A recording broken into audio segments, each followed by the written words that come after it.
We went to the library and everything was fine for about 5 minutes. Yeah. And then, God, I'm so bad with names. I'm trying to write down everybody's names, but it's Describe like, and I will help. I won't fault you, you're new. someone came in, telling the party that there was a big problem, a really big problem. That'd be my main man, And Iger. yeah, Iger told us that there was a very big problem regarding one of the party's friends. Quick pause. Do you remember what was happening upstairs before that happened? It was a very important event. The kids were learning their abilities in the death room. Okay, sorry, just want to make sure you remembered that. Continue. Yeah, completely slipped my mind there for a moment. But so Iger leads us down into the labyrinth, which is a place that Pridwin's never fucking been to before and probably didn't even know existed. Surprise. And we go through like a storage room that's just full of cursed items. And we find Amai, who is a person that Pridwin also has no knowledge of. And she has a meat crown on her head, burrowed into her skull. And so the party resonates with her to go in and try to separate the crown from her. Which leads us to go through this horrible meat maze. Yeah. And try to find all of the memories, like all of the major key memories of both the crown and Amai. So many traumatizing memories. Lots. So many. Oh yeah, and then Soma sees a pink-haired lady in one of the memories who is probably related to him in some way. Is the pink hair genetic? Who knows? Who knows? Yeah. I mean, he's is like, it dyed? Is it genetic? He's like one of the only 2 characters in this entire thing that actually has pink hair. Oh no, Sadie's hair is like, either way. So we gather up all of the memories, traumatizing half the party in the process. As is tradition. Yeah. As is tradition. It's not a D&D session unless at least one person's traumatized. And we bring all of the pieces, like all of the fragments from these memories, back to this large, like, shrine, basically, with 2 statues. One that's supposed to resemble the crown and one that's supposed to resemble Amai.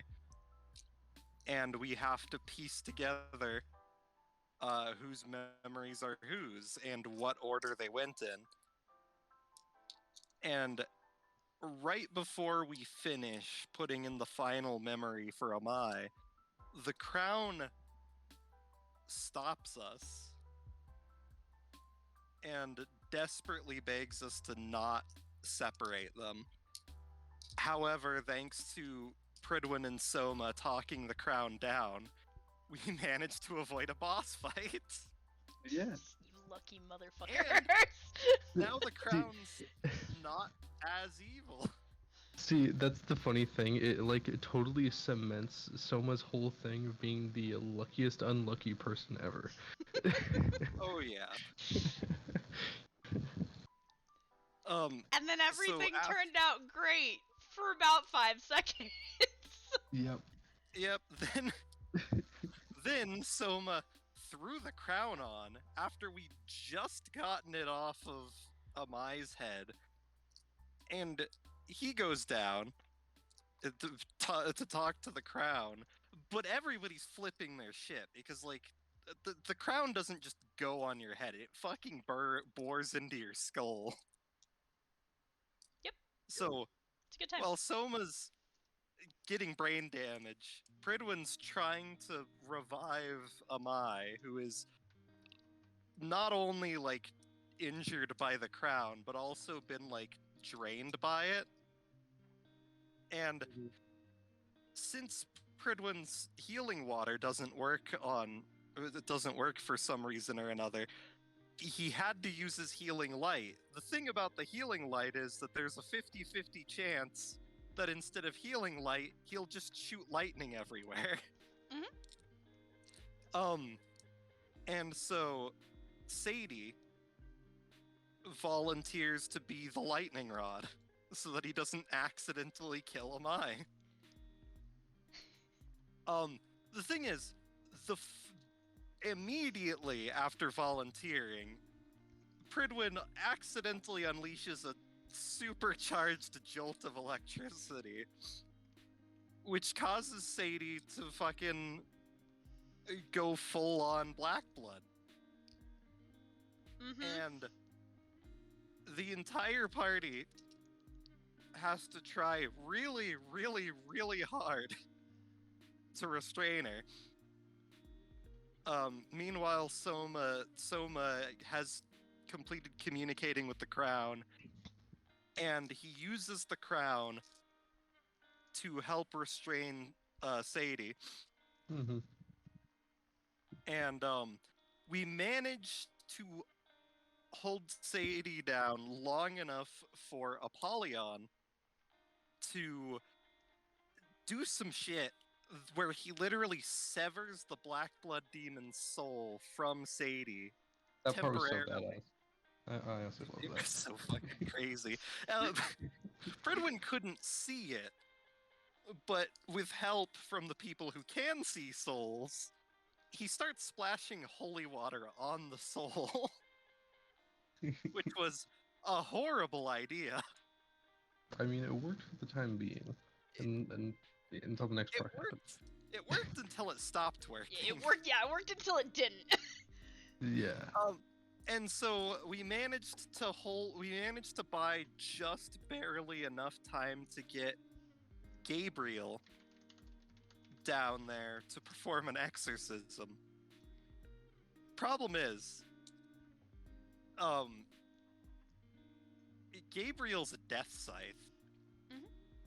And to wield a death scythe, you gotta be fucking crazy. So, the party trying to wield him, it required both, I believe it was it Pidge or Herb who... It was Pidge.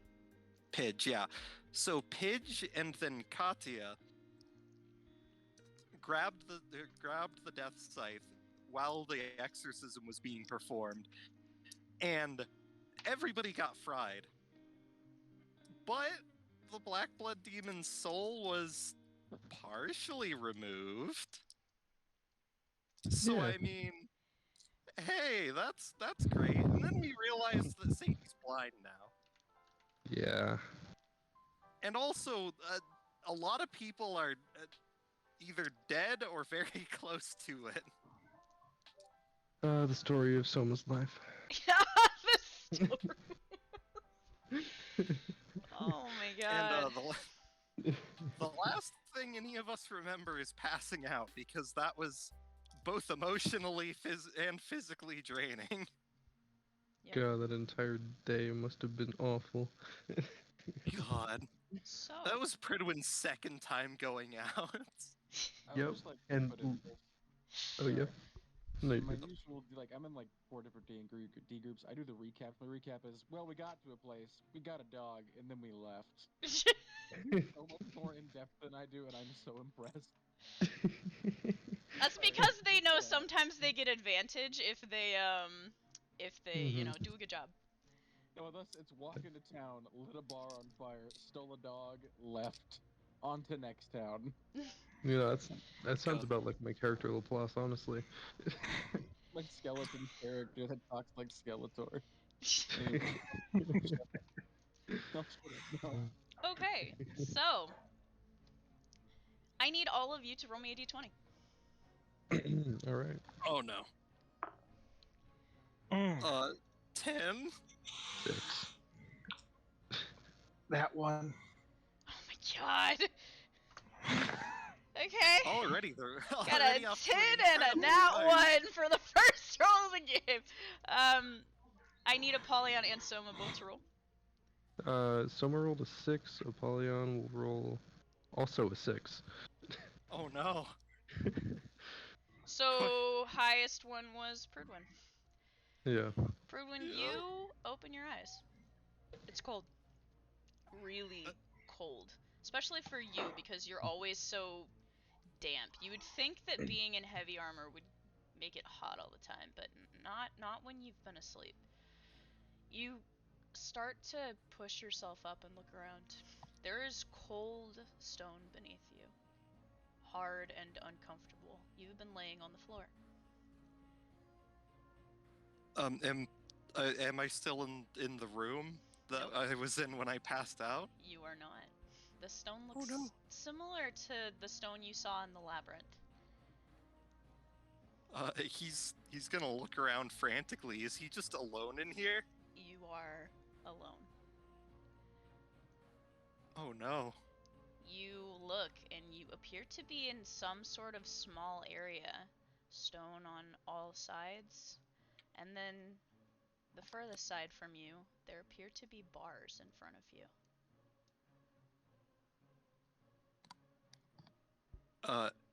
He's going to try to peer through the bars. You see and begin to sense movement somewhere to your left. Apollyon. Got a massive headache as you start to awaken. He like sort of like tries to prop himself up and he says, God, I hate that exorcist asshole. Soma, you wake up about the same time and hear Apollyon say this somewhere to your right. Soma gets up and he says, man, what the fuck? You, roll me a perception check. Soma, specifically. Alright. That is a, no, I have advantage. Yeah, 13. You are not the only one in this cell. There's a body laying on a, looks to be like a makeshift bed, like one of those, prison benches. It is Sadie. And as you go over to her, you kind of like drop down beside her to examine her, and you see something underneath of the bench. Would you like to investigate? Yes. You drop down lower, even lower, dropping, hitting your shoulder on the floor so you can look under. It appears there are scratch marks into the stone. Hundreds of scratch marks. Is this underneath something? Underneath of the bench that she's laying on, hidden away. I'm gonna investigate the room a little more. Okay. What are you doing? What are you looking for? Just anything like scratch marks or just any carvings. So you do see, near, like on the other side of the bench, kind of on the side, you do see a name scratched into it. It's a name you recognize. I read it. It's Akiro. There were tally marks that started, but after about the 10th, 15th one there, they start devolving into what look to be claw marks. Nonsensical scratchings. Where am I exactly? Still the same room, or? You're in a cell. I love our good friends of the TWMA. Alright, he's going to stand up and just prop himself up and just sigh in irritation. Apollyon, you are alone in your cell, hearing Soma muttering to his breath in the cell beside you and hearing movement somewhere to your right.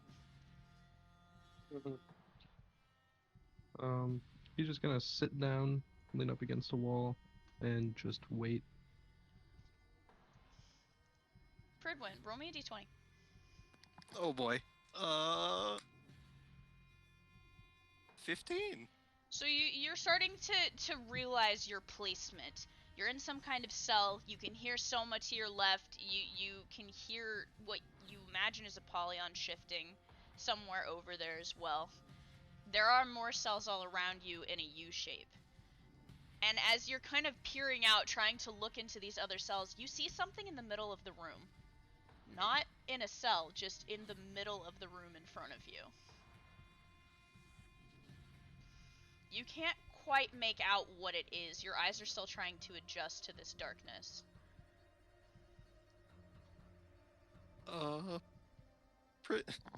Pridwin's gonna light himself up. It's probably not gonna help for something that far away, but Yeah, it actually makes your eyesight worse. Because it lights up your immediate area, but it makes everything else out there harder to see. Yeah. he just turns it back off and calls out, hello? Soma, Apollyon. You hear Pridwin. Oh. Yeah, was it, which character? Apollyon calls out and he says, "Don't bother, we're gonna be here a while." I had a feeling. Do you know what that thing is in the middle of the room? Thing? I can't make it out from here. You hear a familiar voice from somewhere to your right. It is Draco. Soma actually Draco? calls out after that and he says, "Oh, well, glad you're here to join the party." Yeah, What? it's not great. What's going on? Yeah, do you know what happened here? Fuck if I know. You guys alone? I'm with Sadie, but I don't know about everyone else. I've got a Maishi in here with me, and she looks like she's been bandaged up. Pridwin's gonna look around in his room. Is he alone? You are entirely alone. There's no one in my room with me. What about Pidge? Pidge, it's about this time that you are finally starting to rouse yourself. You have a searing headache, and your hands, they burn.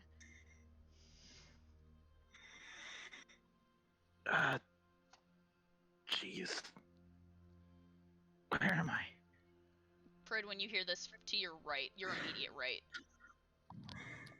Pidge, I believe we've been incarcerated. Oh, wonderful. Again? This happens frequently? More than you know. Oh yeah, no. definitely. This has happened like 3 times now for me. First time here. All I'm imagining is hold on, where's the gig? This from the fucking first time. That's literally Soma right now. This is like the 3rd time he's been arrested in the last few months. So you hear some shifting to all the way to your right, and Herb also calls out and he says, "Yeah, definitely not a first for me either." What? Am I just in a party of criminals? Criminal's a strong word, Draco says. I see. Yeah, we just kind of like go around instigating shit, and then they arrest us for it. I don't know for how long this time. Lewis is in here with me, Herb says. Is everybody accounted for? No, where's Katya? Eon? Eon is with you. Oh, good. Yeah, what about Katya? I don't know. Herb says you hear more shifting. What's that in the center of the room there? That's what I'm trying to figure out. So I'm gonna roll me a perception check. You who has the best eye. Yeah. Well, it's not much better than most people. I got a 9. You also notice the thing in the middle of the room. You're kind of squinting to see, and it starts to move.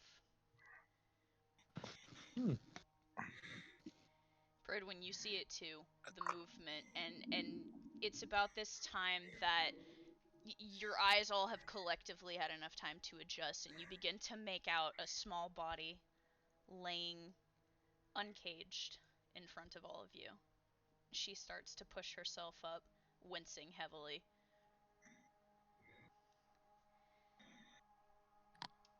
Is that Katya? Where am I? I believe we're in a prison, but you're not. You're not imprisoned with us. What? She sits completely up and starts looking around. Why are all of you in cages? Well, I'm If I were to presume, I believe it's Soma's fault.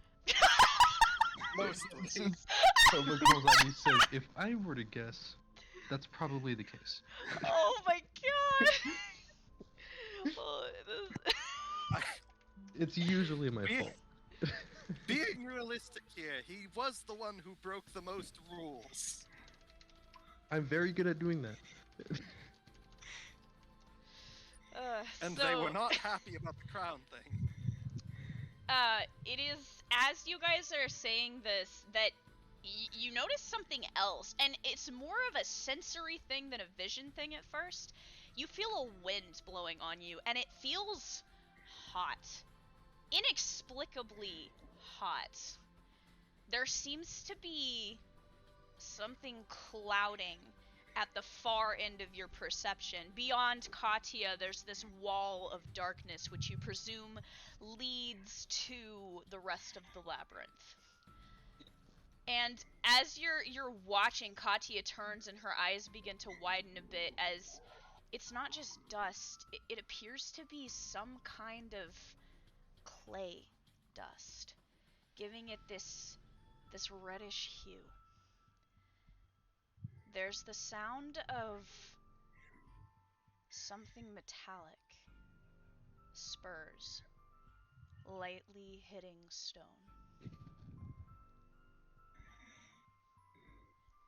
Katya Lynn Ashford, I do believe you owe me a debt. She Um, turns ahead. rapidly. You all begin to hear this voice drifting against the stone, echoing lightly. She takes a step back naturally towards Pridwin's cage, the closest one to her. Who's there? My name does not matter, I will say.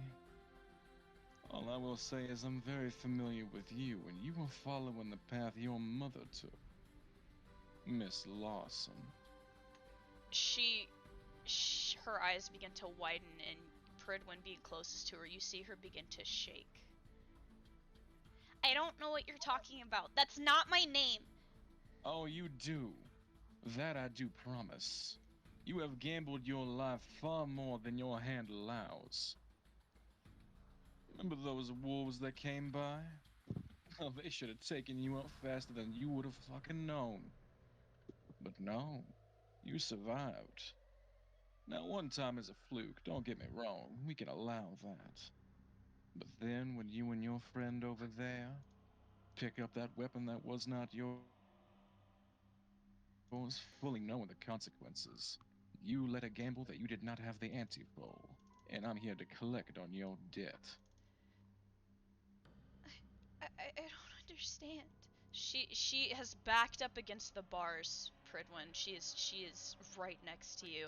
And as you guys are peering towards this voice, this silhouette has begun to form.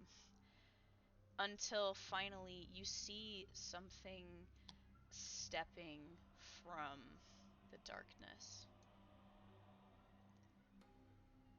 I have to also mention that cowboy accent you're doing is awesome. It's really good. Keep going. It's so good. Why do you think I wanted him to do this and not me? Distantly, you hear from the background, "Thank you." I'm trying to find his picture. Do you have it? Do you want to post it? I can post it, yeah. Yeah, go ahead and post it in the face claims. Do. Unable to copy image preview. Shut up. I know what I'm doing, Discord. Don't tell me what I can't do. Yeah, I need you guys to see this picture before I start describing things. Motherfucker, won't let me fucking take the image preview. Yeah, I was having the same problem a second ago. That's why I asked you to do it. Here. Give me one sec. Did you find it? Yeah, I got it. Thank you very much. It may be because it's a PNG Probably. file.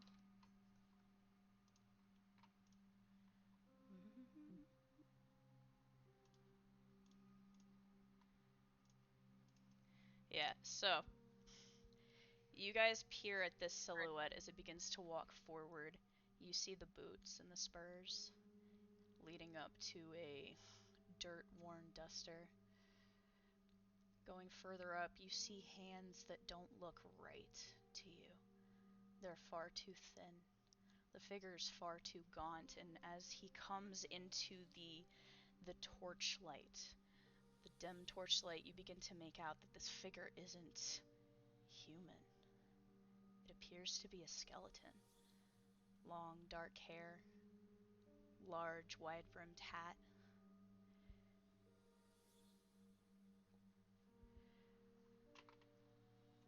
Now, I have the pleasure to make your acquaintance, and I suppose I should give you a title to call me by. You may call me the Judge. Bit But on for the now, nose, isn't it? you saying that out loud? Yeah. A title is a title, and it carries weight where I'm from. So I suppose, yes, it is a bit on the nose. But I can see upon you, you already owe a debt. For just a Yeah. moment, Soma, your Oh, that's wrist right. burns. A flash of heat. He grabs his wrist.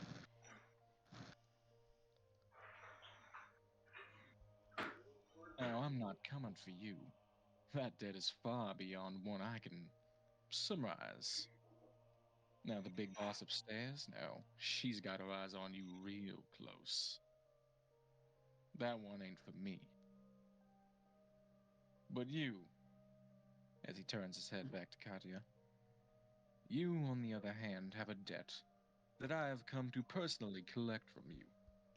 Ridwin, Katya says, her shoulders pressing into the bars uneasily.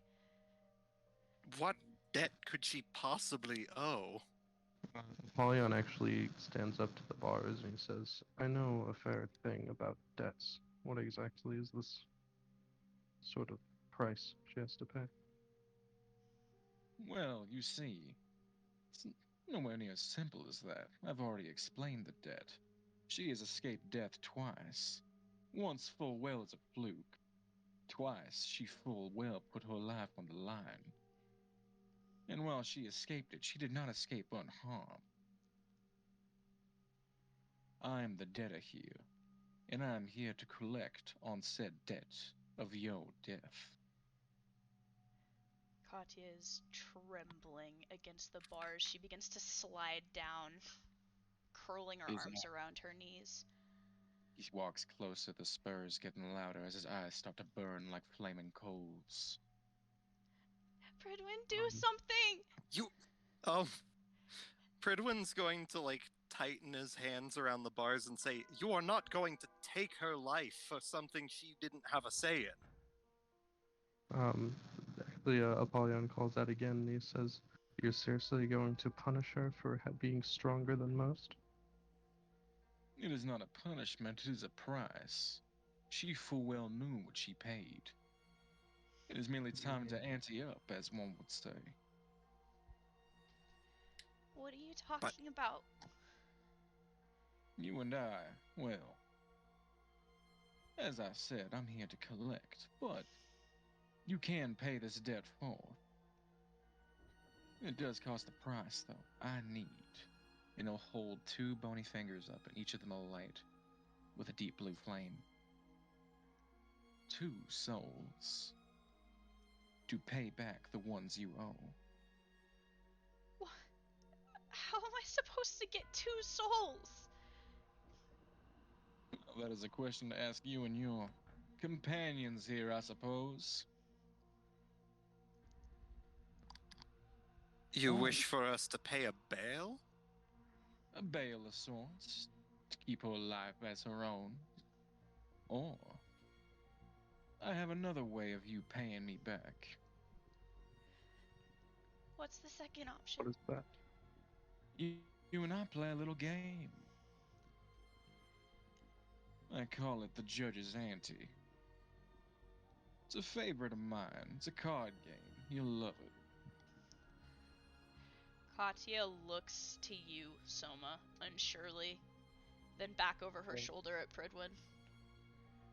Soma walks up to the bars slowly and he says, 2 souls. 2 souls. That's all I need. And your debt for her is free. Any 2 you. souls. Um, Any two will do. Soma calls out and he says, I have some. I can pay this. Oh, you have some. And where are you keeping them? Guess, inside of me?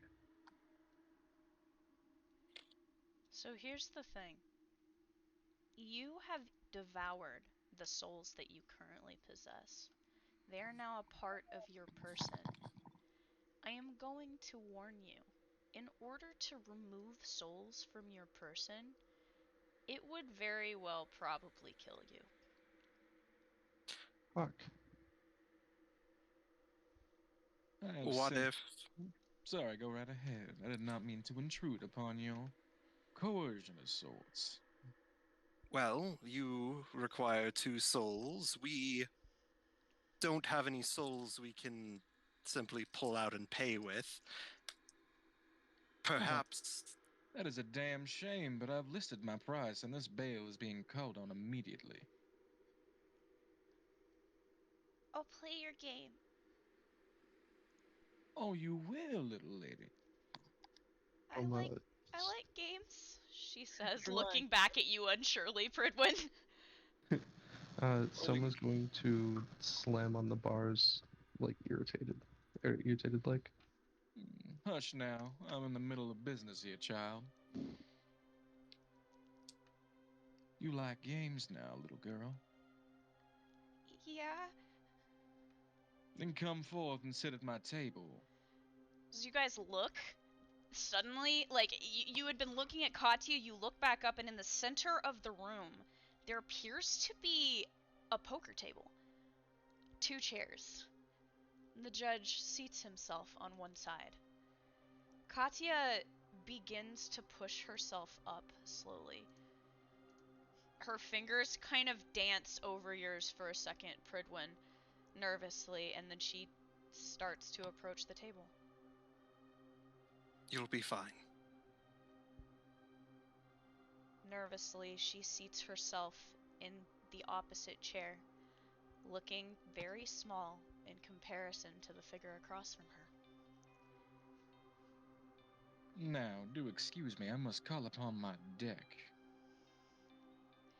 He holds his hand up into the air and snaps his fingers once. There's a flutter of wings from the darkness beyond the edge of the fire's torchlight, and you see a figure burst into the air.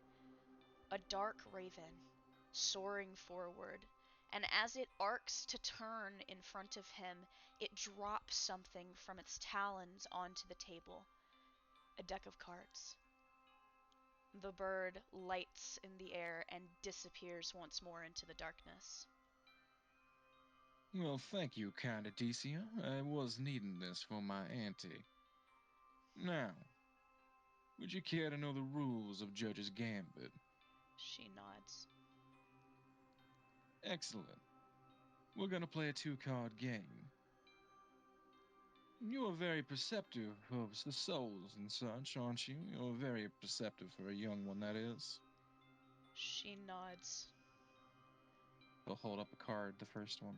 Do you recognize what this card is?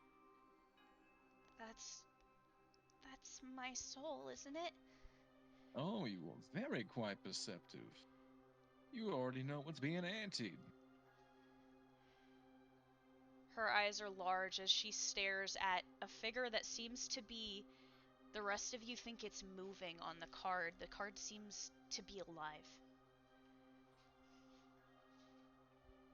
Well, me and you will play two hands, seeing as how you cheated him. Well, the hangman twice. Are Okay, you up for that, little lady? I guess so. Truly a pleasure. The first card will sit on the table. That is the soul. And the second card is the fate of that soul. You see him No pull matter. out the second card from the deck. The card looks different to those of you that can see it, the image on the back of it. Now, the first card is a soul. It's a random soul from my deck. I do not have leisure sway over it.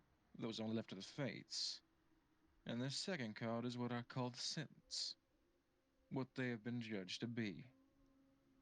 There is quite a few life cards in this deck, but there is always one death hanging over you. Care to play? She swallows hard, and again her eyes drift toward Soma, unsurely.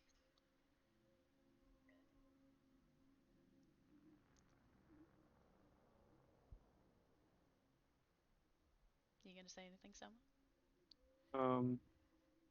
He's just gonna give her a thumbs up. There's not really much he can do from his position other than support her. Okay. So she's gonna look back at you and try and steel herself and nod.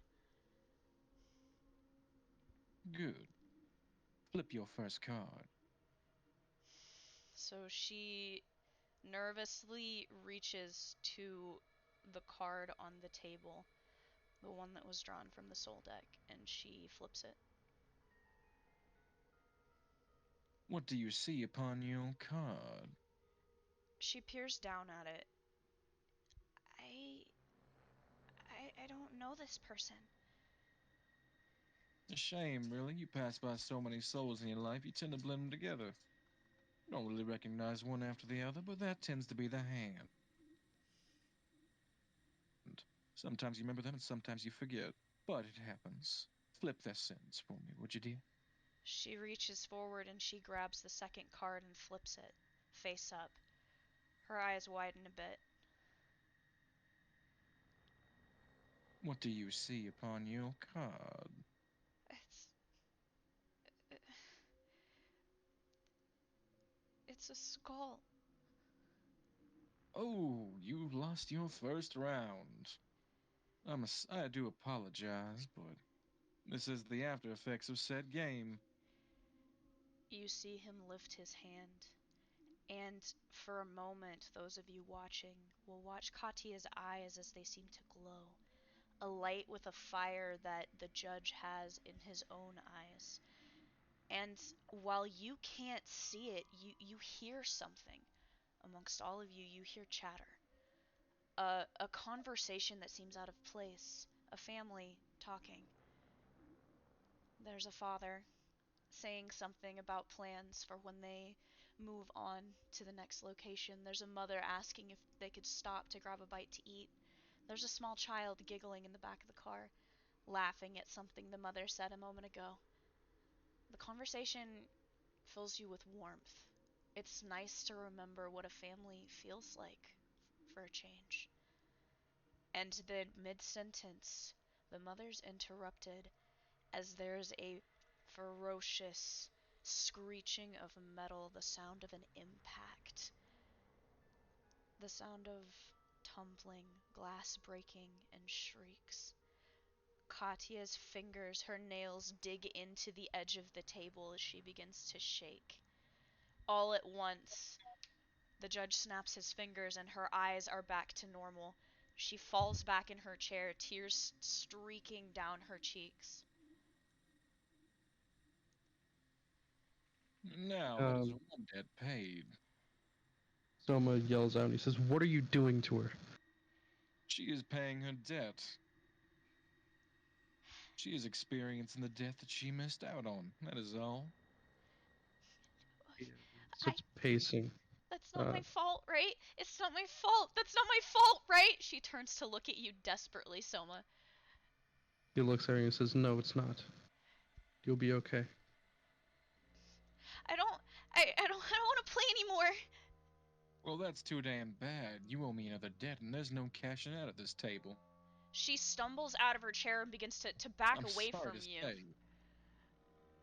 And from the wall behind her, that little bit of an opening where the red clay dust went through. It is covered in inky blackness. Arms crawling forth, faces, torsos twisted into a screaming pile, yelling, looking to her. You see them? They're the ones here to collect the debt after me. I'm trying to play nice and make sure we're nice and square at this table.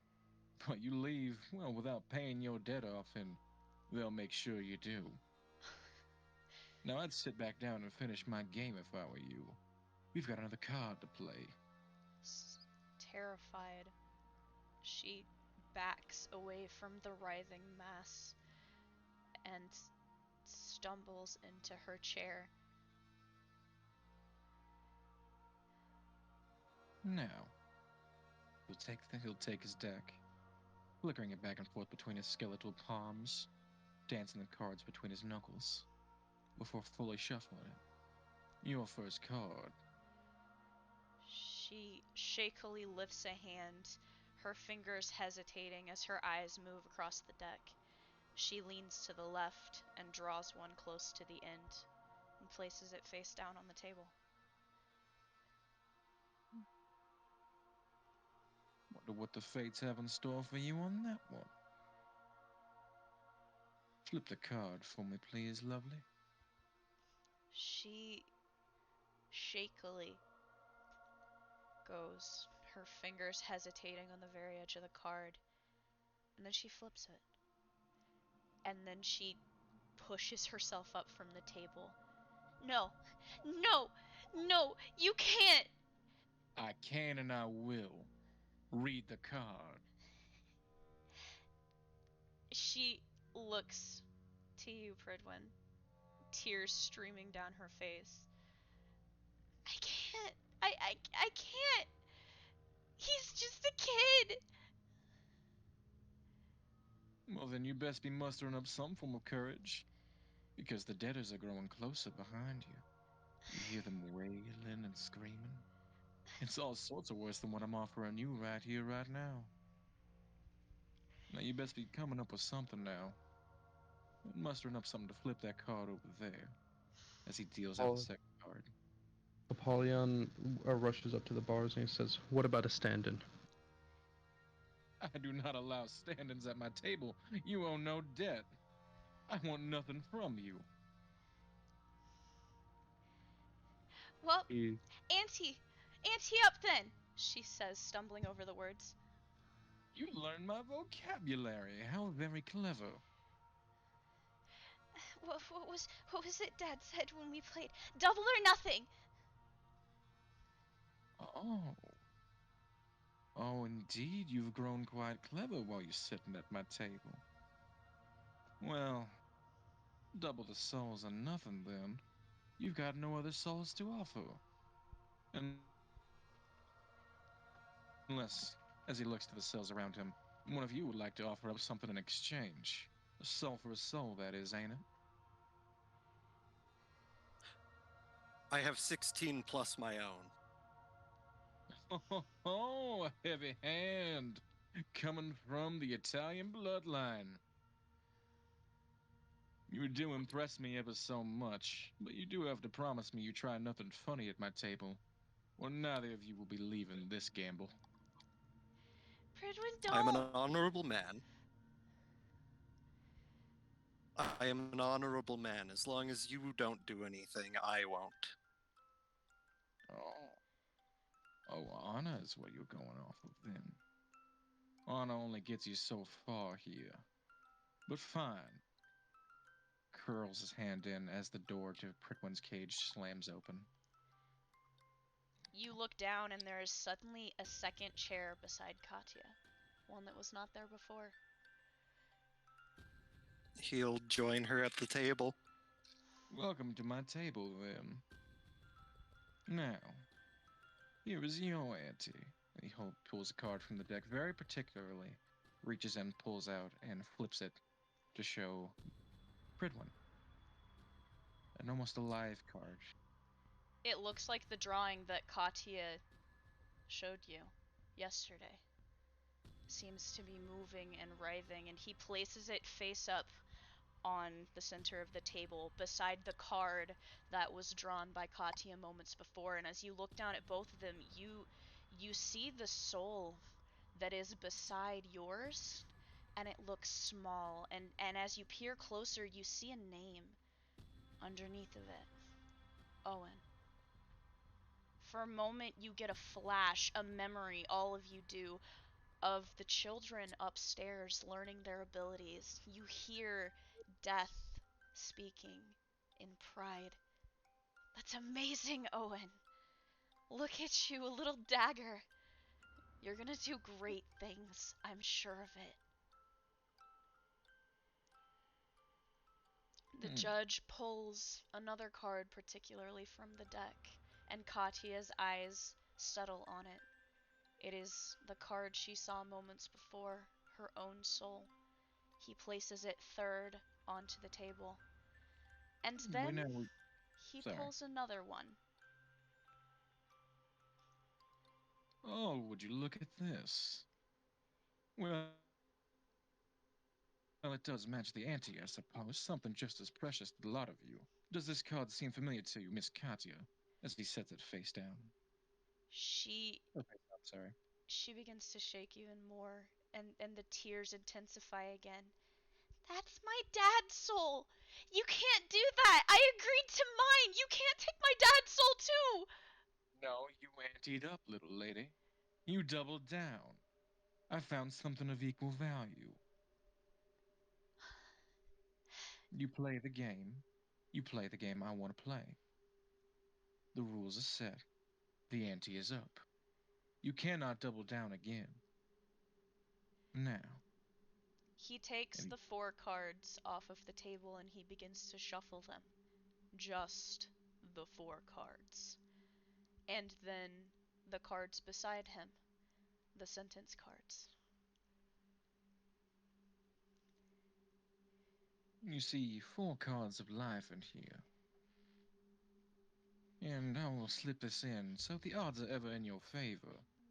Takes one of the skull cards, the one she had before, slips it into the sentence cards. There is one death amidst 4 life. The odds are in your favor for the majority of you to survive. Now, sets each card, shuffling it down meticulously next to the souls. Who wishes to flip first?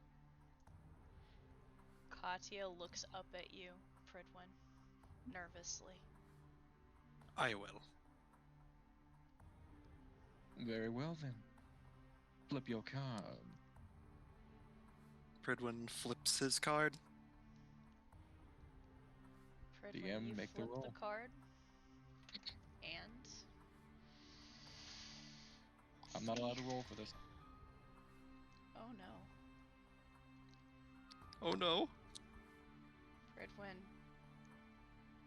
that's your soul on the table on the card that you just flipped. Ooh, the first gamble's very high. Your own soul.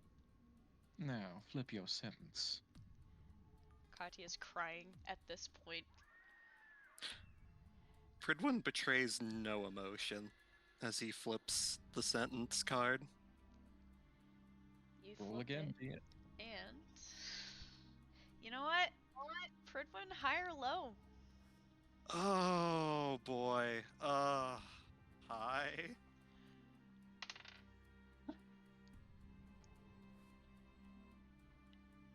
Your fingers touch the edge of the card. You slowly flip it. Oh. There is a cross on the card in front of you. And good luck is in your favor, Pridwin. It appears as if you've gotten life. You continue living, your soul is still yours. You owe me no debt on that. Now, your second card. Katya reaches and she flips the second soul card. That's Dad's card! Yes, it is. A high ante indeed, I must say. Wouldn't it be a shame if you lost this the same way your mother lost? Gambling away. Don't talk about her. I will talk about her as I please. Now, flip your card. She places her hand flat on top of the sentence card, shaking, trying to get herself to flip it, but she can't. Pridwin, you watch as she loses control of her hand, shaking. Miss Katya, do you hear that behind you? They grow closer. Pridwin, you look up and there's hands writhing just over the judge's shoulder, it seems. Almost within reach. Pridwin's going to put a reassuring hand on Katya's shoulder and say, "It's fine. You can do this." Her fingers grip the edge of the card. And she flips it.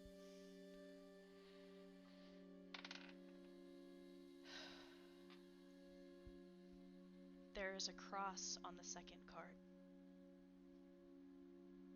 And your father is saved. 2 for 2. You are doing magnificent at my table. Katya's head just slowly lowers to the table and she grips her hair. But no, the higher we go, the lower your chances get. So now, it's either your soul or the boys. We'll see who comes out on top. Luck may be in your favor. There was only one death in that deck. Now, who would like to flip the next card? Pridwin, I can't do this anymore. We will get through this. You just have to stay strong.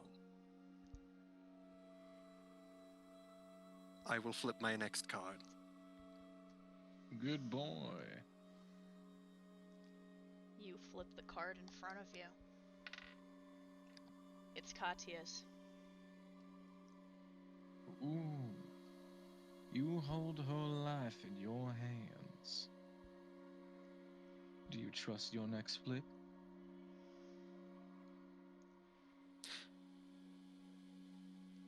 I don't think I have a choice.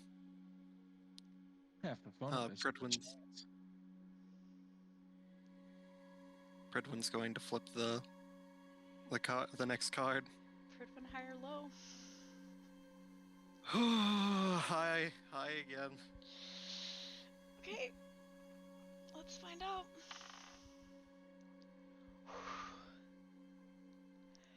What a time for a nat 20. Fuck. It feels so good not being the DM and having to stress about losing my players. Katya So, lets out a it's got shaky life. breath of relief. Well, your luck is impeccable, the both of you. You are truly an impressive pair, I will say. Though, We will see how well your luck goes with your last call. 50-50. You're at the edge of your rope. Now, who wishes to take it? You actually, knowing who it is, Katya flips it. There's only one other option. It's the boy's soul. Yep. Owen's soul is the last one. Oh my god, that's so fucked up. There are 2 cards left in the sentence deck, and one of them is placed face down on the table in front of you.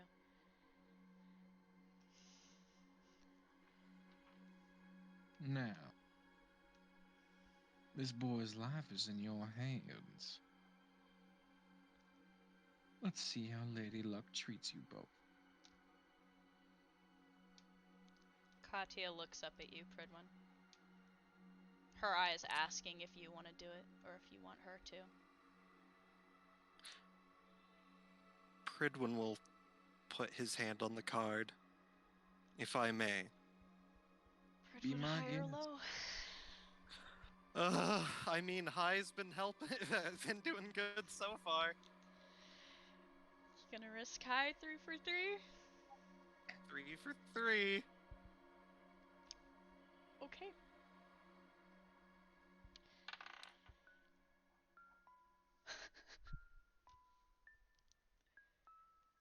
You go to flip your last card.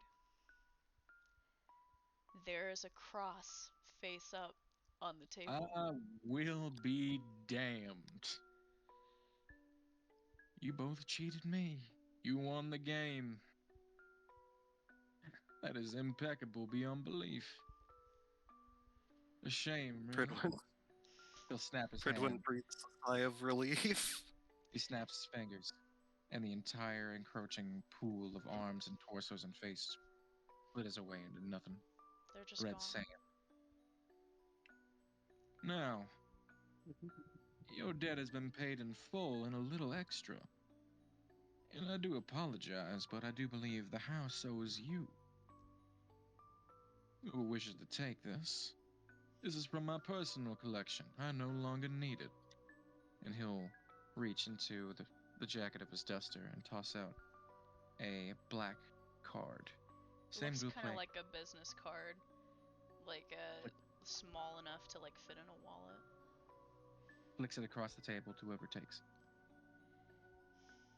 Pridwin, you Oh, grab the card off the table and you look at it. And almost comically, it reminds you of your childhood, of a game that you used to play when you were a kid. You and Minerva used to fight over this for hours. It's a get out of jail free card, but instead of jail, there's a skull and crossbones symbol. we can escape death once. As you look up, That is a one-time use. you hear this voice saying this to you, but you look up and you're not at a table anymore. You're in a cell. You're in your cell. The red dust is fading into the background, and the last thing you see at the edge of that darkness are the tail feathers of a raven and the sound of feathers fluttering. And then it's quiet. You look beside you, and Katya is standing next to you, her eyes wide, shaking. You're unsure if what just happened really happened, but as you look down, you're still holding a get out of death free card. Pridwin's going to hug Katya. She just collapses into your arms.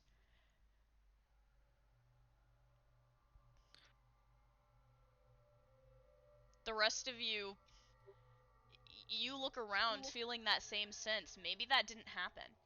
Maybe you're just now waking up in these cells again.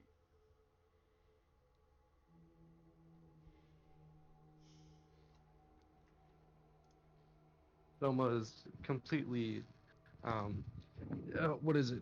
Confident in his sanity. So he's gonna say, "Okay, what the fuck?" one who saw that, right? Draco says. Absolutely not. That was fucked up. Where did Katya go? Is she with you? She's with me, yes. We beat death at its own game. Bit ironic. We've kind of done that a good number of times by now.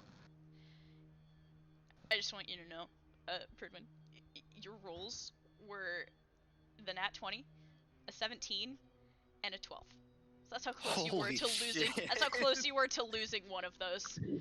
I was My so God. hoping someone would lose. I'm so pissed. I really thought you were gonna lose Owen. So much shit planned. So Kira, I've had to be muted this whole time, so I haven't been able to contribute. But the entire time, Pidge has been staring at the repeater Yep. that the disc was carrying, and it's just like, Kira, Yeah. listen, repeater. can it be a full moon right now? You know what? Sure. You don't know that because you're underground, but there is a full bright moon out above you. Oh yeah, family superstition, baby. You can ask about that later, just for your own records. So you're having this conversation, and you hear footsteps approaching.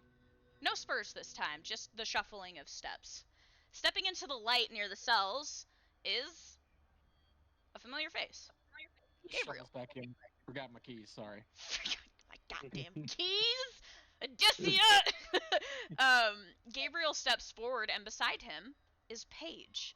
Now, you guys haven't seen Paige in a good 4 to 5 months. And Pridwin, you've only seen her picture as one of your advisors. Oh, good. Might I? You're awake. Hey, Uh, you're finally awake. I gotta keep the joke going, okay? You were trying to cross the border into Skyrim, huh? Uh, Damn shame we're horribly racist here. Gabriel, Our he crosses his arms and looks at you guys, and Paige steps forward. What the actual fuck? Sorry, Katya. That's what I'd like to ask you guys. Yes, I could ask the same. I thought this was the only way to keep you safe, Gabriel says, and he snaps his fingers and the cell doors all open at once. I wasn't sure if any of you were infected, so we put you in holding overnight. See, these cells, they dampen resonance, and I thought it was the safest place to put you all. Well, you know what? Debt forgiven. Thank you. I suppose as long as we aren't in any trouble currently. Well, I didn't say that. Paige shakes her head. You put on a cursed object of choice. Of choice, she says, looking between Amaishi, who is just now waking up, and Soma. Listen, I befriended her. How she stupid isn't are that you? bad. I The taught you podcast better is- than this. No, you didn't. I'm stupid. And I taught you much better, she says, pointing to Draco, who is refusing to make eye contact with her. In an odd way, almost.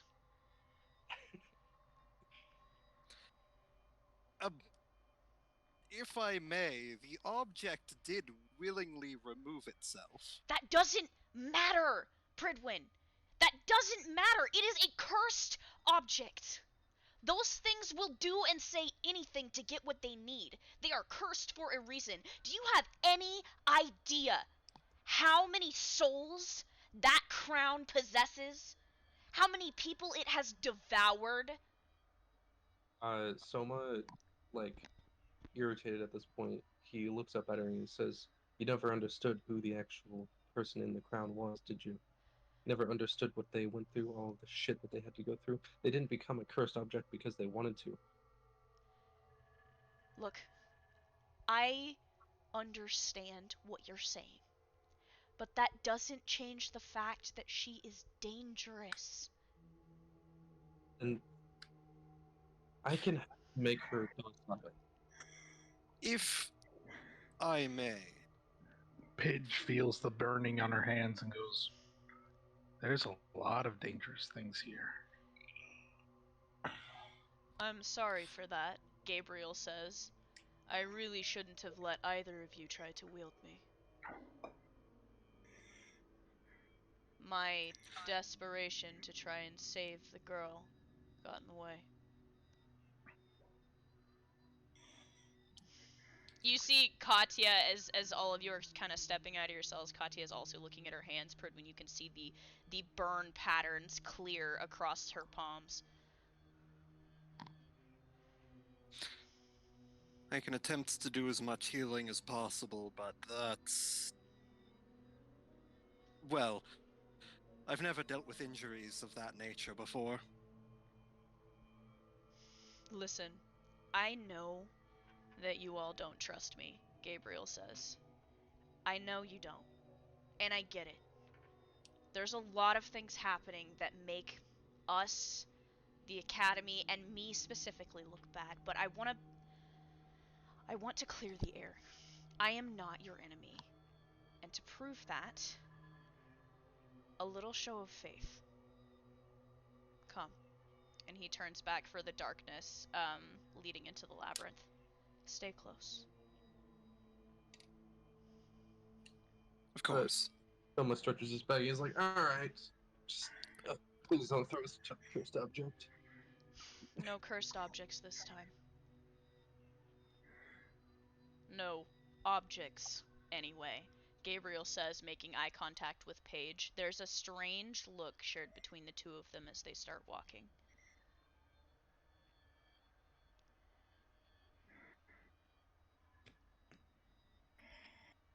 Do you follow? Yeah. You start walking through the labyrinth. And it's the same confusing, winding tunnels. Somewhere in the distance, you swear you hear heavy, thudding footsteps. The sound of metal scraping against stone as something is dragged across it. You keep walking, keeping close to the professors. Eventually you turn right down a side passage and you enter into an entirely different setting. Rather than stone, the floor seems to be almost like the floor of a Japanese home. There are doors down the sides of the hallway. Look like they belong in a house. They approach one on the right and stop in front of it. You might want to brace yourself, they say to Draco specifically. He's holding his breath as he goes to open the door, and then his face lights up. No way! No way! You've been down here this whole time? And he just sprints into the room. What's going on? You turn the corner, Soma, and you see a familiar face. Viper is sitting on a bedroll. She's smiling. You can see the hint of a tear in the corner of her eye as Draco has tackled her to the floor and is hugging her. And she hugs him back. The rest of you start to step into this room and you see there's a window on the far side, and outside of it, it appears to be a tree with cherry blossoms drifting from it. The feeling of a fresh breeze blowing into the room. There's a thing of freshly made tea sitting beside her. It looks like she was about to drink it but hasn't yet. I will say before you continue, I unfortunately do have to leave. I'd love to sit in, had fun. Sorry, Yeah. guys.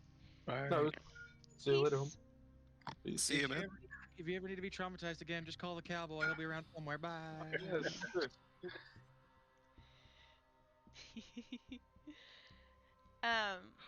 So you guys have entered this room. Gabriel and Paige are kind of hovering in the doorway, watching all of you.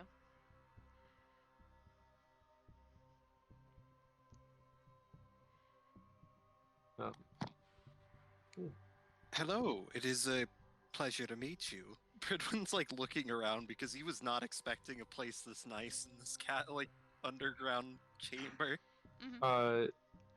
Soma is going to fucking chop do like a chopping motion on fucking Viper's army. He's like, where have you been? She gestures to the room. Here. Not trapped, Gabriel says pointedly. It's been so long, not since the thing in the forest. I know. And I'm really sorry about that. As you guys are chatting, I'm gonna give you a picture, Pridwin, so you know who you're talking to. Oh boy. But you instantly recognize her from the picture. Not only the picture that you have seen in your PDA, but also you've heard descriptions of her from the bar. Ah, I've heard quite a lot about you. She smiles a bit as Draco lets her up and sits next to her on the bedroll. She extends a hand politely. My name is Viper. Viper Vicarian. He takes her hand and gives a polite, nod and says, I am Pridwin Rhizostoma. It is a pleasure to finally meet you. Pridwin, roll me a d20 for perception. Alright. 16? As you shake her hand, you notice something on her neck. Something that several of the other party members have noticed when they met her. There appears to be a similar marking to what Soma has on his wrist. A death seal. Almost like a tattoo on the side of her neck. He looks like he's about to say something, but just, does a polite bow and steps back. Paige kind of clears her throat. This seemed to be the best way to keep you all safe. Or so we thought.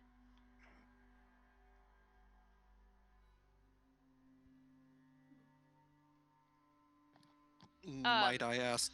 Also, Soma, roll me a perception check while you guys talk. Okay. Apollyon can might too. I ask safe from Sorry. what?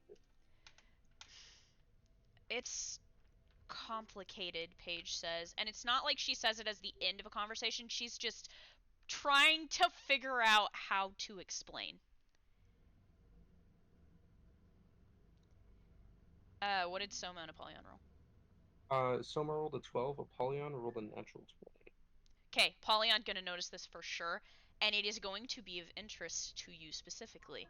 There is a picture in the corner of the room. It appears maybe somebody dropped it, or like it fell out of a book or somebody's pocket. He's going to walk up to this picture. Okay, you grab it. You look down at this picture, and it appears to be, maybe it's a class photo. It's an older picture. It's yellowing around the edges and creased down the center from repeated folds. But you can make out a group of what look to be young people standing in front of it. Would you like to share it or examine it closer? I'm going to examine it closer. Okay. You bring it up to your face, and you know, you're peering at it, and you see quite a few people. Let's see. On the left, you see a boy with gray, wavy hair. He has his arm around, and as you peer closer and you look up at her, it appears to be Paige, a much younger Paige. Her dreadlocks are much shorter at this point. Behind him is a tall girl with thick red hair that's cornrowed down one side, held back by a white bandana, and she's kind of got one of her thumbs up in this awkward pose. And then the other hand is intertwined with the boy with the gray hair. And then next to them, you see, and again, you look up at him, it appears to be Gabriel. A much younger Gabriel in a white coat, smiling awkwardly, and a face that you sort of recognize, but not so much in passing. Somebody else would definitely recognize him instantly. A boy in a long trench coat, his arm rested on top of Gabriel's head playfully, almost as if he was ruffling his hair right as the picture was taken. He and the red-haired girl look very alike. There is also a set of twins next to them, very, very tiny girls with short pixie cut hair. They're both making mirrored peace signs. And then at the very edge of the photo, there's another face that you recognize. It is Gregory Vale. The same sweater vest and tie, except he's also younger and he's grinning kind of awkwardly in this photo. And as you're looking at all of this, the edge of the photo is folded in a bit and it appears there's some sort of writing on the back of the card. Read the writing. You flip it. On the back, it appears their names are scribbled. Kaiser and Gabriel, Paige and Claire, the name has a heart beside it. Henrik and Amy, Leia and Taya, and Professor Vale. And then at the very bottom of the picture, it's written Blackout Squad. Wait, it's written what? Blackout Squad is written at the very bottom, like in quotes. Okay. Apollyonna's actually going to turn around. He's gonna say, "Blackout Squad." You see Gabriel and Paige's faces both pale a bit. They see the item in your hand and they say, "Where did you get that?" It was on the floor down right over here. Viper clears her throat. I had it. I'm sorry, Paige. It fell out of your pocket, and I thought Paige kind of tries to take it from Apollyon. Apollyon actually hands it over and says, "Sorry, I didn't see anything. I'll forget it." Paige kind of holds it close to her for a moment, and then she sighs. I think it's about time they knew, Gabriel. He kind of shakes his head. No, they don't need to know. They don't ever need to know. And Paige kind of just gives him this mom look, and Gabriel sighs. All right, sit down. This is gonna be a long story, though. All right. You guys gonna get comfy? Mm-hmm. Yeah, Pridwin will just take a seat wherever there is one. Okay. Pidge flops down on the ground. Oh, by the way, Pidge, as you sit down on the ground, you hear a tap, tap, tap, tap, tap from behind you. You turn around, and Ein has just tottered through the door. Hey! He runs over and, like, jumps up into your lap, his tail wagging. The mechanical whir. Yay. Pridwin, you kind of... are you gonna sit, or... Is he? I don't know. Is he? Wait, what? Are you sitting? Yes, So- Pridwin is sitting. As you sit, Katya kind of curls up into your shoulder. She still seems very shaken from everything that just happened to her. He's just going to, like, try to reassure her. I will say, Soma, that you left Sadie in the cell for her own safety, I'm assuming? Yeah. Yeah, okay. So, that is where she is. You all get comfortable, and Paige begins to pass the picture around. And, all of you get a chance now to see what I've just described. And she says, before we start, go ahead. Ask what you want about them. There are things to piece together from this picture, so I'm curious what your observations are as all of you begin to look it over. This is also me saying, I don't want to talk the whole time, please interject. Yeah. Apollyon actually points out and he says, the one in the trench coat. That's my partner, Kaiser, Gabriel says. I believe you've met him. His eyes move to Soma. Sorry about that, by the way. No worries. Water under the bridge, you know. He's not the nicest, I know. He's very... He used to be different. And by looking at the picture, you can tell the stern-faced, almost angry all the time man that you have met across campus doesn't look anything like the boy in this picture ruffling at Gabriel's hair.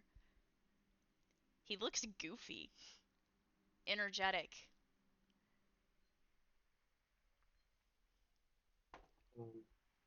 What happened to him? We'll get to that. Is there anything else anybody would like to learn from the photo? What does what is the Blackout Squad? Paige kind of smiles, this proud look. That was us. We oh, I forgot to describe the girl next to Paige, who they kind of had their arms around each other. She has long white hair and none of you recognize her. I don't think I mentioned her in the original. Paige says, "That was us. We were the best." Gabriel says, "I don't know if we were the best." She says, "We were the best. We were the best squad this campus had for years." You said a girl with long white hair was in the photo? Long white hair, yes.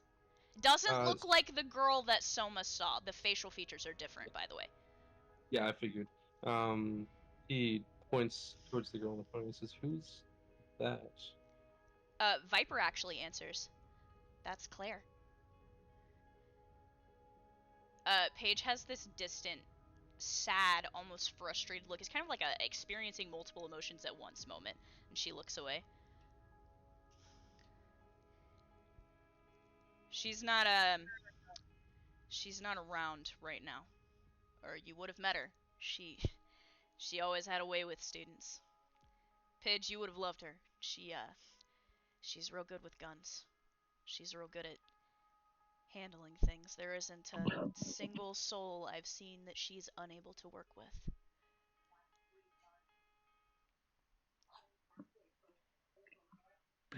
Pidge just listens intently. Soma placing his hand on the photo and he looks up and he says, "So, what is your story?" Which one of us? We all had a story. We were like you. All of us came here to become fighters for death. We came here to learn how to protect the world from evil. That's what they sell you on. And it worked. We all started out fresh and new. Some of us came together like Leia and Taya, the twins. Others of us met on campus like Henrik and Amy. And we were amazing. We were the best of the best, and we formed a squad because of that. We were the first squad out of our people that passed the cat to ever reach Death Scythe level. And we did it in record time, too. Damn right, Gabriel says. But then, well, as you know, everything kind of went to shit. Well, tell me about it. So, before I can do that, I have to explain to you who the rest of these people are.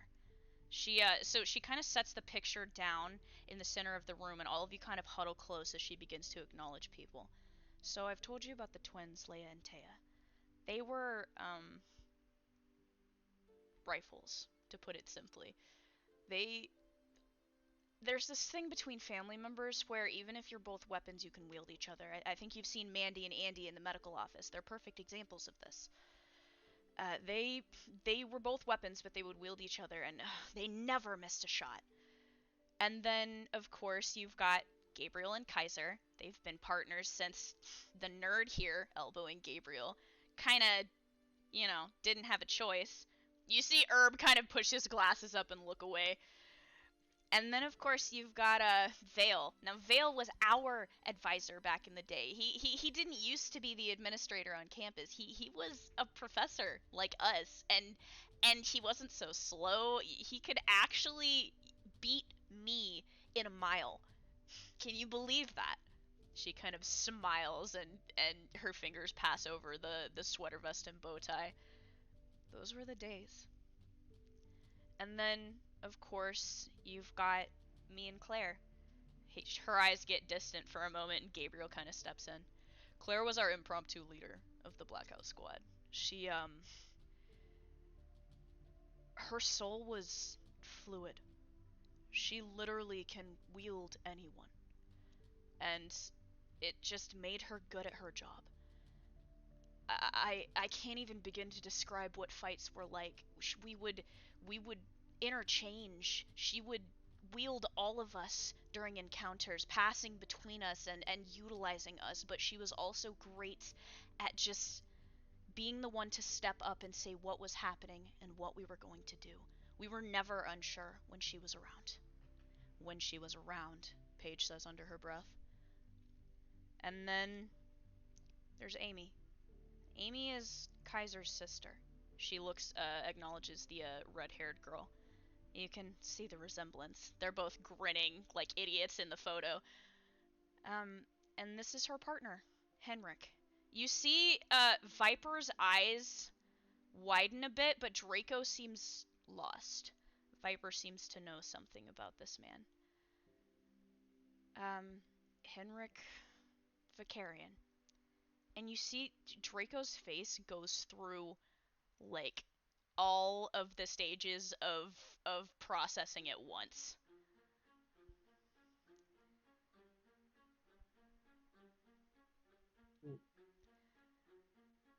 That's my last name, Draco says.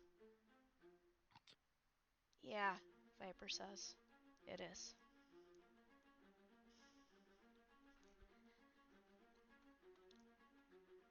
Is there anything else you want to surmise from this picture before they get into it? Can't really think of anything. Huh? Can't really think of anything. Okay. So, Paige gets comfortable, kind of leans back against the wall next to Gabriel, and she sighs.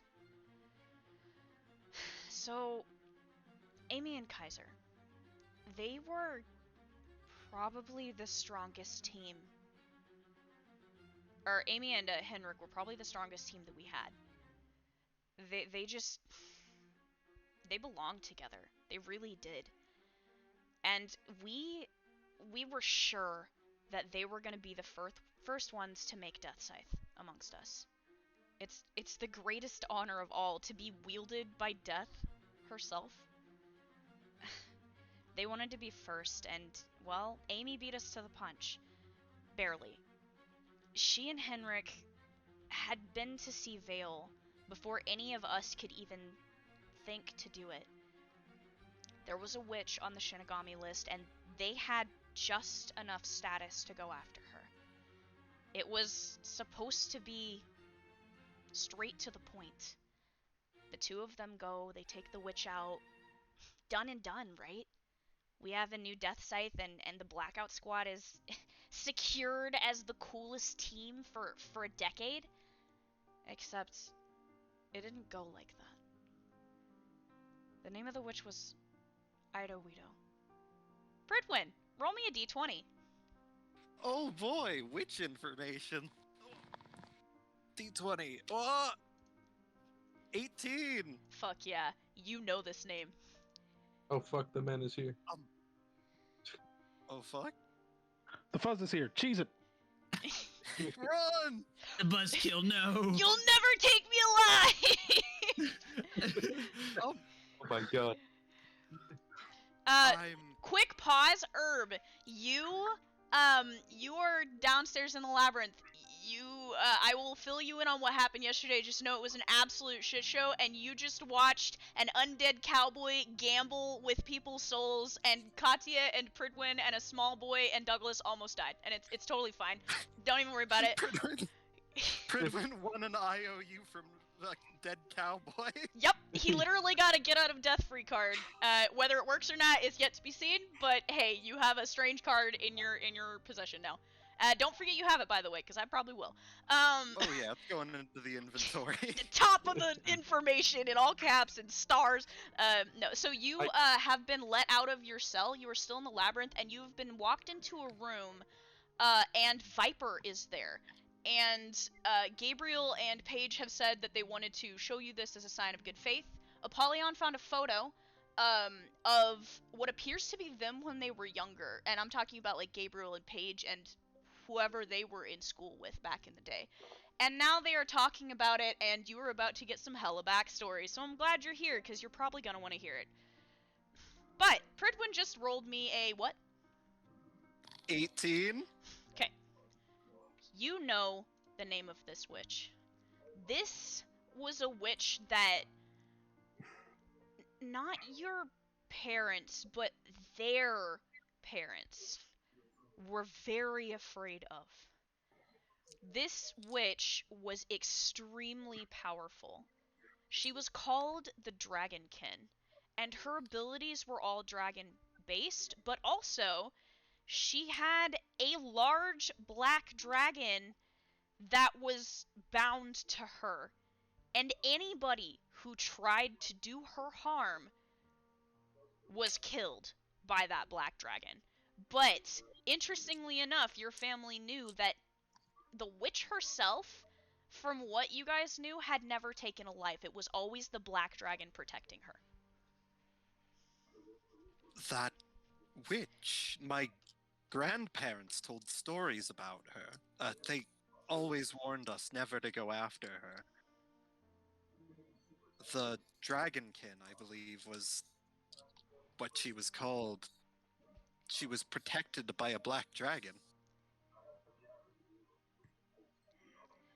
You see, Paige and Gabriel both nodding. You call up. Actually, roll me a d20. Let me see if you can remember what she looks like. Oh boy. 15? It's enough. Interestingly enough, as you're looking at Viper, you remember what she looks like. It was a beautiful woman with long blue hair, firm eyes. Looks kind of familiar. He kind of stares at her for a moment and says, I recall seeing a picture of her in the family records. Paige, she looks away. Her hand kind of reaches toward her pocket and then hesitates.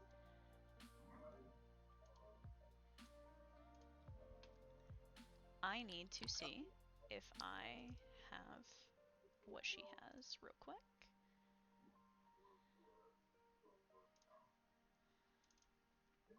I'm thinking it's in... Yep. Okay, so, Paige pulls something out of her pocket. It's another picture. It's a little bit grainy, but, she hands it to you, Pridwin. That's her, isn't it? She nods.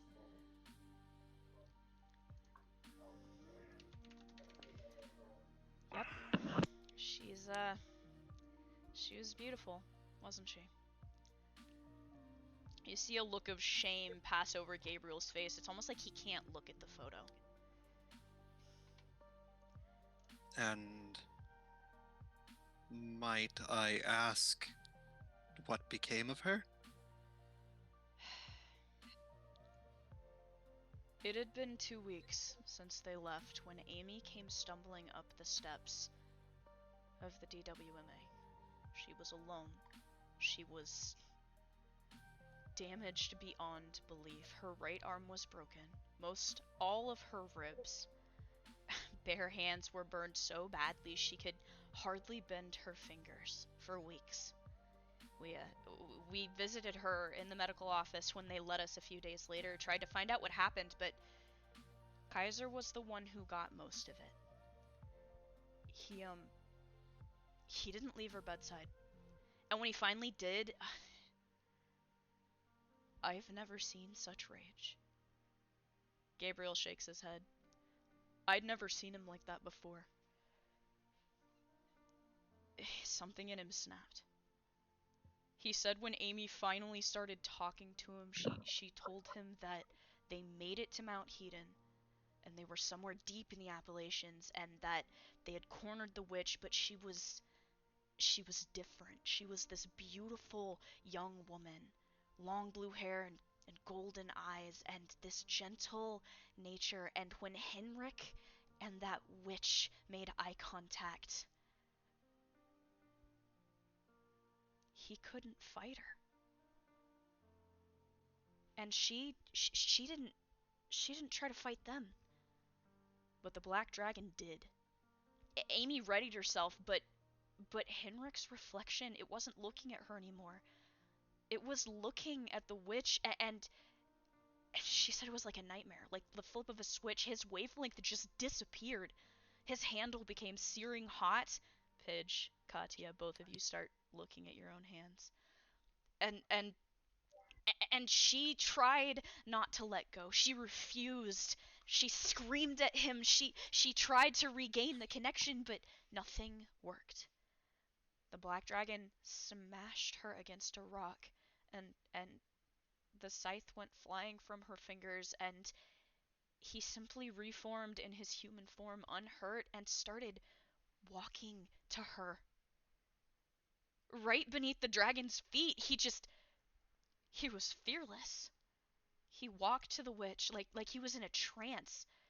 Amy wouldn't give him up, but what could she do? The witch had placed him under some kind of spell. She was sure of it, and so she ran. She tried to get to him, and that was the last thing she remembered.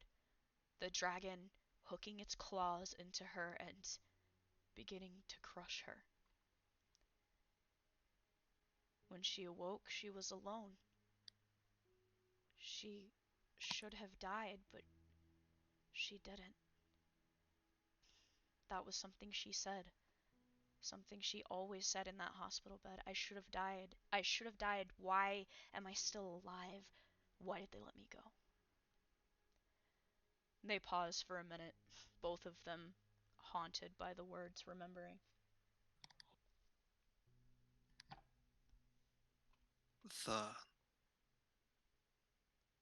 Could it be possible that the witch spared her? That's what I assume, Paige finally says. Well, despite that, of course, Kaiser couldn't let it go. I'm sure you can imagine he marched straight up to Vale, demanded permission to go after them, though he got a no at first. He was persistent. Henrik was his friend, was the love of Amy's life. He wasn't about to let his sister's boyfriend just disappear into oblivion. When they finally got a yes from Vale, when we finally got a yes, it took us over a year to find any information on where he was. There were just no reports of him, no sightings. It was like he vanished off of the face of the earth. And then we caught a break, Gabriel says. A man fitting Henrik's description, seen in a small Romanian village a few weeks earlier, speaking with a local woman. A Moasa. A midwife. We didn't waste a second. Vale allowed us this special mirror. Not important. It's another cursed object. But the entire squad went. Even Amy. At this point, she was healed up enough, but she refused to partner with anybody else. She was just this broken shell without Henrik. She couldn't work with anybody else, even if she'd wanted to. Vale couldn't say no. when he looked into her eyes. She was desperate. We managed to find them. Another desolate mountaintop on the other side of the world. And right away, we were in trouble. That black dragon, it was on a defensive rampage the moment we reached the place. Half the team was trying to take the dragon down or at least distract it, and me and Gabriel and Kaiser and Claire and Amy, all of us, we went into the caves while the rest of them were busy. And there she was. But she wasn't gentle-spirited anymore. She was vicious, like a ravenous animal. Unlike anything Amy had described, she was beautiful, I suppose, but she was frail and withered and angry. She seemed weak. Gabriel and Kaiser stepped forward to fight her, but he came out of nowhere. Henrik just flew to her arms, and that was when I knew. She didn't put him under a spell. He moved to defend her, and she wielded him. A witch wielding a scythe. I didn't know it was something you could do. I do now. There was this pained look in his eyes and the blade of the scythe, like he didn't want to hurt us, like he was trying to get us to stop, but Kaiser wouldn't back down. And so we fought him.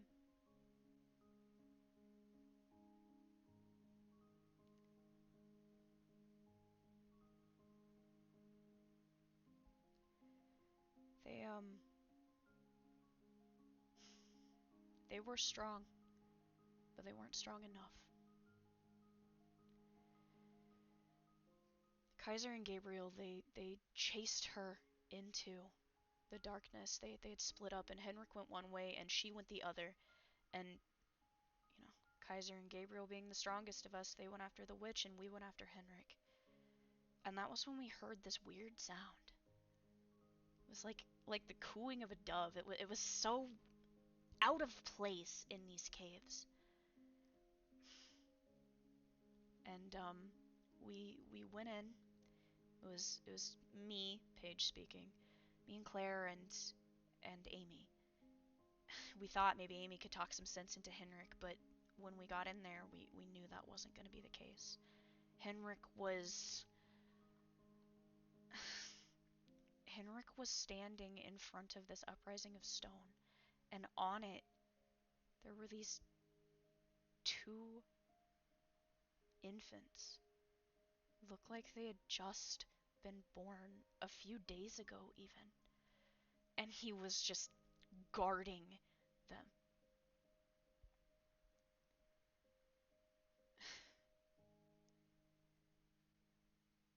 And then Kaiser and Gabriel came back. And Kaiser wasn't himself anymore. He was seeing red. Gabriel finally interjects. I was trying to get out of his hands, but I couldn't. It was like I was stuck. I was forced to watch as all of this happened. He went after Henrik and Amy intervened, and before any of us knew what had happened, my blade was centered in Amy's chest as she threw herself in front of Henrik. It went through both of them. I couldn't stop him. I couldn't...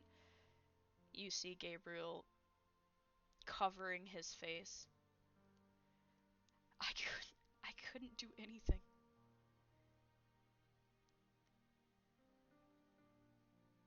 And then suddenly we were just left with these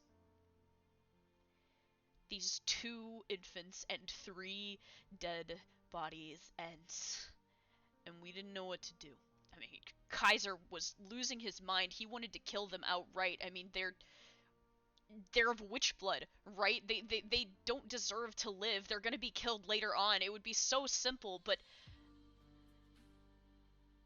we weren't gonna let that happen, Paige says. We managed to calm him down, to get him out of the room. And we brought them back with us. And slowly you see them both turn to look at the twins. And we kind of, as a group, raised them.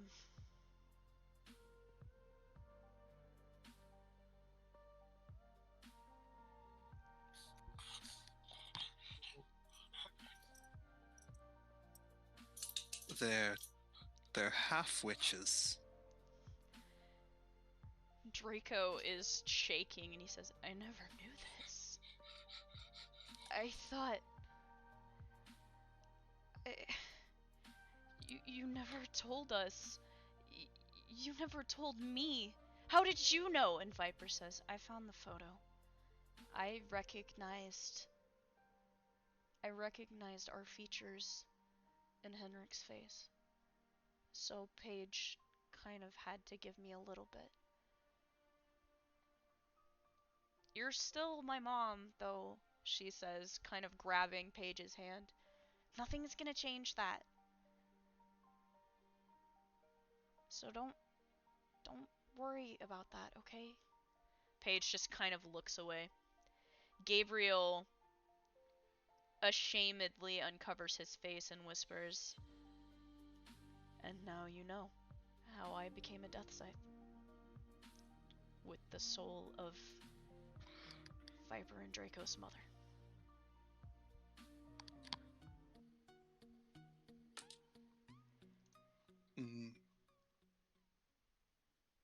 My mother said something very strange to me a long time ago. She said, we protect the innocent. But she said, we're not witch hunters, we're protectors of the innocent. And then she asked me, so what if a witch was innocent? I never answered her.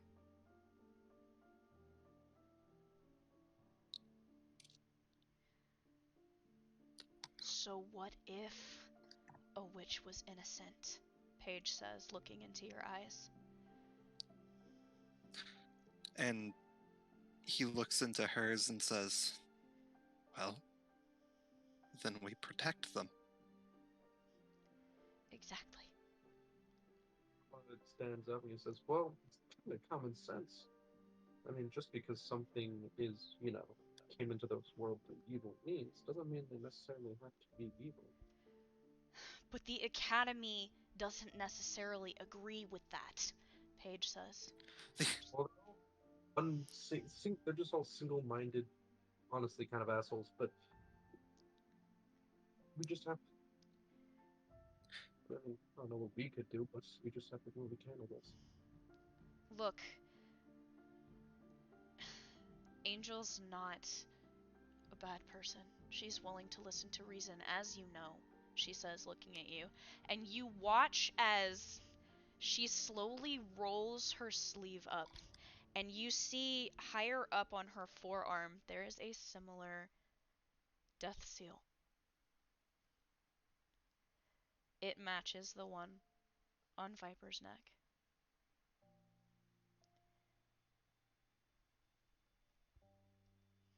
So that would mean she knows? I didn't really know what it meant, Viper said. I still don't exactly. I've always seen the matching symbol on Mom's arm, so I thought, hey, maybe I got a cool mark from this whole situation. I've grown up in the academy. Maybe it was just a birthright or something, but now I wonder. Draco starts looking himself over. I don't have a mark on me.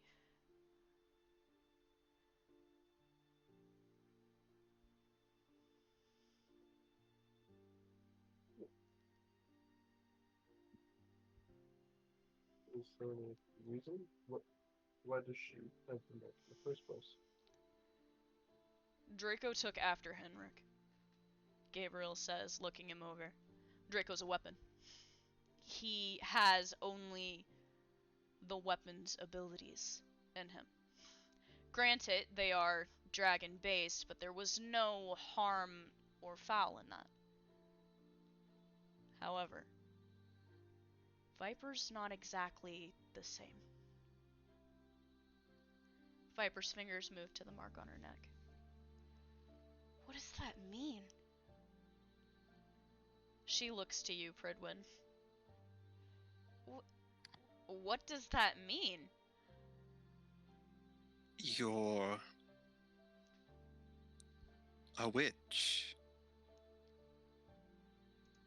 Her face just pales.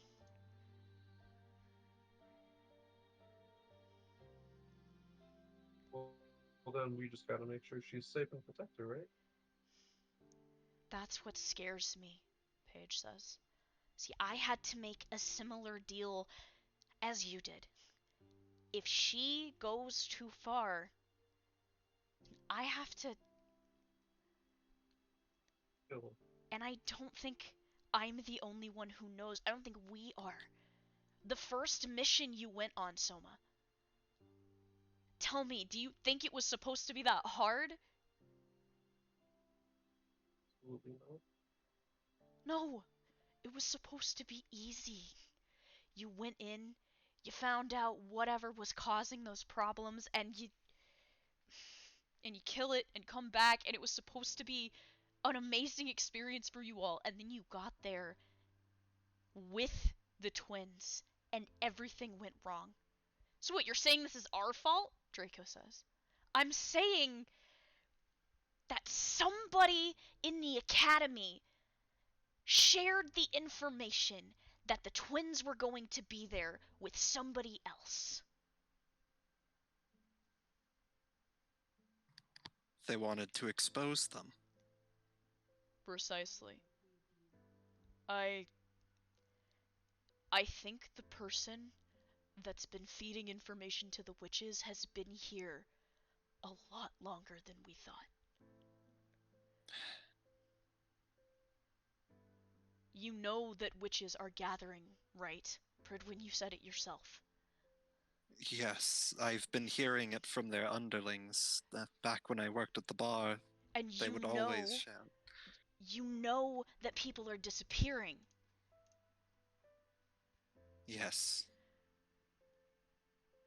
Have you ever stopped to think that maybe they're trying to circle the wagons? People who don't know they have abilities being taken in by the academy, by the witches. It's like they're building an army. They're going to try and beat us with our own... Oh no. I think they want her, Gabriel says, pointing to Viper. I think they want her because they know she's Idowito's daughter. And by birthright, that means she probably inherited Idowito's powers. Can you imagine what they could do with another Idowito? She would be one of the strongest witches. At least that I know of. Exactly. So that's And all why of you them locked working me down together. here, Viper says sadly. You just hid me away. I knew that you said people were after me, but you never explained, and I never asked you to, but now everything starts to make sense.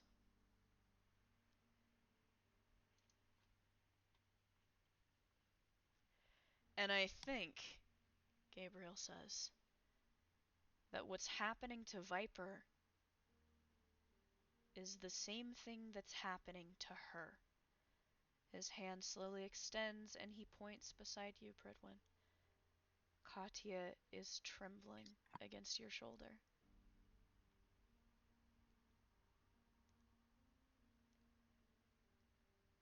He looks down at Katya.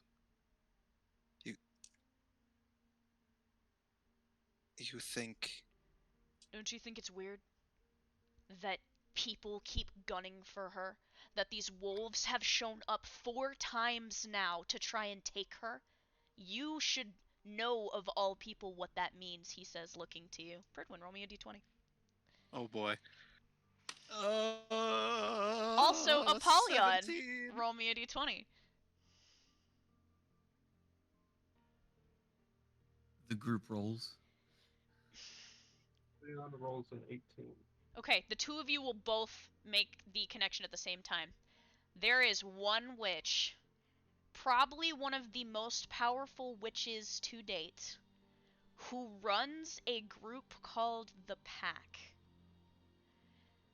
They are known to be wolves and werewolves. The Pack. Her name is Lady Morrigan. And if any of you have heard tales about that in the party, the name should sound familiar to you. Herb, you also recognize the name Lady Morrigan. It is a name that your parents told you to avoid at all cost. You have had encounters with wolves at archaeological sites as if they were looking for something.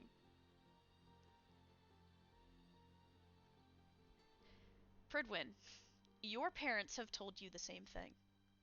Not just from your work at the bar, but this witch is the most feared of all, and it is one that your mother told you never to go after, because you would not come back.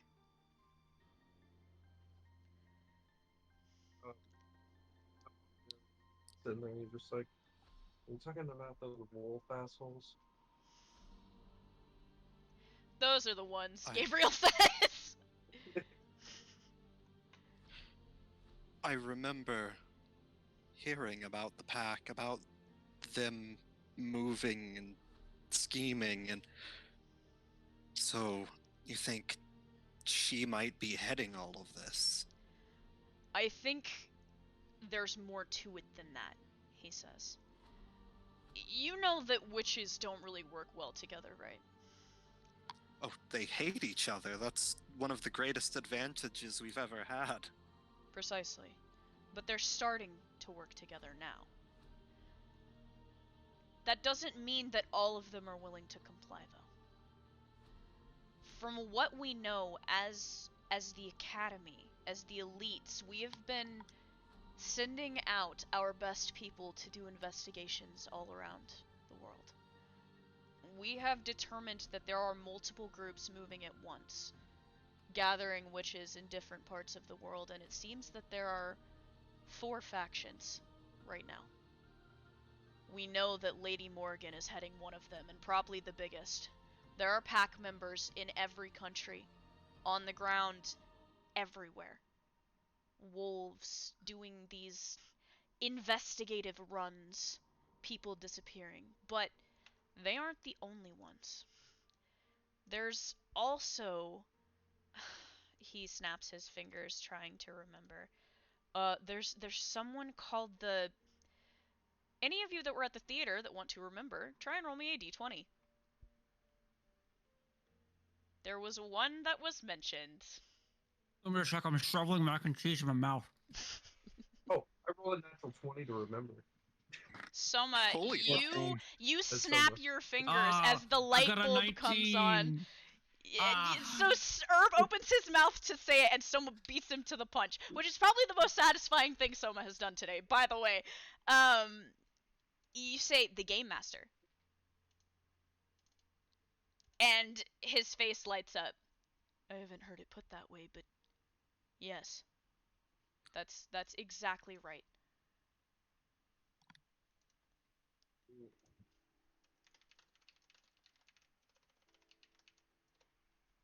I know those 2 for sure.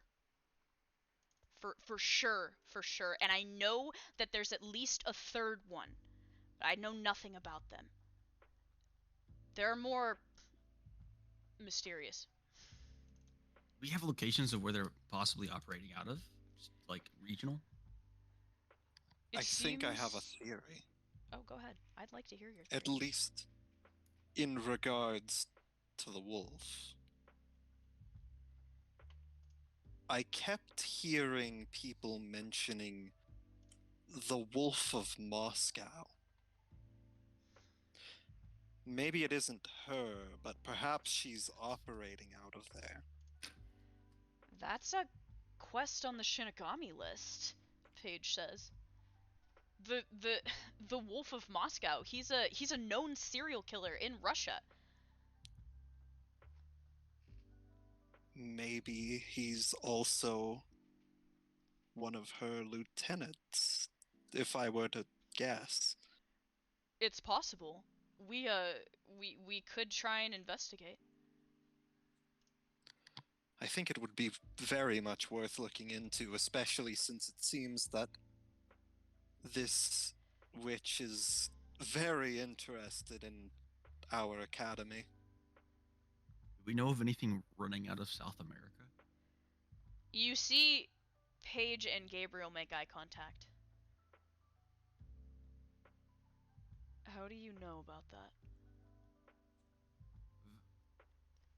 No, I know very little about any operations out of South America, but I have these, and I hand them copies of the letters. Your parents were somewhere in South America, right? Paige says. Yeah, looking for La Col. I don't even know how to say that. Colacion? Localización? Yes. That's not good. Gabriel says, I know you were asking, Angel, for permission to go, but I'm sorry to say you're not gonna get it. Not right now.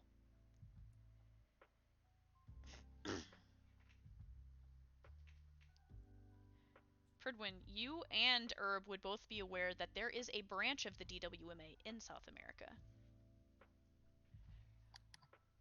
There's a branch of the academy over there, right?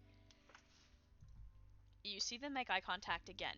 They both look like they want to say something, but they're not saying whatever it is. If there's a witch faction operating over there,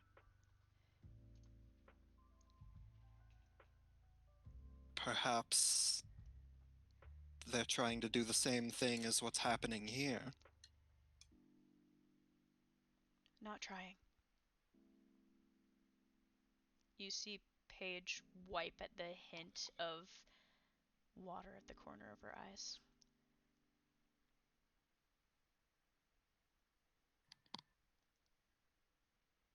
They succeeded? Why do you think that the crown was unattended? Why do you think there wasn't hardly anybody here to defend you? Everyone was there, but we didn't get there soon enough. The South American branch has been completely wiped out.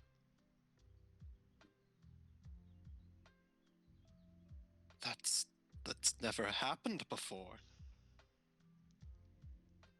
Everybody from the professors to the students, they are either dead or they're gone.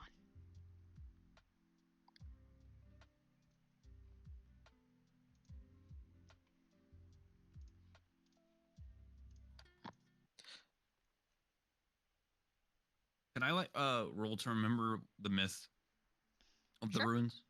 Go ahead.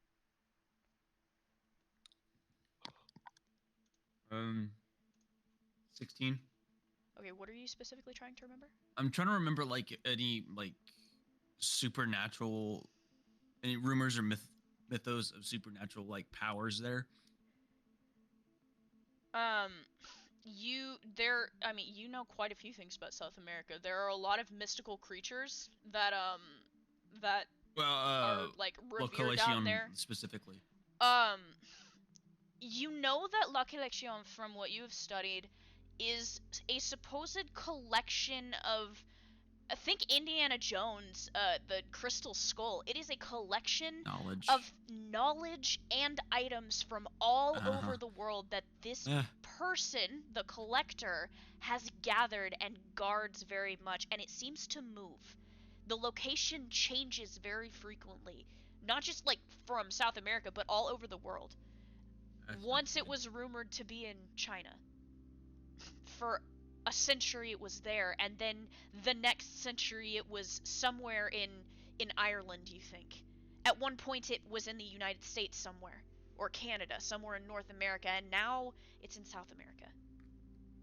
Nobody has ever found it, and people who get close disappear.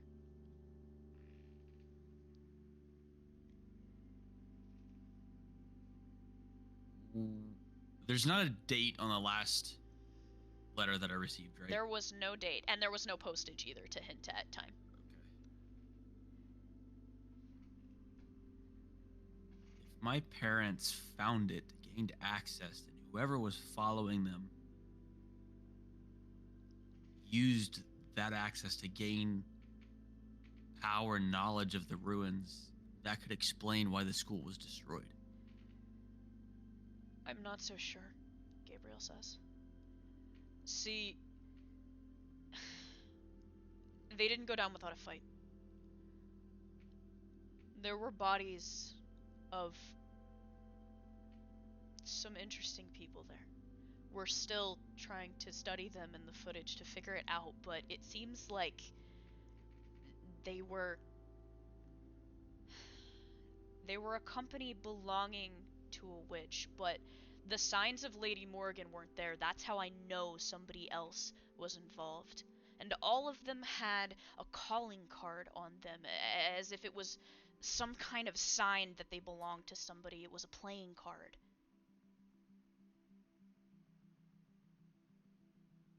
A playing card. Yeah, playing. Where did you say this was? At the South American branch. South American branch. And I see. I don't believe have any of these cards been found anywhere else? Occasionally we'll find some on some of the people that we obtain from the Shinigami list. Just something that students have reported when they've turned quests in. An ace of spades seems to be the same.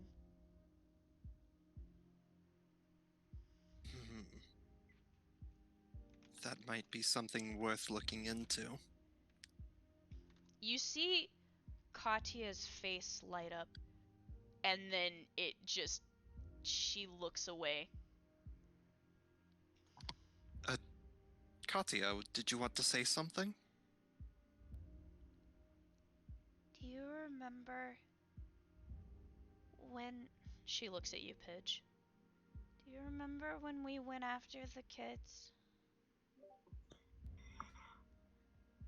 Yeah. You remember what happens at the end, before the place blew up?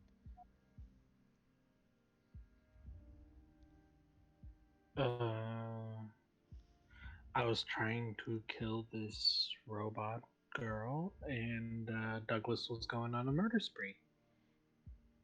Dad, About right. Dad was trying to get to me. I only remember a little bit, but there was a man in a mask. Any of you who Katya has told about this, roll me a memory check, and I think it's Soma and maybe Pridwin and Pidge. Alright. Oh! Not. No, I don't. Work for that. Well, fucking natural 20! Fuck. Well, I guess he was there. He just changed the timeline. What'd you say? Oh, I said I don't know if Fred was there. No. So Katya and Pridwin have been chatting about, like, Katya's been filling Pridwin in about stuff. Okay. That's the only reason I was asking. Pridwin, you think back to the night that, like, Katya was in your room and you guys were talking a little bit. You remember it's only a brief thing, something you caught like at the edge of a conversation that you didn't think was super important at the time. Katya said that she had made, or rather Douglas, had made a deal with someone in a mask. Right before he left, she said that somebody came calling for him. Somebody made a deal with a man in a mask. Soma, that will spark your memory for sure, because you also heard Katya mention the man in the mask multiple times. Pidge pulls out her PDA and pulls up her conspiracy board at home. Starts adding to it. No, this was stuff that caused her to start making the board. Right, okay. So what are you gonna say? Oh, I'm just gonna be like, oh. Gotcha. And start scribbling stuff down. So this masked man might be operating there. I know he's involved, Katya says. And she reaches into her pocket and she pulls something out. Pridwin, you're the first to see it. It looks like a playing card. An ace of spades. Yep. He's gonna show it to everyone. You all see this card that Pridwin is holding up.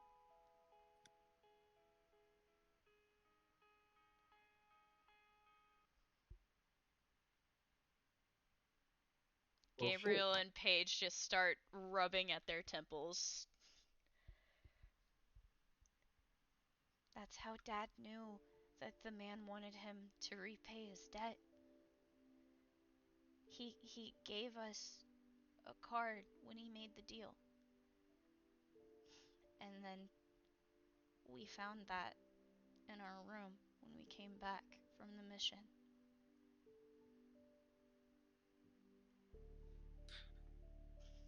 So, the masked man, he's using these cards as a sign.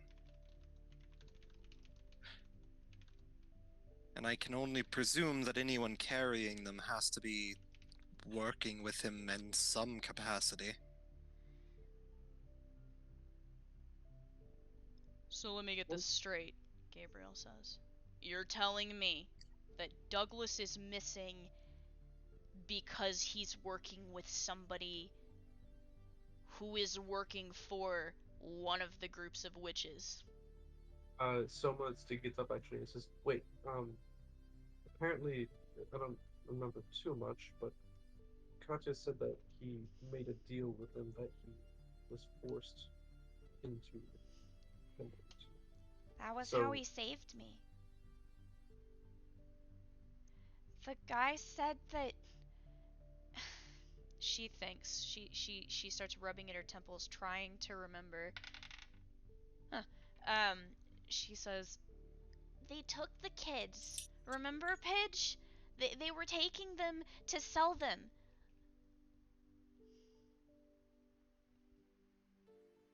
Yeah.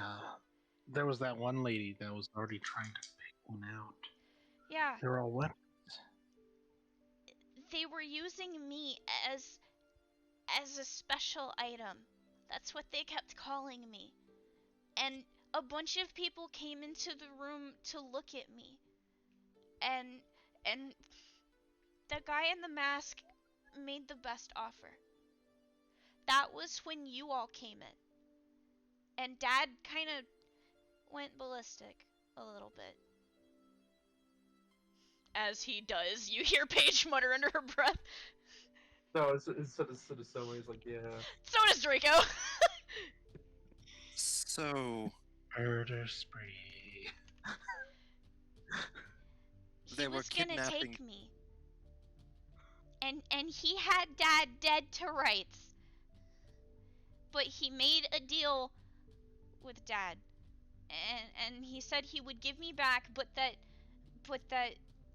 Dad had to repay a favor. That he would come calling, and Dad would have to do it no matter what it was. And Dad said yes.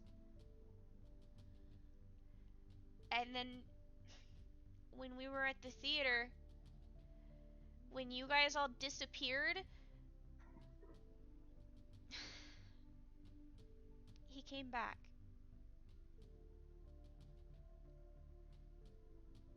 He was there. That's how I know.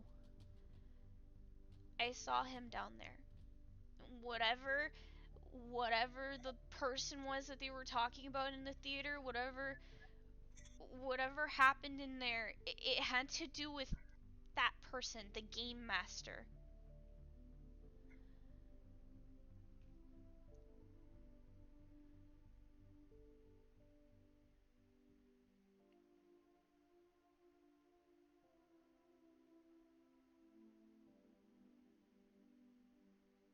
And now Dad's gone. And I have this, she says, dropping the ace of spades as though it's filthy.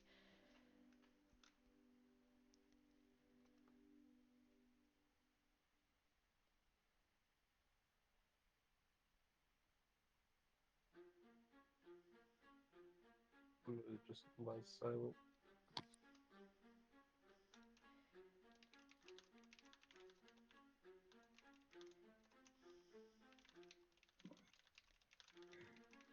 So, this masked man, he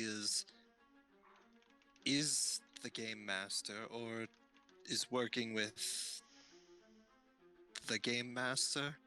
I don't think the game master would show themselves like that. I think he's a right hand, or a left, or somebody very high up the chain at least, Gabriel says. So that would mean the game master is a witch, and that she is having him operate for her. Or a warlock, Paige throws in. They're both extremely powerful. Possibly.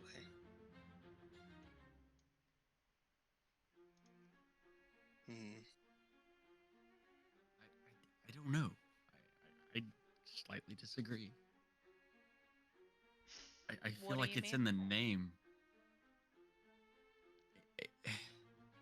The game master implies a sense of like hubris. He's the master of the game. Well, I think that's He's why in control. I think that's why He he was believes so that he's- willing to get rid of his people to take out the South American branch, Gabriel says. I think Right. he looks at them like pawns. I agree. But I also think within that hubris, he is so confident in his ability as to control that he's willing to come forth as himself yes, to but send a message. But as the game master, the one playing the game, he wouldn't go out on the board.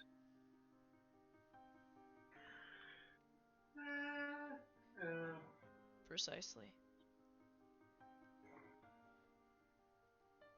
Either way,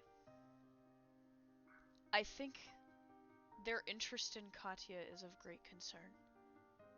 And that's also why I think there's more than one group at work. The wolves have been after her since she came to campus, correct? I mean, this isn't the first time you've seen them, right?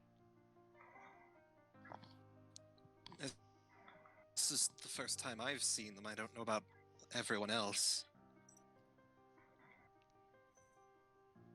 Don't recall another wolves. Katya is looking down at her feet. It's not the first time, she says. Well, what about the red-haired asshole? Not the one right next to me. He's fine. You mean the one that Iger was telling me about? And he stopped me. He was trying to get his hands on Katya. He claimed to be a professor, Iger says. I'm not sure who he was though. He wasn't on the transfer list, but he must have come in with the rest of them.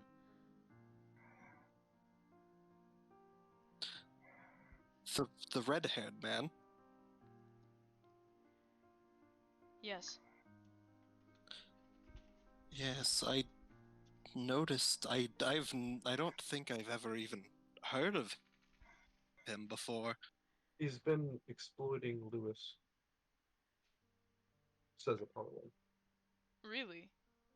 To what degree? I don't know, but I delved into his mind, sort of. And I think I remember his name, Draco says, but continue. I don't know his name, but he was preying on Lewis. I don't know exactly for, I think it was something involving EA, but he was preying on It was like a Bible name. Like he starts snapping in his fingers, like a city. Uh, help me out. Uh, hmm. Old Testament. It was.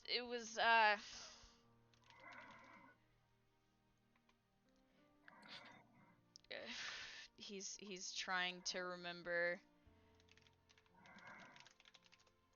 Anybody have any suggestions? God, I'm trying to remember. I mean, Herb could probably list off a couple. I was hoping Herb would be the one to make a guess.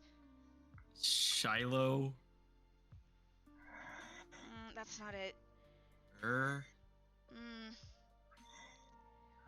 I think there was a battle there.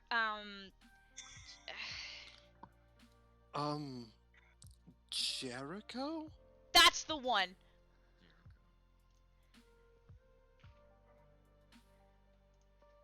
I heard him. He mentioned his name when I spoke to him. He called himself Jericho. He said he was a professor here. And yet that is almost certainly a lie. Didn't you say that Lewis got hurt by him? Paige says. Yeah, as he scratched his backpack. Yes. Claws? With Yeah. it looked like he had he quite literally claimed that he had fallen on a rake. It honestly almost looked like that. Gabriel They were- and Paige make eye contact. They were deep wounds. Pridwin and Apollyon, you should be able to make the connection as well. Yep. Oh no. So she's already got eyes on campus. And she's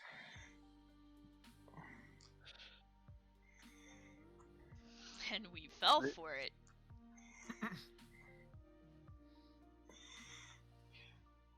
Sliding somebody in with the new transfers, that was crafty.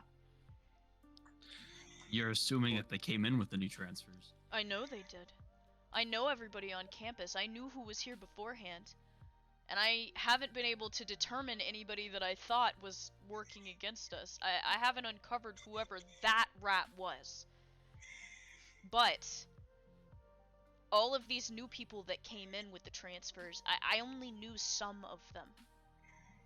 These were the first unfamiliar faces I had seen.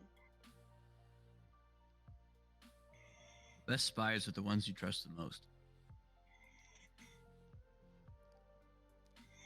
Believe me, I still think somebody here on campus is working for some of the witches. But I can tell you for a fact that this man, he must have been working for Lady Morgan. he was out when the wolves were. He tried to get Katya from us. And he had claws. Which means most likely he's a werewolf. He's a werewolf. I am going to need to keep more holy water on me. You might want to stock yourself with silver bullets, Gabriel says, looking to Pidge. It's a good thing my armor's silvered. Sounds like a good idea. Maybe I could. Silver shrapnel grenades. Oh god. Just don't keep them near me. Oh, your room's already full of like several different types of explosives. So just one You've now. been planting explosives in my room? Everyone's.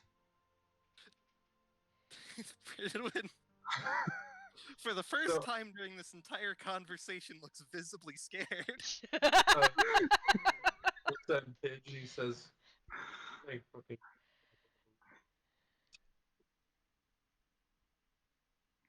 Pidge is just sitting there beaming, thinking she's extremely smart about doing this.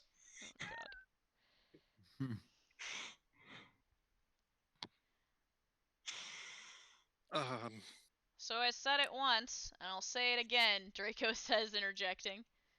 What the hell are we supposed to do now? Well, we I can feel hardly like- go with.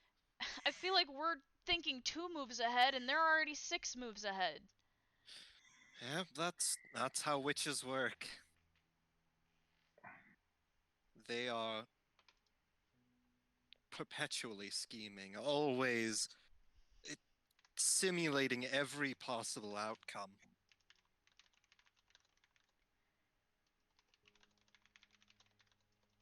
What does that mean for me? Katya says. Why do they want me? Well, you're different, is the best way I could say it. She gives you like a... I'm trying to think of how to describe this. Like this. She didn't like your answer. And I mean, you're 9 years old and you can wield me without issue. I just thought it was because I can see your souls. And I And know how to that work is with your also- wavelength. That is also something that not most 9-year-olds cannot do. But I don't see how I would be of any use to them. Well, if they're kidnapping children who have the capacity to become weapons, maybe they need meisters, teachers. Oh my god, that makes so much sense, Viper says beside you. She They're can trying see to- souls. She can tell who has abilities. She would make their process streamlined. She would be able to pick out who to kidnap next.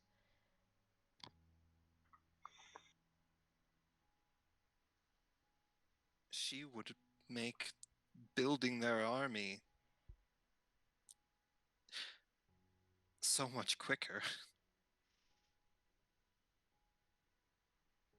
But I wouldn't help them. They wouldn't give you a Which- choice. Witches don't care about whether you do or don't want to help them. They will find a way if they have a use for you. Her face starts to pale a little bit. Is that why they took Anyway. Dad? Yeah, where is Douglas anyway?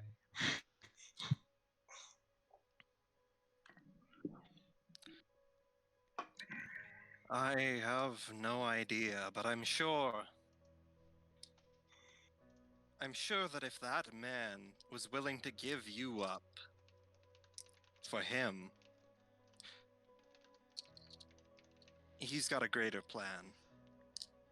What if it wasn't Douglas they wanted specifically? Draco says.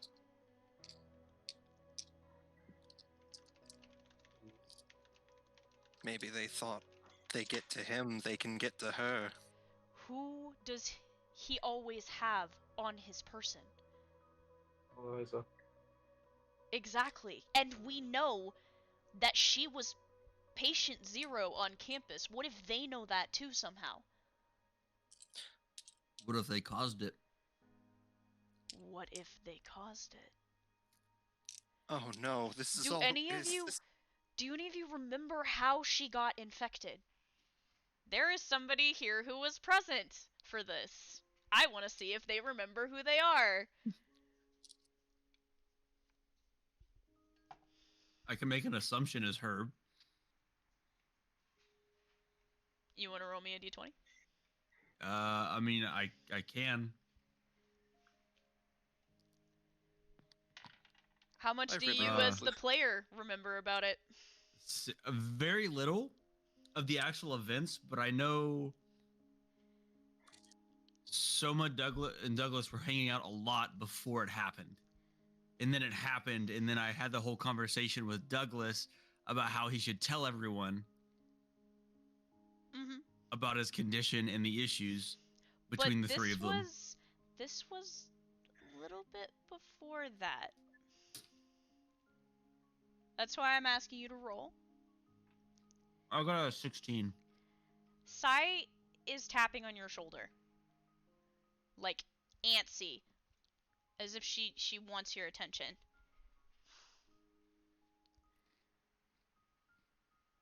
I like pick her up and put her in, like, cup her in my hands and put her in front of my face. She points at herself.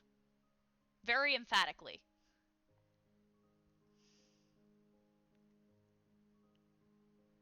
You know what happened? Better friend, she says.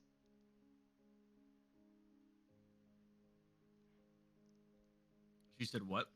Better friend. Her friend. Yeah? That's the deal we made. She looks at you nodding in the keep going way. You saying it happened in that alley? Or around the time? She points downward when you say alley. When you say around that time, she nods vigorously. In the sewers? She nods. Was it that jester? She nods. Nod, spins in a circle in your hand.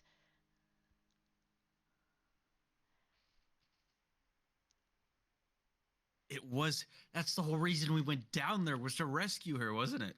She nods again. Shit, that was a long ass time ago. Damn, it's almost like everything that happens in this campaign is connected to something else. Wow, that's crazy. Holy crap. So That was.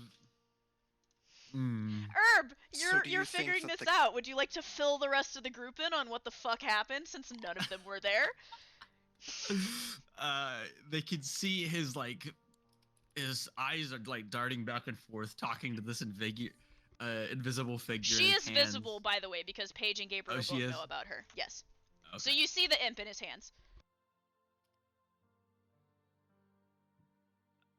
They're having a conversation, and he's just thinking, like, he's speaking this out loud. So they're getting tidbits of it.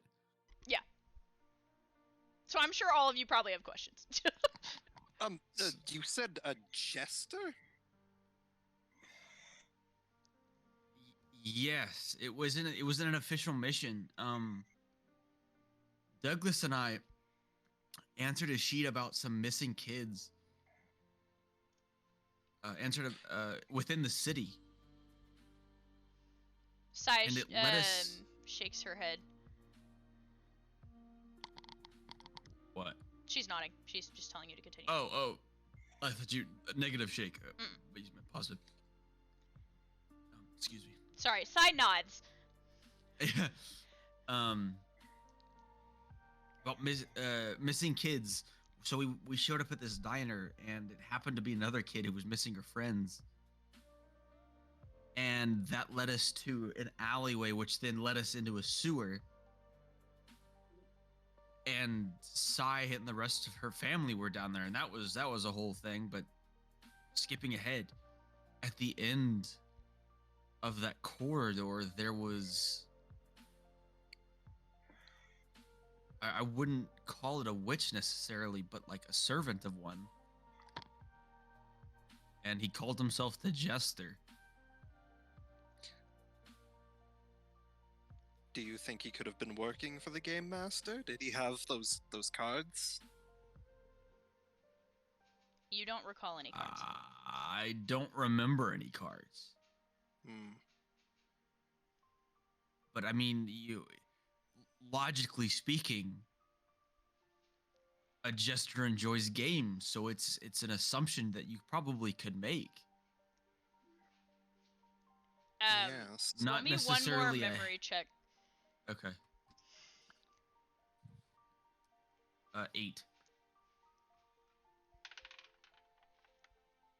Just fucking enough. Okay. Aha. You remember a phrase after you had quote unquote beaten him with the help of Sai. with words. Yeah, after you beat him with words and you were so fucking proud of yourself because you got a new pet. Yeah. Okay, so 1, you had gone down there to rescue Eliza. 2, you remember a phrase at the very end of this confrontation when he looked at you before this massive purple maw snatched him up. He said, "The mistress will be displeased."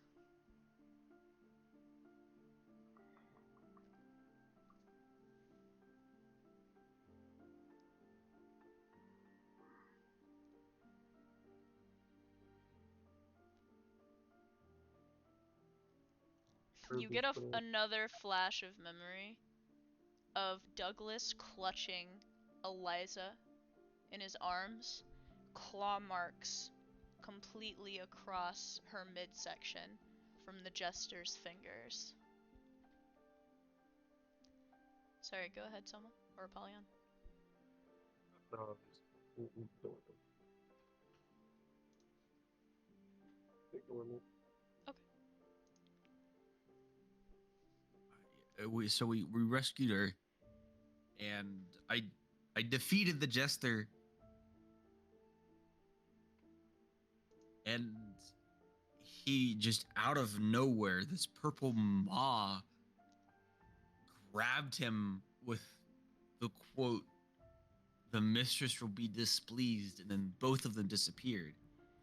Pridwin, Douglas, you would Oh. know the color purple is associated with witches. Purple. Most witches, it's important to them. It's the color of a lot of their magic. It's a symbol that's important to a lot of them. Which means he was certainly working for a witch. Or was a witch. well, even if he was a witch, he's obviously working for someone. Most definitely. And after that, she was put into quarantine, Draco says, remembering. She And was then tortured down there, heavily tortured. And then she went missing from quarantine. And officially, that's the last anybody ever heard of her. I can Well, confirm we that know Douglas carried her around in weapon form with him everywhere he went. Well, yeah, we all know that, Viper says from beside you. No shit. So, he took her out of quarantine to keep her safe, and he's had her on his person ever since. Is it possible that whoever this person worked for knew that, and knew that he'd bring her along? Maybe they didn't want him, maybe they wanted her because she's infected. So it must have been the Game Master if this masked man works for them. Then, and they knew.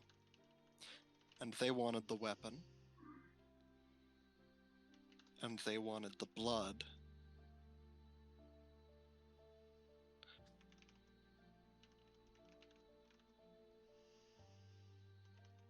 I think it must have been them.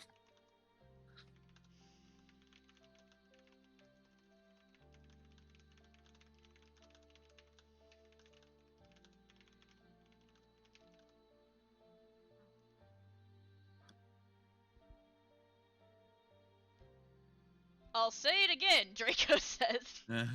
What the fuck are we supposed to do? Unfortunately, there's No. fighting a lone witch is incredibly difficult, as I'm sure everyone here knows. Fighting an army would be outright impossible. Why do you Which think we're means having the tournament? Gabriel suddenly interjects.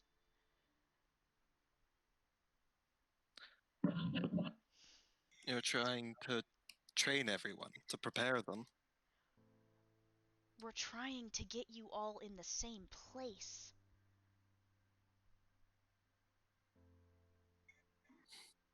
You remember the poster. A gathering of squads from all the branches across the world. You're laying a trap. We don't want what happened at the South American branch to happen anywhere else. It was Angel's idea, Gabriel says.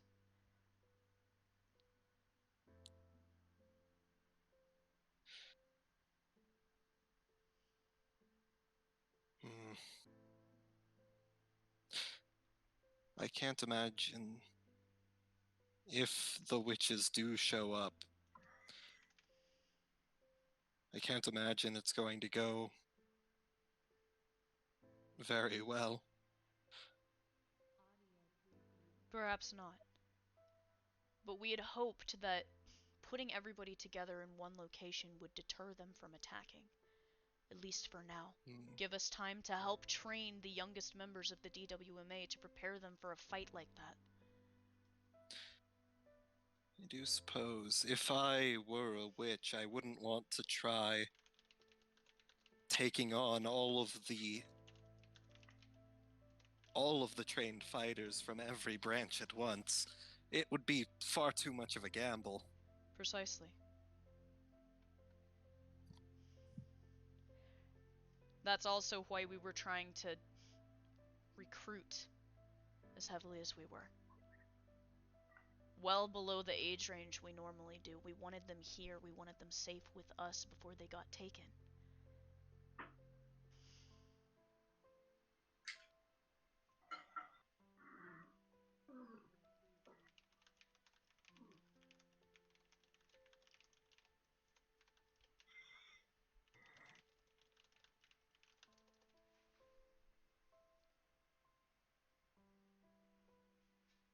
Hmm.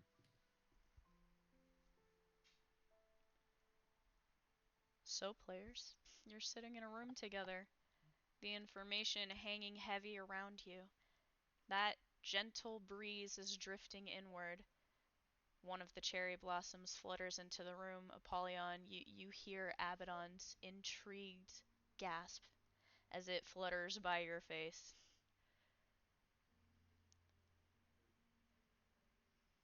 Someone's actually going to stand up and he's going to say, "Well, no point in arguing about it. I think I'm going to go train."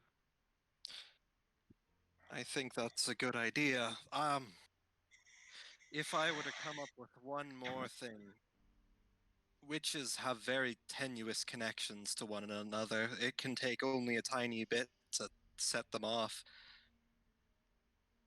Most witches that work together wind up killing each other. But if we were to be able to figure out some form of subterfuge, but we'd be trying to beat them at their own game at that point. You want to try and plant somebody in the witch's team. I think it could work. That's actually kind of ingenious, Gabriel says. Pitting witches against each other. I mean, it's already in their nature to mistrust and despise one another. It would be, and even those looking on, it was only a matter of time before they would stab each other in the back. So what are you What are you suggesting here? Who would you have us send into the fire?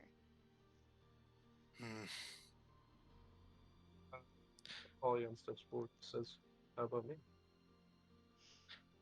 Aren't you supposed to be protecting this lot? Gabriel says, eyeing you. He's still not comfortable with you, by the way. Well, Yeah, supposed to, but you know, given my nature, I suppose they wouldn't be too mistrusting of me. your nature, I might, if I might, is demonic. Yes. And as far as a witch's hubris goes, they know not to mess with. They know not to put their trust into demons. If Literally, they as you thought say, they had- your nature is demonic, Viper just slowly turns to look at you.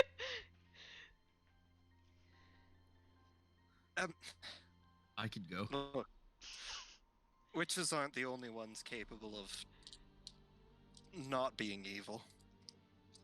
Well, I am thinking more of the Draconis with the Triad. I don't think they would hate me any more than they hate you guys, so... Actually, the Draconis would be a great place to start, spreading rumors. Because even though no witches go there, their subordinates do. If talk of a witch planning to betray another witch got out, sowing mistrust among witches would be brilliant. Or, Apollyon's been on campus, right? Draco says. If the witches knew that he was able to walk around campus at least for a little bit, maybe they'd be willing to try and recruit him. And if they thought they had him in some sort of contract, they'd know that they could trust him not to break it. Of course, that puts you at risk. We're always at risk, especially now that we know that there's spies on campus. Yes. And Apollyon is the one thing that we have that they don't necessarily want. We can't just give them somebody that they're already looking for. I've got a question, Viper says. So, they Yes? said a student was murdered, but they didn't tell me who it was. Does that play into this somehow? I think it is related. I believe you all knew the victim. Viper's Yeah. looking at you and like waiting. So, like, scratches his head, he's like, yeah, honestly, I didn't even really like him that much. It is a shame, though. She now turns slowly to look at you.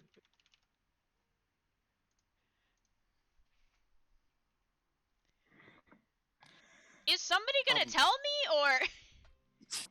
Yes, Soma, I believe a name would be valuable right now. Jay, he was murdered. Well, that's odd. She doesn't even seem surprised at this point. Yeah, He's been at the academy for a really long time. His parents were military, going back generations. They did have a run-in though, with a witch, and it ended really badly. This is news to, I think, all of you. I don't think Jay got close with anybody. no. Ended badly how? Have you ever heard of the Phoenix? Fredwin, roll me a d20. Oh boy. Whoop. And 18. Okay. You have heard of the Phoenix. She was a pretty powerful witch, based somewhere in South America. She obviously, by her name, had fire abilities, and it had something to do with a cult. That's all you really Um, remember. Yes, I recalled in the archives it mentioned that my family keeps. They had mentioned a fire witch. She had some relationship to a cult.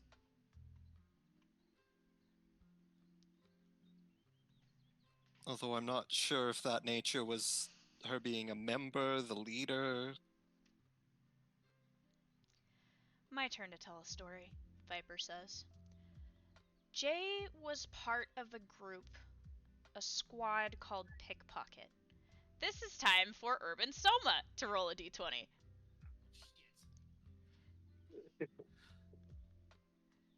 I rolled a natural 1, baby. How come every time we roll together? The funny part, Liam, is that Herb and Soma were the original partners.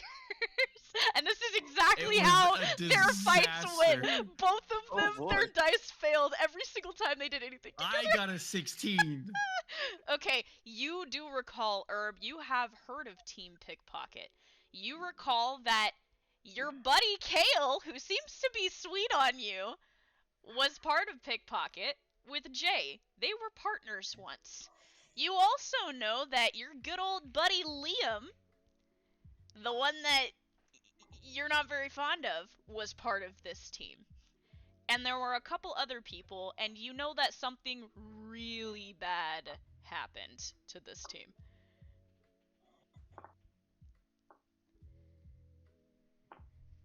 I actually remember that as a player. What did you say? Oh, I actually remember hearing about that as a player, but I rolled a natural 1, so some of the look at. Well, I mean, you can be helped to remember if Herb, tells you, so. Yes. I don't know much about them, but I know Liam, Jay, and Kale were on the team, if I remember correctly. But I don't remember what they existed for, what their purpose was. I'd like to say Liam didn't always used to be Liam, Draco says. But, he was already a hard ass when he came. This just kinda sealed the deal, unfortunately. Soma, you are starting to piece together things that you remember with mention of that. Would you like to add input?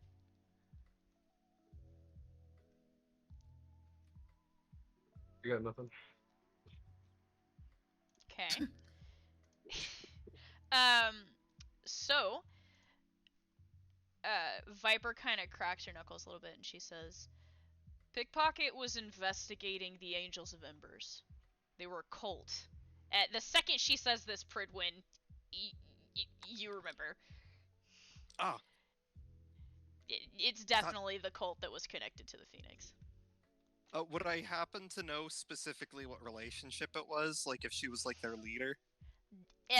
The cult worshipped the Phoenix. That was the reports that you got, and you knew that there was some kind of janky initiation ritual that usually involved the Phoenix. Like she was involved somehow, but you don't know if she was pulling the strings or not. She was basically their god. And she also knew about them and interacted with them. I'm not sure if she actually used them, but considering how witches are, I wouldn't be surprised if she used them at least occasionally. So, Kale, Jay, Liam, and Mia, they decided that they were going to go undercover. This is why I remembered it, you talking about sending somebody in. And this is why I wanted to mention it. They were under 3.5 months before shit kind of hit the fan. They had entered with some other prospected people that were recruited. They seemed like easy marks, is what they said. And they were giving us regular updates when they could, trying not to be, revealed. seemed like they said that there was upper echelons, like an underground part of this cult that the new members never got to be a part of. They tried to blend in for the first 3 months, and then they got told about the trial. It was called, she starts snapping her fingers, and Draco says, the Blazoned Path. That's it.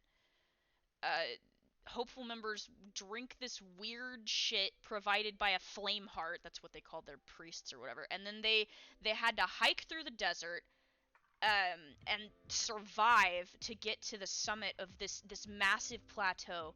And then somehow the Phoenix would determine if they were worthy or not. Anybody who passed the trial became flame touched, and they were let into the proper echelons of the cult, involved and told actual things.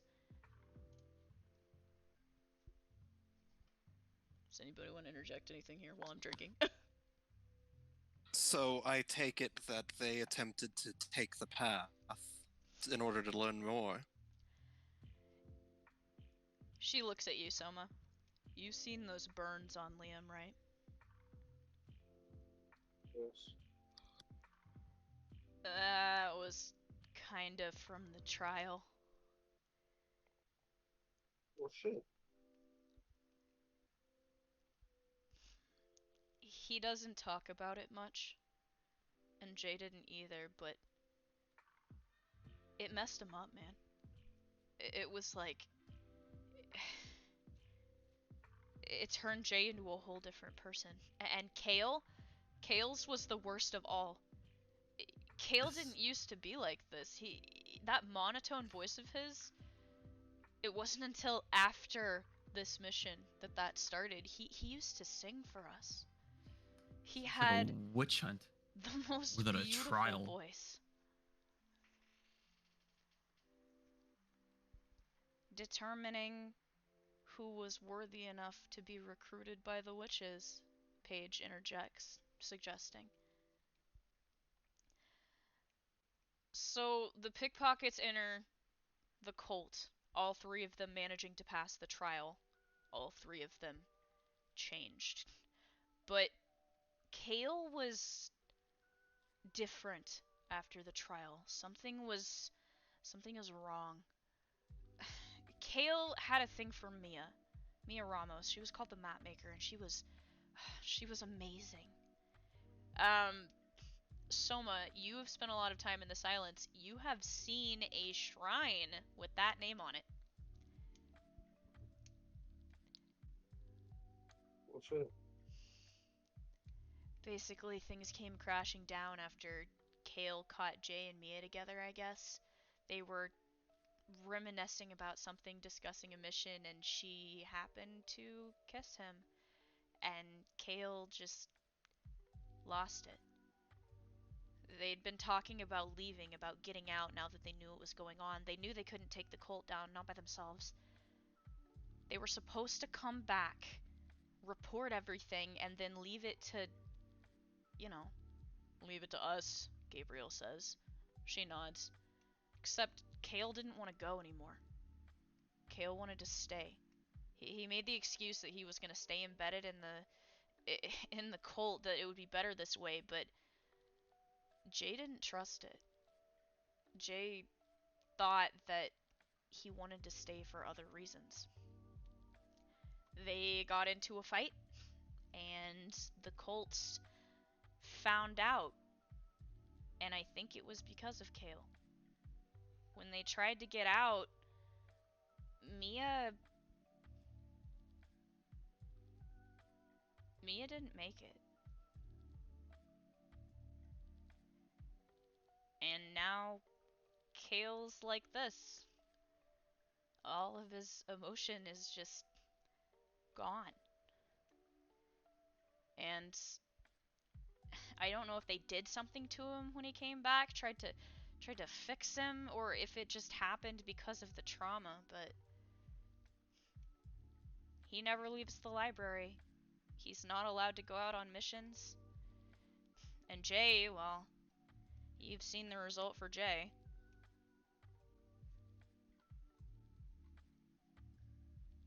The rest of the members of their team transferred to the UK branch right after they got back. Like they couldn't stand to be around them anymore.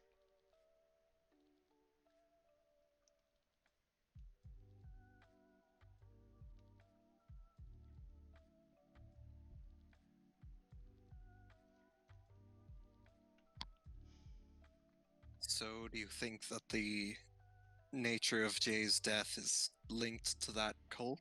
I can't help but wonder. I mean, Oh, she yeah. was a witch, right? What if she was working with one of these others? What if...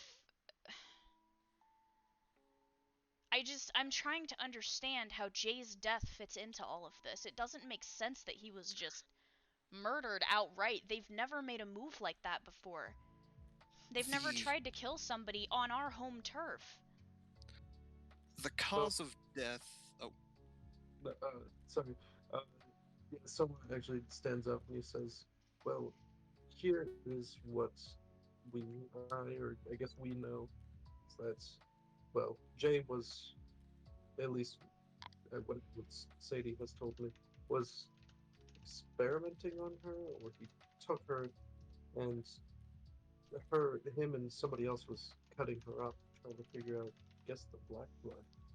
And then soon afterwards, when me and my team arrived, Jay was found by Draco, shot, killed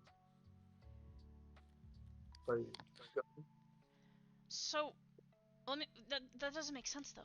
I mean, if they want the black blood and he was experimenting on, you don't think Jay worked for them, do you? Maybe he well, found something. Maybe he found something, and afterwards, them being witches, found no further use for him. Ended him, so he couldn't tell anyone else. furthermore, the nature of his death, the gun.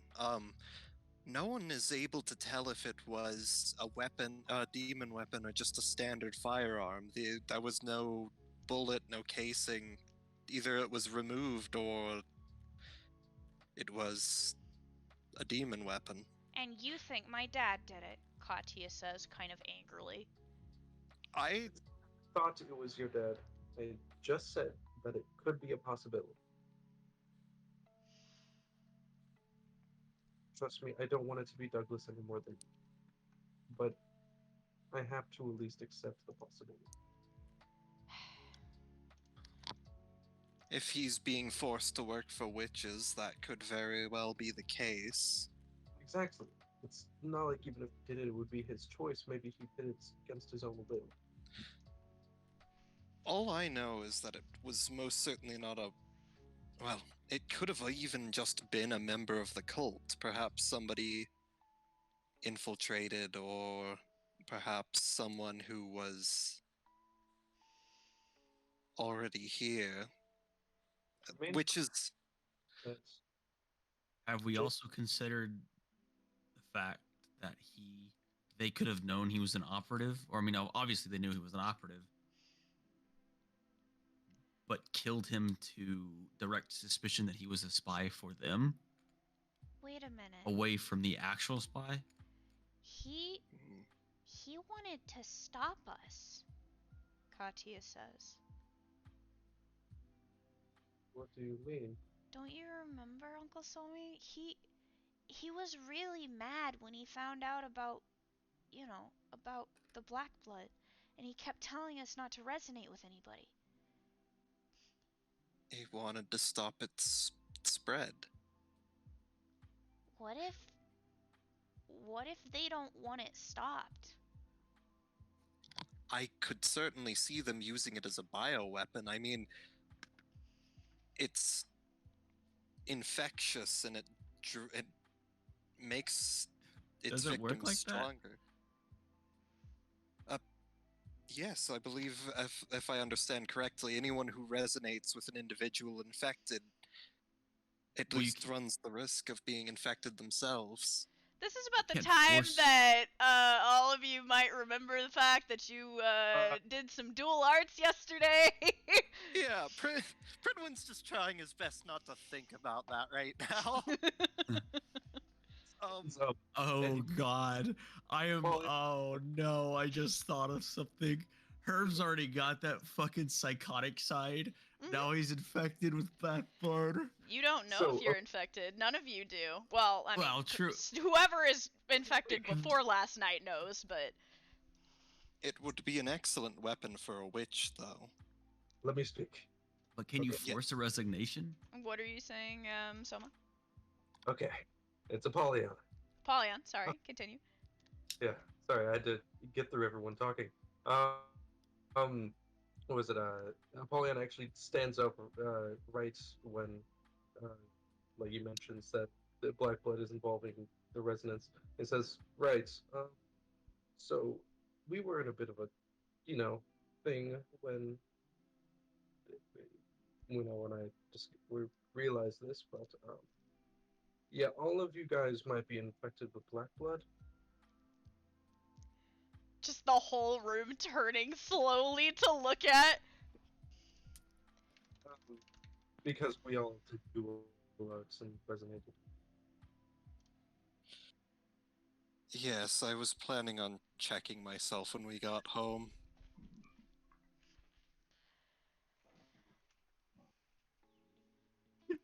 This one's perfect. But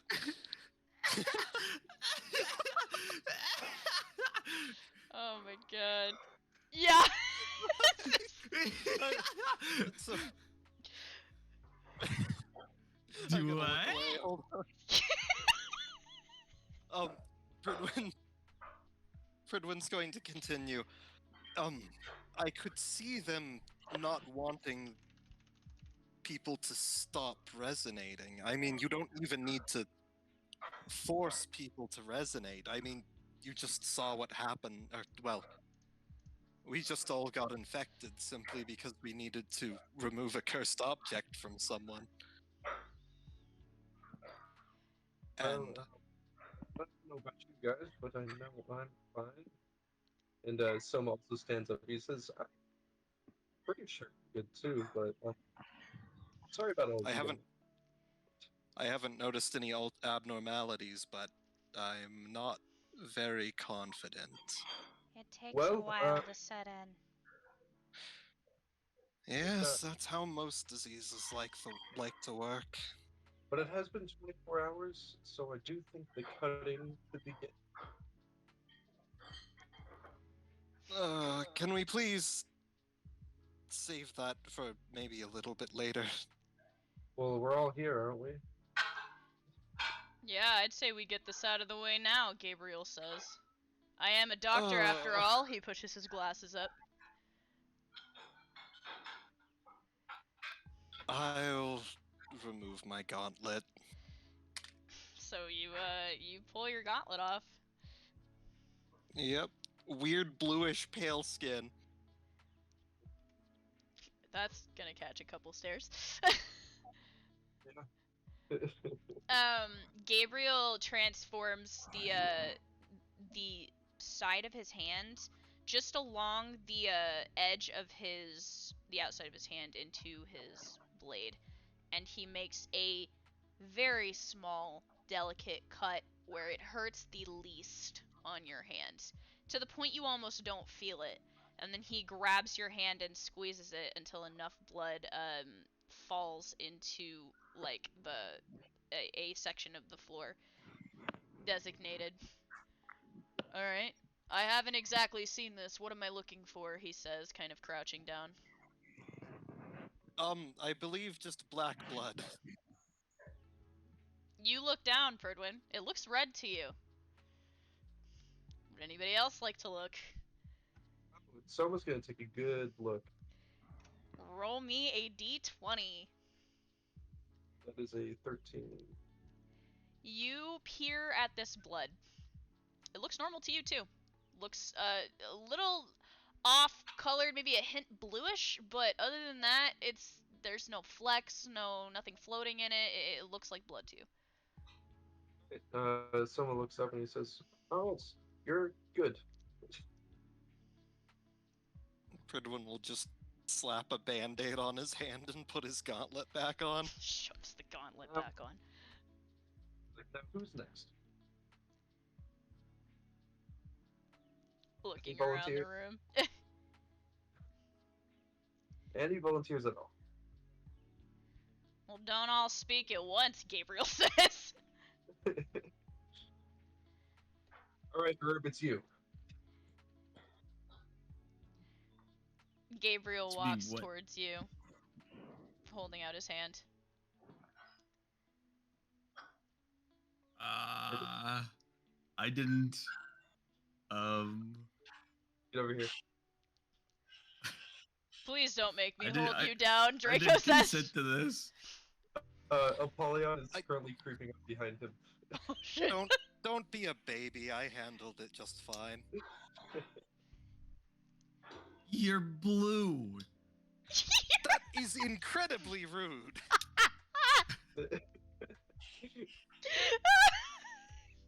Can you even feel? Wow! What is wrong with you? I just have a skin condition. Have you tried lotion? My hands are not dry. Katya, as you start saying this, gets in front of Pridwin and stares up at you, her hand balling into a fist. You want to choose your next words carefully? Don't talk about my weapon like that. I could get mean. Well, currently Apollyon's creeping up on you, so you probably feel that, Yeah, you feel the chill run down your spine. Yeah. Well, there But are go going ahead, to if be you want to steps get to mean, please get mean. I'm here for it. While Oh, so everyone's it's- arguing over there, Okay, it just passed So the I'm gonna shelf. set up what's going on. At this point, he's feeling the creep of the second personality. Yeah, his psyche is not Is exactly in fucking the best shot. condition right now. I kind of get down to eye level with her. Your weapon's not here. Are you smiling when you say this? Yes. Like that cheesy ass fucking crazy grin. Pridwin, you feel something. You feel Oh, a no. pull. The same pull that you have felt when your Meister wants to draw you to their hand. He's gonna transform, but he's very specifically going to try to keep all the blades and spikes retracted. Yeah, so it's like a split second. One, you flash onto her arm, and two, she just goes to punch you directly in the face with the shield herb. Oh boy. Roll me That a d20. gauntlet's got Pridwin's strength in it. I know. I got a 20. Holy Jesus! Okay, so she goes to swing to punch you, and you just matrix it. You just barely miss getting clipped by the edge of Pridwin's shield. What would you like to do? I'm just gonna turn around and walk away. She is. Uh, Go ahead. What's Apollyon doing? he's right behind you. So you turn around and you're face to face with this guy now. Pidge is poking Gabriel on the shoulder and holding her hand up, having just stabbed it. Gabriel begins to examine your blood while this fight is going on. Herb, you turn around after dodging this swing, and Apollyon is standing in front of you, and Katya is right behind you, readying again. What would you like to do?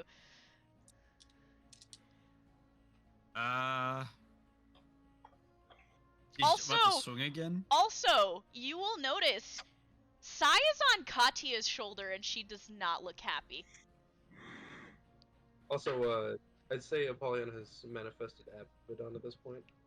You see Wait. a wide smile forming in the scythe.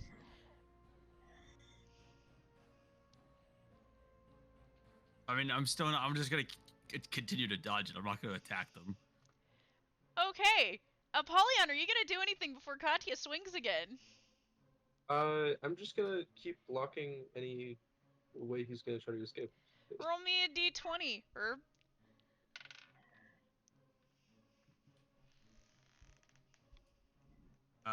8. Yeah, you ain't dodging this one. Katya, she missed the first swing and she ain't gonna miss the second one. She comes in and full just punches you in the chest with the brunt of, like, the center of this shield. You're lucky the spike is not there. Don't talk about my dad like that! So, I want to do something. Okay. I want to cast Sandman on. You want to cast Sandman on Herb? Yes. Okay. Find me what that does. Does that put him to sleep? No, it's the one where I can delve into their mind. Oh.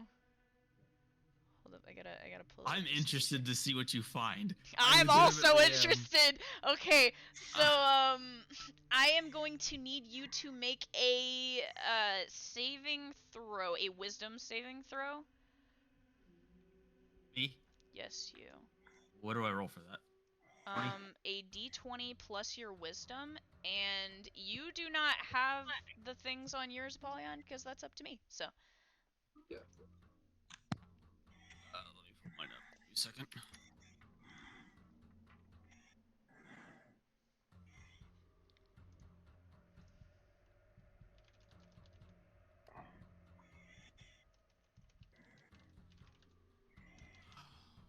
My wisdom is 8, so I have 14 plus 8.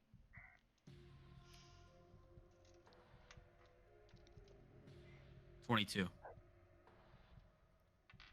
Apollyon, your ability is successful. Fuck. So you get hit by this. The way I'm imagining this is you get hit by this punch and it knocks you back into Apollyon, who grabs your shoulders. And from that contact, Apollyon, you begin to see things. Things that Herb is scared of. You see images of Herb's parents torn to pieces. You see an entire group of people pointing and laughing at him. You feel scorn, you feel shame and intimidation. You see what looks to be black sludge slowly creeping up Herb's arm from a cut in the center of his hand.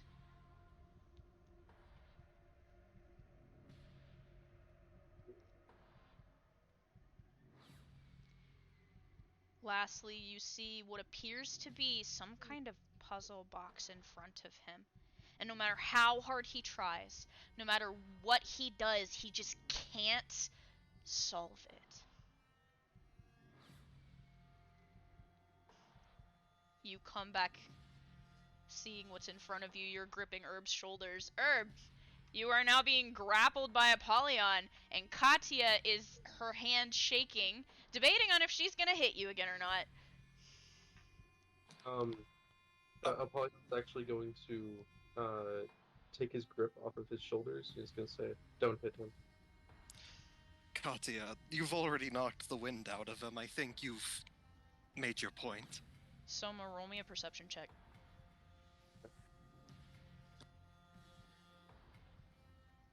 Oh, I didn't roll high. I rolled a 5. It's enough, surprisingly.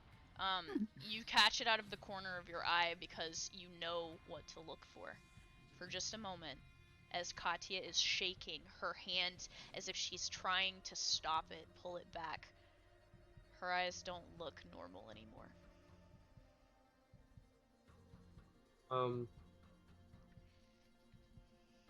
Shit.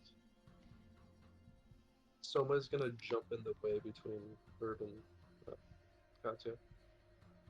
Her hand shaking, Pridwin, you feel her fingers tightening around you. as if she's trying to Katya? control herself. The resonance between the two of you, it's wild. It's wild and thready, and it almost feels like you're shouting through a void to speak to her. Katya, please calm down. Soma, you're looking down at her. What would you like to do? I'm going to resonate with her. Are you gonna grab her shoulder? Yeah.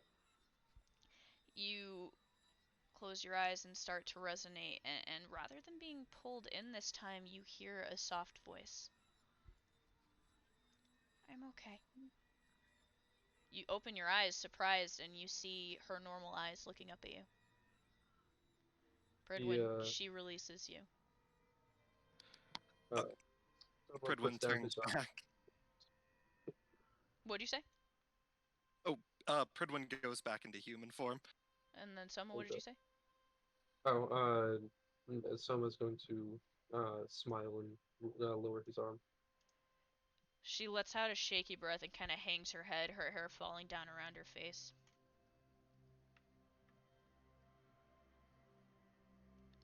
Soma pats her on the head and then walks back towards Herb. So, just kind of backtracking a little bit. After Apollyon like lets him go, he just falls to his knees, just laughing, and like slowly passes out.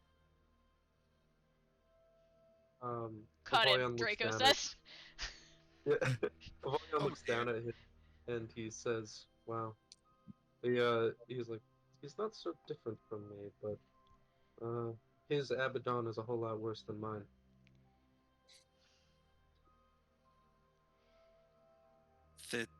There's two of them in there?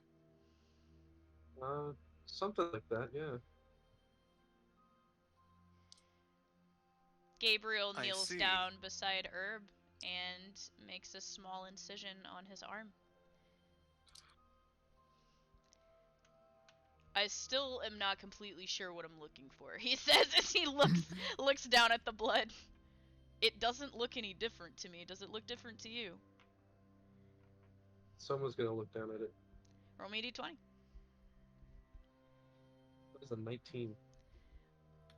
This also looks normal to you. You don't see any flecks. You know, it doesn't look like sand. His blood looks clean. Seems like him. See, this isn't supernatural crazy. This is just normal crazy. This is trauma crazy right here. Yeah. Gabriel turns to look at Katya slowly, and Katya just backs against Pridwin's legs and shakes her head. I'm putting that in quotes. This isn't magical crazy. This is trauma crazy. This is crazy. You won't like what you find, Katya says to Gabriel. Gabriel looks to you, Soma. She's well suited. We Then don't need to cut. I should cut her to see what it looks like, right? He looks up to Katya. Do I have to? It's up to you. She slowly holds out her arm and begins to unravel a bandage on her arm. Pridwin, you've noticed this bandage many times. It's made out of a piece of flannel. And as she pulls it off, you see a cut mark, like with several lines. One that has been reopened again and again and again. She holds her arm out to Gabriel.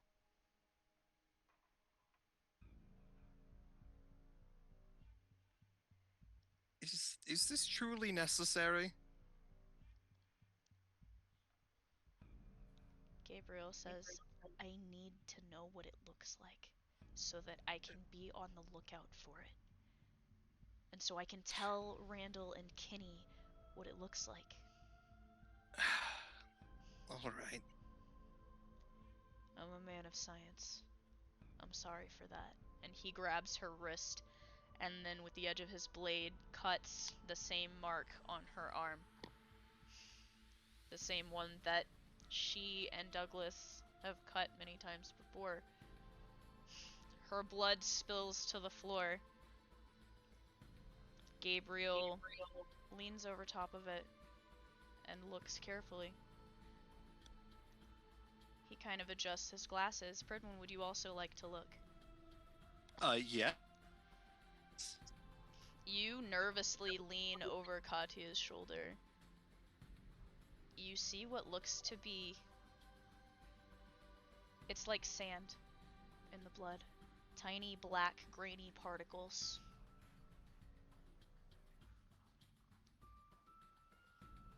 Gabriel looks back to you, Pidge. I didn't see any of that in yours.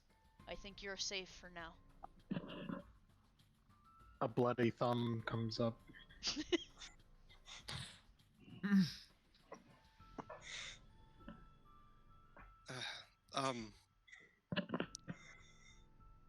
Pridwin's going to pull out his plastic cup and fill it with healing water in it and offer it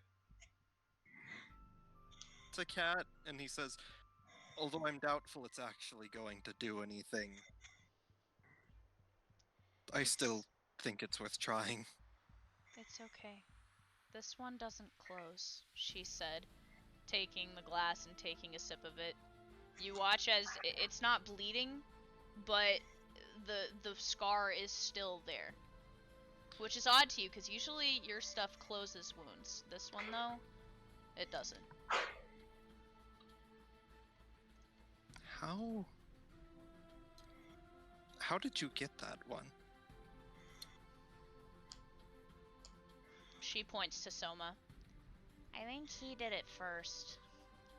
It was either him or Dad. It was probably me.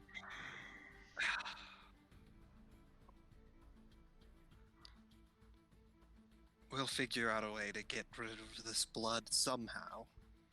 It's okay, she says, and she takes the piece of flannel, which you recognize from the picture of Douglas that is hanging on his door.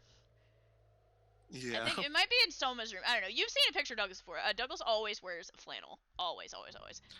It looks exactly like the one that he wears. And she ties it back onto her arm again. Dad couldn't heal it either. Don't feel bad. Of Gabriel's course. like pushing his glasses up further and he says, This is so strange. He looks to you, Soma. So what does it lie dormant? Does it get worse with time? I don't understand. It's it feeds on your emotions, on your traumas, and it slowly begins to try to bargain with you. So it's a living entity. That's what we saw last night. That's how you were able to separate it somehow, he says to Apollyon. Apollyon walks up and he says, "It's a demon." Oh, good. I can work with that, Gabriel says, kind of matter-of-factly. If it's demonic in nature, that means it can be removed. I grasped its soul into my hands. Honestly, it was filthy. I didn't really like it. I wouldn't recommend eating a demon soul either, if I could help it. Yeah. Yeah, we don't taste very good, Apollyon says. Or, Abaddon says in the back of Apollyon's mind.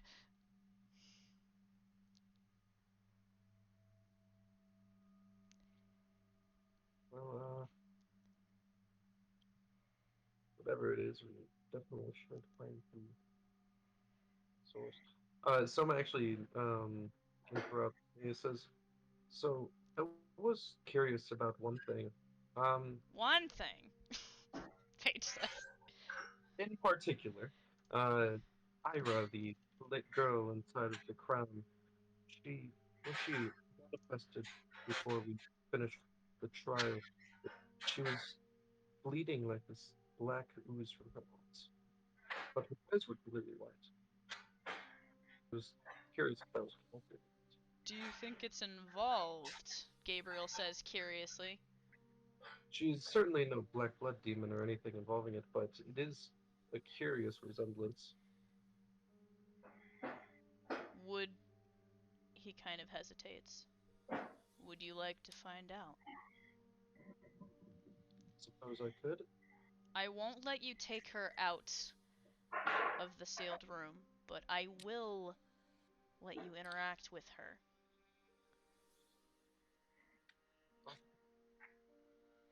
If you're So we sure that she's not going to kill you, that is, he says. I'm 99.9% sure. It's a gamble. Katya looks up at you, Pridwin, and says, We know a little something about that. Yes. Yes, we do.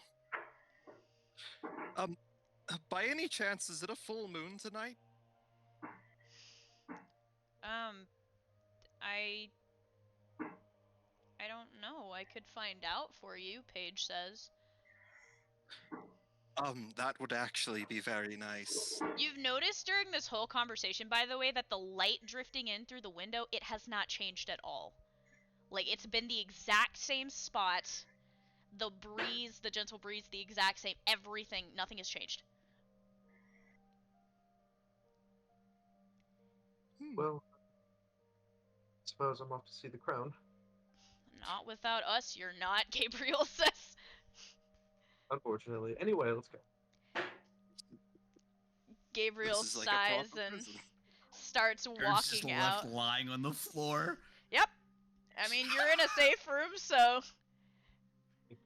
As they're walking, actually, someone's gonna talk to Gabriel when he says, "So there's something different about that house.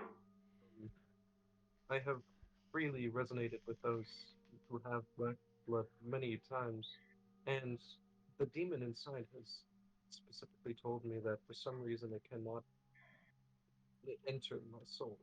And Okay, that's weird, Gabriel says. it is very weird. But I should also mention, like, I don't know, I have this innate ability to just ward off these beings. I'd like to try something with you, but after you deal with the crown, is that alright? It's good. Pridwin, you and Pidge are hearing all of this because you're like keeping close in the labyrinth. You'll be damned if you get squashed by whatever's making those really creepy dragging noises down the hallway. Yeah. Yeah. Which, by the way, none Oh. of you have ever seen The Guardian. I've never seen it, but it almost killed Sadie, and I was right there. Oh, Didn't it's see it. there! Oh boy. Hmm. If this crown, honestly, I believe it can be rehabilitated. Maybe. I suppose we'll test it later. I have a hypothesis that I'll let you. Yes. For now, I do think it is reasonable to keep it down here. It is still a dangerous artifact. She, Katya says under her breath, walking beside you. Wait, what? You cut out? Katya is walking beside you and she says she under her breath. She, yes. You guys turn the corner and you're back in that massive room. Moira is kind of walking towards you curiously, and she looks at you, the lot of you, and she says, "Not again." We're here for visitation hours. Ugh. What is this, some kind of sick custody joke? She starts walking toward one of the pedestals. Hey, I'm still fighting for custody. You're not gonna win this custody battle if I have anything to say about it, Moira says, begrudgingly opening the seal with her golden, lit up hands. It opens without her touching it, and she reaches in and very carefully picks the crown up, but like it's not touching her palms. Whatever this energy is she's using, she picks it up with that and turns and starts walking for that same room, the solitary room. That room must look fucked up right now. Huh? That room must look really fucked up right now. Yeah, it's not great. Yeah. She walks in and sets the crown directly on the ground and then takes a step back. I am locking you in here with that thing. Do not make me regret this. You won't. You won't. And, Alright. y'all going in? Definitely going in. Well, Soma's going in for sure, I know. Is it? I mean, I suppose if. Well, if you do get stuck in there, then we're gonna need to dive in to get you out. So Pridwin and Katya walk into the room. Pidge, are you going?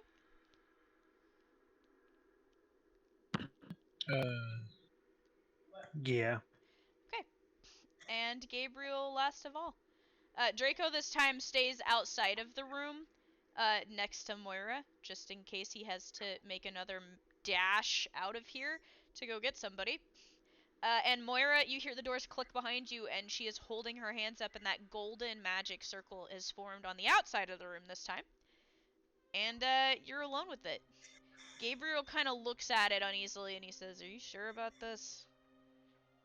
100% this time.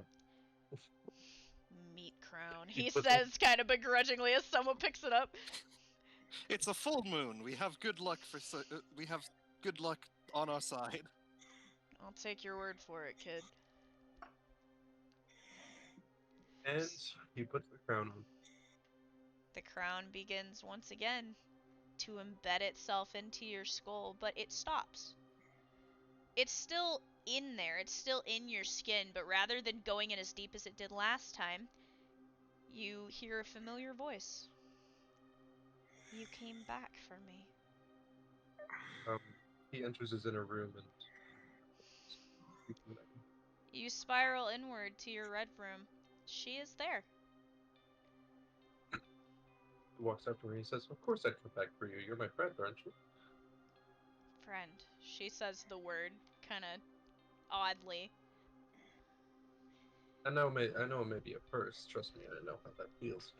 But just wanted to come back and speak to you. Still fighting for custody over you, by the way, but there. Custody? The ability to carry you around with me without them trying to kill us. I could go out? Hopefully eventually. I will try to fight for that. I've been here for centuries. I don't remember what out feels like anymore. He puts out his hand again, like last time in a handshake motion, and he says, "Well, I will promise you that one day I will bring you out there." She grabs your hand gently, and then she kind of turns and sees the photos sort of curing along the wall, and she goes, "Is this out?" She kind of tilts her head, looking at some of them. He grabs specifically the picture of the bench by the lake, and he shows it to her. He says, "Yeah, these photos are all sort of my memories." Out, she says, looking at the bench, and she smiles a little bit. That is a duck. She points to it in like the corner where Waddles is like swimming. Yes, that's Waddles actually. He's my pet duck. You have a duck. Yes. She nods like approvingly. 1 second.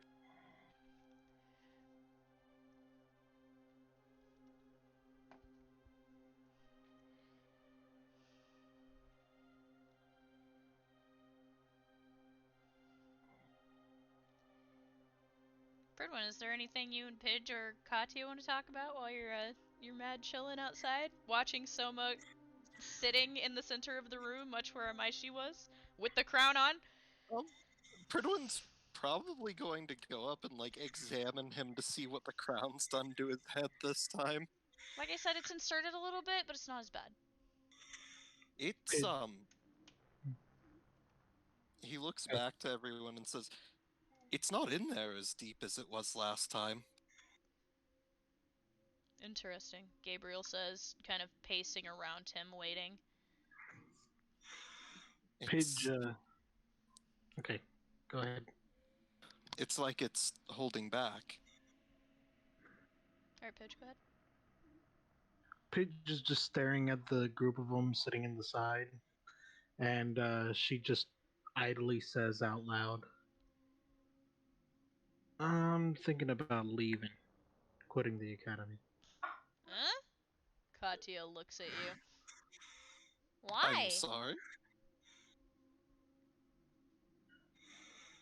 She holds Eon in her hand, and she looks over at Gabriel and goes,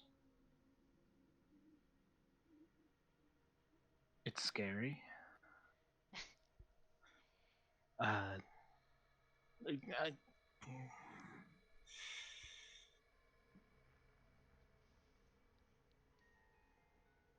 Eon's the closest thing I've got to a connection with anyone. And Right, I'm back. I'm sorry. Oh, you can continue. and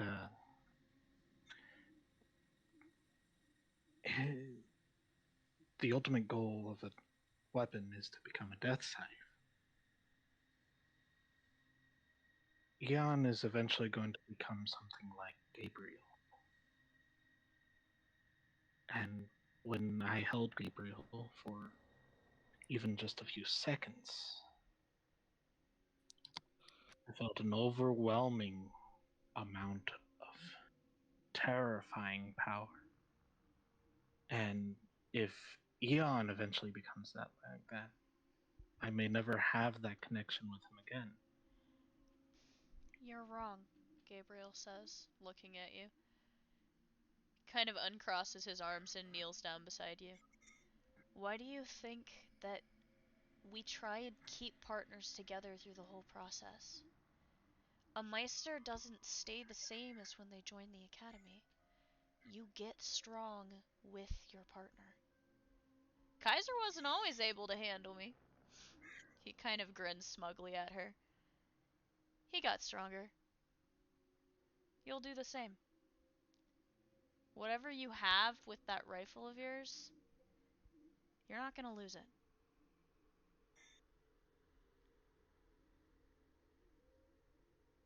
Pidge just nods quietly.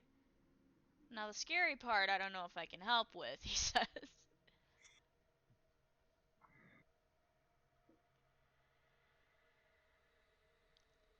That's why we're here, though. Katya chimes in. It's scary, but it's a lot scarier out there by yourself.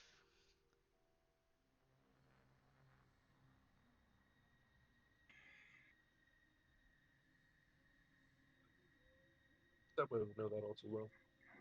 Huh? No, I said Soma will know what it's like to be all by yourself all too well. All by myself. Sorry. Yeah, Katya's looking at you very firmly, actually, almost upset that you would say such a thing. Pidge just is hugging Eon close. There's a bit of a fear that she can't describe, and she isn't saying anything about it. Back inside the inner room, Soma, you just pointed out a picture of a duck. Yeah. He pins it back up on the thing, on the wire, and he says, "Well, until then, I can at least show you my memories and everything that it is to be on the outside. Maybe that'll ease your mind a little. I like that. But you didn't come here just to hang out, did you? Well, that's half the reason I did see you, but my friend Gabriel wanted to test compatibility, I suppose. You see her nose wrinkle. Yeah, no, I know how you feel. Um, but I guess it was just to test our compatibility. He's actually being helpful. Helpful, she mutters under her breath. I know, right? It's usually not that often.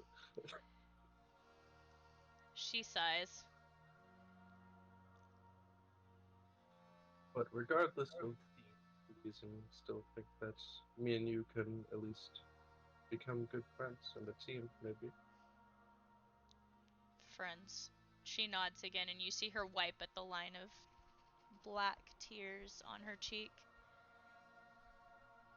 He notices this and he says, "Also, I've been actually curious. So those black tears on your cheeks, what what is it?" I don't know. Once, someone was looking for me. I killed them with my vines. And when they came back to me, they were covered in this liquid. And now, she gestures to herself, now it's in me. He kneels down in front of her and he says, "I know exactly what's coursing through you, and we are currently trying to eradicate it. And maybe it'll help you too if we can figure out how to get rid of it." She kind of like wipes at the black liquid that just replaces itself coming from her eyes. I would like that. I'm glad to hear that. Well, I'm glad we could talk. Gabriel's probably getting impatient, but if you want to talk about anything else, feel free to let me know. The small one. The girl? She nods. Katya, She nods again. what about her? What's her deal? There's a lot of things. Some that I don't even really know. She's stubborn with her secrets despite being really bad at keeping them. But she actually has the same black blood that flows through you. She kind of has this thoughtful look on her face. The same. Yes. Something similar about her. Similar? She nods again. Something similar about her. What would that be? She thinks back. Saren. Saren protected me from someone like her.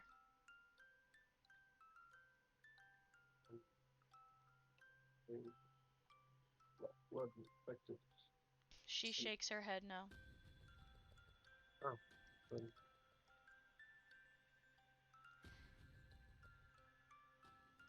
Soma, were you weren't a part of this memory? Ooh, you're gonna have to ask some other people about yeah, that one. yeah, I'll leave you with that name and that comment for now. yeah. um, and he says, "Well, is there anything else? Otherwise, I'm probably gonna get my ass beat by Gabriel if I don't return soon." She giggles. May I? She reaches for the bench picture. Yes. She kind of takes it in her hands and holds it close to her and looks up at you and smiles, and then she disappears. Pridwin, the parts of the crown that are embedded in his skull let go. Oh, it removed itself. Soma, you Uh, open your eyes. he turns around and he says, "All right, I talked to her." Gabriel just What? kind of blinks and looks at you. What did you two talk about? Well, first, I just wanted to, talk to her about our whole situation. Um, she was curious about the outside, and I showed her some of my memories. And then I talked to her about the black fluid that run down her eyes. And sure enough, she apparently, a long, long time ago, 'cause that's the last time she died, she attacked somebody, and when she brought her vines back, they were covered in this black fluid. And afterwards, she was infected with it. She says that she doesn't even want it in the first place. I see. Curious. So even a cursed item can become infected with black blood. Like this parasite that latches onto anything that even remotely has a soul. Incredible. Well, I suppose that makes sense. Anything that can make a deal with a demon can be affected by them. Suppose so. But she was at least happy to see me. Uh, I think whatever is going on with me, which we need to figure out, might be capable of warding off the black blood inside of her from getting worse or her becoming feral. Maybe the black blood is why she's become feral, but honestly, I have no answers to that. So Well, consider. Did she mention it trying to communicate with her? I'm not sure, but she did mention that someone named Saren tried protecting her from someone with black blood, or I don't remember. So I'm trying to remember which ones of you were the ones that went into the memory with Saren. I think it was Apollyon, Abaddon, Pidge, and Eon. Yeah, So either Apollyon or Pidge, if you have anything to say about that. give it a page. Which memories? Sorry, The I one was in the middle of it. of Saren Well, The specifically. cloth one, right? Mm-hmm. Yeah, the clock. The clock? The Cloth. cloth. Cloth. Oh, yeah. Sorry. I had a different conversation, and so I have not been paying attention. It's okay. Okay, cloth memory. What has already been covered? So someone just mentioned that the crown referred to someone called Saren, and he said that Saren protected the crown from someone. Who did you say? Someone with black blood, I'm pretty sure. Oh. There was a whole conversation around that, wasn't there? Like, I thought it was like a cult gathering and a resistance movement, a resistance fight, and they were all trying to protect this one person. And that one person was like, "Nah, I'm gonna sacrifice myself for all of you to live." Gabriel's face lights up with thought. You know, back when we acquired the crown, it was long before my time, so this is based on records, but one of the death scythes found this village entrapped in brambles. It's like it had been locked away for years.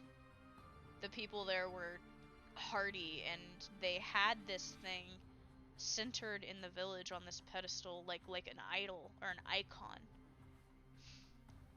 He convinced them that he knew how to deal with magic items like this, and he brought it back to the academy.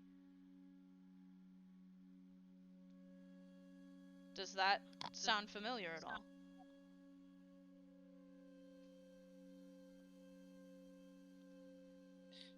Not entirely sure. If I were to guess, I'd imagine that would mean that memory was likely the. I do recall that cloth was one of the last things in the sequence. Which Yes. means I'd imagine that event was probably the final resting place of the crown. So, I will give this to Pidge and Apollyon. Would you like to roll a memory check for that specific memory? Absolutely. A memory check. Yes. I Well, really you wish guys are Pridwin rolling. went in there. I do Because too. I remember. I do so bad. But don't Apollyon worry. rolled a 7. Pridwin's gonna be useful in a second. What'd you 18. roll? Okay. We just go. 18? Okay. So while that's happening, Herb, you open your eyes, and you are on a floor. Yes. Draco and Viper and Paige are having a conversation nearby to you. Otherwise, you seem to be alone. I don't remember what happened. But I get off the floor kind of and just like more than likely spit up blood. Good morning, Uh, sunshine, Draco says. You done having your little psychotic break? What? Oh, so you don't remember the whole giggling and pissing Katya off and getting punched? No, why would anyone piss her off? That's the stupidest thing that anyone could do. Oh, well, you did it. It also isn't hard to do. That's true. Yeah. Well, they're Oh. all in the, they're in the cursed item room, so... Why did they go back there? Well, someone wanted to talk to the crown, because he thinks it had something to do with, I don't know, the Black Blood or something. And Gabriel went with him because, you know, Gabriel's curious about everything all the time. And they left you here, because we had no idea when you were going to wake up. I kind of put my fingers on the bridge of my nose, like, of course they did. And I start headed that way. Paige stands up immediately, and she's like, you're gonna want help. And she, walks out in front of you to guide you. Okay. So you get there about the time that Soma is having this conversation with them. Paige kind of walks in as this conversation is happening. Pidge, you remembering the specific memory with Saren. There was a man that was braced against a door, and he was saying, "They're too strong. We'll hold them back, and you escape." Saren tells the crown that she is going to protect it from them.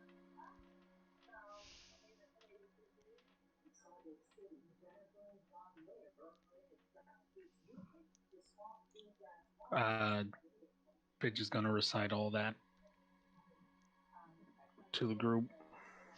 Pridwin, roll me a d20. Oh boy. Let's see. D20. 19! Okay. So, I gotta double check what I told you real quick so I don't tell you anything janky.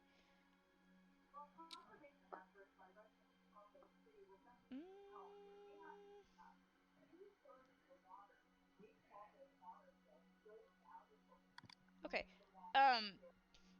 Your family is an excellent source on witches, right? Listening Yeah. to the description of the strange armor / outfit that this person holding the door was wearing, you get thought. There was an extremely powerful pair of witches called the Witch Twins. And this pair, it was someone like Ida Weedo is somebody that your family was horrified of. Lady Morgan is somebody that your family was horrified of and told you never to go because nobody's strong enough to deal with. Okay, these guys make them look like nothing. The twins were somebody that your family was so scared of back in the day that they had actual like procedures and escape routes built in your home for if they ever showed up. That the armor you describe, it sounds like it has some relation to the Witch Twins. They were a very, very old pair of witches. They've been there since before my family home was built. My family built escape tunnels and traps specifically in the event that those witches ever tried to attack us. As you're saying this, not only you, but everybody in the room, you notice something in Gabriel. It's a change, it's a shift, and it's not like Gabriel's really good at holding his composure a lot of the time.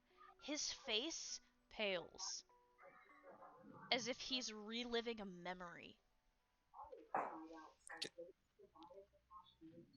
Gabriel? He kind of shakes himself off. I'm sorry, did you mention another pair of twins? The Witch Twins, pair of incredibly powerful witches. They rival, I mean, they were some of the greatest witches of their time. Your family was right to fear them. How much do you know about Angel? He says very carefully, almost like somebody's listening.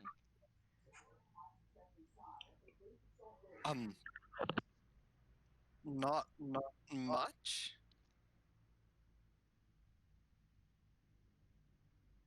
Angel came into this position during my time at the academy. She hasn't always been Lady Death. It's a position passed down through Death's bloodline. Her father was running the academy back then.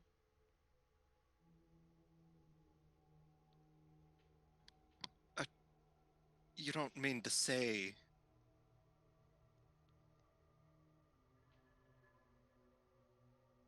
Angel the Witch Twins? got the position when her father died.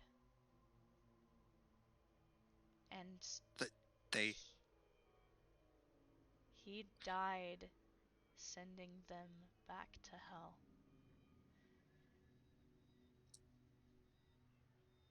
they managed to kill Death, even at the cost of their own. They killed Death. I know. It's not something that I thought was possible. Usually Death just passes on from one to the other. His soul transfers, so to speak, his abilities. It makes the next one stronger, his memories. But he did something. He used his soul to somehow ensure that the Witch Twins would be bound in hell, that they couldn't come back. That was how he died. Angel came into power after that, without that much training, really. She just stepped up. She was still a teenager back then.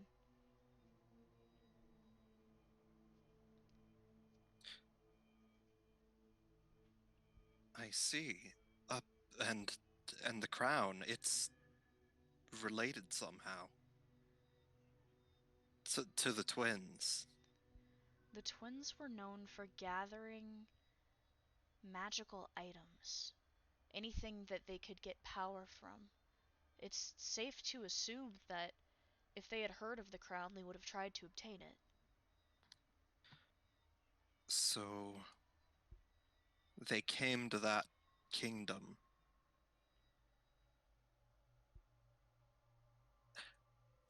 They attacked it, and they used the black blood on the crown. It's possible. Or it's possible that the black blood was obtained before the witch twins showed up. Either way, I think it's too much of a coincidence.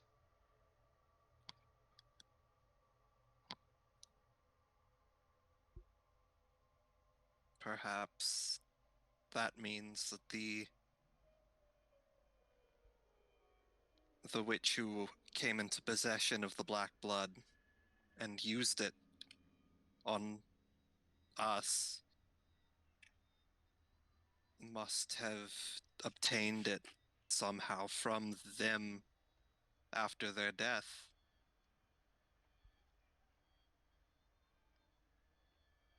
It could be. It's a lot of speculation right now, but it is something I'd like to mention at least. Yes, it's definitely something to look into.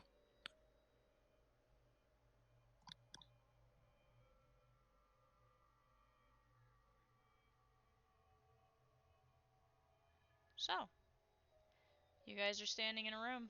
Moira unseals the door, and she comes in with her gold glowing hands to pick the crown back up. He hands it down. She takes it, begrudgingly, and takes it back to the pedestal. Mhm. Herb, you are walking in, kind of in the middle of this conversation. Moira passes by you with this horrifying crown. Paige and Herb join you guys. So does Draco.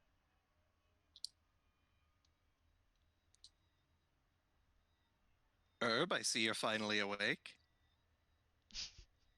Yeah.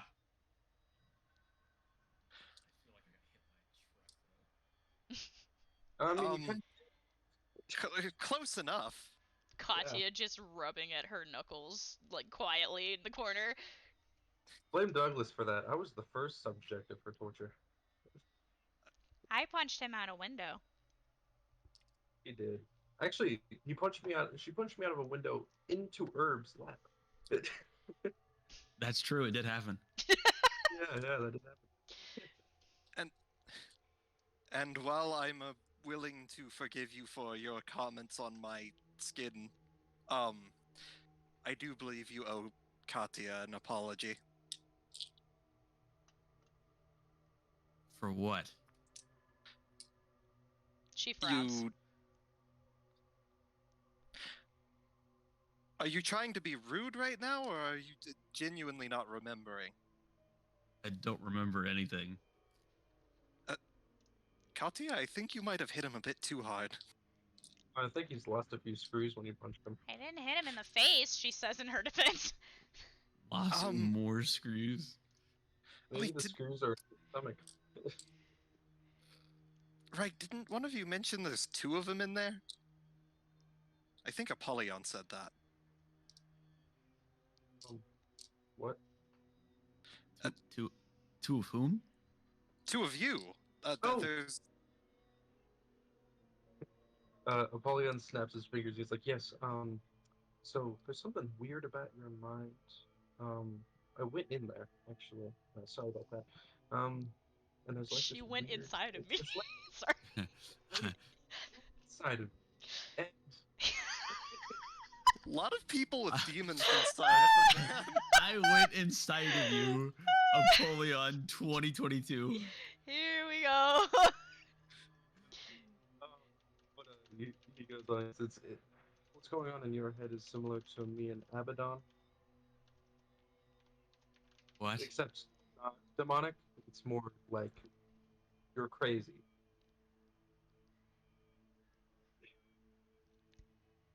Gabriel Uh-huh. looks at you thoughtfully. You know how traumatized people sometimes, in order to spare themselves the pain of experiencing something, will compartmentalize, so to speak?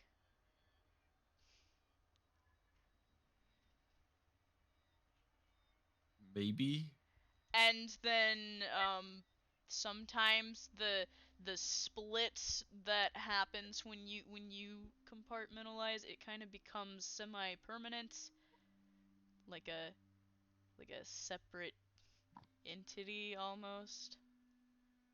Ah, yes. You have multiple personality disorder. I know that one. That's I believe we that's a call that that isn't actually dissociative real. identity disorder, but That isn't real. It's just a myth. It's never been proven. Pridwin like pulls out a piece of paper and like starts scribbling on it and hands it to Herb and says, "Congratulations, I am formally diagnosing you." You diagnosed. actually that's my Medical job. student. He says as he leans down, "I am a doctor," pushing up his glasses and signs his name on it. "I'm formally diagnosing you." So Excellent. Apollyon, There's your second opinion. Apollyon, like in the back of the room, as Herb says that it's not real and it's never been proven. Apollyon just raises his hand and then just lowers it. Abaddon starts giggling wildly. He's like us. He also called you not real. Me? You want to show him? Can I show him? I wish I still had legs. I think he's seen you. I think he's just nuts. That's true. It's nuts. If he's like us, he's got to be kind of crazy. Apollyon actually walks up to Herb and he grabs his shoulder and he says, I'm gonna be real with you.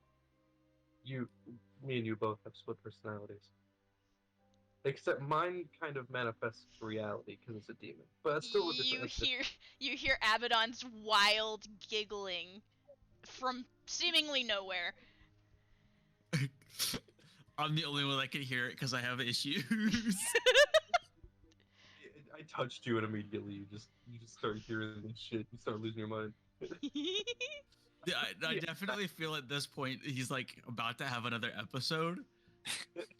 Ah, a demon and a demented man. A perfect combination. Yeah, I can only imagine what would happen if Apollyon hit him with the fucking living nightmare. Oh, he's gonna lose it again. You better hold on to him, Apollyon. I don't want him swinging on anybody. Oh, hey, Apollyon. Is Abaddon still wanting that stick of dynamite that I was going to give her? Excuse me? She's gonna keep her promise? Wait. I stick of dynamite. She promised me a stick of dynamite to play with. Yeah. No. No.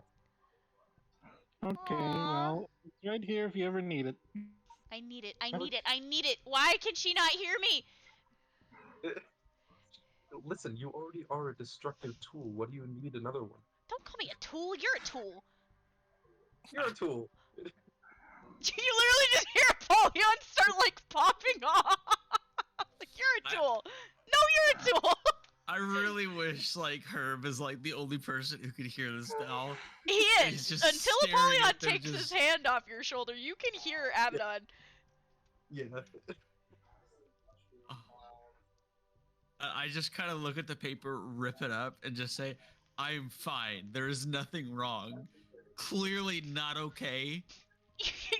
You and Gabriel and Pruitt make eye contact, and then Conti looks up at you with finger quotes and goes, "Fine." Yeah. It's a bit too late to be ripping up that paper. You've already had 2 doctors diagnose you. What paper? It's in shreds on the floor. I can write up another one, and I'm sure that he'll be more than willing to co-sign. Apollyon looks at me and says, "Listen, I thought I was fine too, and then I met Sophia, and God, I really enjoyed it." Gabriel's nose wrinkles at the comment. I'm fine.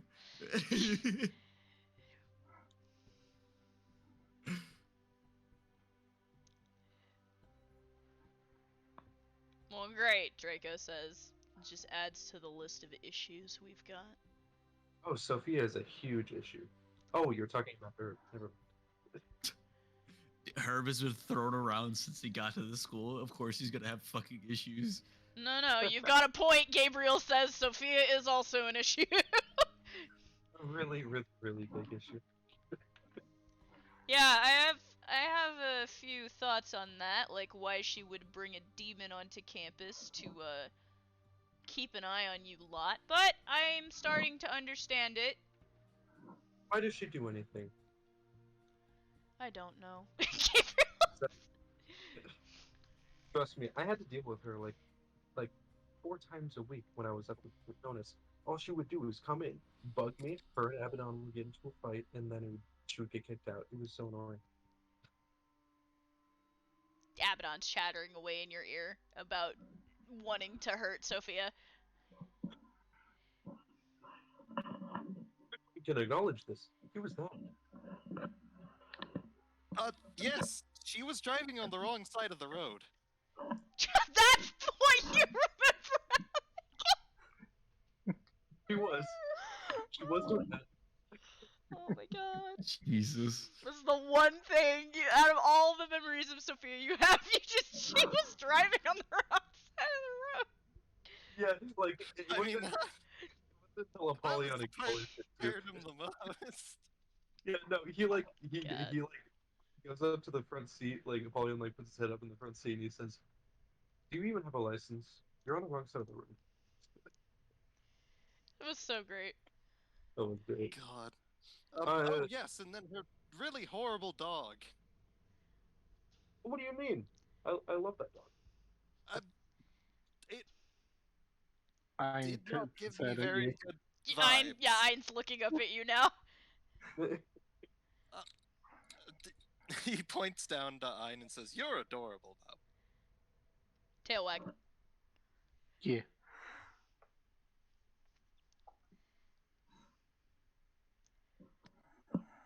There are 3 dogs, actually.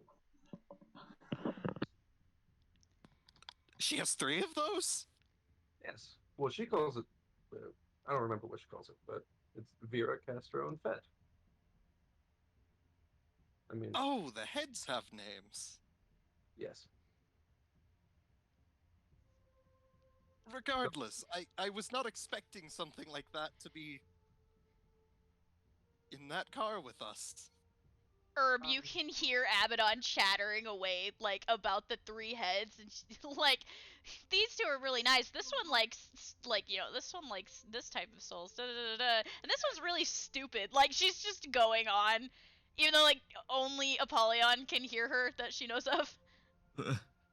Apollyon's like forgotten that he's still touching her.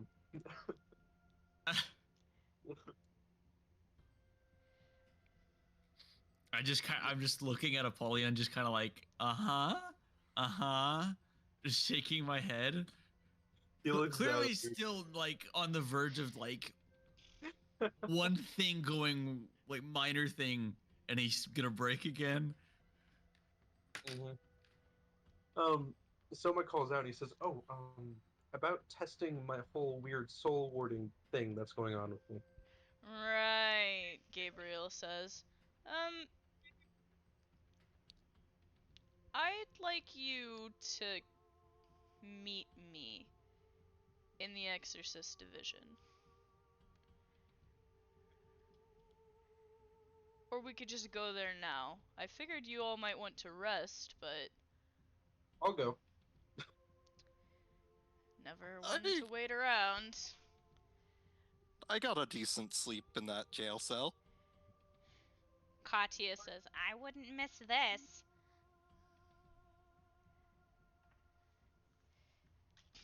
And so Gabriel turns and starts walking out of the room, leading you guys back towards the labyrinth. You all going?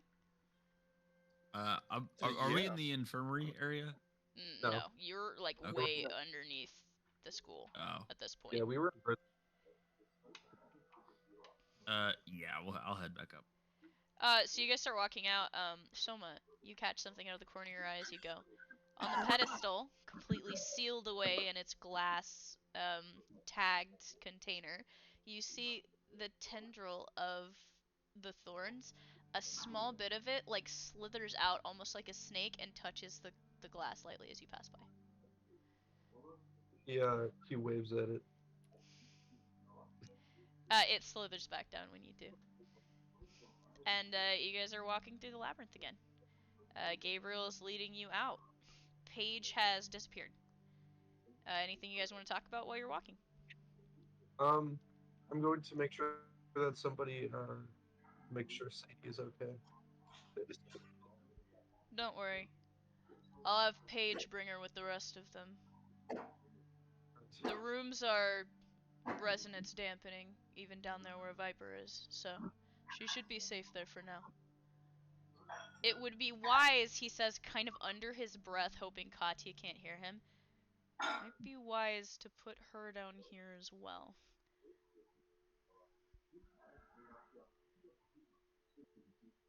Though good luck convincing her of it.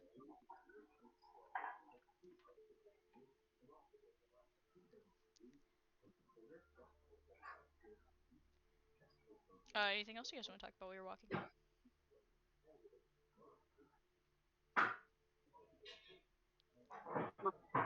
Really, I'd say that Apollyon still is like, he has his arm on her shoulder as he's walking. So he's literally they're walking in silence except for Herb, who's hearing Abaddon like chattering about, I don't know, what the fuck is Abaddon chattering about right now? Just insane shit that makes no sense. Yeah, it's just like nonsensical. Like, who fucking knows what she's talking about? You don't know what she's talking about, and you're listening to it, Herb. Yeah, and I perpetually living with her, and I still don't even know what you're talking about.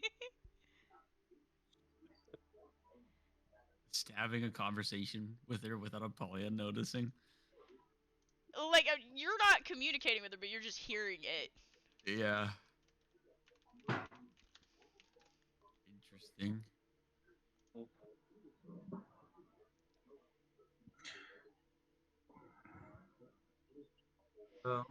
But yeah, she's like, at this point, she's reciting like really weird poetry, like in your mind. Like, hold on, let me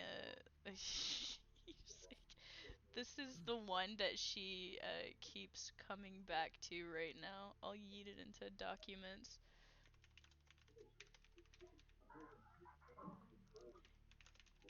She starts reciting the entire B-movie script.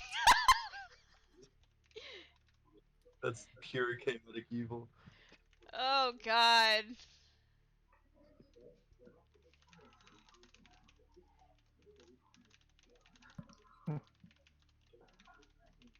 This is the one that you are hearing right now.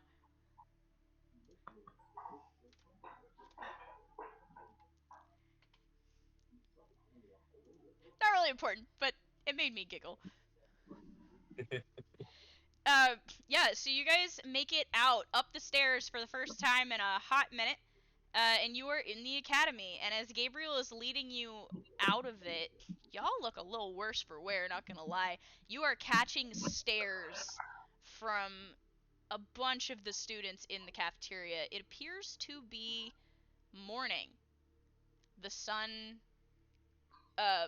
sunrise kind of visible outside of the windows as you pass them by.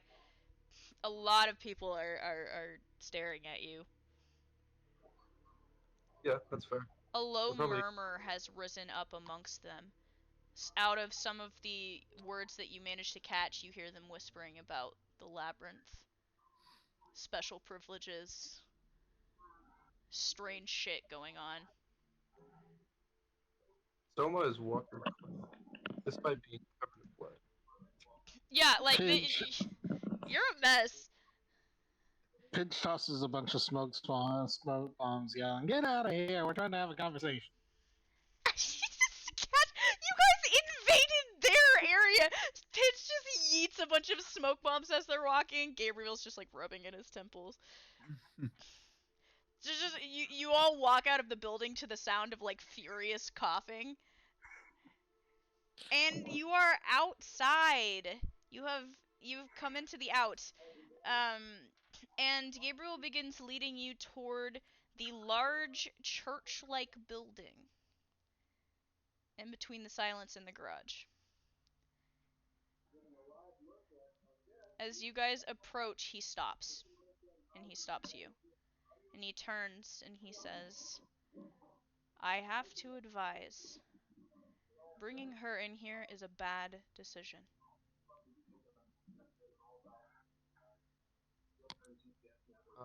What about me? Apollyon raises his hand. Also, very unwise. I'll put up with you, but my colleagues, if they sense you here, I can't promise you'll come out of the building again. So no. Well, I'm actually going to go back to the cabin. So see you around. And he walks off. Apollyon starts walking off. Katya is looking at the rest of you. Gabriel is still staring down at her with his arms crossed, almost blocking entry past the beautiful gate towards this picturesque cathedral. Katya, I could accompany you back to the cabin if you'd prefer. Fine, I guess. Why don't you stay with them? I'll just go with Apollyon, She says, turning and kind of shuffling her feet a little as she starts walking after him. Very well. Gabriel watches her go and then eyes the rest of you. You sure none of you are infected? Sure. Pidge shrugs. We had our blood checked and it wasn't off. If you don't want to be, if you're uncertain about me, I have some other things I could go do. I have no problem with you coming into my domain. I just don't want it to hurt, he says, turning and starting for the large double doors.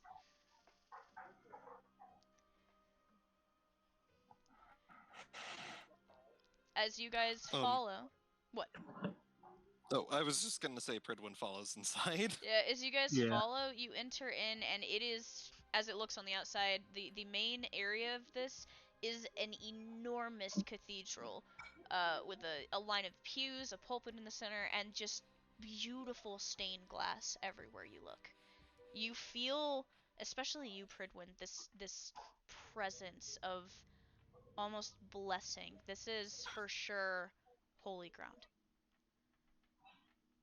Around you, training in the sides on the other sides of the pews beneath the stained glass, you see students working with what looks to be white light coming out of their hands. It's in their eyes as they're utilizing abilities, much like what Gabriel used on Sadie the night before.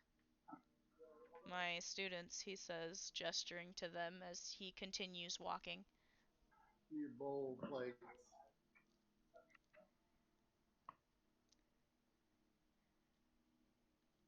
Several of them stop to kind of look at you guys or acknowledge your presence while you're there. None of you really recognize any of them, though. Pridwin's just giving like polite waves every now and then whenever somebody like stops and stares at him. Yeah, everyone like they're just seeing this group of people just all like I guarantee like covered in blood and like Yeah. just Yeah. bruh, Yeah, that's why they're walking down- staring. But they are friendly enough to acknowledge your wave, Pridwin, when you do so. Pidge Gabriel. is Oh, sorry. Go ahead. Pidge is finding nearby teachers and stuff and asking them questions about how the light is generated and whether or not it can be replicated using components and stuff.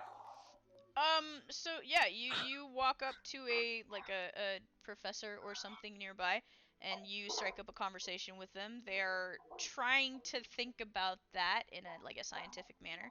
While you're doing this, Gabriel walks you up onto the stage, like behind the pulpit. It's huge. It's enormous, and he kind of grabs your shoulder, Soma, and he just says, "Sit." Okay.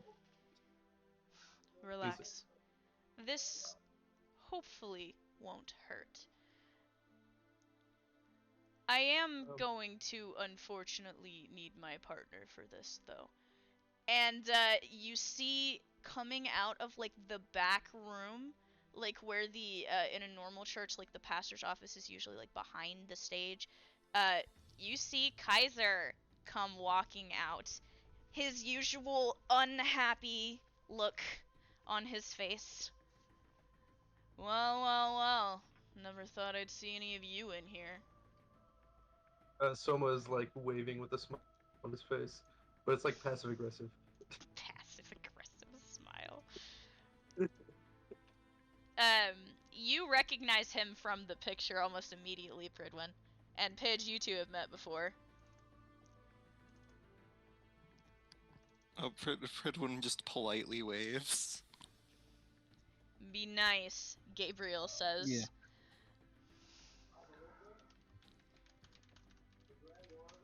There's a picture of the two of them, actually. So he comes out and, you know, without even saying anything, Gabriel just holds his hand out, and you see Gabriel flash immediately into Kaiser's palm. Hold him steady. You can hear Gabriel speaking, in his weapon form, and Kaiser says, yeah, I know the drill. Soma, you're sitting there, looking up at this man wielding a sword. For a minute, you're not sure if he's gonna stab you with it, or you have no idea. And suddenly you feel something. There's this bright, searing pain that starts in your chest, in the center of it. Oh fuck.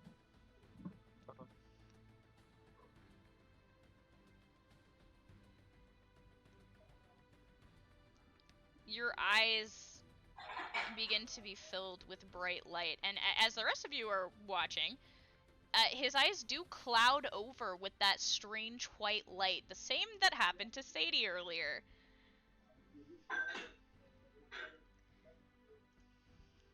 Shit. Oh boy.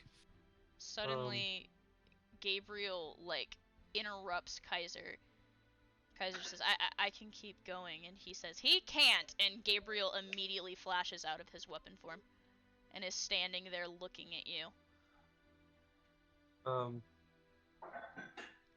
Yeah, so I was looking back up, he's like, what was that? The light fades from your eyes. It was almost too much to bear. You still feel that sharp pain deep in your chest. Kaiser says, I don't like it. Gabriel says, I don't know exactly how to explain this to you. Uh-huh. There is something blocking me.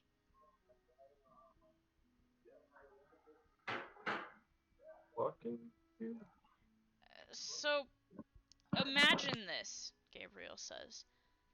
You know how witches can conceal themselves amongst the living, right?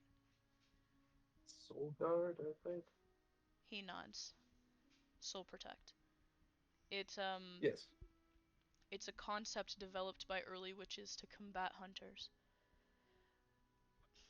So the way it works is a magical barrier that blocks the soul from being perceived, so to speak. Now, I I am able to see through most of those guises, if that makes sense. I can often detect witches who are trying to hide. I have trained myself to do so. Gabriel is the same, or Kaiser's the same way. However, I can't see through yours. They have a soul protection on? You don't know that? No. Kaiser again crosses his arms tighter. I don't like it. I've never known. Well, if you didn't do it, someone else did.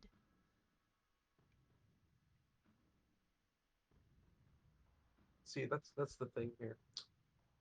I don't know who any of my parents or family are. That complicates things, Kaiser mutters under his breath. You don't have any memories, Gabriel says. Nothing. Nothing at all. Not that I can figure. I remember growing up in an orphanage and then coming here, but it's really all. Well, I'm gonna be honest with you. I can't see your soul. Which means that Soul Protect is on for you. Which means someone didn't want me seeing what your soul looks like. Soma, you remember something. There is a piece of paper in your pocket that you were given last night. Yeah. Someone actually looks up and says, "Wait. Katya can see the soul." She does have incredible perceptive ability, Kaiser mutters under his breath. Says, No, wait." And he pulls out the piece of paper and shows it. Kaiser and Gabriel, Gabriel takes it and both of them look at it, and you just see Kaiser's, mouth flatten into a straight line. Gabriel, once again, is doing his best to conceal his facial expressions. Fredwin, this is the first time you were seeing this drawing. Oh boy. What does it look like again? I remember it was like fire, ice, and then it looked like some sort of Yeah, you're not thing sure was if it's coming a out of it. horn or a tail, but there's some kind of strange appendage coming off of one side of it. And Katya said my soul was weird. You also have a drawing in your pocket. Yeah. So Soma actually thinks back and he says, "Thing about this is that over time, I guess my soul's look has changed. Before it was just the ice and fire, but now it's that."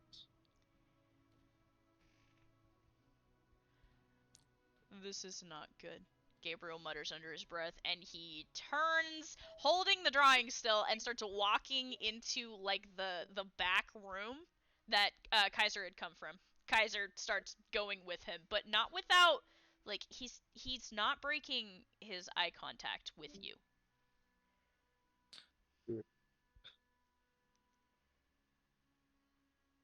Are you gonna follow? Yeah, he follows. So you walk in on Gabriel thumbing through a notebook or piles of journals and stuff, and he says, wait, someone drew one of these a while ago. He pulls out a journal and kind of dusts it off and starts flipping through it, and you see what look to be drawings of souls. They're not on Katya's level. Katya is an artiste. These are really fast scribblings of them. He pulls out one, looks at the piece of paper he handed him, shakes his head, starts flipping, pulls out another, not that one, starts flipping again, and then he stops and he points, and he says, "That looks similar, doesn't it?" And Kaiser kind of muses down at it, kind of. Doesn't exactly make me feel any more comfortable. Yeah, that makes two of us. You look down and there is a hasty sketch of what appears to be a soul. There are two large curled horns that come out on either side of it, and there appears to be some kind of tail from the bottom of the soul. It flicks around and it ends in what looks to be a spade-like shape. Yeah. As he sees this, he thinks back to the matchbook memory and he says, Um, you see, about this, right here, how do I explain this? And he's sort of just murmuring to himself. Both of them are just staring at you. He collects himself and he says, so, when I was inside the crown, it was one of Amaishi's memories, and it involved a match book. During this memory, I was inside of a burning house, and I had this vision or flash, I don't know, but I saw this girl with pink hair and a spade and a tail. Both of them just frown slowly. But I have no idea what it is. Right.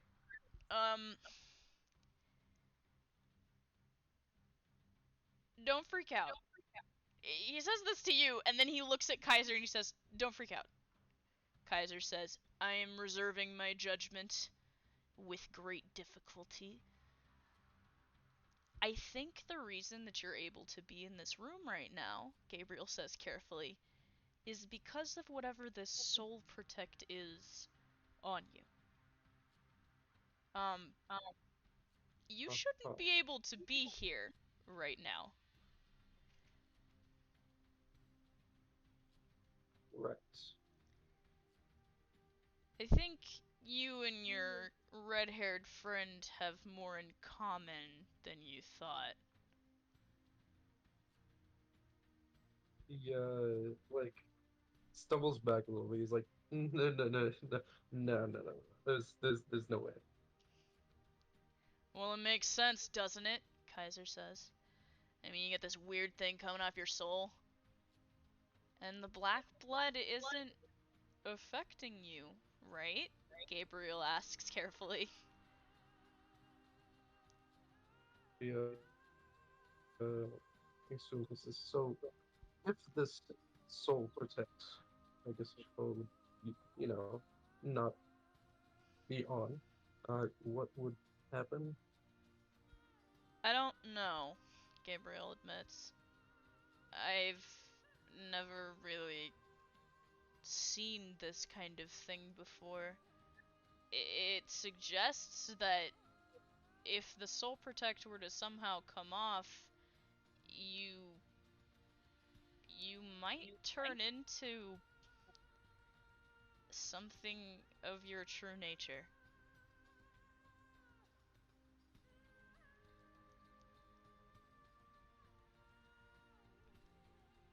Well, that's cool. He starts thinking to himself again. He says, "Wait, so the drawings? One of them had fully fledged horns and a tail. Mine seems to be sort of it's sort of growing out of my current soul." I think it's Is because whatever happened, whatever that memory was, it did something to your soul protect. It weakened it just enough for Katya to be able to see. mm, So, if you want my advice, don't dig. It goes without saying, the more that you find out about that pink-haired woman with the tail, the weaker your soul protect is going to get. And I will not hesitate, I'll be Kaiser says, pointing at you. right, right, right. We'll keep this between us, Gabriel says. Nobody has to know. As long as whatever that is remains on your soul, you're just a normal demon weapon. A normal academy member. And there are no problems. He lets out a slow breath as if reassuring himself more than you. That is actually a great point, and I am going to continue to live my life like this. Good decision, Kaiser says angrily. But Pridwin! if I demon, I won't try to kill you. Pridwin, you've been hearing all of this. Yeah, Pridwin's just like looking down at his paper with his soul on it. What have you got there? Gabriel says, turning to you. My soul? Another Katya drawing, he says, holding his hand out. Let's Uh, hope he- we're not also a demon. And he says, as he walks away. Yeah, Kaiser Yes, agrees. You're really putting the demon in demon weapon. Oh my god. Yeah, so somehow you kind of like walk away and you see Pidge in this deep conversation with a professor. There's like students have gathered around Pidge at this point and they're all like trying to like suggesting things, trying to figure out how to make her idea work. Go ahead. Someone puts his jacket on and he's gonna put his hood on and just walk out of the building. Oof. So Pridwin, they're looking at you, and they look at your soul, and they look at you again, and they're like, electrical abilities? Yes, I have electrical abilities along with water. It actually combines quite well. Jellyfish, Kaiser says. Gabriel looks at him. Jellyfish. They both nod. Precisely. Well, that's what your soul looks like to me. So, he hands it back. Think you're alright, kid. No demon in you. That's good to know. Soma's quite literally fighting demons.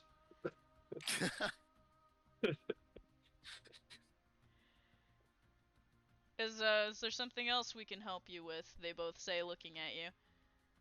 Kaiser's eyes are like seeming to stare through you back in the direction Soma has gone.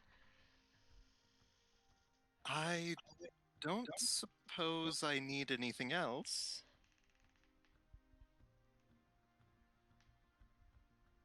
Right. Well, we'll be here, I guess. Of course, I'll be sure to contact you if I need any help with anything. As Gabriel like walks you out, Kaiser kind of sits down at one of the massive desks in there, and as Gabriel walks you out, he mutters under his breath, "Make sure to tell Soma that we'll plan another inner meeting soon." Yes, of course. He nods to you, kind of shuffles you on your way, much like a pastor, like when somebody is leaving the church, like giving you a blessing. You feel like warmth move through you for just a moment as he does. Yeah. Predwin will just like once he leaves, he'll like chase after Soma. Pidge, you see the rest of your gang leaving.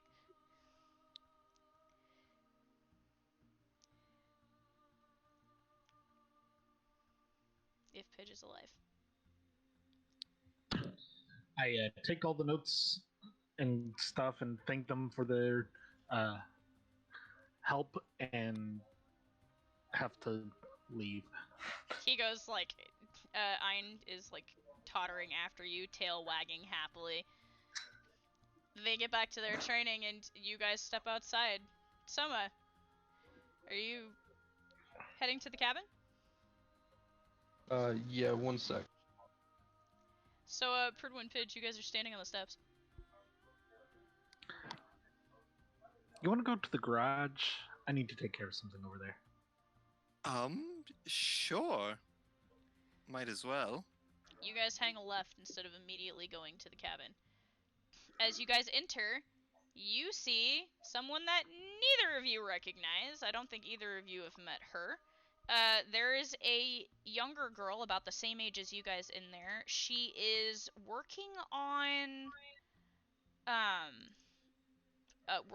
one of the Jeeps. She has the hood open and she's kind of leaning over it. You can see her body is covered in tattoos.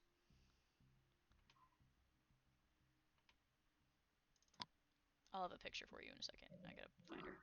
There she is.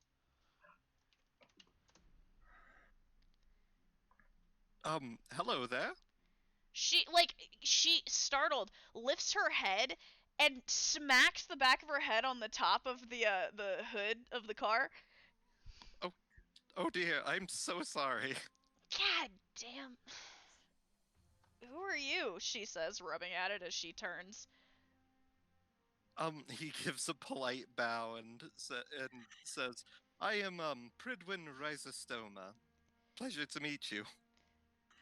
She And I'm- kind of extends her hand and then hesitates and brushes it off on her pants legs.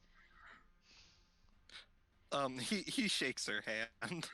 As you do, you guys notice the tattoos on her arm. They're not in the same place that they were. You swear they look different now. Alright, I'm back. So who did we meet? I heard vaguely. So Pridwin and Pidge detoured to the garage after they walked outside, and they are meeting Alex for the first time. Oh, okay. Pidge extends a live grenade to Alex and is like, "I'm Pidge." Alex blinks and slowly takes it. Pridwin, seeing the grenade, immediately takes 3 steps away. If you would like to join them, you can, but I assumed you were angrily walking to the cabin. Not angrily, just trying to stay on the down low while he walks back to the cabin. Ah, gotcha. Yeah, so Alex kind of like slowly places it on like a table nearby without breaking eye contact from you. Can I help you with something? You don't look like junkies to me. I was hoping to speak to Lizzie and Maisie. She squints I've at got you. Are you the one who was having trouble with the moped? Yep, that's me. Right. I tried to take a look at it when you brought it in last time. Didn't seem like it was in too bad of a shape. I could probably fix it for you if you bring it back. Oh, you would? That'd be Shouldn't great. be that hard, theoretically. I was also hoping to make some adjustments to Ein. His back paw isn't getting enough force, so he can't do the proper leap. She tilts her head. Who? I point down to the ground. Ein is circling around my feet. Ein is not by your feet. He isn't? No. Oh no. You turn Where's and Ein? you start looking around. Ein is like in the corner of the garage, and he has his head in like a bucket. Getting a little curious, a little silly. I'm going to go over there and go, Ein. You walk over there. Ein lifts his head, and he has like a mouthful of bolts, like that are covered in like oil. Fine. His tail wags a little bit. Pidge does that exasperated, going to scold, but then just smiles and goes, "Good boy," and then gestures him to follow her. He like chomps up the bolts and then happily like totters after you. Alex looks at it and she looks like really confused for all of about 3 seconds, and then she just immediately melts to the floor like, oh, this is the cutest thing I have ever seen in my entire life. Oh my goodness, look at you. Would you like another bolt? I bet you would. Like reaching over and grabbing one of like the spare bolts off of the table next to her and giving it to him.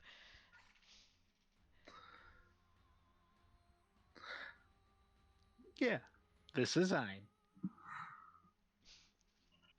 Alex is just like caught up in Ein, just in general.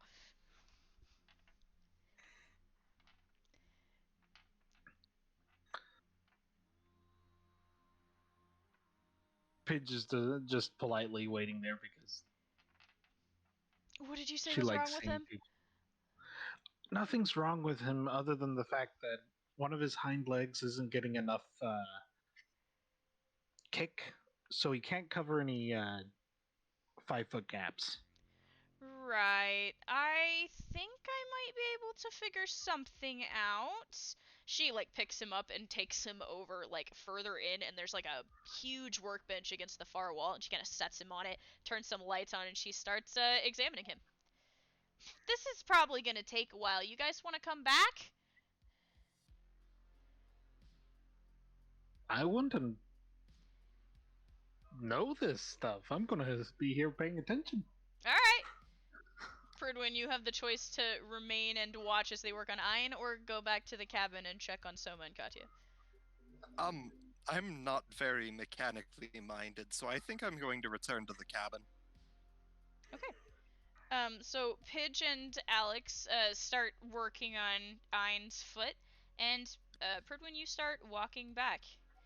As you are making your way there, you catch sight of Liam. I don't know how much interaction you've had with Liam, but he kind of looks up from whatever he's doing and makes eye contact with you and then squints.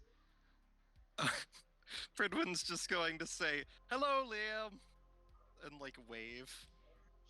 He squints more. How are you doing today?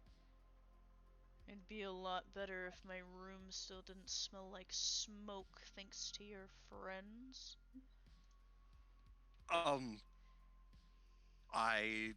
Why does your room smell like smoke? Why don't you ask Pidge? He says, pushing his glasses up. I see.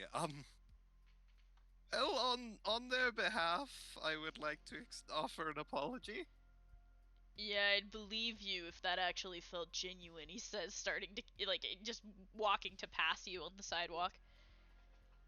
Oh, As he very passes sorry. by, you do see hints of the burn scarring that was mentioned earlier that he is, like, very clearly trying to conceal with his clothing. He also has a mask on the bottom of his face. I don't know if you've seen him before or not. That is covering, like, the No. entire lower half of his face. You look injured. Would you like me to try and take a look at it? He stops, getting almost rigid. I'm not injured, he says very pointedly.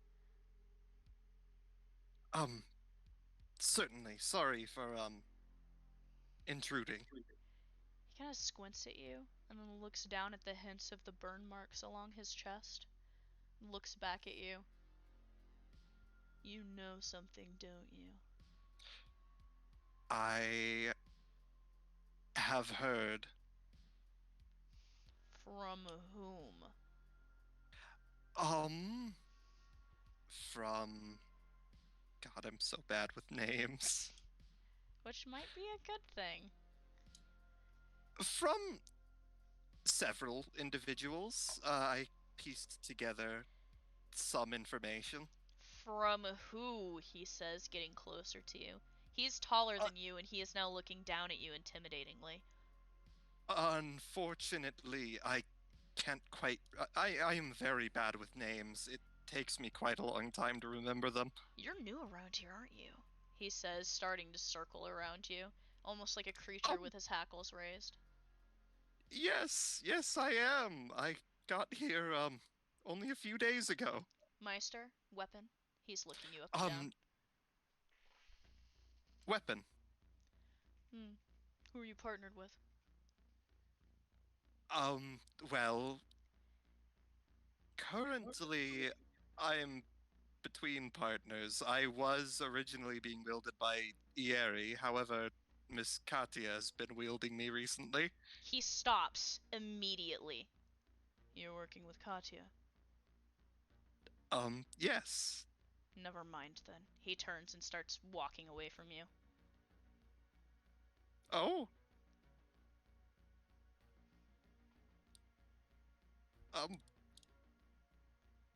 Okay.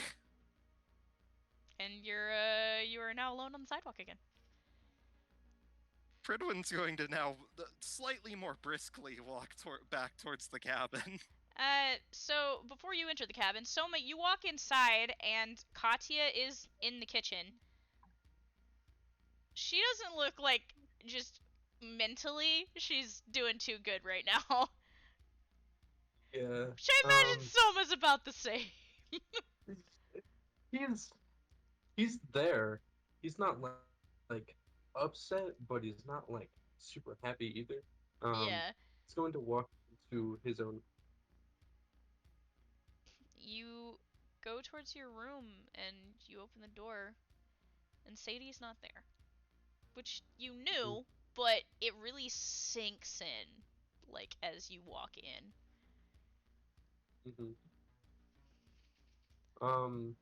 Is the paper that the favor sheet that Apollyon gave to Sadie in the room? The IOU? Yeah. Yes. He's going to actually pick it up.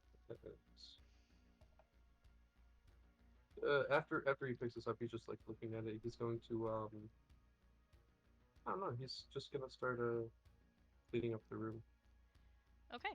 So, Pridwin, you walk in. Katya is sitting at the bar in the kitchen, drinking something, you don't know what. Also, before you continue, sorry. He's also working on the red string board, of course.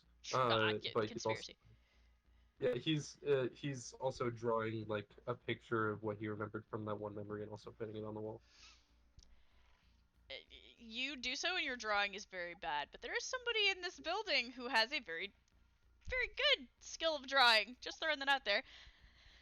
Yeah, but he's gonna do it himself. What is Apollyon doing?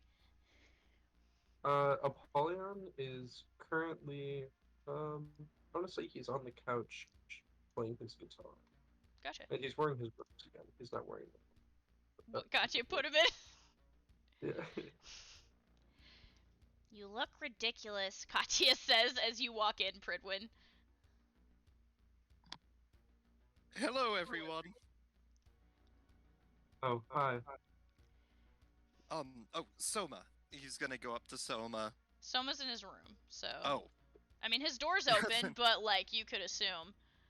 Well, actually, Oh, as a Ferdinand yells about someone, he's like, "Oh, he just went to his room." Yes. I do need to speak to him swiftly. He just Why like are you points. so flustered? Katya says. I had a conversation with Liam. She tilts her head curiously. What about Uncle Liam? Good question. I do not know. Was he mean to you? Do I have to go talk to him again? No, it's quite all right. I You think see her that I may have, cracking her knuckles. Oh god. I think that I may have offended him. Truly, it was my fault. She's squinting. Are you going into Soma's room? Yeah. Soma. He like the door's already open and cracked, but he opens it more. He's like, "Sup?" Mr. Gabriel, he said, and Pridwin gets a bit quieter just in case anyone who's not supposed to be is listening. Gabriel said, that there is another meeting coming up. He walks over to his desk and writes it down on a notepad.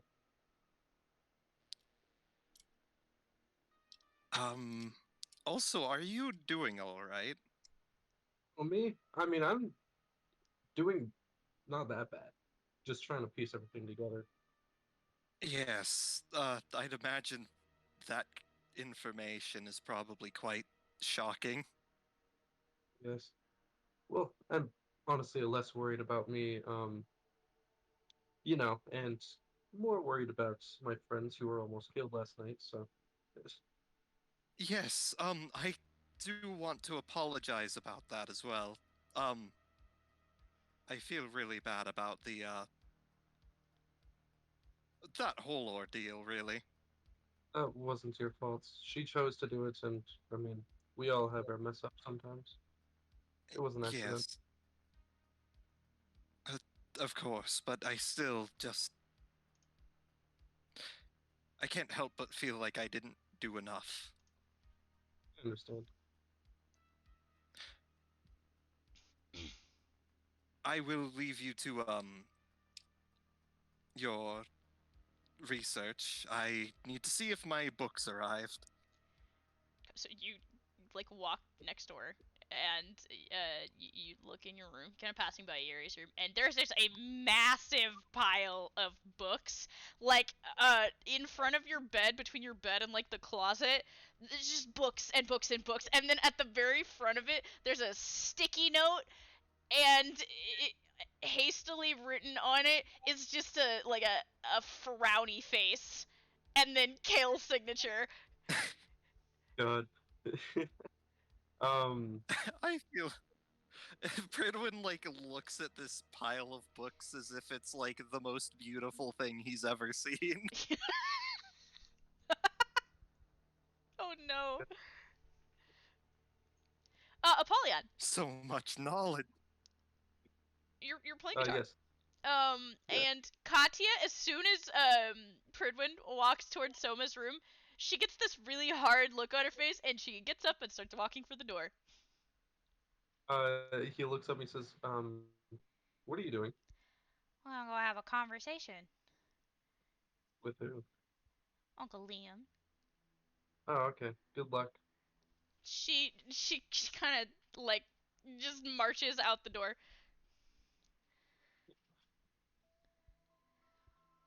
And then he continues playing guitar. Actually, I'm gonna have him stand up and start walking towards the hallway area.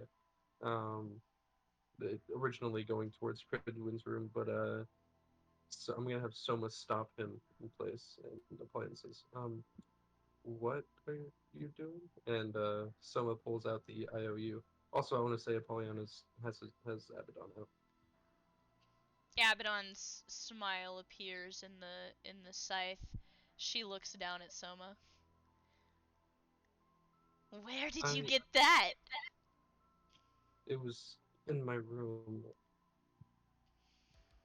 Regardless, I need your help. Ooh, he needs Um, our help, does he? This could be exciting. Apollyon looks down at Soma and says, "And what exactly do you need help with?" And Soma grabs his hand and like pulls him into his room. And Oh. locks the door. Ooh, And, I feel like I shouldn't be watching this. You two would make a cute couple. all right. And Soma turns around and says, "So, I just learned something interesting. Does Soma still have the drawing of his soul?" Mhm. Okay, he actually had pinned that up on the wall, and he says, that, and he points over to the drawing.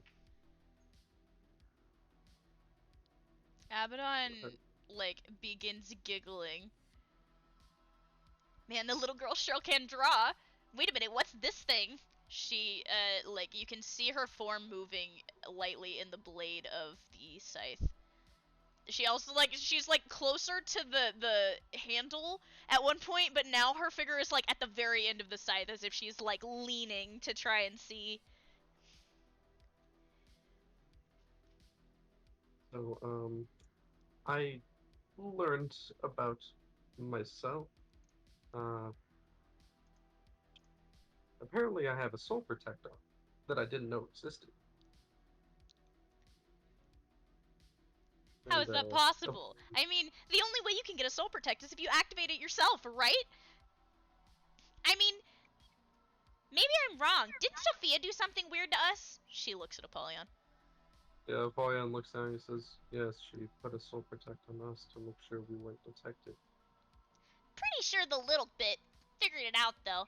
I think she could see past it. Sophia's getting rusty. Oh yeah, I don't really like her either. Want a better soul protect. Regardless, what is this about, kid? And Soma looks back up at both of them and he says, "According to Gabriel, I apparently am a demon." Abaddon like pauses and then she just starts cackling. Like it like falls over in the image of her in the side, just cackling. At this point, Soma has also like sent a message over to Pridwin. Oh, Pridwin's. So on Pridwin's PDA, Yeah, Yeah, your PDA lights up. he looks at it. Currently surrounded by books. yeah. You It's have to just like him, like, climb out. You were like in the center, like you started looking at them, and now you're like surrounded by a wall, and you have to like climb over them to get out. He steps out into the hallway and says, what's going on?" come in here for a second. He closes the door. Um, Certainly. Fredwin will step into Soma's room. And he looks up at Apollyon, and he says, "So yeah, I'm a demon, and I don't exactly know what that's supposed to mean or entail. I've only lived my life the way I do now, so." And Gabriel told me not to dig further into my past, otherwise I would probably become a fully fledged demon. So I'm You stuck here with a still source. hear Abaddon cackling, like, as you're listening to all this. Like, she is still going. I see. Yeah. If you don't mind the because I'm like losing my mind here. Could you play as Abaddon? He's pretty basic. Yeah, sure. Cool. But yeah, he concludes his little speech and says, "And Pridwin knows he was there." Um. So, let me get this straight. You have some sort of soul protect like I do, but you don't know who put it on you.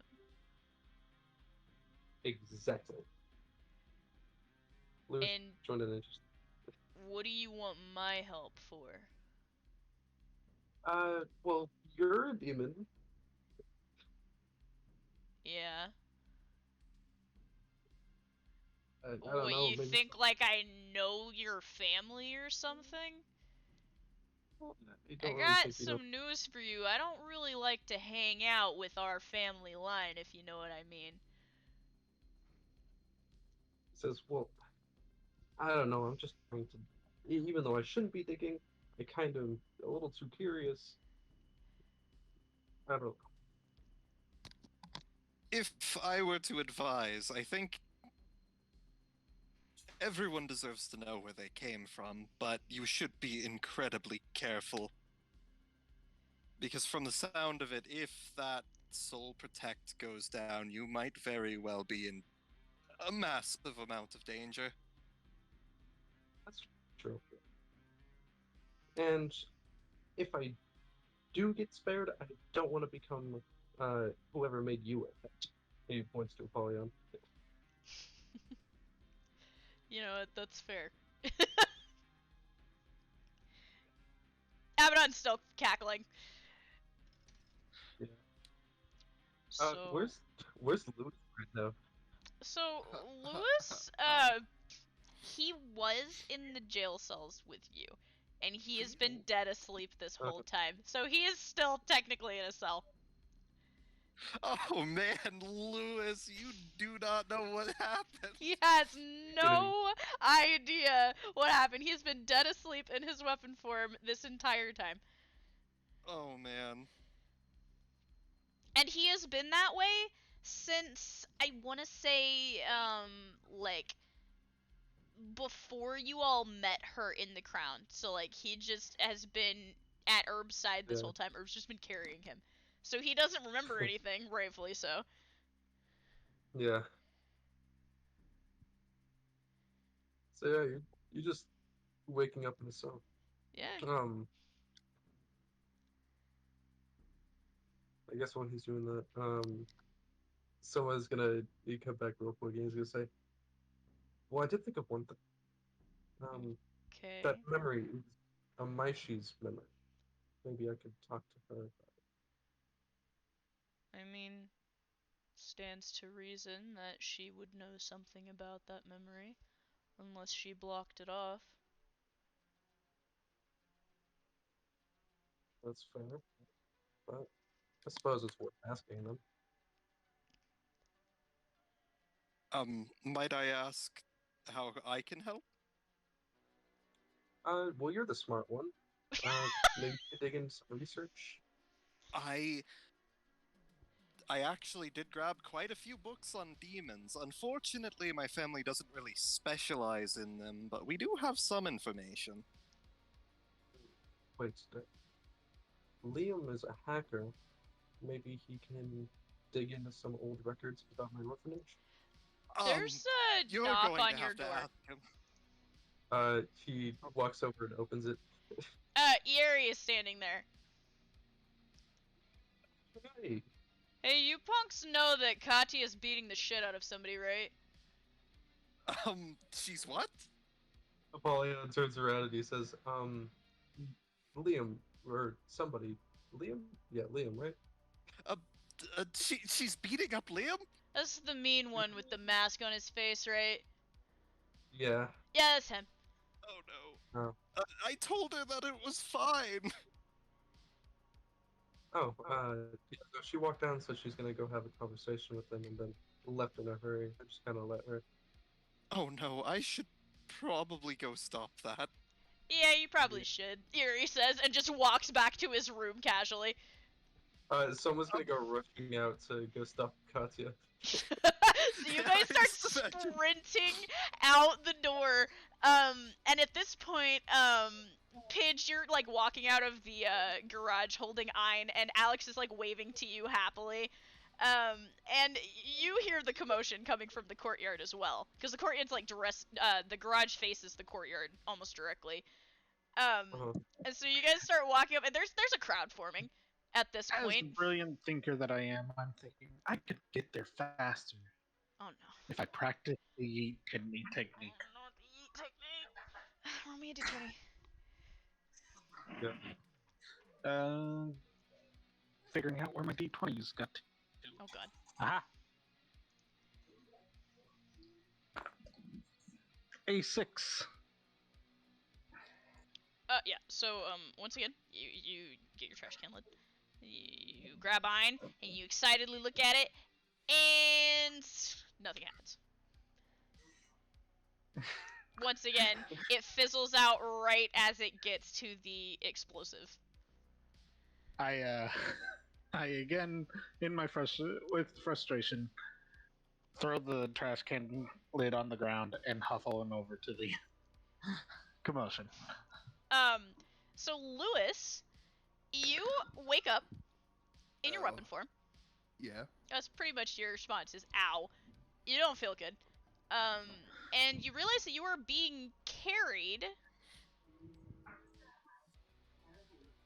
by Draco. Draco?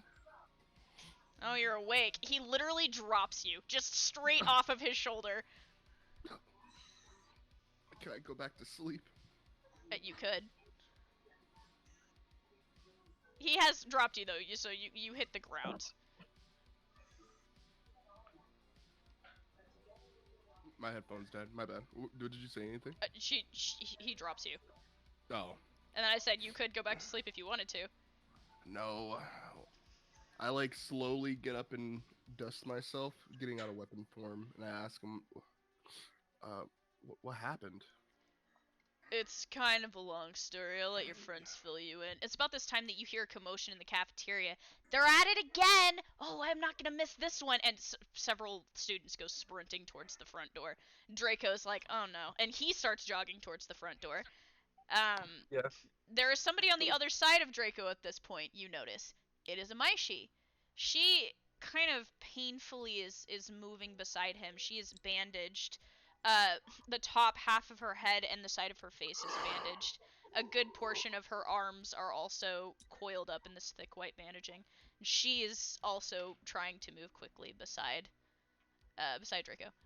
But she's obviously not moving that quickly. Right. She's she's conscious. She's just sore, very clearly, like sore. I ask her, do you need a hand to catch up? I know lunch is pretty exciting. I'm fine, she says to you. Okay. Do you have a... Never mind. So they take I'll off, just meet you in the and lunch. like you're walking towards it, and you turn to the cafeteria, Lewis. The cafeteria is dead. There's nobody there, and people clearly like left their lunches on the table, like just got up in the middle of whatever they were doing, and they all ran outside. Good. Why is there so much commotion? So wait, there's no one in line at the moment? No, there's also nobody like in the kitchen. Like nobody's there. Yeah, someone's like immediately rushing through the crowd to get to them. Yeah, so all of you are kind of Everyone's like running and yelling, "Make converging. haste!" Make haste. Yeah, all of you are converging on this crowd of people, and you guys get to the front, and you see Iger standing there with his arms crossed, not doing anything. Oh, hey guys, what's up? What's I love these. Liam yeah, is in great you- danger. Katya's after him. Yeah, I'll say, Iger says, nodding. You guys turn to look, and in the center of this ring of students, you see Katya is standing there, like, aggressively, like, in an offensive stance, and Liam's kind of got his arms up in front of him, like he was blocking, and one hand is brushing at his nose. It is coming back bloody. so yells. He says, "Katya, no!" Well, Katya, he started it! fine. It was my fault. I'm just What grabbing will you lunch. do? Liam's like, I didn't do shit! Would you get this little shrimp off of me? Oh, you wanna call me a shrimp? Come here! And she goes in after him again. Yeah. Literally, You're like, the aggravating her. crowd is cheering for Katya at this point. Because everybody hates Liam. Like, they really do. Iger at this point is just looking impressed. Like, man, her dad would be proud. Oh no. He's going to jump in front of Katya and take the hit. You go. Okay, so she goes in to punch Liam, like, directly in the face, and you slide in front of her. Roll me a d20. Yeah. So that was a natural 20. Okay, so you, rather than taking this hit, you kind of slide sideways, grab her arm, and spin her, and kind of pin her arm against her chest with her back to your chest.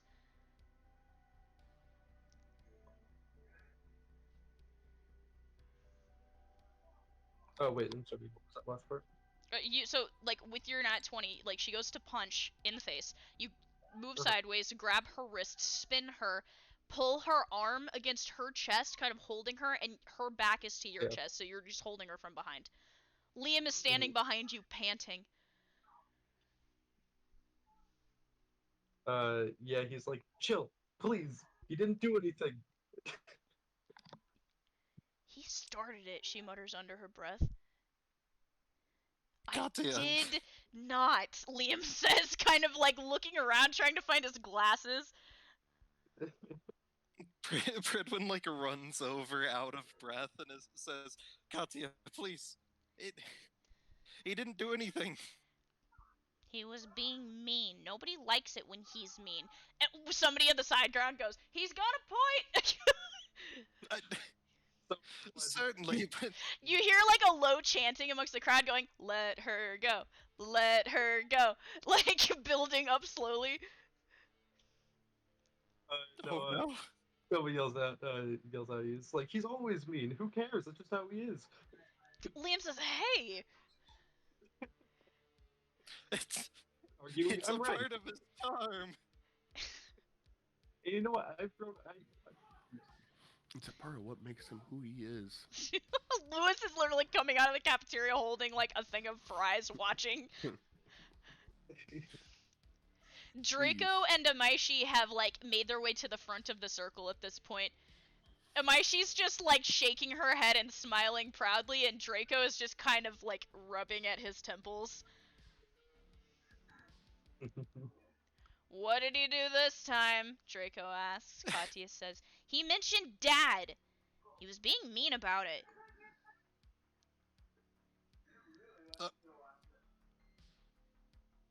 Well, what did he say? He said it was a good thing that Dad was gone.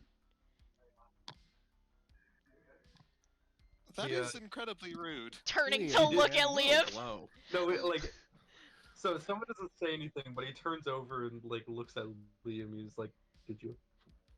Liam, finally finding his glasses, proceeds to put them back on and look up, and he says, "And if I did?" It's curious. I did say that. But what was your intention? I think you know exactly why I said it. He seems very, like, aware of the crowd around them.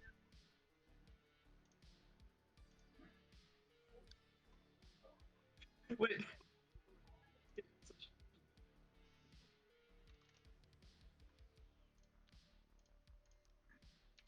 Oh my god.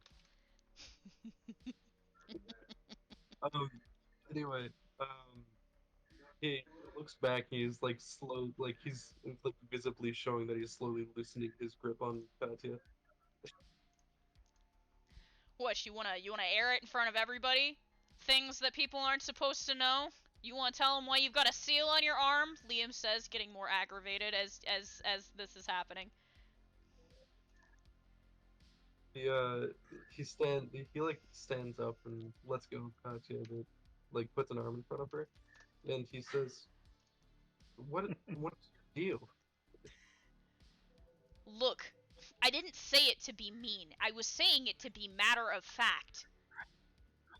The kid's safer when he's not here, that's all. Katya is muttering under her breath, I'm gonna hit him. I'm gonna hit him. He looks at him and says, "Katya, don't hit him. Not Pidge yet." is just continuously just chanting fight in a low whisper.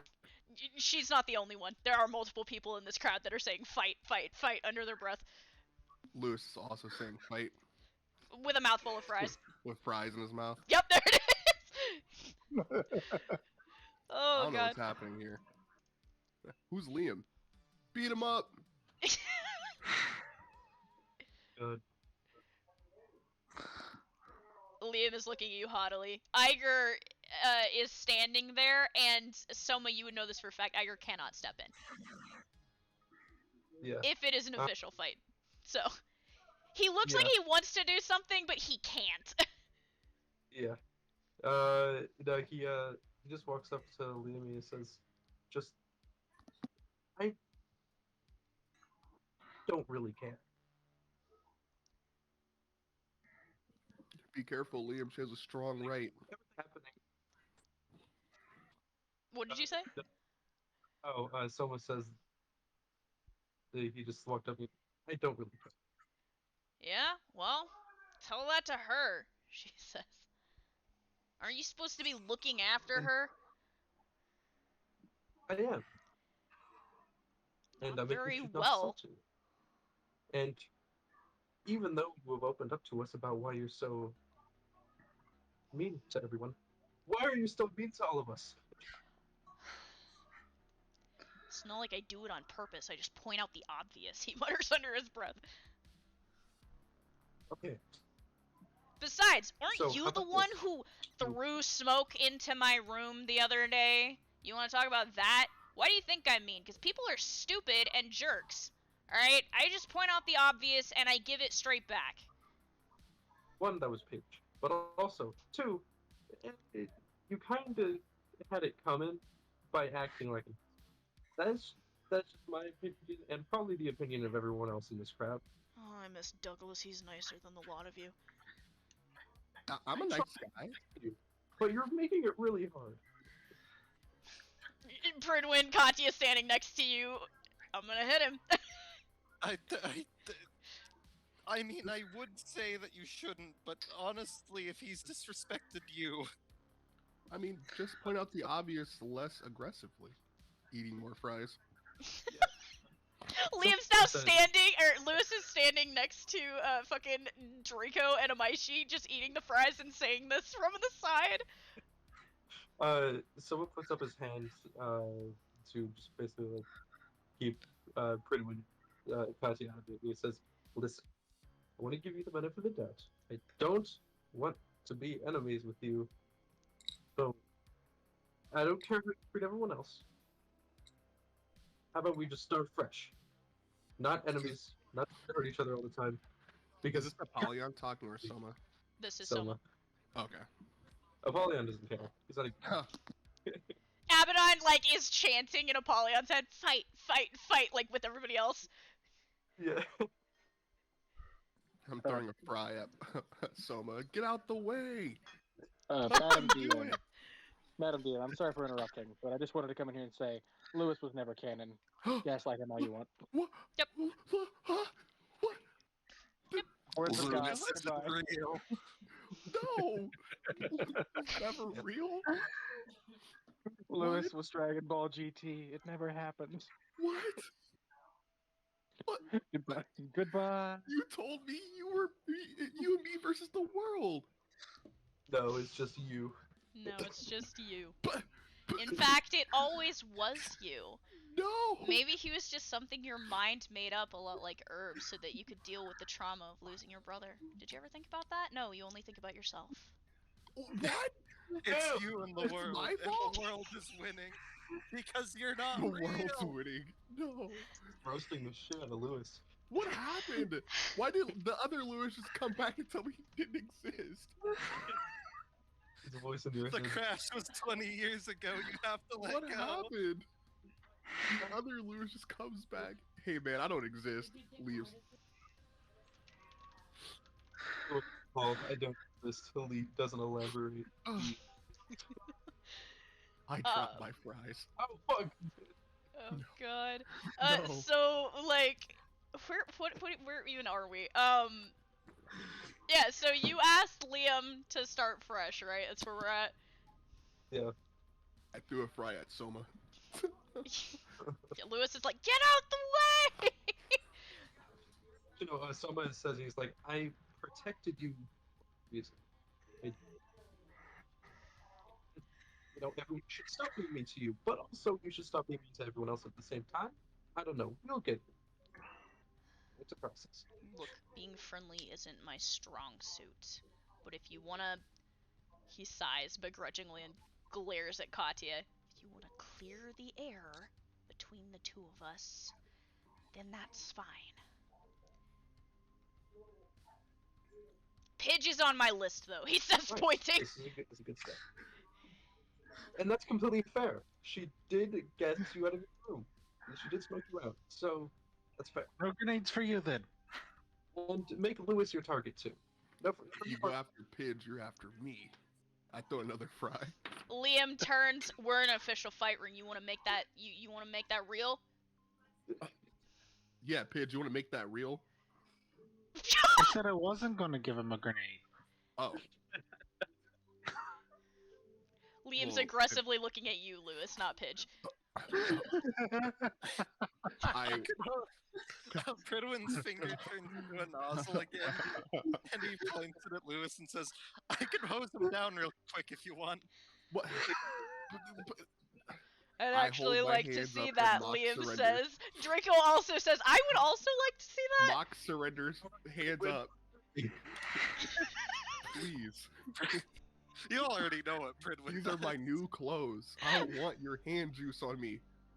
Oh my god! say it like that. Pridwin sprays him. No! The whole crowd, like, before you do, like, there has been a rift that formed in the crowd from behind him, and you just spray Lewis and nobody else gets wet. Yeah, no, like all of them divide the crowd. It's It'll like leave a parting big the patch. Red Sea, and it's just Yeah. Lewis. When I'm getting Honestly, sprayed, I don't know how the crowd would react to a Lewis versus Liam fight. Who I would they think- root for? I don't know. You want to find Lewis? out? Liam is laughing his ass off behind Soma at this point. I like the new kid. You're right in my book, kid. Pridwin, you're a genius. You got everyone to settle down from my torture.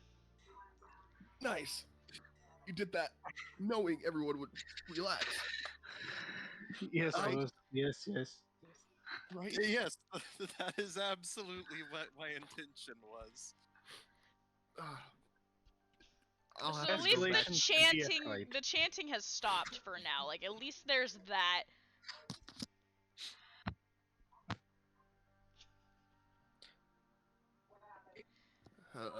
So yeah, you all are kind of standing here in the in this area. He says, "All right, there's no more fight. Fine. Katya says under her breath, kind of crossing her arms begrudgingly. Liam sighs with relief. Good, 'cause your dad's gonna kill me.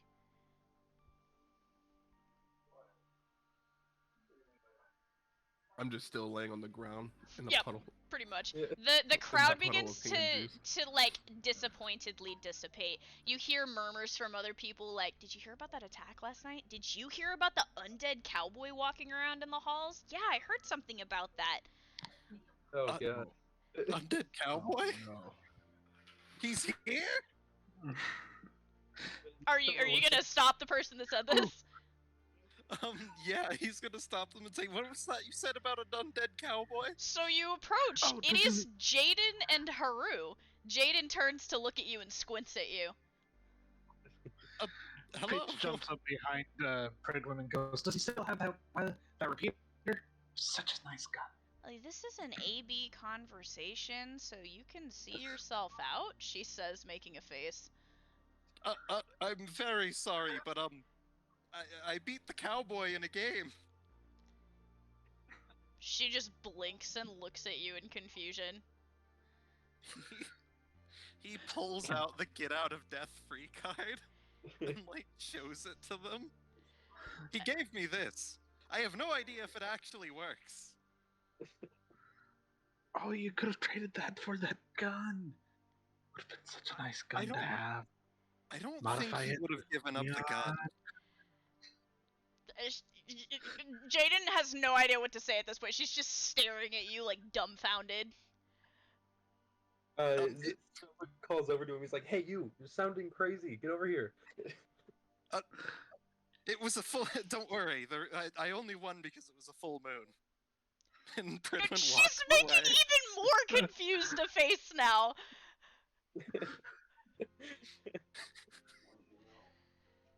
He just waves. She's just staring after you like, okay. Pidge points at Pridwin and then just circles her finger around her ear as she walks away. Not getting any of the irony in that gesture whatsoever. As the crowd finally eases off, Draco and Demaishi are left standing there with Lewis getting himself up off the ground. Iger's still standing there to make sure that no other swings are going to happen. Yeah. Liam is behind you, Soma, and then Pridwin and Katya and Pidge. So you all are kind of grouped together now on the center courtyard. All right. Soma turns around towards Liam and puts out his hand and he says, "So, start over." Sure, he says, taking your hand. Sounds good. Well, I'm gonna have to go now.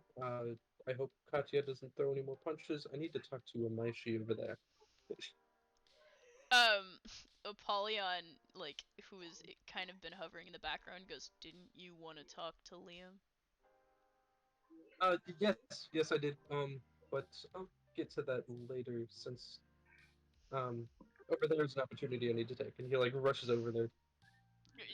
Liam is flabbergasted and is left standing there, and you, like, sprint over to Draco and Amaishi. Pridwin, you watch as, like, Liam slowly turns to look at Katya. I get Pridwin's one free like- punch, she says, and Liam goes, "No, don't do this to me again." She says, "One free punch. That was the deal, right?" And he just kind of sighs. "Yeah, that was the deal." Oh no. Liam just sighs and takes his glasses off and holds them out to you, Pridwin. You Pridwin mind? will. Certainly. He takes the glasses. Katya gets this evil grin on her face, like I don't know how many times I have made reference to fucking Anya, but like I cannot stress this enough.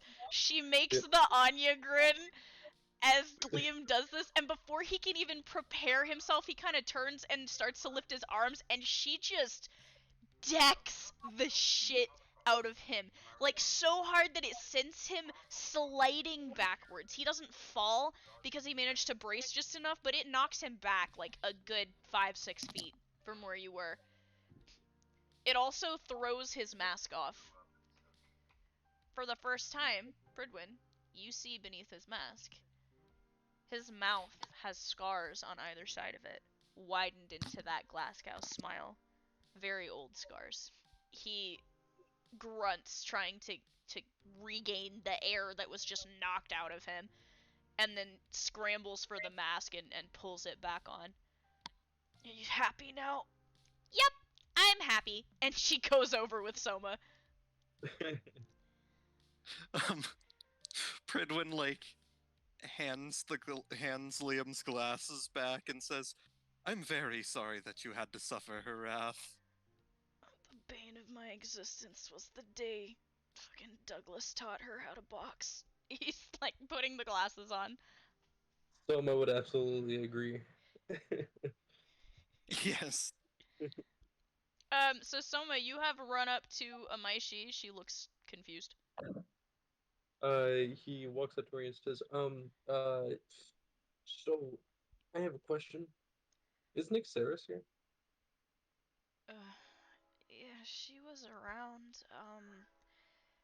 I'm trying to think. It's so hard to think right now. Draco kind of steps in and he says, I think she was in the silence last I checked. Why? What's up? I was going to talk to Amashi, but she looks a little too weak. She needs some rest. I'm fine, really. I've been asleep all night. Draco kind of gives the look. Yeah, Soma gets a little closer and he's like, "Are you sure you're okay? Because what I'm about to ask you may be not very great." Really, it can't be that bad. Can't be any worse than what I dealt with last night, right? She looks up at him and smiles softly. Let's hope. Can we go somewhere more discreet? Well, you wanted Nyxeris. She is in the silence. He gestures in the direction of the building. Let's go that way. Liam, you guys want to come or? Liam, now being like Katya at this point has wrapped her arm like through Liam's, almost like linking their arms, and he goes, "Do I have a choice?" And Katya says, "Nope." I will accompany. Iger says, "I'm gonna go back to the gym if y'all don't need me." I'm gonna need a change of clothes. Looking at Pridwin. And No, some you more need a- fries! Pridwin's finger opens up to a nozzle again, and he says, "Would you like me to wash that off for you?" That is gross. water. You should ask permission before you spray hand juice on people. It is water. Yeah, that's what they all say until it's not water. I can't produce anything other than water. Not yet. Do you expect me to just suddenly learn how to spray other Other fluids? forms of liquid. Yes.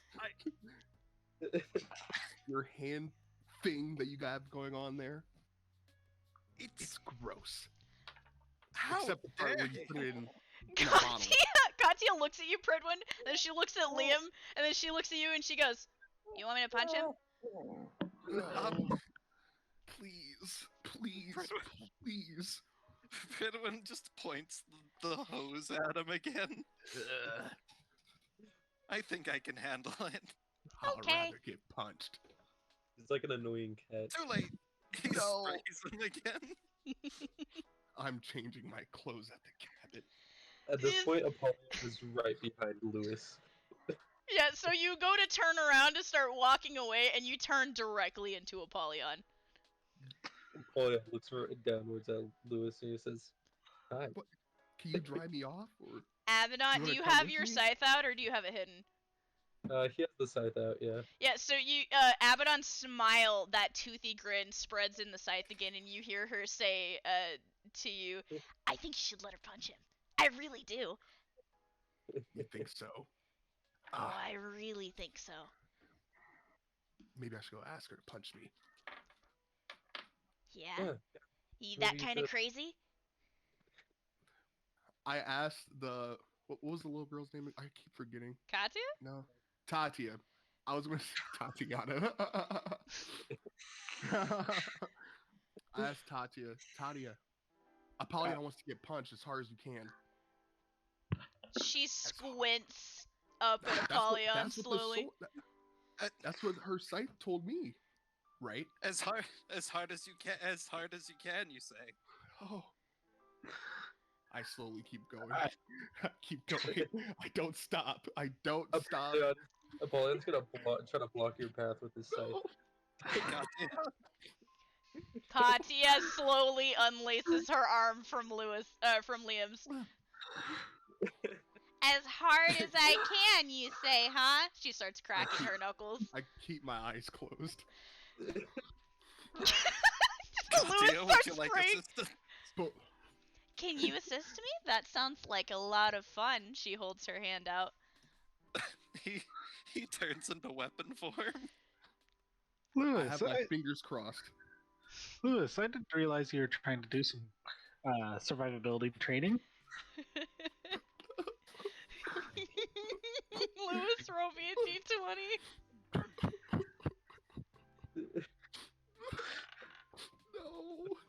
No. Where's my gray dye at? Oh, a nat 20. No, you are lying to me. Yes. Oh. Okay, so here's how I'm imagining this playing out. Like, Lewis is like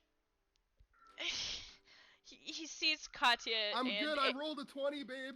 he sees Katya and Pridwin coming at him. And Pollyanna's behind him, and the scythe is kind of wrapped around him, so he can't really run. And in his brain, his lizard brain, he's like, I'm gonna get a fry before I die. And he bends over to get a fry just as Katya comes over top of him. Apollyon, roll me a d20. Oh no! I did it. This is my literal. You won't fucking believe this. Oh no! Brother? Oh my god. Hey, no, hold on. I'm gonna stream this because I'm using a dice app, but I'm going to turn on my camera real quick. Okay. Camera unavailable. My dick. No. My left has a camera. Okay, well I'm just gonna screenshot it. Okay. Oh no! Roll a natural 20. Oh my god! Oh! Brother? Oh my god. Oh my god. Setting this in. Oh. Oh no! What horrible, unforeseen consequences will come from this? God bless. So here's how I imagine this happening. Lewis bends down to get a fry. Katya and Pridwin go sailing over top of him. Apollyon was not prepared for this chain of events. However, Abaddon was. And her scythe form, like, shifts sideways just in time to hook the edge of Pridwin's shield. And so she grabs it, and Katya goes crashing, like, to the left of Apollyon, and the shield remains hooked on the tip of Abaddon's scythe. Apollyon speaks out. He says, what just happened? Pridwin's just shouting, "Unhand me!" Abaddon, are you going to leave me? I've only rolled 5 20s in our whole campaign. You are so fucking lucky because with Cat and my strength combined, we have 19 strength. Bro, she I would have literally- floored I have the a note. shit out of you. I have notes of how many 20s I roll and which die does the most. He's keeping track. I'm just like, oh my, that's another one. Oh my Who'd lord. have thought? Thick fries save lives, man. Katya slowly pushes herself up, kind of also in the what the hell just happened stage. Yeah. And she kind of holds her arm against her chest and turns around to look at him. Kind of confused, kind of irritated. Liam behind Soma is just laughing hysterically. Like Summer's also laughing. The both of them are laughing at this point. Pridwin's still in weapon form, his gauntlets like flailing around, and he says, "Let me go, you overgrown gremlin!" He's like spitting on the edge of the scythe.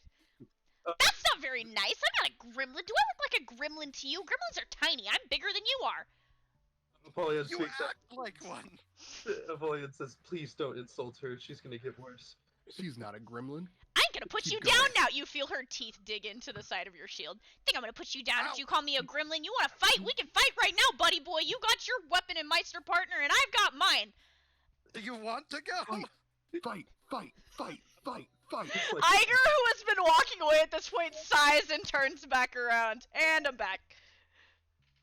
it's like, no, this is not happening right now. Katya? Katya Would is you like to...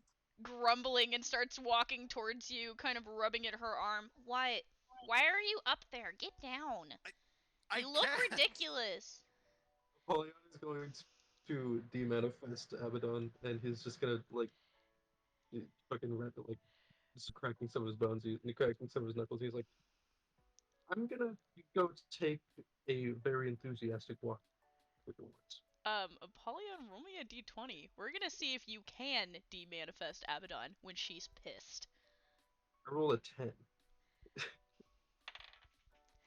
I got bad news for you. Oh man. Abaddon rolled a nat 20. Oh, Oh no. god. So you're like, I'm gonna demanifest this and de-escalate the situation, and you go to do it, and you can't.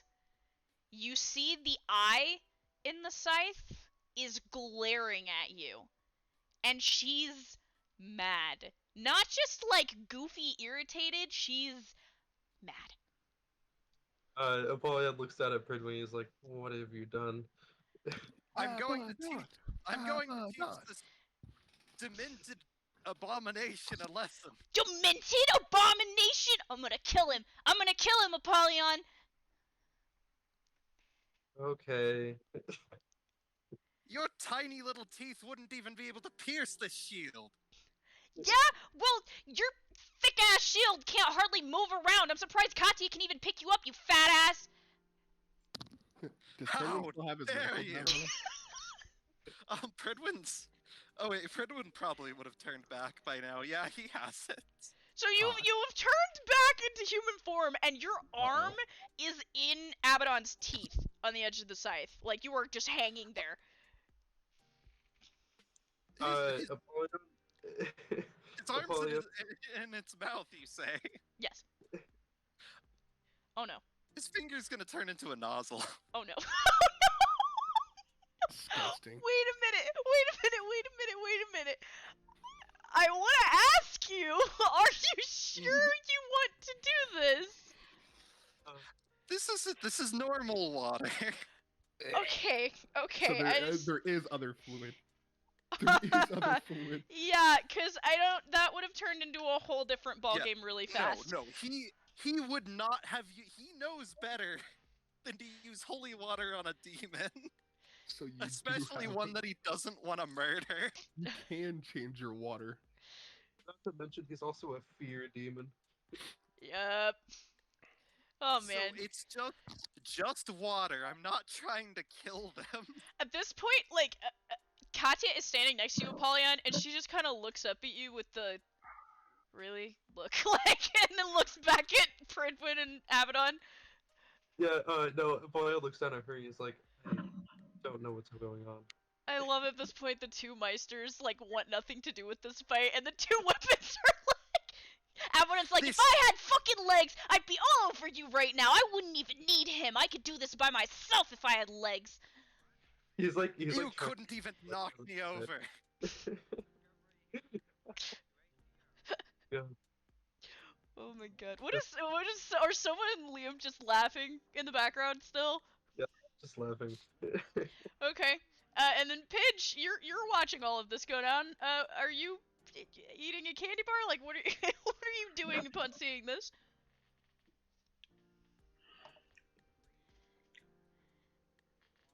Pidge, take his medical bag.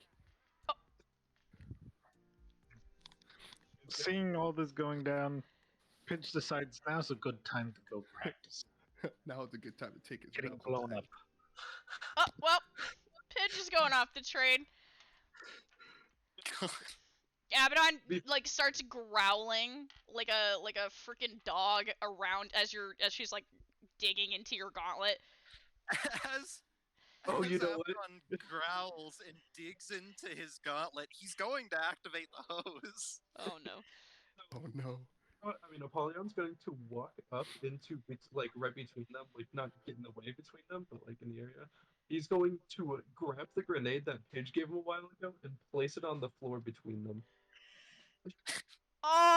You hear Draco say from next to you. All of them start backing away slowly. Can I magnetize one of them to be one negative and one positive, so they'll just like forcibly push off each other? That's. Do you mean making us both the same magnetic No. charge? One will be negative and one will be positive. Negative and positive attract, no. don't they? Oh, Like and yeah, positive and yeah, positive they or do. negative and negative. I guess positive and positive. Yeah. Positive. You could. Well, I've said you can't manipulate Pridwin's armor before. Oh yeah. And he's she's a demon weapon, so you can't manipulate that one either. Good thought, but no. So there is a grenade on the ground, in between the two of you. Yeah, you both intently. Does Abaddon she doesn't let give a go shit. of- No, Does she Abaddon let doesn't go give a of- shit. She doesn't know what a grenade is. She doesn't fucking care. Well, the thing is, I am blasting her face with water. Right Oh, forgot now. about that. Yeah, so she like begrudgingly like makes this disgruntled, nonsensical sound and releases you. And as Pridwin's like gripping his wrist, making sure that no damage was caused to his armor, he looks down and like a cat seeing a cucumber, he like flies backwards, seeing the grenade. Pridwin, that is gross. You can't hand spray everyone you see. I will do it again. If he you points say at hand you. spray one more time, Katya says, turning towards you. I'm gonna tell someone, Pridwin, if you keep spraying people with your hand cannon, man. You're not gonna be able You to know- tell anybody when I'm done with your face, Katya says threateningly. You know what, Katya? I'm no longer concerned. I'm no longer concerned about the lack of manners of that weapon. I'm Apollion going to beat him the up. grenade and holds it up in the air. Do I eat the fry that saved my life, or do I keep it? You ate it. Oh. You like wanted to save it, like you eat it and then immediately you were like, I should have saved that. And then That you was a eat good another fry. fry. Ah. Okay, this time. Soma, are you sure you're going to want to threaten me if I'm attacking Lewis? Care about You're Lewis. attacking. It's Apollion holding the grenade. Katya just looks up at Apollyon like, again, really? No, just trying to get everyone to stop. Abaddon is doing the, like, sticking her tongue out thing through the mouth of the scythe. Pridwin, like, sighs and says, "Fine, I will stop, but she owes me an apology." I'm not gonna apologize to you, you little twerp. Trust How me, she Dare apologized. you? She's never once apologized in the several decades that we've been together. A I don't know single the time. meaning of the word. She grins. I don't think she knows the meaning of a lot of words. Can I pull the grenade closer to me?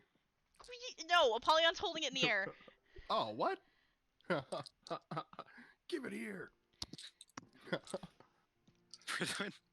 Pridwin just stomps off, muttering, "He's an illiterate little scythe." Abaddon looking over you, like she's glaring after him because she can tell she's being insulted, but she looks over at Apollyon and she goes, "What does that word mean?"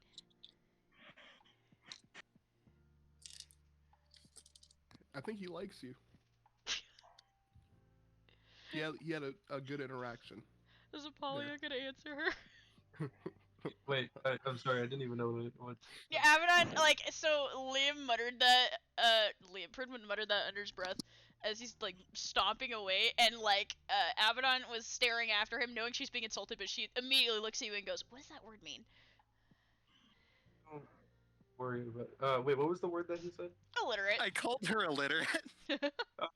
Yeah, he looks to her with a dead serious face and he says, "It means you're really smart." She Yeah, I think- smiles proudly. I walked to Apollyon as well. I'm like, I think he likes you. He looks down. He's like, "What?" Yeah. He calls me all types of names. I just think he is just very appreciative. I'm still wet. Ugh. Don't people tease other people when they have a crush on them? I feel like Dad said that at some point. Oh, true. What's a crush? Oh. It's like when you like somebody. Apollyon turns over to Abaddon in like confusion. It's like when Abaddon you shrugs. Like the scythe shrugs.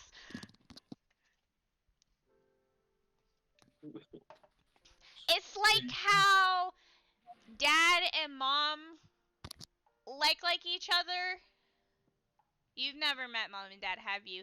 It's like how She thinks for a minute, trying to contemplate.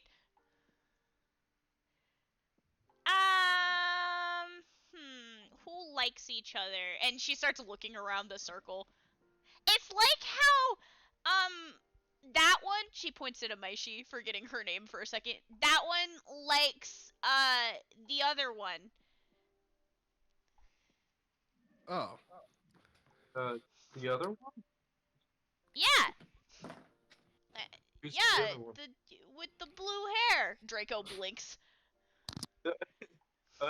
Soma looks at Amaishi. Amaishi is not making eye contact with you. Soma, are you still going to the dorms? I was gonna go to the silence to talk to Nyx. Oh. There's this dog at Amaishi's the like, silence. let's go. There's this dog. Could you give him the rest of these fries? He doesn't have an owner. You want to give He just- Oberon soggy fries? It's better than nothing. I don't know. He eats these things. God. That's only, if you want to. He's always been a good boy. Amaishi's already walking at this point. Apollyon's walking away, and again he's gonna say, "I'm going to take a very enthusiastic walk through the woods." In the woods. Yes. Must be nothing. Okay, have fun. Katia says, only partially meaning it, as she grabs Liam's arm and starts dragging him again. He says, wait, as he's like dragged towards the silence. Pridwin! She yells after you. Yes? Come on. Okay. Pridwin, are you going to the dorm room? No. No, I'm Oh. following them. I'm always scared to go to the dorms by myself. If only there was a big, strong someone else here to walk me home. Lewis like slowly turns to you- look at Apollyon, and Apollyon just marches away. Everyone's a critic. I also leave the circle from everyone and start into the dorm, our dorms. Okay. So the main group of you is walking to the silence. You get there and you get inside. And are you looking for something in particular, or are you just going where it's quiet? Going where it's quiet. Okay. So you walk what- in and you guys go to your normal meeting space for the inner circle, and as you come around the corner, you see Nyxeris. She is lounging kind of back against the one of the shrines near Declan, and she has definitely been drinking. Right, a drunken Nyxeris, how are you doing? Oh, hey, what are you guys doing here? Draco goes, it's 10 in the morning, and she goes, it's fine. Soma turns over to Pridwin and says, "Do you think your healing water will detoxify him?" I mean, it can clear minor poisons, and alcohol does qualify. Pridwin, you also Alright. have been a bartender long enough, so I feel like that's something you would know yes or no to. Yeah. I actually did make a bit of side money curing hangovers. Well, What how are you about we... talking about? I don't have a hangover. I'm fine. Leave me alone. Someone looks at her and is like, you're drunk. Alright, Pridwin, do You're it. drunk. Katya goes, sprayer. Pridwin just pulls out a cup and fills it with healing water. I'm gonna drink your weird water. This is fun. She reaches for another beer. Uh, I- I place, think- place the cup by the beer. He just walks over You and wanna roll sets a the sleight cup. of hand check? But because she's like extremely drunk, could I get advantage? Yes, you can. Okay, 12. 2 12s. Let's see if it's enough. Oh yeah, there's no. She reaches for the beer, and you just kind of like put the cup down and slide it over with your foot, and she just grabs it, and she's looking at you, and she's like, "I'm fine," and she takes a drink of the cup, and then she starts gagging and rolls onto her side, coughing. Oh god! Oh god! This awful. What was that? That was water. Oh. Oh, it was so salty. She starts like pushing herself up. It's Oh, my head is killing me. It's But it's spring going water. away. Oh, hey Welcome guys. to the land reality. Thought I'd have you sober for this conversation. Welcome. Okay. Yeah. Why? Someone turns to the group and says, "So, I've got a favor to ask of all of you. I'm gonna start with you, Amaishi. Please promise me you are prepared for what I'm about to talk about. I don't know if it'll be bad." She kind of just slowly sits down, like she doesn't know what's about to happen. Okay. So, Katya when interjects and we were- goes, "I have a question." yes, She never admitted if it was true, and I'm kind of curious because she turned really red after I said it. Do you like the girl with the blue hair? And she just turns more red.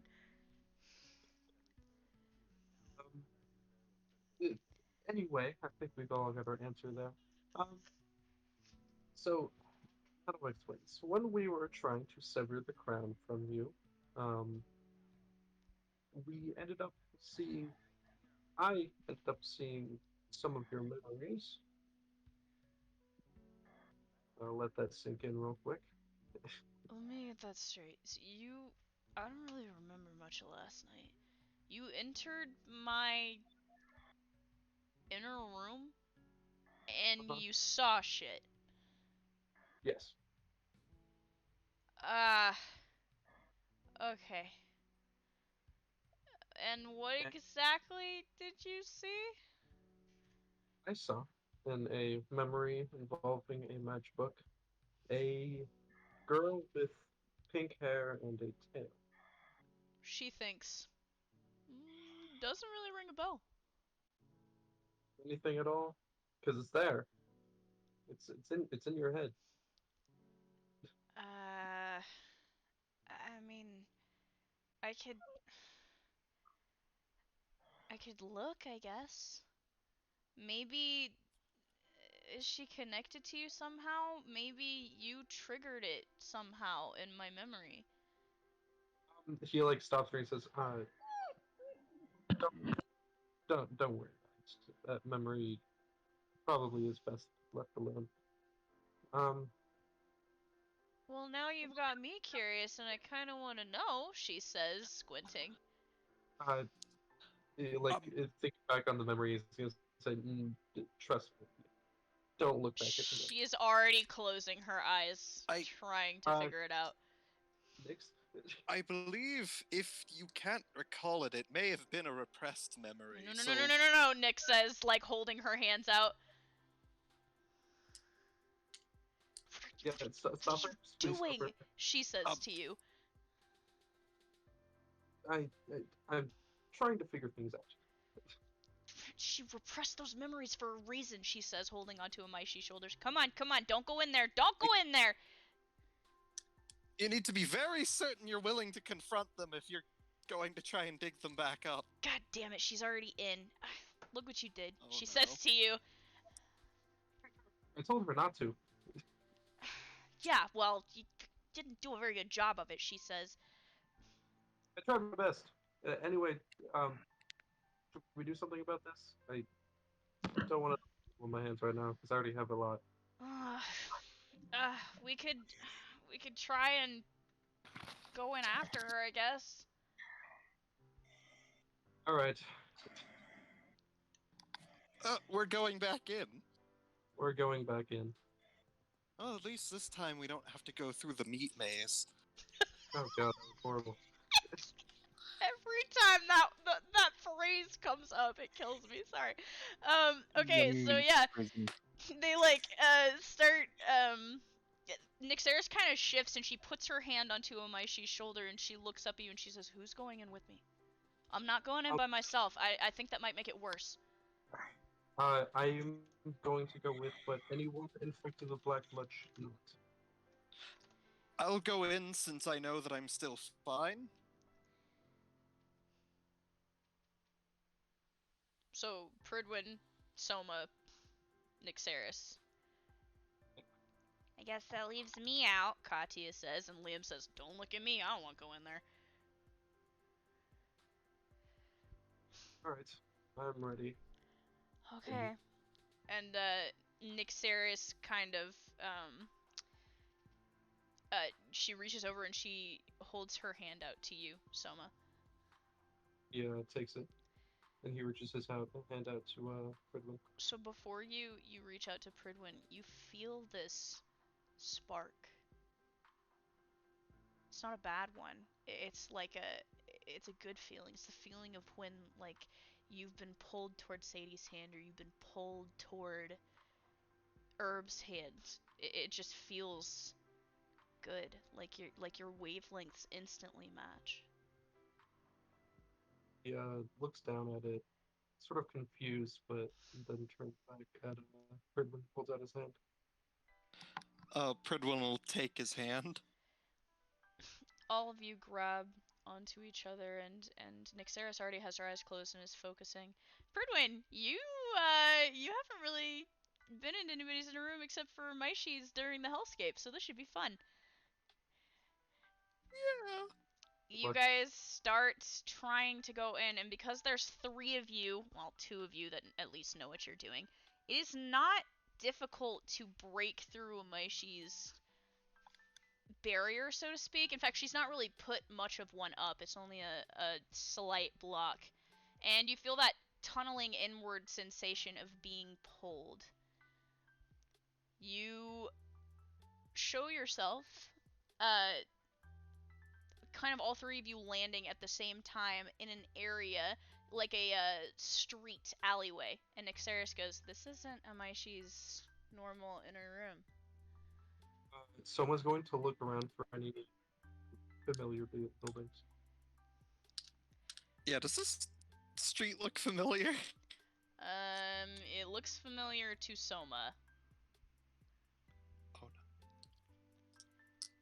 What exactly? can almost place it. There was a girl standing just over there tossing a matchbook, you could swear. And as you turn thinking this, you see that Nixeris is staring at something.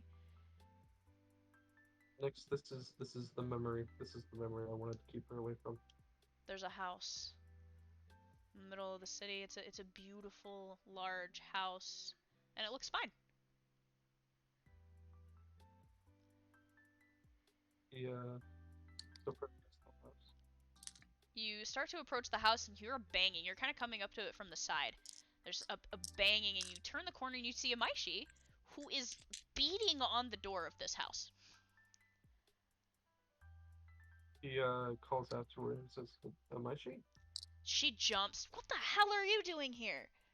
What the hell are you doing here?" It's my inner room. Am I not allowed to look at my own inner room? I am more worried about your memories. They're repressed for a reason. I just didn't want you to, fuck yourself up. I don't. Well, too late, she says, turning and punching the door again. I'm gonna get in Nick, here no matter how much my brain doesn't want me to. I'm sick of not knowing things. You get a flash. Why won't anyone tell me what's going on? To the mountain. Soma calls out to Nyx before saying, "Please, trust me. You do not want to do this." Nyxera starts running up. Mai, you've got to stop. She ignores her. If I may, Amaishi, you need to understand this. Repressed memories are incredibly traumatic. You need to know you're ready to face this if you want to confront it. Why do you think I'm here? I need to know. Very well, then may we remain for emotional support? Nyxeris looks at you frantically. First Soma, then Pridwin, and she says under her breath as she starts beating on the door again, if she loses it, she's gonna go supernova, and Katya and Liam and Draco are all outside right now. That's why we need to make sure she doesn't lose it. Yeah, but the thing is, Soma, you don't understand how bad this is. Soma approaches Amaishi and he says, "Please don't look at the memory, but I can do something for you." You don't want me to look the memory, but you want to do something in my inner room. What on earth could that be? And while she's popping off on you, Nyxeris turns to look at you, Pridwin. I don't know what to do. She's not listening to me anymore. If we can't convince her, then we need Soma to calls. warn the others at least. I could probably jump out and warn them. Soma, what are you saying? Oh, yeah. Soma's actually gonna tell Pridwin to do it. He's gonna say, "Please go warn them. Get them away from her." Regardless, Amaishi, I've seen the memory. I can. I know it was in it, and I assure you, do not want to be there. Pridwin, roll me a d20. Sure thing. 19. You turn and start looking for a way out. You've never really left an inner room before, so you don't know what that feels like. So you start looking for a door, for some way to get out, for something. Nyxeris looks at you and goes, "What are you doing?" I've never been in an inner room before. Is the exit physical, or is it a command? Or... No, you just do it. Soma. Like will it? Just feel the pull. Feel the pull. Pridwin's going to just stop and close his eyes and take a deep breath and try to search for a pulling sensation. You do so. You close your eyes and you focus on what you're feeling, on what the world around you feels like. You don't feel any pull. I don't feel anything. You don't. Nyxeris turns to you, Soma, and gives you a look, and then she closes her eyes. And then she opens them. Fuck. Oh dear. What's going on here? Don't look at me. I don't know. You guys broke in here.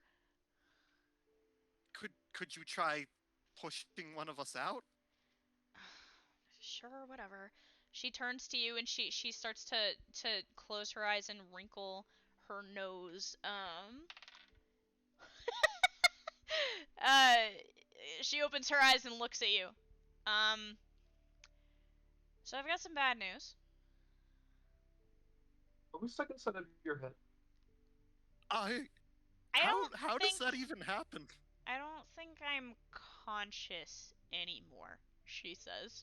You- Outside in the silence, Katya, Liam, and Draco are freaking the fuck out.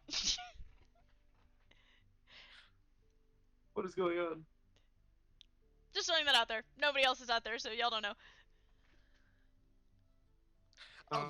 Okay. You lost conscience. I guess, she says. I don't know. I put walls up to try and keep y'all out so I could figure what I was missing. Try and unlock these memories. Maybe it's residual from that thing. She starts rubbing at her head. Oh dear, then I think we might very well just have to ride this out. I mean, I tried so hard to keep it from intertwining with me. Maybe I'm just doing it subconsciously. Since, you invaded my inner sanctum, she mutters. We were trying to help you. We were worried. Listen, should I at least tell you why I want to ask you about these memories? Yeah, that'd be nice, she says. I might apparently whoever my family was before is involved in your past. She blinks. Are you from Japan? Thought you were an American kid. An orphan. I don't know where it was from. She says. And I saw someone in your memory that had a striking resemblance to myself.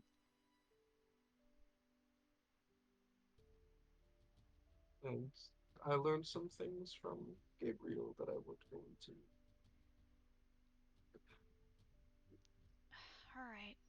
Well, I guess if we both want answers, we're gonna have to break this door down somehow. And get through my repression, and if you two are stuck here, then I guess you have to write it out. Someone puts his hand on her shoulder and says, regardless of whatever you go through, we are here with you. Keep yourself calm. I'll try. You will And need to Saris, steel under her yourself. breath, goes, "'Cause you might very well kill somebody." And I'm imagining Soma like Ixnay on the. Yeah.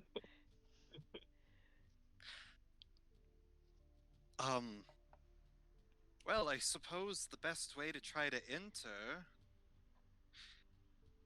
would probably be to try and... I suppose that might be a good idea. See if anything's unlocked. Break the window. I mean, she's already trying to break down a door.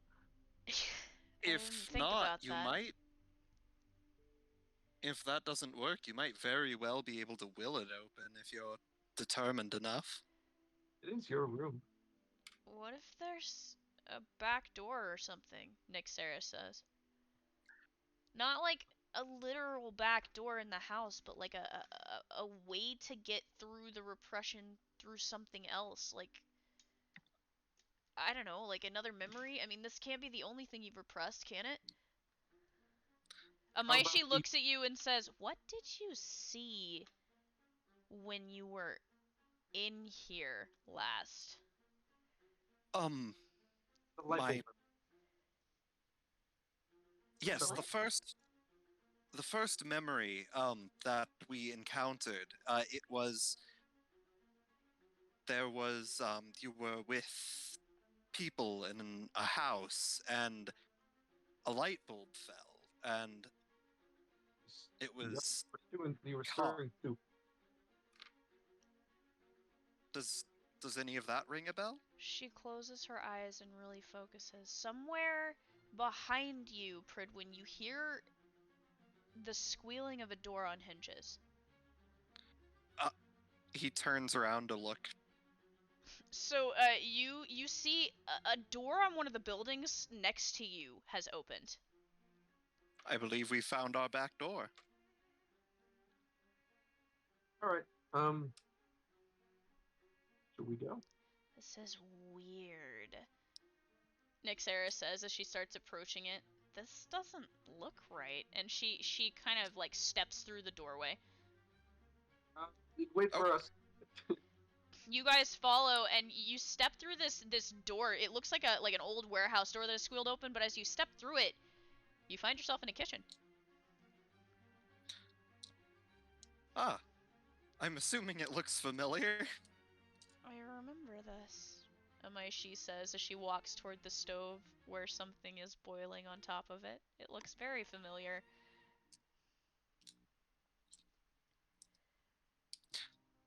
Ah, yes, this was the first memory of yours that we came across.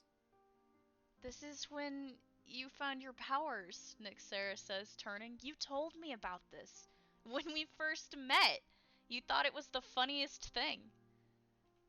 Amaishi says, my mom dropped the light bulb, and I grabbed it and it lit up, right? Exactly.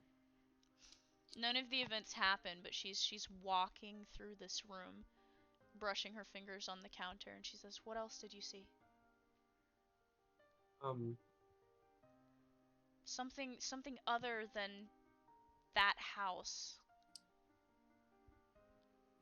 Oh, The oh, the memories. flower petals. What, right? It was outside. There were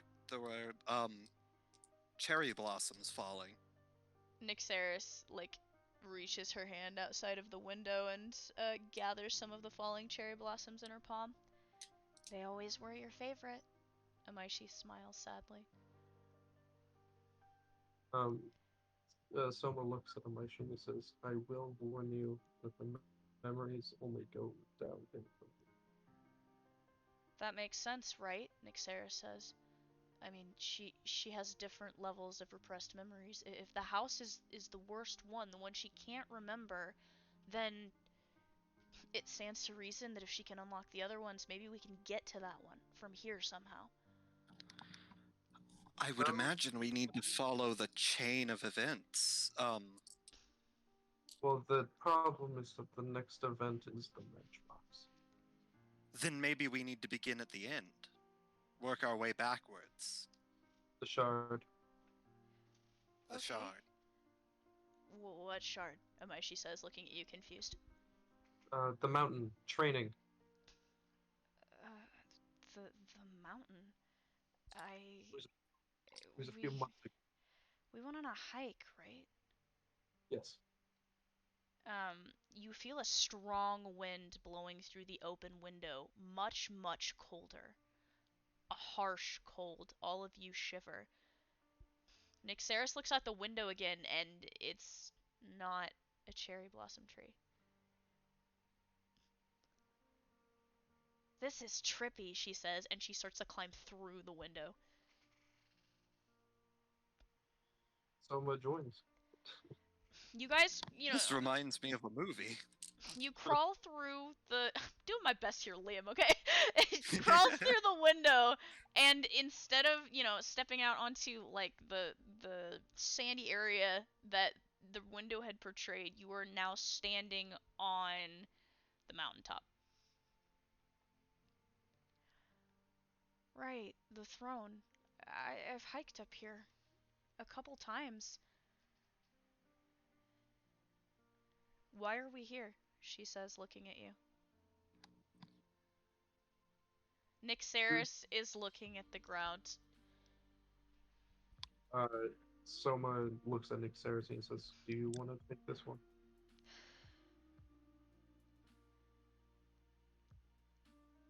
Amaishi, you kind of lost it when Liam, he told you what happened on their first mission, and you went supernova. You lost all control of yourself, and Amaishi, her lip trembling, whispers, and I almost killed you, didn't I? Nyxeris doesn't say anything, and she says, "Didn't I?" And as Amaishi begins to panic, the world around you begins to bristle, the air filling with static and electricity, seemingly, So- like right before a lightning strike begins. Soma's going to run up to her, and he's actually going to hug her, and he's going to tell her that it wasn't her fault. She is starting to cry, but I almost killed her. And as she says this, you're seeing Nyxeris looks down and her skin is beginning to fragment and flake like it did when she got struck. She takes a panicked breath. He looks up at her again, and he says, "Trust me, you just harmed yourself. You can't blame yourself for that." And she's alive. She squeezes her eyes shut, listening to you.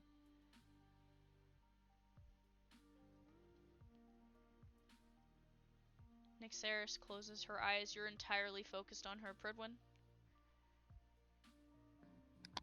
Hmm? You feel this static. You feel electricity. You know electricity. Is there anything you'd like to do? Oh, you're also watching Nyxeris' skin fragment. He's gonna jump over to her, and he's going to he's gonna T-pose and then raise his hands into the sky to become the highest thing in the area so that he can take the lightning. So you do that, and you kind of close your eyes and brace yourself for a hit, and then suddenly, all of you are in the silence again. Except Draco and Katya and Liam. None of them are there. Neither is Oberon.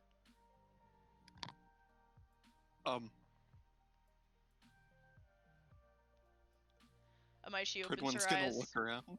She lets out a shaky breath. Are we back? Are we all back? Nyxeris is beside you. Her skin's no longer fragmenting. I think we're still in the mind. Amaishi kind of numbly walks forward and puts her hand up on the Fulgurite statue of Declan. Her fingers brush across a piece that looks like it's missing. I remember this. You were in the hospital, she says under her breath, and I couldn't take it because I had lost my partner. So I came in here to apologize and I broke him.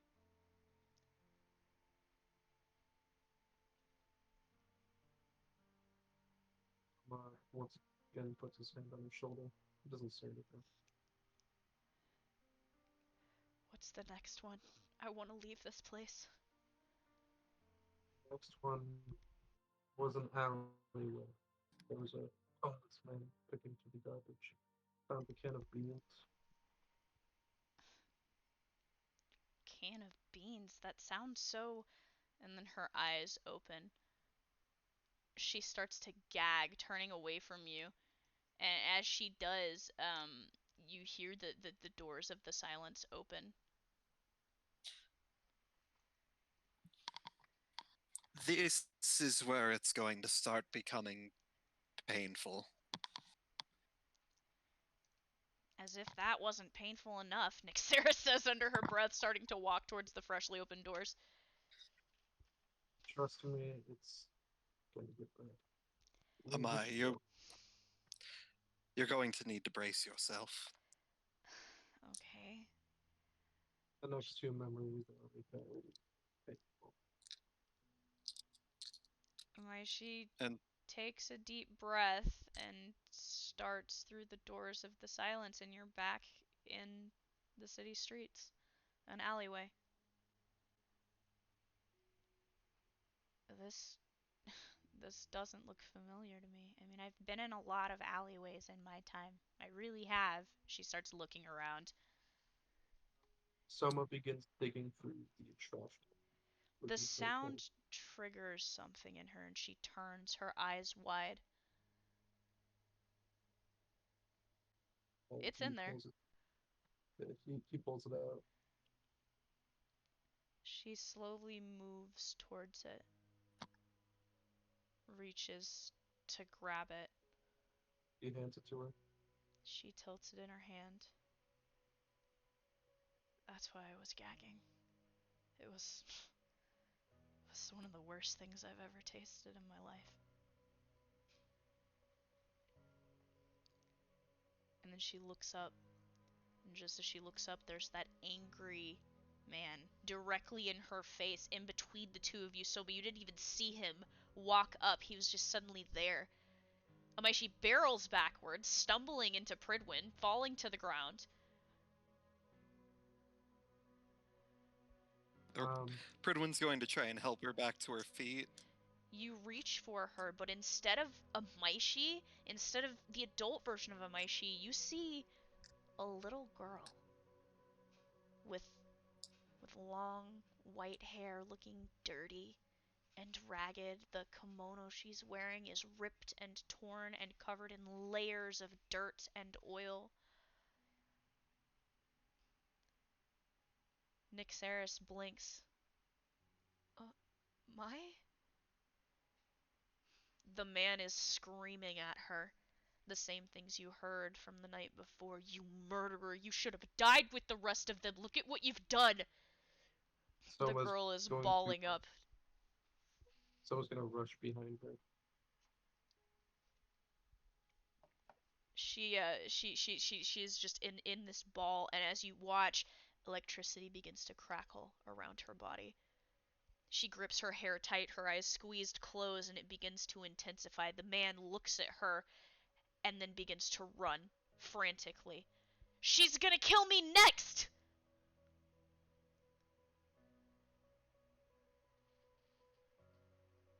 He disappears around the corner. Amaishi, or the child version of her, is crying in front of you.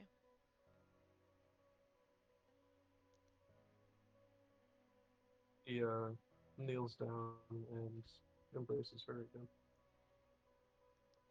She remains curled in your arms for a long moment until she finally starts to get the better of herself and calm herself. The electricity begins to fade around her. She looks up at you. Okay, maybe you were right. Maybe these memories are awful. She hears her voice for the first time, and she looks down and sees how small her hands are. She kind of doubles back and turns and finds the most reflective surface she can find, some broken glass, and she runs her fingers on her face. For the first time, you're seeing the child with a missing eye. She's got a piece of cloth, like a handkerchief, tied around that half of her face as best she can to cover it.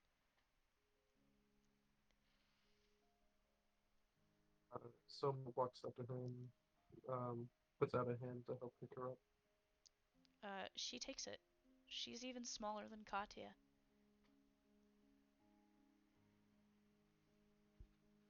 The skinny and frail little girl looks up at you, holding tight to your hand. Behind you, Pridwin, Nyxeris has a hand covered over her mouth, and she is holding back tears.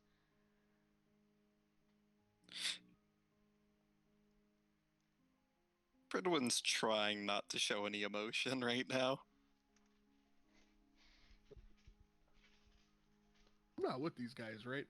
Nope. Okay. You went back to the cabin. Yeah, I had to change my clothes. With Apollyon. But you could theoretically go to the silence afterwards if you would like. You did know that we were there. So. Yeah, you did hear that's True. where they were heading. I could go back and feed the dog. You could. Would you like to?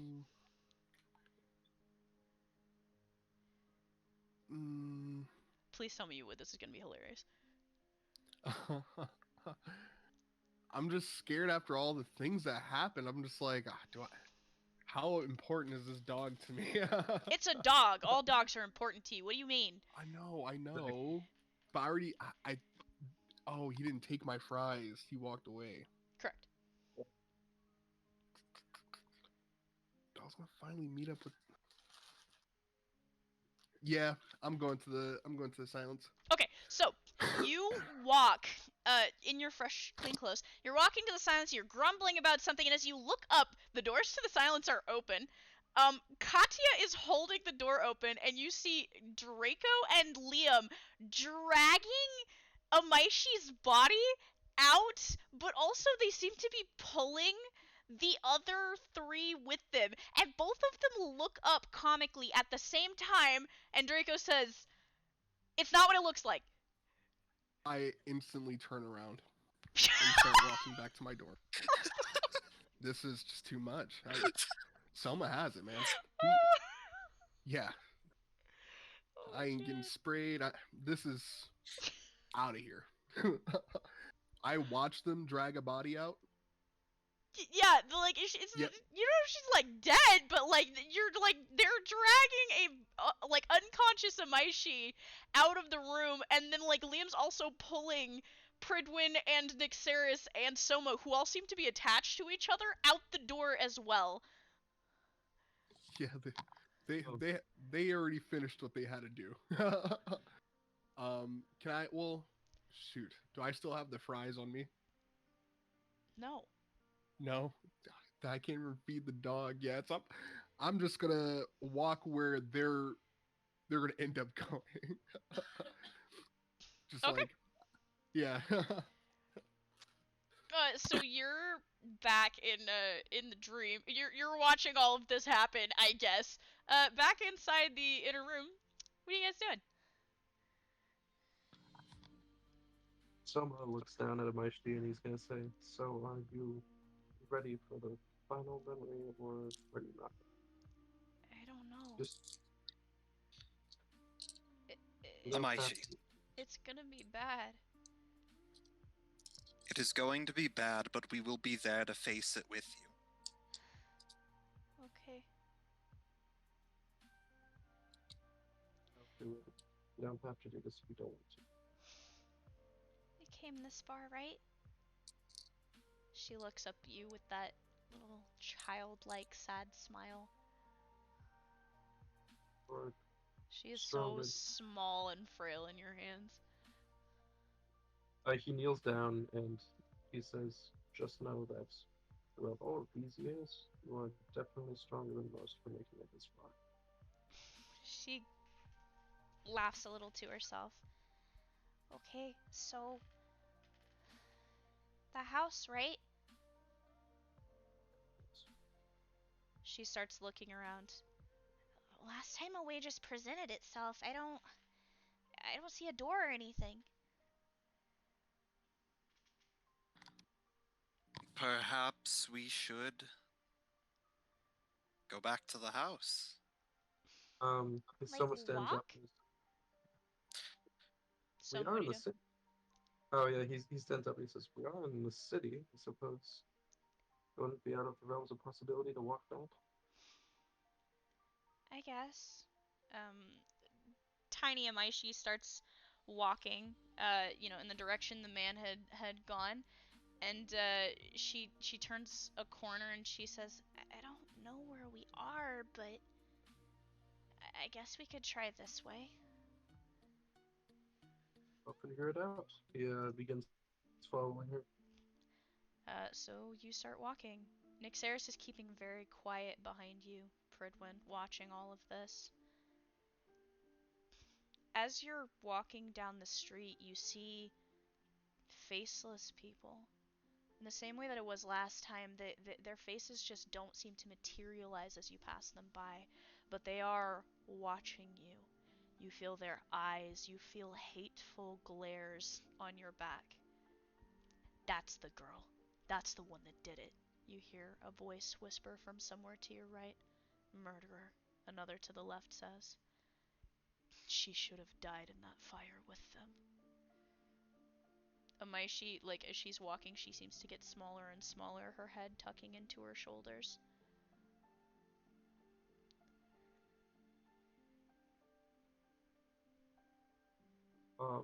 Soma's going to, as she's like walking, he's gonna stand up right next to her.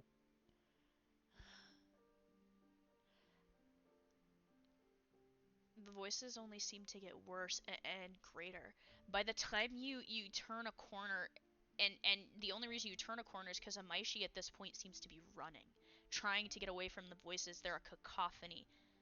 dozens, hundreds of voices even screaming at her, telling her this is her fault, that she did this fire, it was her fault, and now their friends are dead. And as she barrels around the corner just trying to get away from the voices, there it is. The house.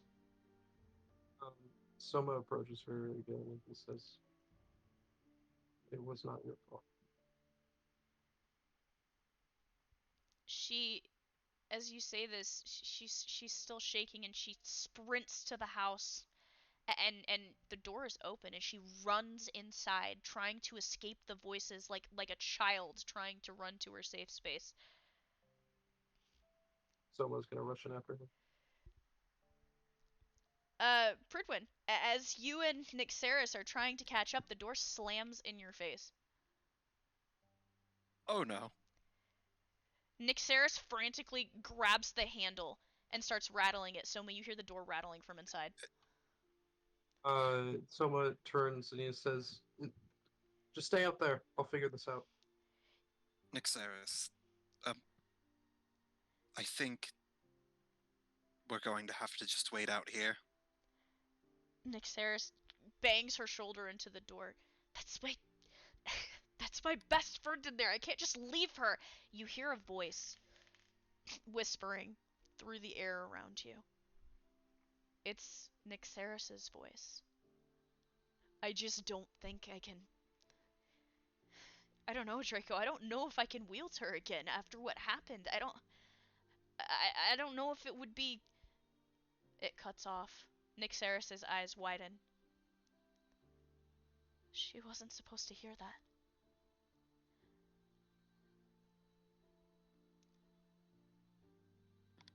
What happened? She almost killed me, that's what happened, Nixeris says defensively. On that mountaintop, I tried to stop her, I tried to help her, and she tore me apart. It's not her fault, I know, and I would do it again, but I still don't know if I can wield her or not.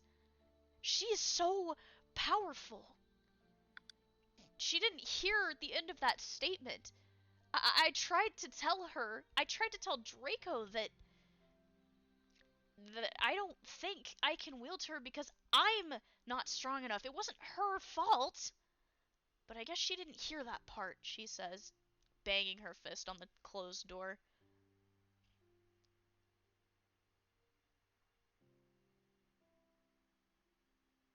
Soma is looking around for her. How is she? You don't see her anywhere. Not on the bottom floor, anyways. He goes upstairs. You make your way upstairs. There's one door at the edge of the room that is cracked, and there appears to be a light coming from it. He goes upstairs and the room. You go into the room, and it's one of those like lantern things with the metal on the outside that spins and makes it look like there's a galaxy of stars on the ceiling with just the candlelight. As you step in, it looks like a child's room. There are plum blossoms all over the walls. Like a tree, kind of like a mural. There's a small bed with bright pink covers on it.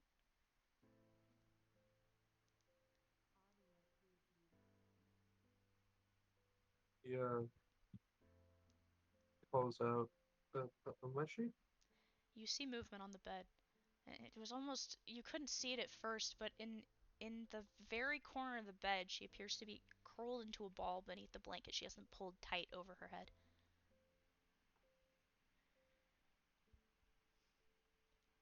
He walks over and kneels down beside her. She's shaking. She looks up at you. What's wrong? All of the kids are mean to me. Now that I can do the shocky thing. It's not my fault, right, Dad? She looks up at you, Yeah. as if she doesn't recognize you. He's a bit shocked at first, but then he says, "No, it's not your fault. Nothing is wrong with you. They're jealous of you. I didn't mean to shock the kid. He just touched me and it happened. It's okay. It was an accident. You shouldn't be to blame for that. Pridwin, roll me a d20. Oh boy. Whoa. Holy shit, natural 20. You are trying to comfort Nixeris when you hear, and it's amazing that you hear it, a slight scuffling of shoes on concrete. You turn and you catch a glimpse of somebody crawling up the side of the house using like the trellis on the side for footholds.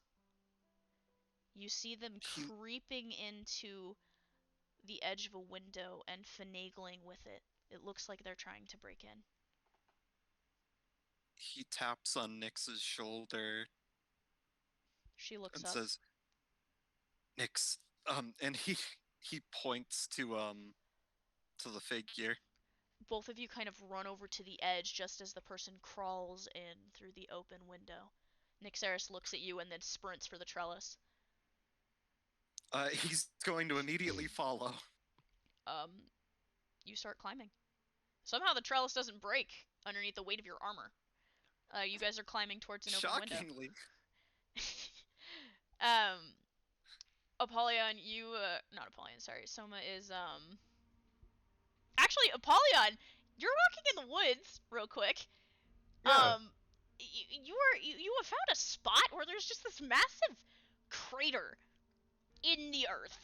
And it seems like life is slowly starting to come back, but something sketchy happened here.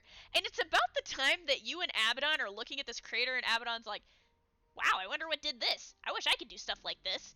You hear, like, a dragging sound from behind you, and you turn around and you see Draco, who is, like, with Liam and Katya, dragging, like, 4 bodies together. Apollyon calls out and he says, please don't tell me this crap thing to do with what you guys are doing. It's not what it looks like, Draco says emphatically. He gives a stern look. We're not burying bodies, I swear. They're not dead yet. They're not. I didn't do it. You guys are all suspicious. He gives a stern look and he says, this is exactly what it looks like, isn't it? Oh god. Lewis is just standing in the background with his arms crossed, shaking his head. Literally. All suspicious. Liam He pushes says, his "What glasses happened?" up. It's exactly what it looks like. I like you. You're actually straightforward. Look, we need to get them not in a building in case she goes, like, you know, crazy supernova electrical storm, so thought this was the best place. I like that memory. Huh? Don't worry about it. Something about a mountain. Liam something. grimaces. Because Liam was there. Yeah. Back inside, Pridwin and Nixeris, you just crawled in through a window. Pridwin, this is the sketchiest thing you may have ever done in your life, breaking and entering. Yeah. We break and enter into people's heads all the time, so. This is the very first time I've ever committed a crime. Nixeris just kind of squints over at you. He's like looking at his hands like, what have I done? What have I done? You hear... Am I evil now? You hear creaking.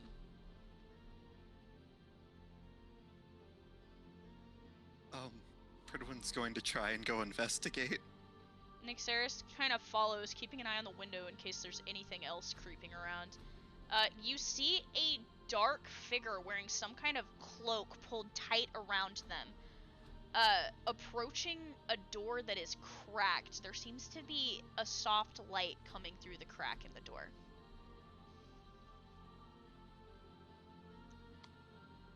Pridwin's going to slowly open the door. Soma, you are having a conversation with Small Amaishi. She seems to have calmed after you've said this. In fact, she seems to be falling asleep. She's kind of curled on her side away from you, comfortably in the bed, the place that she's happiest. And then you hear the creak of the door. Immediately. You see a figure. All dark. A dark mask covering their face. Creeping in through the door and slowly moving towards the bed. Any other discernible features? Huh? Is there any other discernible features like it? You are looking them up and down. You can't really tell anything from behind that mask. I mean, they are feminine. You're pretty sure the female's a girl. The figure's a girl. As the way it moves. Uh-huh.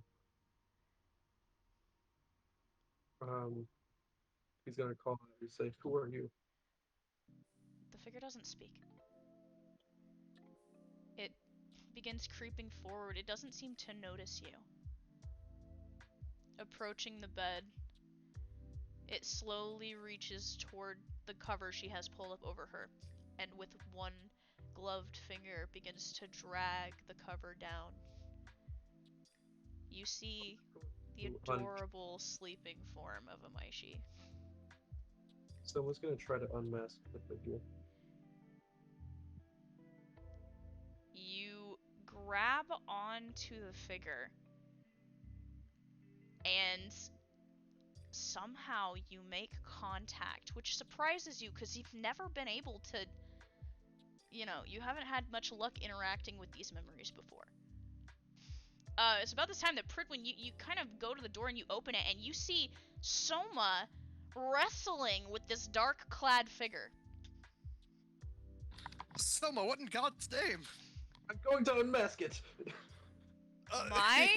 You hear a woman's voice come from just beside you. What's going on? You don't recognize the voice at all. Pridwin's gonna look over. You do recognize the woman. In the franticness, you didn't recognize the voice, but this is the same woman who was screwing the light bulb in. She rushes forward, attempts to grab at the figure. The figure backhands her and throws her against the wall. Soma, you are struggling violently with this figure, and you're reaching for the mask. Roll me a d20. That is a 17. You grab it. Your fingers digging in, not only to the mask, but some of the hair underneath of it. As you rip it off, you see a woman's face. Let me grab her for you.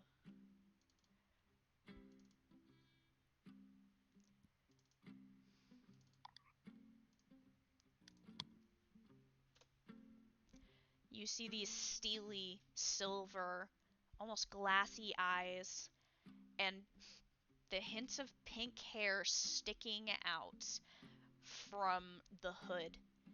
She grunts and does her best to throw you off of her over her shoulder. Soma actually falls backwards in shock. You watch as she seems to manifest a shard of glass. It is long, it is jagged, and she starts coming towards you. Pridman, would you like to do anything? Pridwin's going to try to stop her. You lurch forward and attempt to jump onto her back. You wrap your arms around the front of her, and instead of your gauntleted hands, you see feminine hands. Your nails are painted, and it's weird to you, but you're clinging onto her back, and the girl is spinning, and you suddenly feel a sharp, painful sting as this glass shard, she reaches over her shoulder and thrusts it directly into your shoulder and the side of your neck. Ow. Soma calls out and he says, "Who are you?" Not important, the girl says. And you watch as Pridwin, or rather as she is pulled over top of her shoulder, a female form is thrown off of the shard of blade. Blood splatters across the floor, getting onto you as well. Nyxeris is against the wall in the corner, and she says, "You're part of the dream. You know who you are, right?" She says this to you, Soma. So I do. And he yells over to the girl and he says, "You're a demon, aren't you?" She smiles. A long, toothy smile. It looks similar to Abaddon's for just a moment. Another glass shard begins to form in her hand. You hear a soft yawn and then a frightened squeak from the bed beside you. You feel an immediate surge of paternal protection.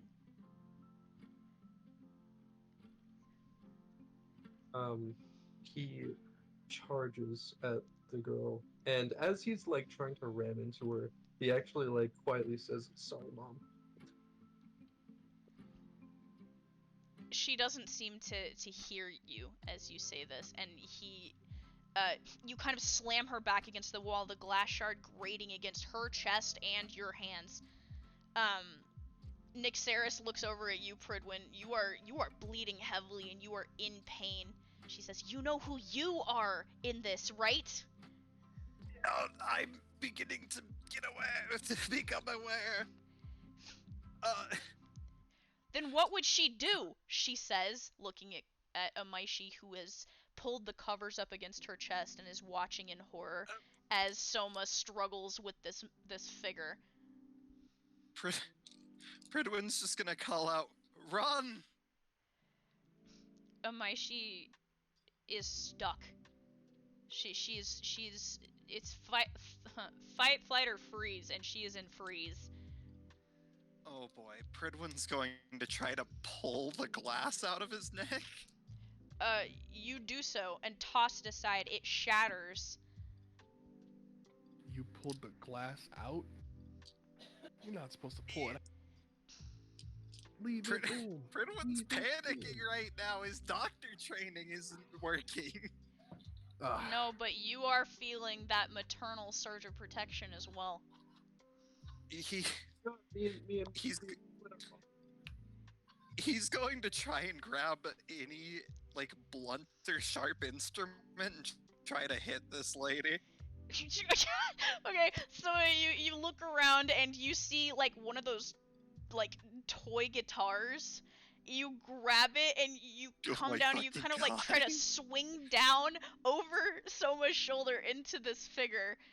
Jeez, we're just beating the shit out of Soma's mom. You Am sure I still about with that? Pridwin or with the group? The fucking scene in Zombieland where they're all around the dude beating him. But you have like a gushing neck wound. Oh, you do. While you're beating someone up, you're just like bleeding out. Does it actually connect, or does it like just phase through them? It connects. Clearly, whatever you're doing seems to be working. Soma, your vision tunnels onto Amaishi for a second. She's still frozen in place. He's going to. Well, clearly, Pridwin's being the shit, this pink-haired girl, so he's going to get up and grab Amaishi and rush her out of the door. Okay, so you grab her, you kind of like just hold her to your chest and sprint. Your hands are bleeding at this point, it's getting all over her, but you barrel into the hallway, past Nyxeris, and you start heading for the stairs. Pridwin, the last thing you see as you are struggling with this figure is a flash. You feel dozens of shards of glass entering your body. All over. Oh no. And as you feel yourself falling to your knees, your eyes close for just a moment. Then you open them again and you are outside the house. Nyxeris is standing beside you. The fuck just happened? Someone out there? A lot? No. A Soma, lot you just are happened. sprinting down the stairs. Amaishi's in your arms, and you hear her say, Dad! Where You am I? feel something sharp go through your back, Soma. It hurts. Yeah, as to the end of the stairs, he stumbles and falls to the floor. You hit the ground and drop Amaishi. She tumbles to the floor and slides a few feet away from you. You see the boots of the figure walking past you. You see a long, sharp shard of glass dripping blood just in front of your face as she starts walking towards Amaishi. He's going to use all of his strength to get up and tackle her again. You're trying to get your strength. You're trying, and you work yourself up to your knees, grabbing onto the banister, trying to force yourself up, and as you do, you look up again, and the woman has picked Amaishi up by her hair and has begun to dig the shard of glass into her face. You hear Maishi, it's not even a proper scream, it's so ragged. A moment later, you're so shocked by this. The girl is holding Amaishi's eye in her palm. At this point, Soma has like crawled over to her and just tried to grab her ankle. He's trying his best. So you manage to grab her ankle and pull, and she is caught off balance. Amaishi goes tumbling to the ground, and then she starts scrambling back up the stairs.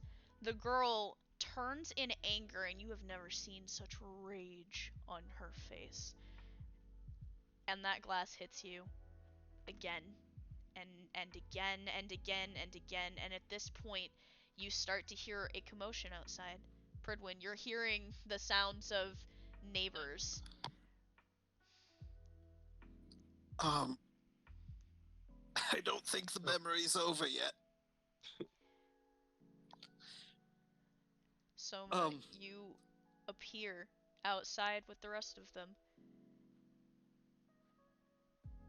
It is the three of you standing out there. Oh no. We just have to look What? at your. Oh. I don't like going into people's memories. I die way too often. Honestly. As you say this, the smoke begins to pour from the open window upstairs. Oh no.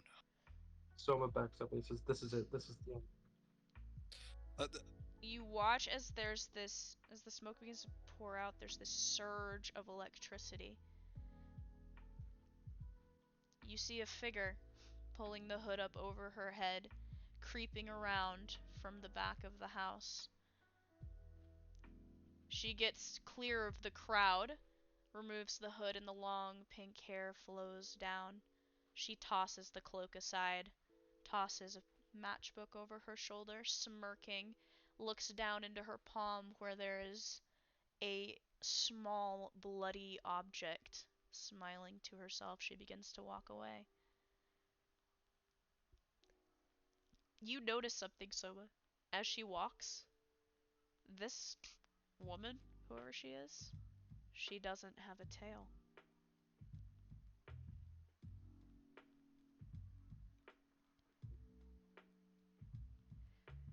A second later, Amaishi comes barreling out the door, coughing, clasping a hand over her face. She's crying for help, crying for anything, and the people watching look at her with disgust. Did you see the electricity? She must have done this.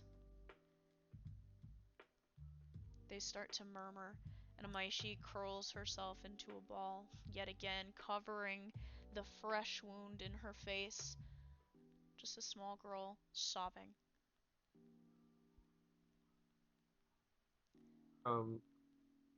Soma walks up to her and helps her. Start to to try and grab her, to wrap your arms around her frame. And you feel that tugging sensation. The one that lets you leave.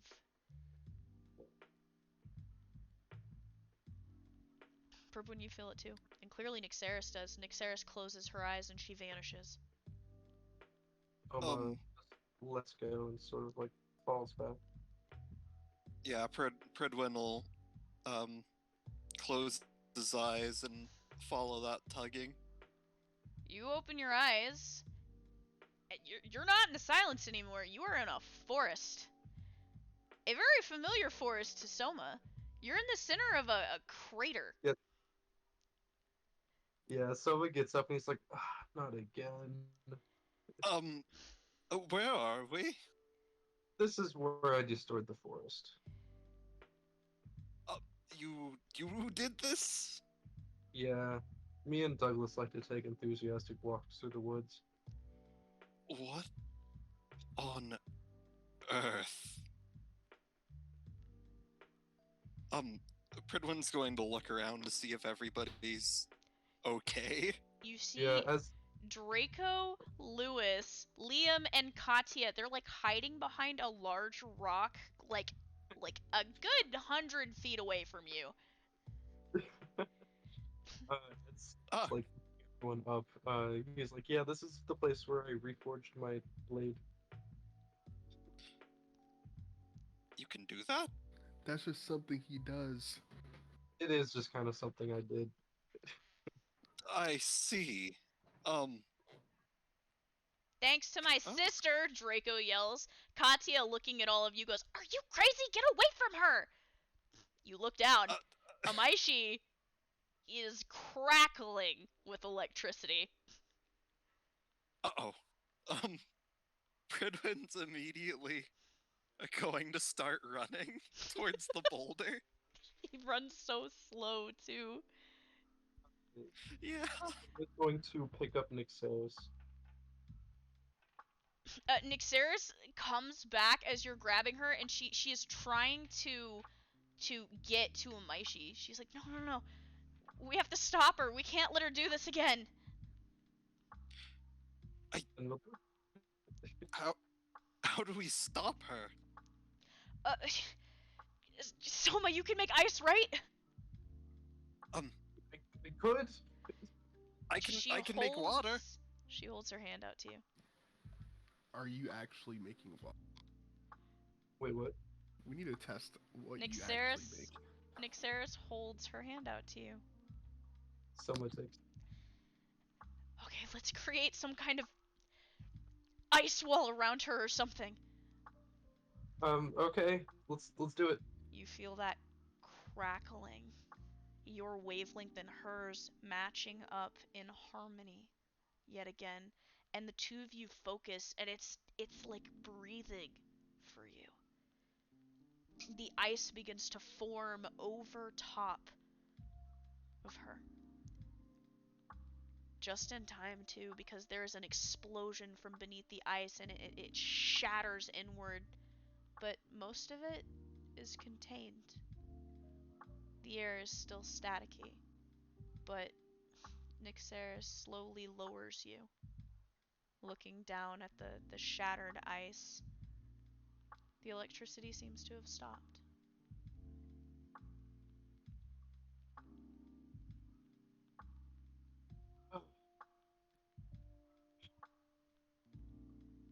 She lets out a breath of relief and releases you. He goes back into human form. He's immediately going to rush over to Amaishi. You do so. She's curled into a ball, just sobbing. Liam, looking at the group of you in the back, goes, "Does somebody want to tell me what just happened?" Pushes A lot his of things. glasses up. We confronted trauma. Oh, good. She is alive, right? Draco says. Like, it'd be a real issue if she wasn't. Pridwin's gonna pull out his doctor bag and, like, do a checkup, basically, to make sure she's still, like, alive. You start to check her over, and you see that the eye patch she always wears over her eye, it has come off in her frantic, like, writhing and sobbing, and you can see she is very clearly missing an eye under there. And there is a jagged scar that starts, like, at her forehead and across her nose and goes down her jaw. Oh dear. She's alive. You hear, like, a collective sigh of relief in the background. Yep. Soma like falls backwards and is like, "Oh my god, Jesus Christ!" Nyxeris is standing there, just staring, like she doesn't know what to do. Like this was too much for her. Did you get what you wanted? She says, looking over at you, Soma. Was it worth it? I'm not sure yet. I told her it was her decision. She didn't have to go through with this. I'm not blaming you. I want that to have been for something. It was. I can explain what I can to you guys. At this point, the rest of the group is starting to come over. Ugh. Soma like back out and stands up and he says, "So, the girl from the final memory that stabbed all of us to death. Um, I think we're related. Not entirely sure though." Oh. You said the memory you had, the woman had a tail, right? Yes, but in that memory, I asked her if she was a demon. It doesn't seem like much of a coincidence that there's a picture. Actually, let me get into that. Um, how do I go about this? Apollyon, Yes.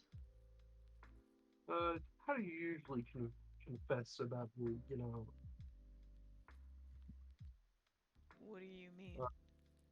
Apollyon actually speaks out. I gotta take control. He says, I don't really, I don't really do anything. It just everyone just kind of figures it out. Soma, do you want me to say it? No, I got this. I'm just trying to put it into words. So, how do you guys feel about demons? You're asking the group as a whole? Pridwin immediately looks over at Wow, look at this time. I think Lewis. I might actually have to kids, go how do you work. feel about... Hey kids, how do you... Oh You my like Lewis. Satan? You like Satan? I like Satan. Anyways, bye.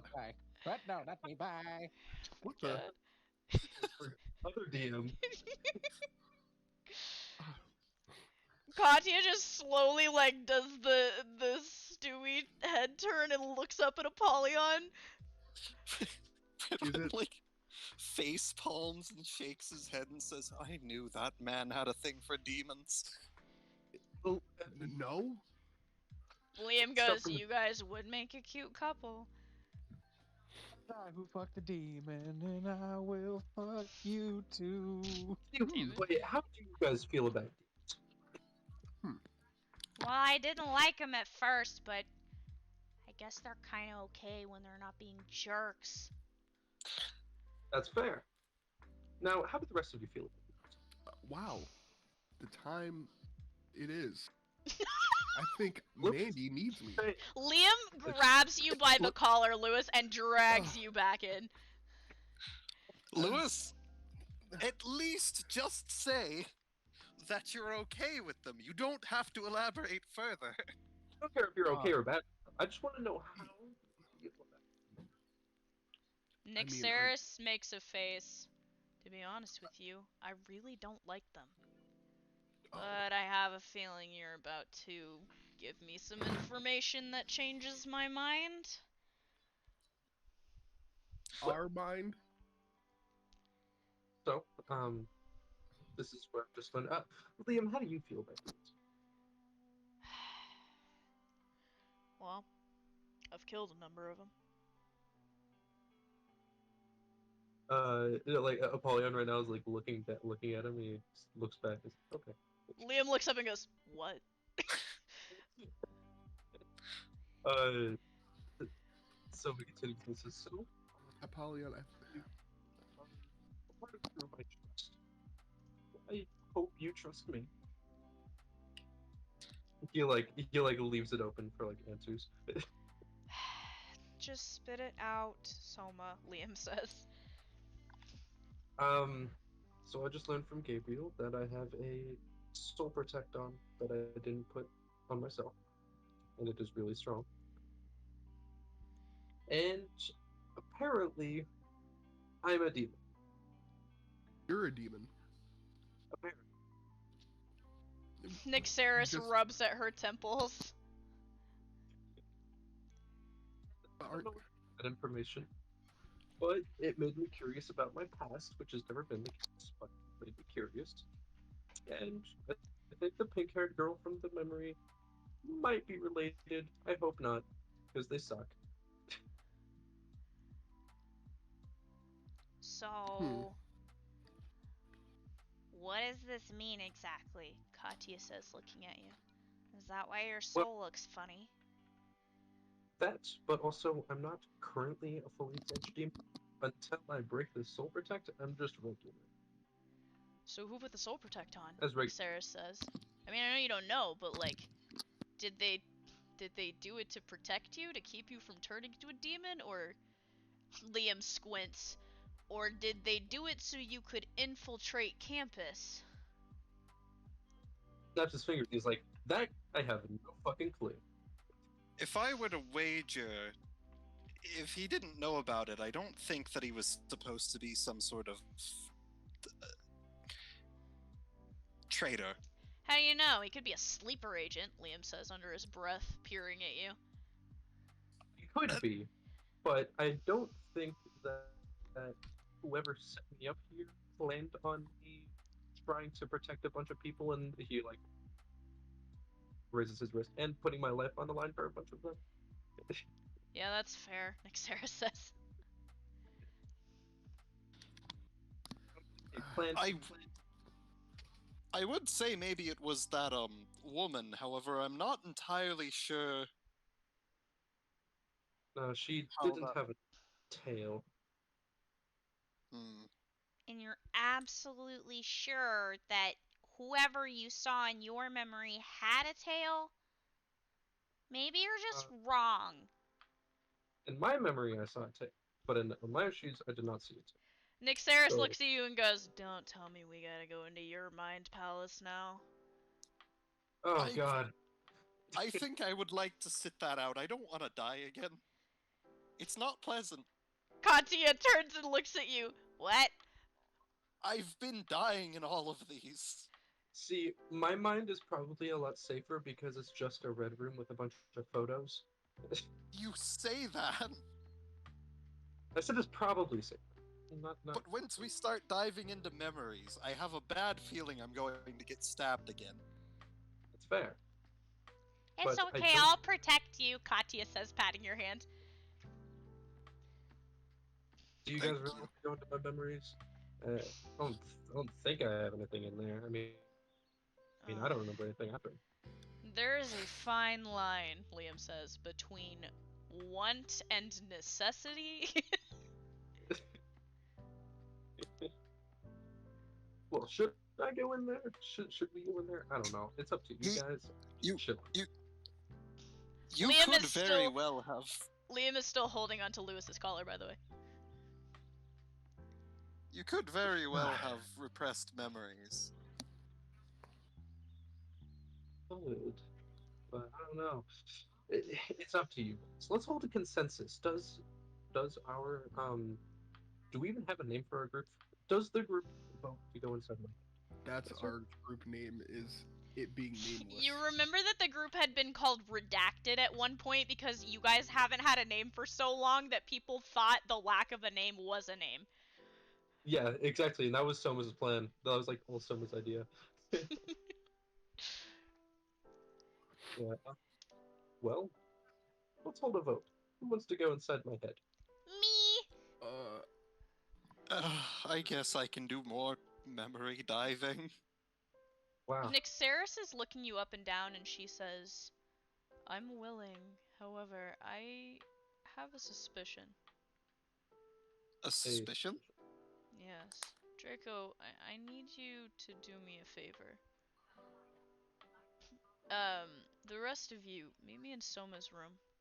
It'd probably be best if we used a location that's familiar to him. Okay. Meet in 5, she I don't says, know and where we are grabs right now. Draco's shoulder and walks him off, and they start having a conversation in hushed tones.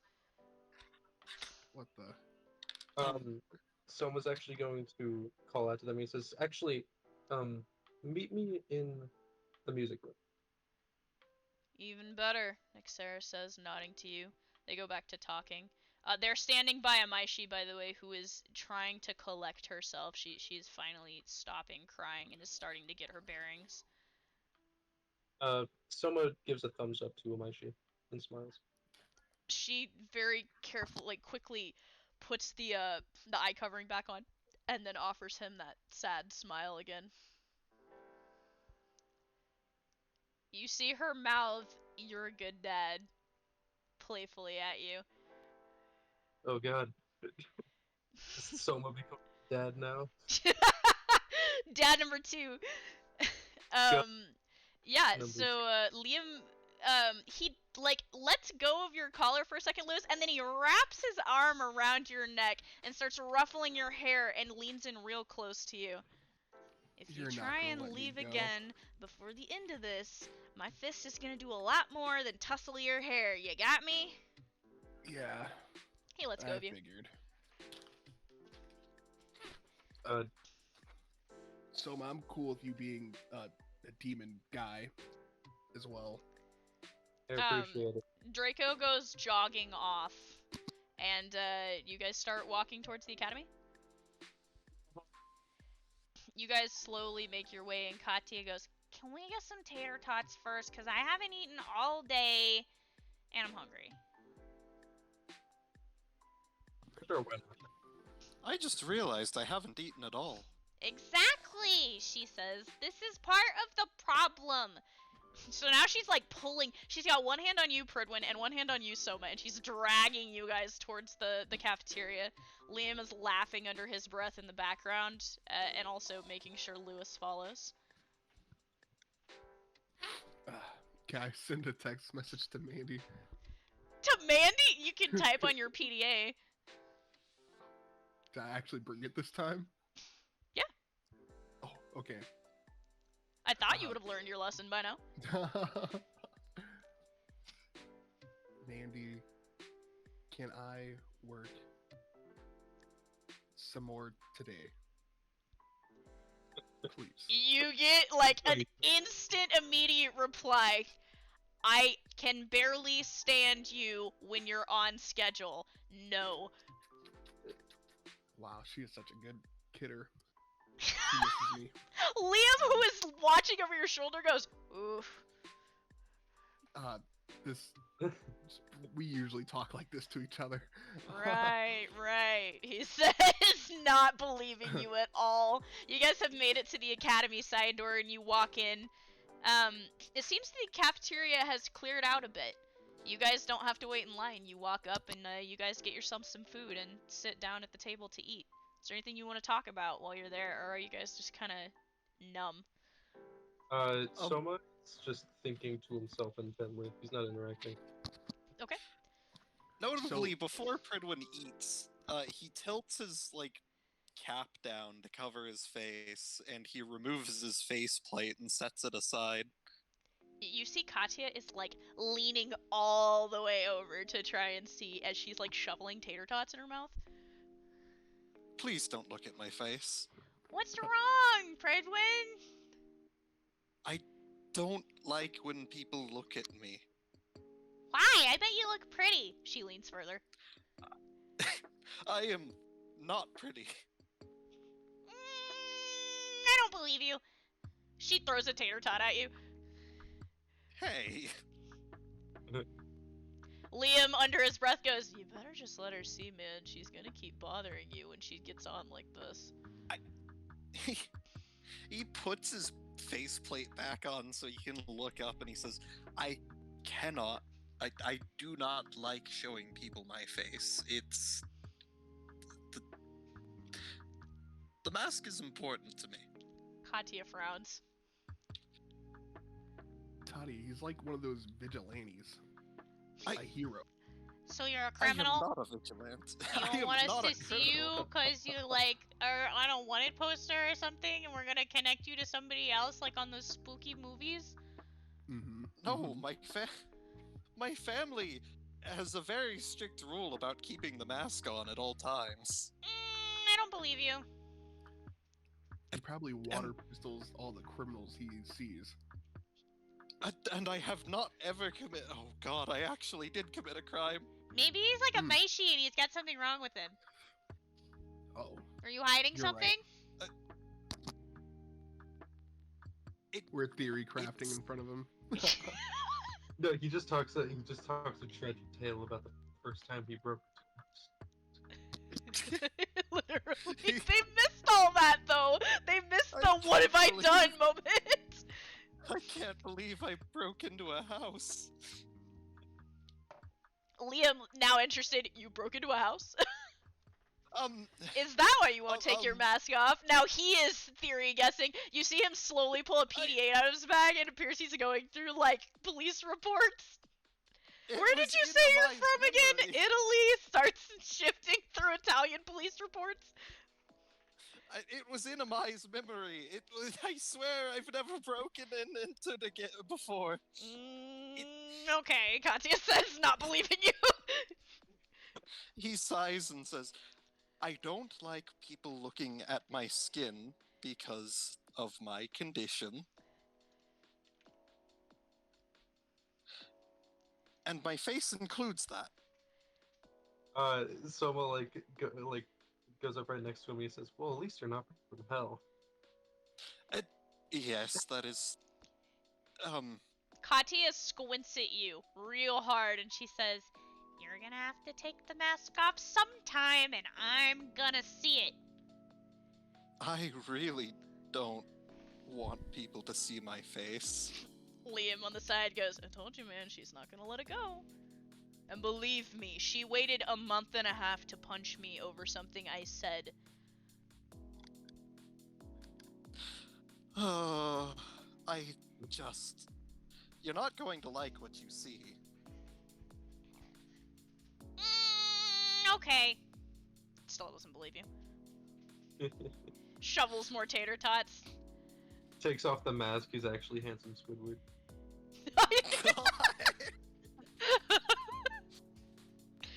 He's like fucking Kakashi taking off his fucking wrappings, like... God. He literally just looks like maximum handsome Squidward. That would be so unsettling. God. I hate that so much. It's gonna be my headcanon until I know what he looks like. Oh no. So yeah, Katya is eating her tater tots, but she is not breaking line of sight from you. He pulls his hat down further over his head before removing the mask again. She's squinting at you, and she's like trying to subtly lean to see if any other direction will let her see more. I think at most she'll just see that his, like, notably, his skin is still incredibly pale and blue, and also that there's not any hair that she can see. She kind of squints and then looks at Soma and then looks back at you and then looks at Soma again. Soma shrugs.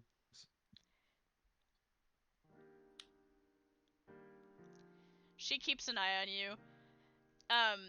You see Nixeris and Draco come around the corner into the cafeteria looking confused.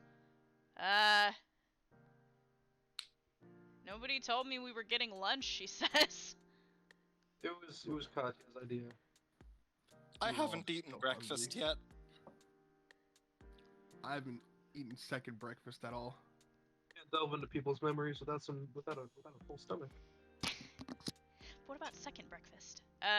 Nixeris sighs and she comes over and grabs like a tater tot off of Katya's plate. She says, "Hey!"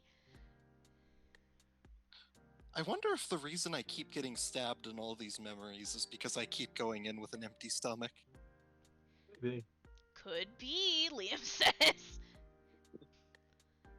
You better eat more just to be sure. He's also leaning like Katya is, trying to see under your mask. I would appreciate if you stop trying to get a glimpse at my face. Katya and Liam make eye contact and they both start eating again. He just sighs.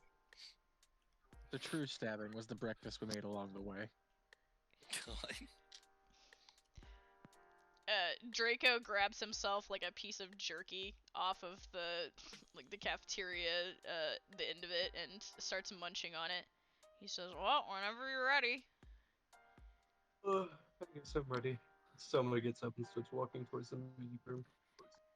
You're the first one in there. The first one to walk in anyways, and you notice you're not alone.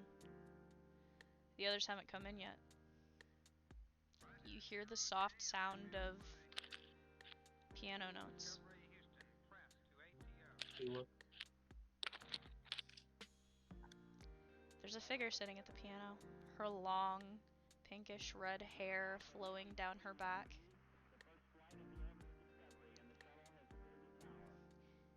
You Wait, just gonna what? stand there? Huh? It's Sadie. Yeah, no, he is like confused. He walks up to me and says, how are you? I've been better, she says. You see her fingers moving lightly on the keys, but she's not looking at you.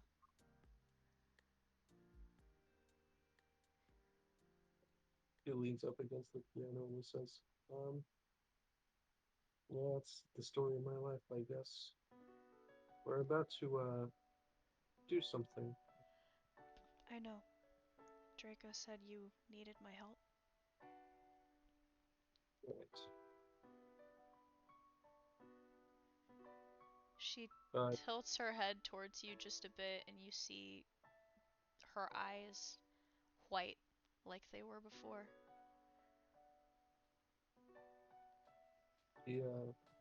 he like grabs her hand and he says, well, suppose I'll see you in my head. She smiles sadly at you. Guess you will.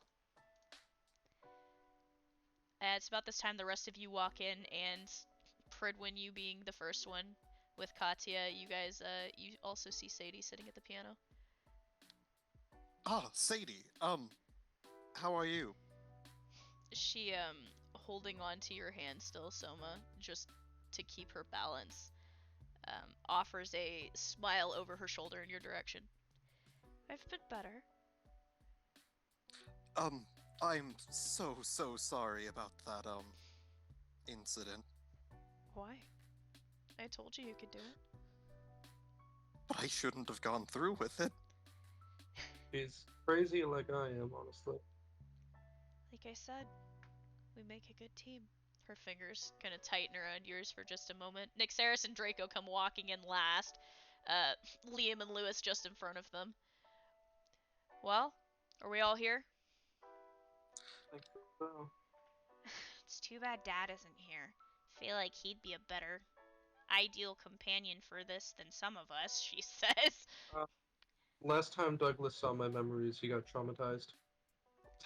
Yeah, well, it's probably gonna happen to us at this point. Fair enough.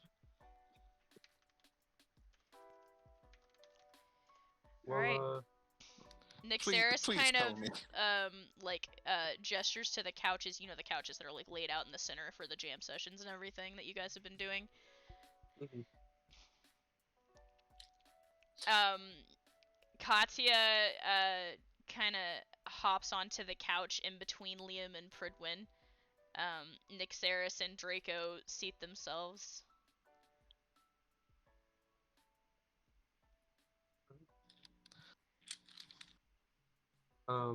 Yeah, someone's just gonna lean up against the side of the wall where the window is.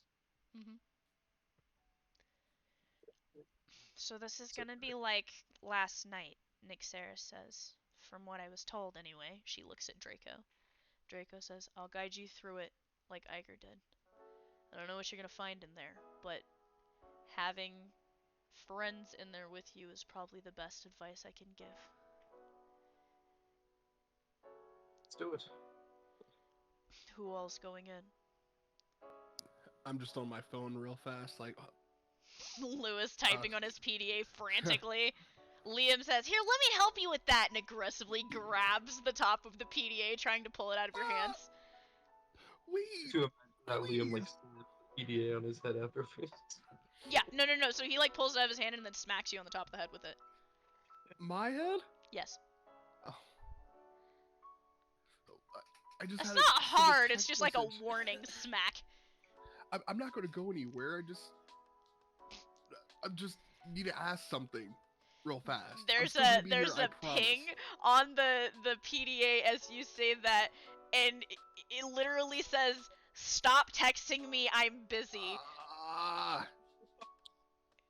What the heck? Soma calls out and he says, I say definitely a good number of us should stay on the outside.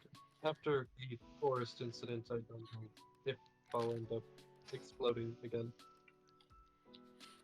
Well, this should be good, Nixeris mutters under her breath. I guess I'll stay outside with Draco this time. I think it should just be those who are close to you, she says. Katya looks up at you. Soma actually calls out and he says, about that, I wouldn't mind Draco being in there. Me, Draco says, looking confused. You're like one of my closest friends here. Aw, Katya says. Okay. Yeah, I don't really know a Soma. I guess I'm going in then, Draco says. And he leans forward on the couch just a bit, trying to focus. Pridwin, are you coming with us? Soma, if I'm permitted to, I will. Well, I trust you. And I guess Lewis is allowed. Though don't be upset if you're not in any of our memories. But I don't. Oh, I think you should take someone. In your memory. That's pretty private and what not Do We should leave him out here. I don't want to have to drag him through stuff again. Liam leans forward and he says, Are you sure you want me coming in with you? Nixeris mutters, Well, Soma has pretty strong feelings about you, right? Or used to, anyways. well, I mean, any of you guys are really welcome. I trust all of you, but definitely keep some on the outside in case I, nuke the place. Alright. Let's get to it then, Nixeris says and gets comfortable. Those of you going in, I want you to close your eyes and focus. Soma, you see Sadie kind of try and get comfortable on the piano bench next to you. She's trying to focus.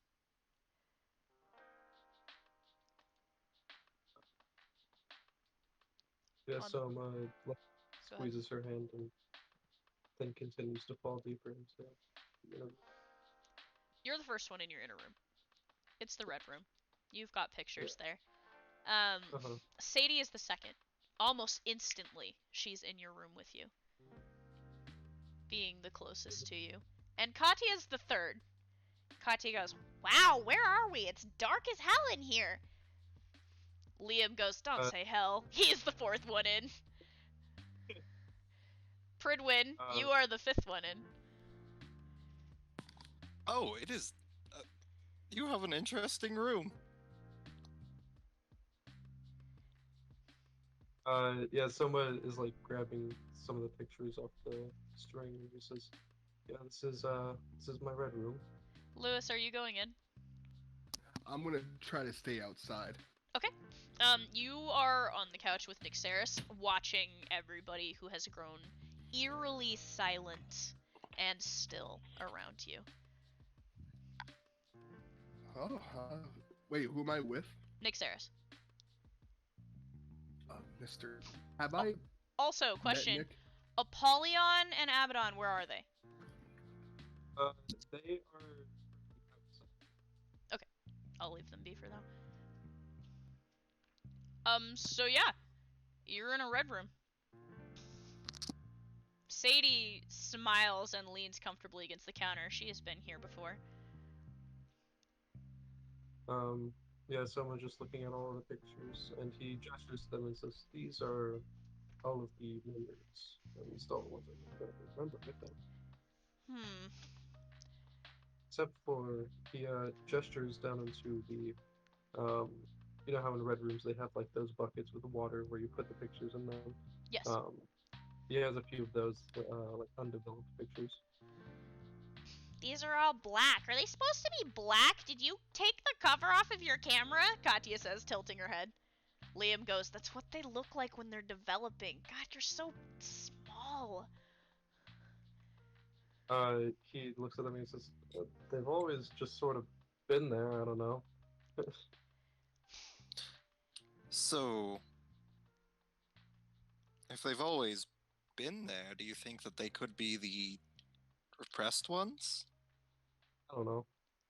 I never heard of a repressed memory until I went into a Maishi's mind. Maybe they're not repressed, Sadie says. Maybe they're blocked with the Soul Protect.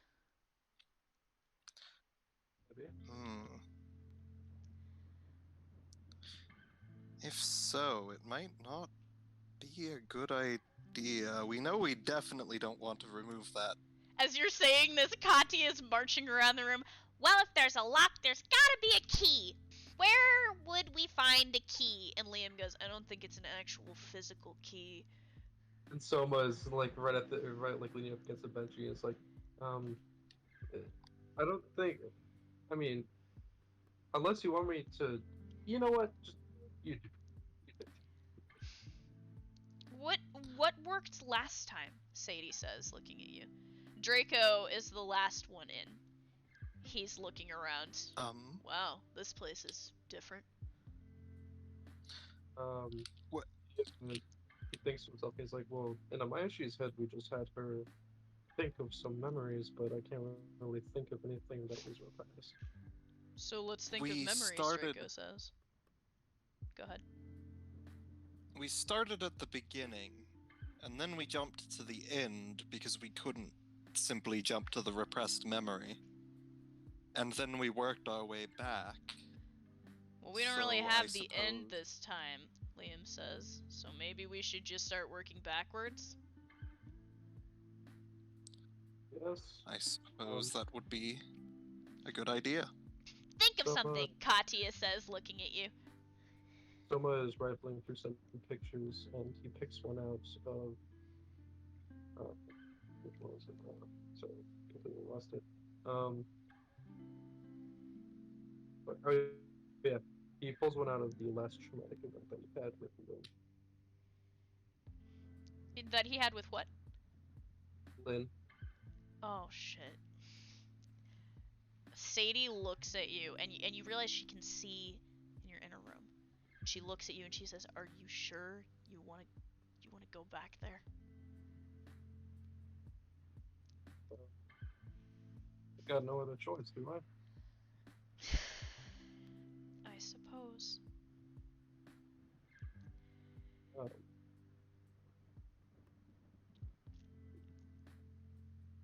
You're holding a picture.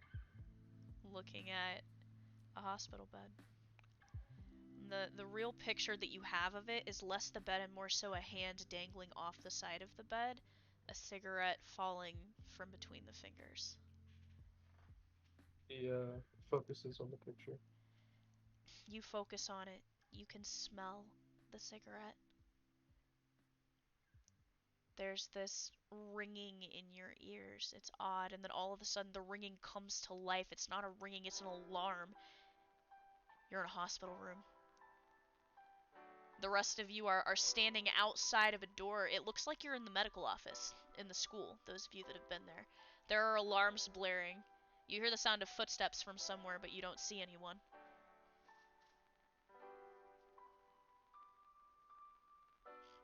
Draco walks in slowly and he says, I was here for this. Soma quietly walks up to the bed, the hospital bed, and glides his fingers across the railings.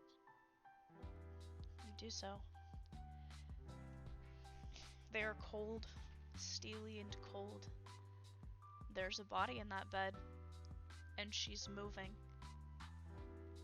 Writhing. There seems to be restraints holding her down. Draco looks at you.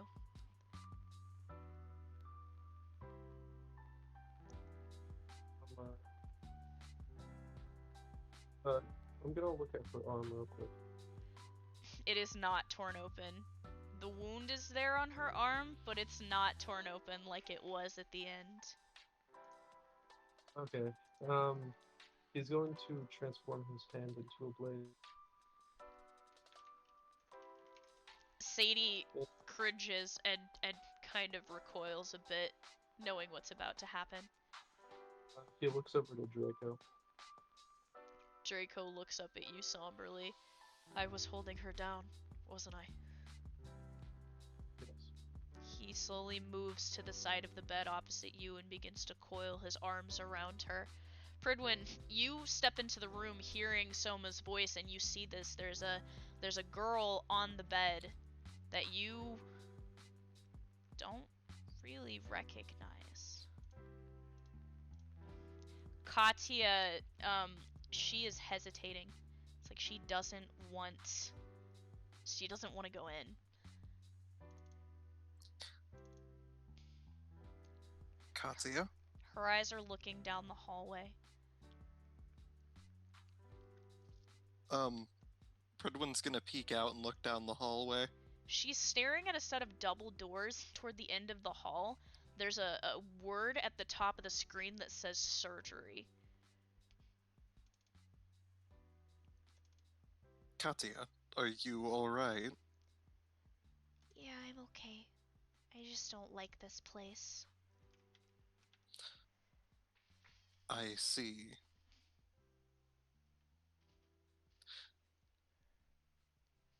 Do you want me to stay with you out here while they're... I think you'd better watch. You should probably know what happened. Very well. What cuts into her arm? You look up just as this happens, Pridwin. Soma tearing into her shoulder. Almost severing it. It goes so deep, it's to the bone.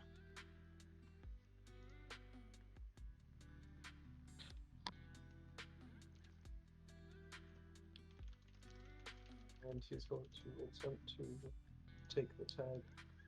You grab onto the tag. You start pulling at it. Draco, remembering, comes to help you. The two of you rip it out of her arm. It hits the far wall, flying past Pridwin's face, mind you. It smashes into the wall. There's a splatter of disgusting black liquid and red blood mixed together. Draco immediately turns and a burst of fire comes from his hand. It lights the tag on fire and there is this awful, horrid screeching sound. We did it, Pridwin, Draco says, turning to look at you. Not finished yet. And Soma walks over to the wall where the window is and sits down, picking up a pack of cigarettes. You, pick up the pack of cigarettes. Lin Lee, is beginning to code in front of you. You see her look at the pack of cigarettes that she has dropped. Her eyes kind of rolling up to your face. He pulls out a cigarette and puts it in her hand, and quietly under his breath he says, "I'm sorry." You take the cigarette and she shakily brings it up to her mouth, looking at you. You gonna light it for her? Yes. You light the cigarette, and for just a moment, the flame on the end of your finger reminds you of something. There's a flash of hot, bright pink flames. You see the outline of what looks like a woman, and then it's gone instantly. He recoils back after doing this and tries to gather his thoughts. As you recoil back, when you watch as the girl takes a drag off of the cigarette, smiles up at Soma, apologizes, and then her hand drifts off the edge of the bed. The lit cigarette begins to loosen in her fingers.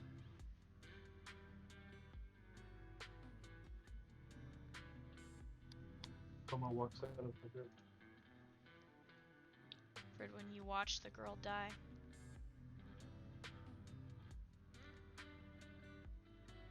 Fridwin just has his hand over his chest, like he is shocked, like really shocked at the entire course of events that just happened. Oh, they get worse. Oh, they get so worse. Oh no. Yeah, so, Draco follows you out of the room and he says, "Something happened. I could see it in your face." Saw a flash of something, he says as he begins to light a cigarette in his mouth. Another memory? Not a memory, but something, I don't know, like ingrained in me, something that's part of me. Can't tell. Okay, should we try another? He says. I think I know. Yeah, I should go. And begins to focus as he opens a double set of doors, and he is in a forest. Douglas is there. I like this a lot better, Katya says, coming up beside you. Sadie goes, "Why are we always in forests together?" Soma calls back to Katya and says, "I assure you, you may not like this." What do you mean? In this memory, actually, there would be Sadie, Viper, Douglas, and Katya. And I think Draco too, actually. This is where he got his new form, right? Right, Katya says, walking over to Douglas. Weren't we fighting? We were. There's a pull and a flash, and suddenly Katya's holding Douglas's axe. "Whoa," she says, looking confused. "Okay, this is weird." Soma guides Sadie over to him and transforms. Sadie takes you in her hands, the gentle touch of her fingers along your hilt. Katya whispers, "Dad? Is that really you?" There's no response from the axe. Soma calls out and he says it's not, but it was. What am I supposed to do? Katya says, looking up at you. Soma has Sadie take a stance and he says, "Fight me." When you're standing there with Draco, and the girl with the blue hair is sitting in a tree above you guys. Draco looks at you somberly and then climbs up into the tree beside his sister. I should also mention, Pridwin, you notice that Soma's blade looks completely different. I'll just send the image into an in session. Sadie Yeah, takes. Go ahead. Pridwin's just like got like a hand to his chin and he's just observing. Katya, not remembering what the fight looks like, she just she sighs reluctantly and then she comes at you. And the four of you begin to fight, dancing around each other. Not remembering how it goes, but making it up. You send abilities at one another, and then I actually do remember. Soma calls at Sadie to create 2 walls to create a corridor between me and Katya. she does so. The massive ice walls rising up from the ground with immediate strength.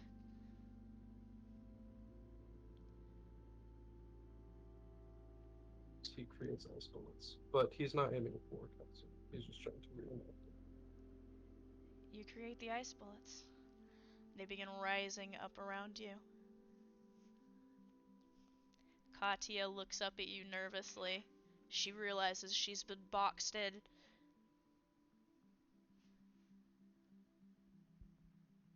Soma says, "I'm sorry." You gonna hit her with them? He's going to try not to hit her. He doesn't want to. I'm trying to remember how this exactly happened in the session. I remember most of what happened. I ended up hitting her with the bullets, and then when I rushed at her, I whipped her. Douglas got You me. caught her with the whip, right? Yeah.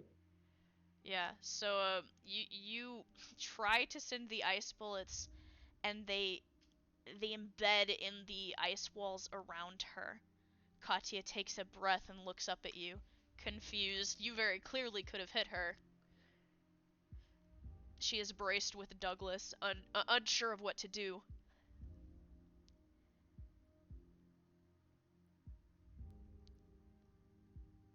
He sends the whip towards her arm. Um, she blocks it with Douglas. Draco looks at you somberly from the tree he's sitting in. But that wasn't how it went, was it? He says. It wasn't. He's going to strike again with full force. With the whip, Yeah. you smash the end of your whip into her. It hits her and she lets out this pained gasp, her body crumpling in between the ice walls. Douglas flashes out of his axe form, dropping to her side. Cat. What the fuck is your problem, man? He gets up angrily, looking at you.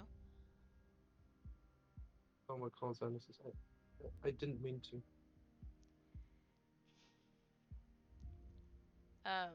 He comes at you, doesn't he? Huh? What did he do? Did he try and fight you by himself? He did. It was him and Eliza. He blinks towards me. Right! So Pridwin, you watch as Douglas, the person in the flannel, who you have seen only through pictures, rises up from Katya's just decimated form, pulling a dagger out. You've never seen this dagger before. It's a strange celestial looking thing. And Douglas just disappears, reappearing behind Soma and swinging at him. Swing hits. It makes contact. Did it hit Sadie? Yes. Yeah, so the blade cuts across Sadie's back. Sadie lets out a shriek of pain. He lands a few more hits, actually, on Sadie's arm. Douglas doesn't seem to be completely in his right mind, swinging and attacking and actually genuinely looking like he's trying to hurt them.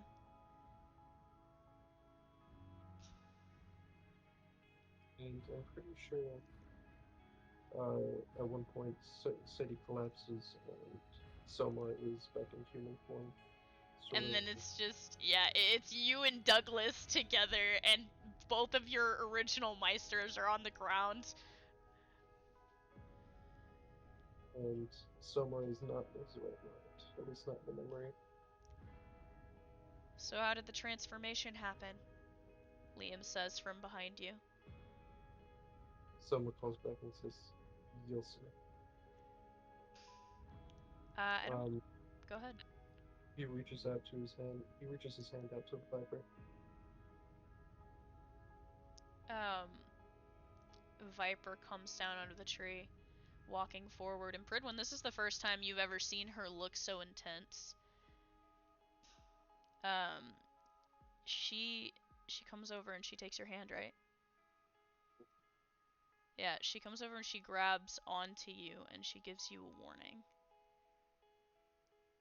There's this massive burst of energy from around you. This explosion of sound and flames. Suddenly Soma doesn't look like the sword he was anymore. He looks like the sword that you're familiar with, Pridwin. The Harlequin blade gleams in the light. Liam says, so that was how you got that. It was Viper's doing. Draco says, Viper didn't do anything. She just held him and showed him what he needed. After the transformation, Soma sort of like, not really whispers, but says in a serious tone, and says, "Will become the blade that haunts the wicked." Yep. And then you did the thing. There's this burst of wind that begins to pick up in the forest. There's flames and ice swirling together in this violent whirlwind that begins to pick up and get stronger and higher until you are staring at a massive tornado that is beginning to tear the forest apart. Draco, hopping down out of the tree, says to you, Pridwin, you might want to run, and then takes the fuck off! Hearing that, Pridwin immediately turns around and starts running, slowly. The image of Douglas, he has picked Katya up and he is running as well. Soma, you're in the center of that tornado. There's more flames around you. You're getting another flash of an image. The pink flames have intensified. The silhouette of a woman. You can see that she's looking down at you, and there's a hand reaching towards you, her thumb delicately brushing your cheek. It looks like she's smiling. Pink hair flowing in the flames. Say that in this brief flash that he takes the hand. You try to take the hand and immediately you're cut off, but so is the tornado. You're standing back in the forest in a crater. Those who had been running, peeking out from behind trees and rocks, Katya saying, okay, I don't like this anymore. Well, at least you weren't here for this next memory. And, Soma is going to create a sheet of ice on the ground and focusing into a specific memory with a similar instance. Is this in the cabin? Yes. Yep, okay, so, Pridwin, you're looking around, this is a little much for you, and you're turning, kind of looking in the trees, and then suddenly, like, as your eyes pass by a tree, the wood just continues. It just keeps going, and you realize that it's a wood wall. And as you turn, the walls are suddenly covered in scribblings, in red writing, frantic, all over the place. No sleep, they know. Keep your eyes open. always look over your shoulder. Frantic, desperate reminders and messages. The windows are boarded up. You can see Draco in the corner. There are some other people frantically pressing their shoulders up against the door. Something is slamming against it, trying to get in. What the hell? Soma walks forward. I'm assuming he sees the projections of Declan and all the others. Yep, they're all there. He says, "This is my first traumatic memory."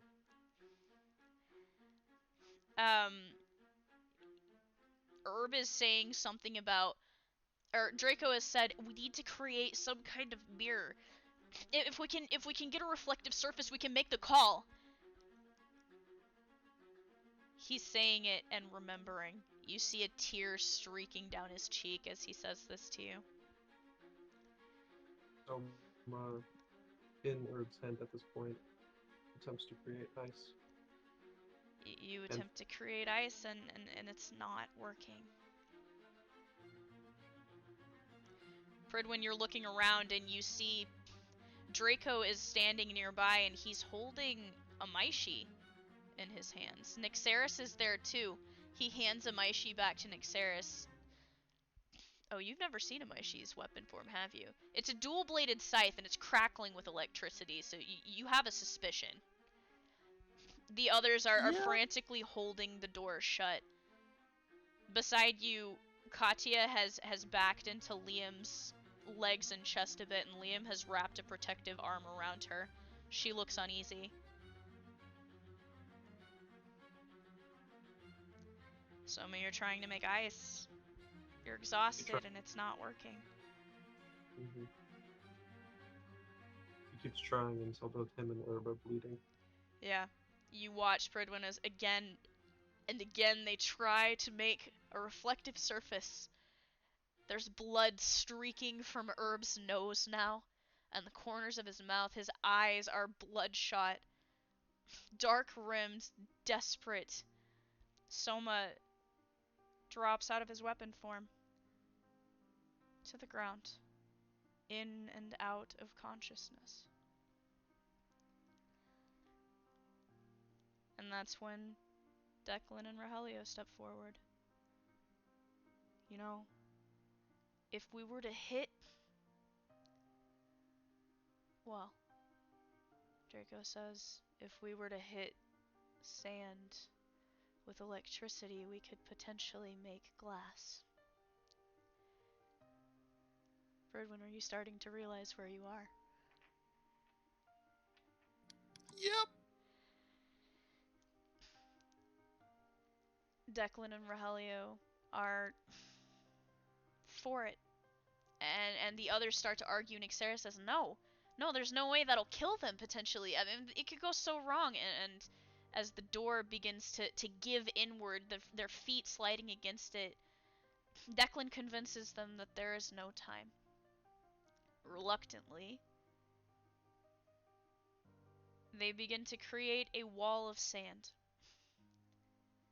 Soma, your eyes opening yet again as you see this wall of sand forming, and then tears in her eyes, tears in Draco's eyes.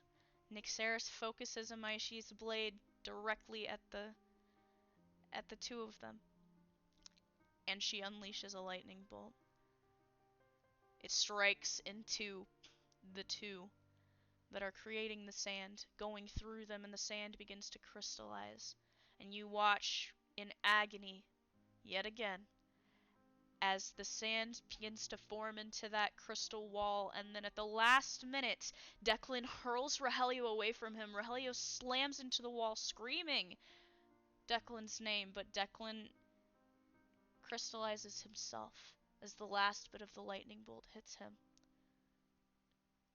And when the light fades, your eyes can finally begin to take in the rest of the room. There's a Fulgurite statue of Declan. There's a frantic Draco scratching numbers across the reflective sand wall surface that was turned into glass behind him. and then suddenly figures are coming out of the sand wall. Soma. Buzz scratching at the glass until his fingers begin to bleed. Yep. And it's as you're scratching at it, you see the blood on your fingers. And you start to skip into another memory. This one, though, it's pulling you, and as you look into the glass, the world behind you begins to change. You look up suddenly, and you're not in the cabin anymore. You're in a room, a bathroom. It looks like.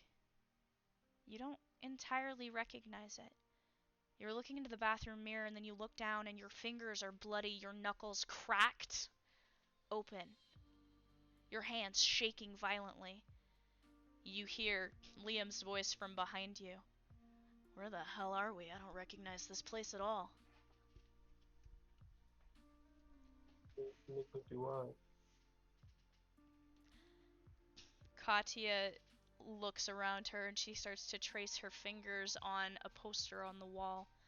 A list of chores. There are names scribbled out next to certain things. Her fingers trail downward and then they stop. Somi?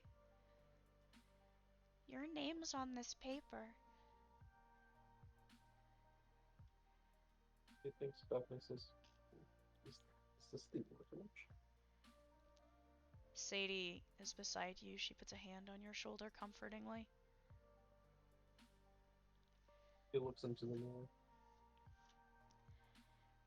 You look into the mirror and you see a much younger version of yourself staring back. Your nose bloody, your eye black, your hair frazzled, longer than it is now.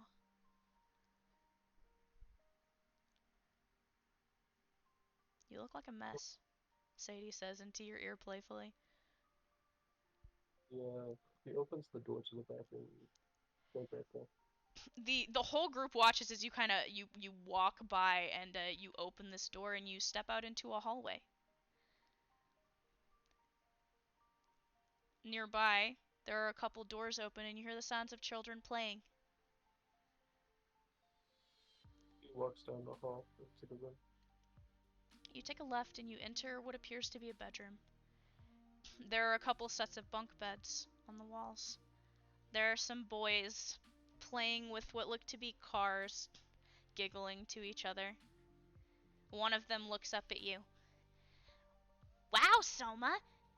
What did you do? Did you try to stand up to Ryan again?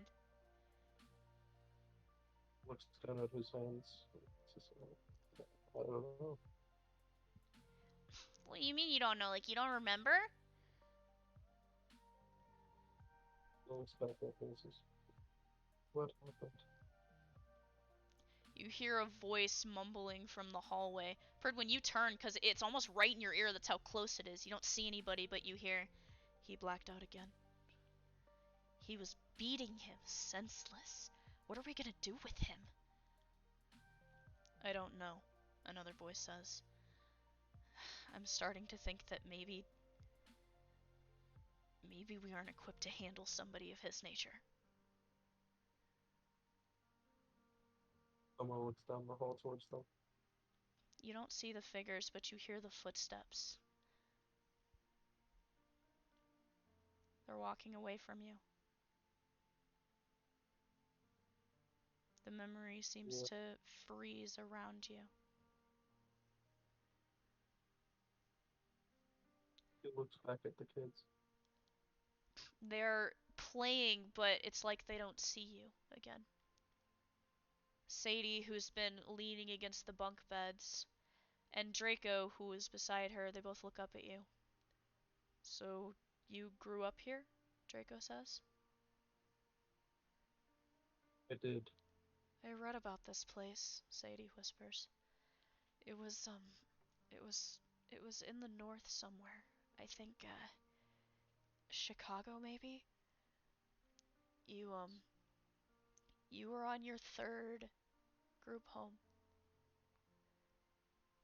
I think this one was when you were 9. She looks around thoughtfully. This is probably news to you, or generally anybody who is listening. Yeah, it is. He continues to walk down the hallway towards anything else that's interesting. You start walking down the hallway again, and as you pass by another open door, there's a larger boy. He looks to be maybe 11 or 12, and he's sitting there, and he's holding an ice pack on the side of his face and rubbing at a bloody nose, and his eyes shoot up to you immediately. What do you want? He doesn't know what's going on, but he just gives an angry look. You don't belong here, freak. Why don't you just do us all a favor and get lost? He clenches his fists in anger. Oh, what's the matter? You gonna come hit me again, you little brat? He doesn't know what to do right now. Draco is beside you again, and he says, "Did you run or did you fight?"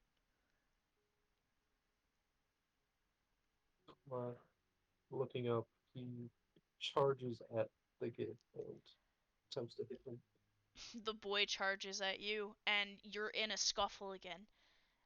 But you feel smaller. You feel this primal rage coming off of you. This insolent little jerk. You can't stand him. You could never stand him. He's the most annoying thing, and he just bullies everyone that you try to make friends with. And as you're beating into this already injured boy, you feel hands gripping at your shoulders, grabbing your arms, dragging you backwards. No, I'm not gonna let this happen again. Outside with you, and you're being pulled down the hallway. The rest of you see a struggling Soma as a large figure is dragging him by the scruff and his arms. He's like trying to fight against him, but he's too weak for it. You're trying to hit any and everything. You actually manage to like punch Liam or kick him in the process as you go by. Liam just grumbles, and they're trying to follow you, and you're being dragged. They take you down a set of stairs, your feet kind of kicking at pictures on the wall, at the railing. You actually crack one of like the banister pillars as you're going down. And you're drug across an entryway to a door that leads, you think, outside to like a back alley, and you are thrown into the back alley. The footsteps begin to fade back towards the door, and you hear, "You can come in when you decide to be a polite young gentleman." And the door slams. You all are outside in a backyard. There are 10-foot solid concrete walls surrounding you. Okay. Soma, in his rage, punches the wall. Your fingers crack, and you think that maybe some of your bones have shattered. The pain is unbearable.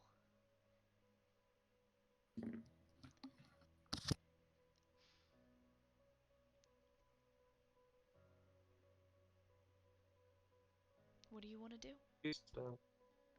He sits down and just curls up.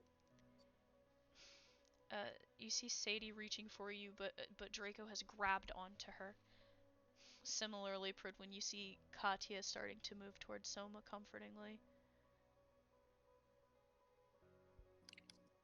Pridwin's just kind of standing there. Liam stops her then, grabbing her up. She's struggling against him, but he just kind of covers her mouth, watching, his eyes never breaking the scene. "Not making friends," a voice whispers to you. He looks over to the voice. You don't see where it's coming from.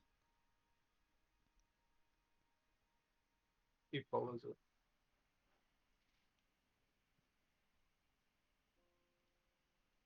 I had hoped for better, but it seems in your nature to fight. How perfect. The sweet, sultry voice is dancing around you. You try to follow it, And you eventually come to, there's like a fountain in the corner, and you look down into the water, except you don't see your reflection. You see something different. There's a figure hovering behind you. Long, pink, flowing hair. 2 gnarled horns twisting out of the top of her head. He turns around quickly. There's nobody there.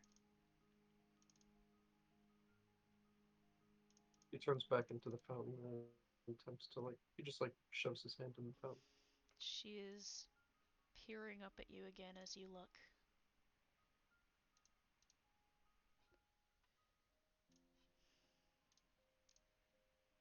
This is the woman you see.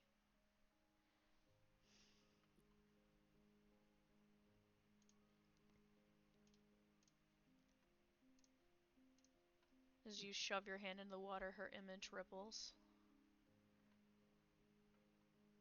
You can see a long tail flicking behind her. He looks down at his hands in sort of realization. They are bloody and cracked and broken. What did you do? Draco says softly from the side. Talk to her. He looks down and says, "Who are you?"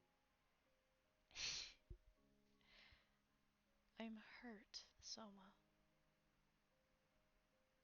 You don't recognize your own mother?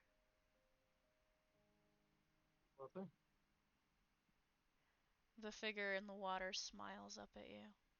She still seems to be hovering behind you, almost comfortingly.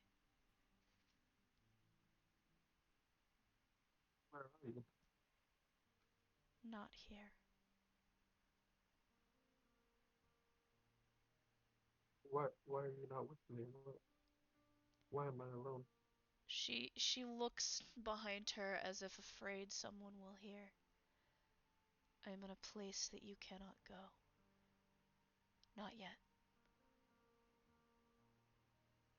But you will. When can I? When you're strong enough to break the seal, Soma. When you find your sisters. There's a plan in motion. Trust me.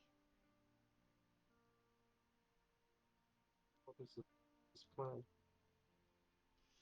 You'll know when the seal breaks.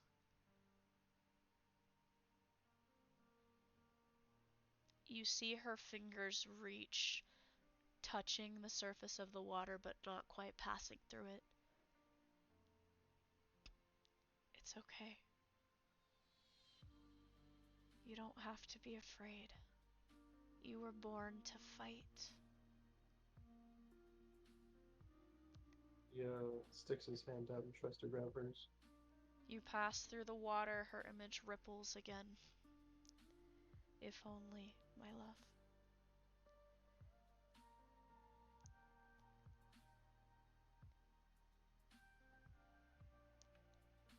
Your purpose,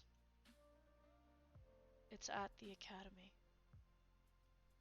They're going to send you there.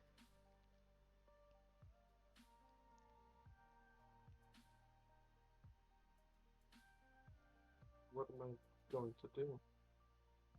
She smiles, and for the first time, that sweet, loving smile begins to distort.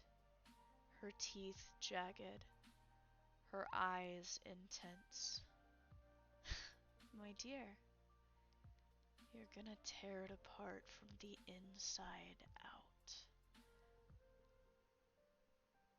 And then suddenly you're staring into water, but it's not the fountain anymore. You're staring into the bin in your red room, and in your hands is a photograph. The image of her and you in the water together, and you are holding it.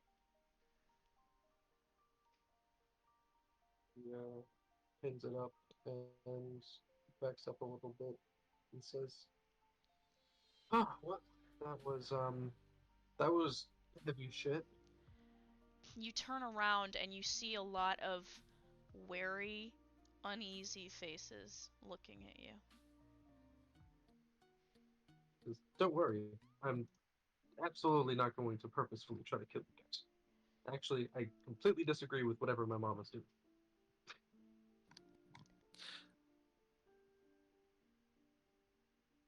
Pridwin's going to put a hand on your shoulder and say, "You may have been made to be a weapon, but you can choose. I trust you." Liam doesn't look so sure. he is like still holding on to Katya, who is struggling in his arms, and she finally bites him on the wrist, and he lets go finally. "You little shit!" And she scrambles away from him, runs over to you, and coils herself around your legs.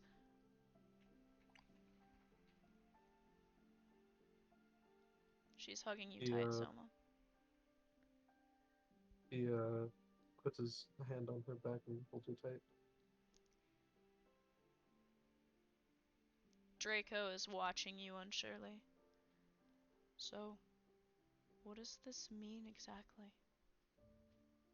It You means were built to destroy the academy?" apparently so. However, plans have changed a little bit. Now, my whole goal is probably to kill my mom and probably also my sisters. If they're not, if they're Soma, you hear Sadie whispering from beside you. yes. "I think we have a problem." And what's the problem? You see her reach into one of the other liquid bins beside you, and she pulls out another photograph. You can see she's staring down at it, and her eyes are moving between it and the photo you just hung up. What is it? She doesn't say anything. She's just staring at it. He walks over to her. You try and you lightly touch her arm. She doesn't move, and you get behind her and look over her shoulder, and you see the connection she's making. You look at the picture of your mother, the long pink hair, the soft features. You look down at the picture in her hands. It's Kamiko. And her features, they're the same. Fucking damn it. I have been waiting for over a year for you to make this connection. Oh my god. All because someone made a joke about it in the very first session.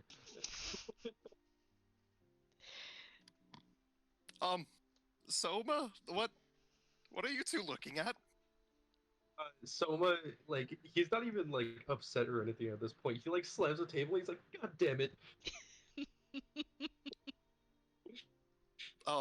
Yeah. Would you care turns- to elaborate? He turns back around and he says, "Kamiko's my fucking sister."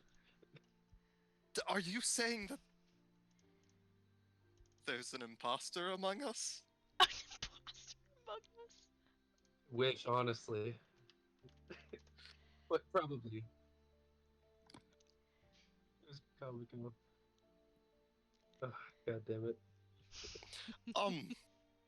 I suppose that would be the insurance that you don't change your mind? I guess, I don't know. But she's been gone for like a year. Like half of that. Where did she even go? Draco asks, looking at you. All I knew is that she transferred. I think she went to Japan. That makes sense, Sadie says. She was from there, wasn't she? So, but she is an exorcist, so maybe I can convince her to be on my side and kill Mom. Wait, Sadie says. She was an exorcist? Yes, she was a part of the exorcist class. They they said you were made for this. For some sort of plan. That goes to reason that she was made for the same purpose. So what exactly is that? Not entirely sure, but wait.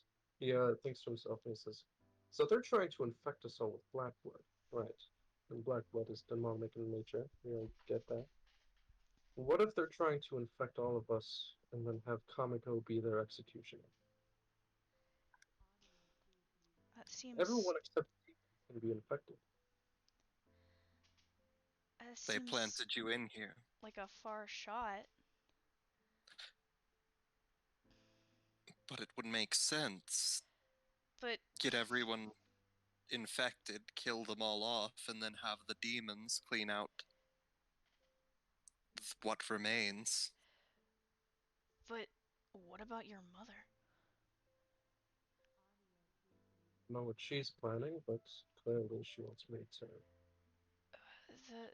The image of your mother. Could you see anything in the background? Draco says. He looks at it, You tries to peer see into anything. the photograph. Roll me a d20. Huh.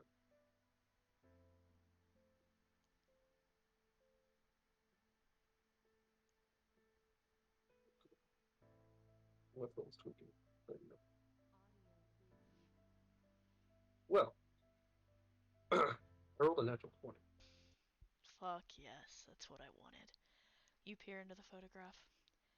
You can see her, and behind her it looks like there are angry flames surrounding everything. Seems to be burnt objects behind her, perhaps.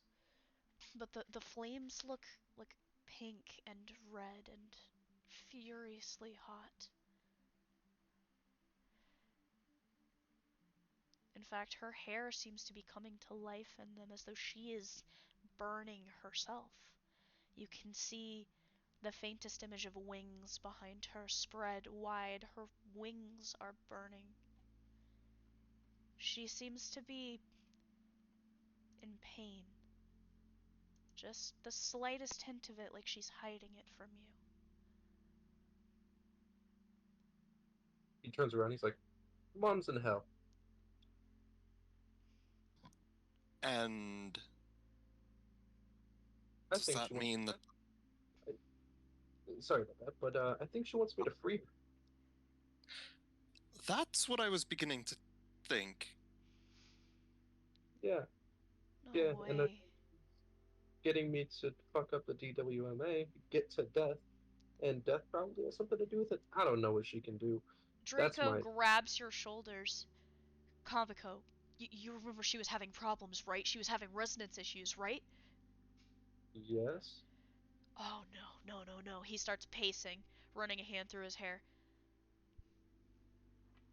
Gabriel thought there was something wrong with her. Gabriel said that her soul wasn't right, that there was some kind of block on her that he's pacing, almost making no sense with how frantically he's talking. Uh huh. Continue. Uh Gabriel thought that the reason that she wasn't able to work with any partners, that she was having so much trouble, is because she wasn't a Meister at all. She was another weapon. And she was able to use Isamu's dark abilities without him. And she was able to use light abilities by herself, right? Yeah. The the girl in Amaishi's dream, what did you see? Um. She she had this ability to control glass. She threw shards at us and impaled each of us. Um. Of course, she had long pink hair. I asked her if she was a demon. She said yes. Um. So that kind of settles it. Or just Draco sort of puts a hand on his head and just collapses back against the counter of your red room, his back kind of sliding against the wood as he drops to the floor. He's staring forward just numbly.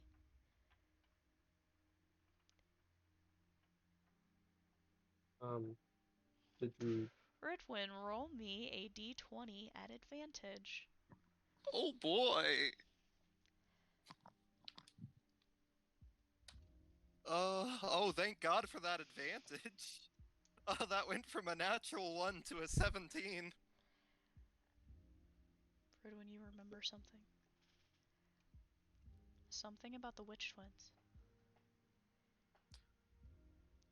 It's written in your archives that they swore that they would come back if anybody ever put them down. That they would find a way to come back. And you remember some sort of prophecy, but you can't put your finger on it. But judging by the way that Draco's having a panic attack in the corner, you have suspicion he might know. He points over at Draco. Prophecy, what was it? Draco's holding his face in his hands. There was an old legend, something that Angel said her dad used to talk about.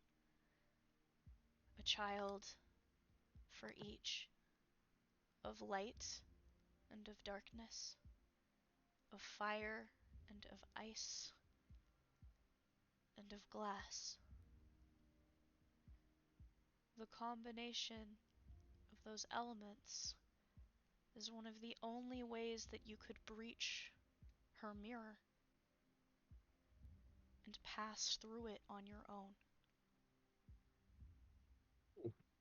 Oh, okay. So... Oh no! We are surrounded on all sides. And they're all together. Sadie looks up at you. So you were manufactured for this? You were created to break into hell? Yeah, I'm not entirely sure how I feel about it. Even though if I was created for it, doesn't mean I exactly want to do it. Like, I've already been through living hell. I don't As go through back. you're stammering it, she coils her arms around you from behind.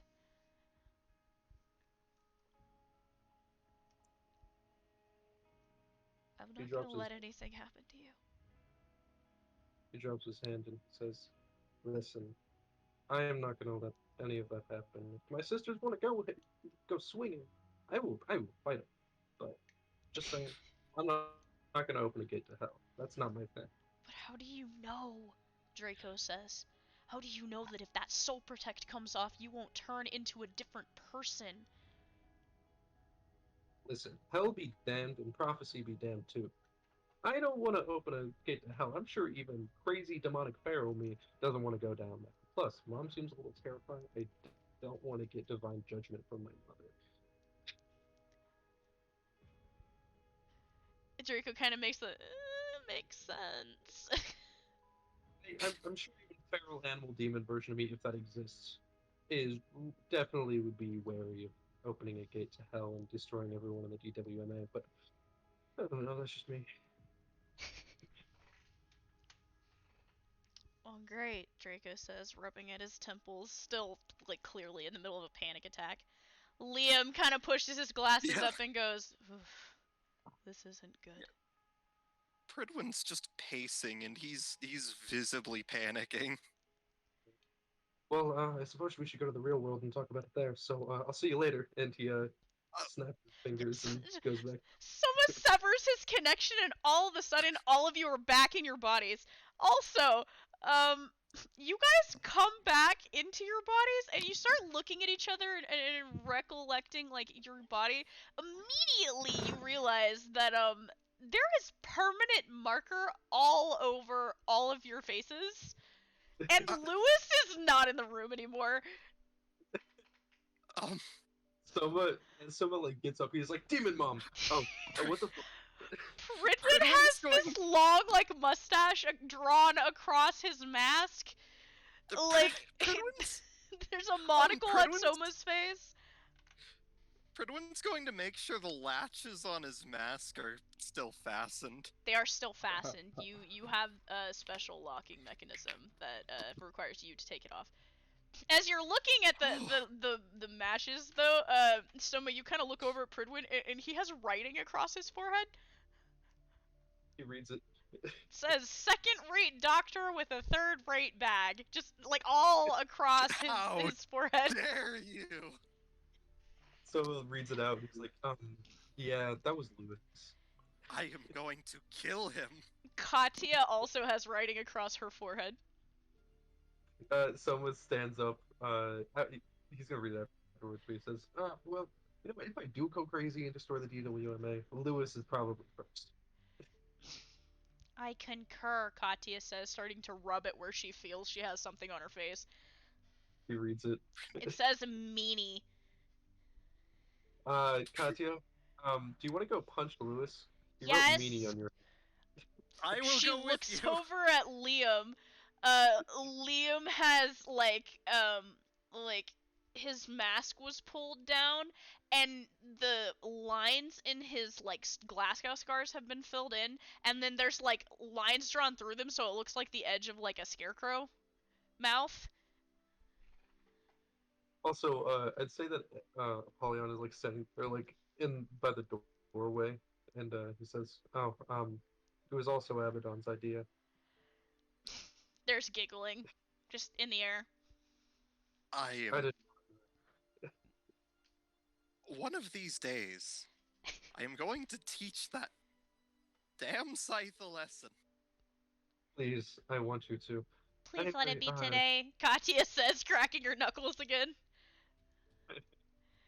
He's like, anyway, so, what about this demon mom? And so it says, yeah, my mom is some sort of demon from hell, and she had 3 kids to go open a gate to hell and break her out. She's also trying to free 2 of the most powerful witches to have ever lived. I'm sorry, what? Gabriel says, coming around the corner. Nick Saris is with him. I'm sure like- you've heard of the witch twins. So it's like Tommy's like, The second the witch twins leaves your mouth, Gabriel grabs the door of the music room and slams it shut, turning and looking at you with a mixture of anxiety and a flash of anger, both of which you have never seen on his face like this. well, good news. Kamiko's my sister. What? Yeah, you heard me. Not important right now. What about the witch twins? It's kind of Actually, all of this is very important. You might want to sit down. Am I there with him or am I out I don't know, Lewis, where are you? the? Because you colored on their faces and they have threatened to kill ran. you. Yeah, I ran. I'm back. I'm back at the house. Okay, yeah. I figured. I hope your body is ready for what's about to happen to you when they get to the cabin, by the way. I'm just telling you now. Wait, For can I go sure. to the other the cabin I always check on? The kids' talk cabin? about? Yes. If you had gone, Shayla would not have let you in.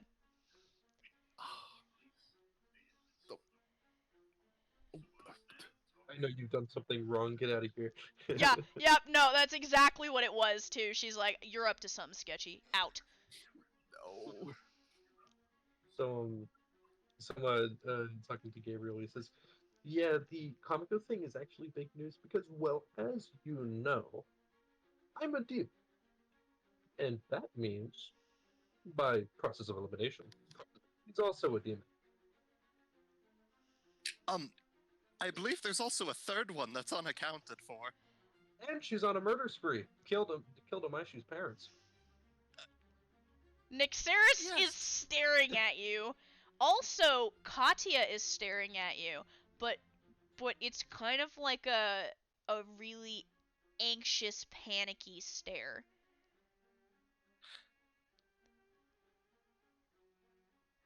So yeah, Her hand is moving, as if she's drawing something, but she doesn't have a pen or paper. Um, Um, shit. Apollyon hands her a piece of paper because she. Hold on one second. Hold on a second.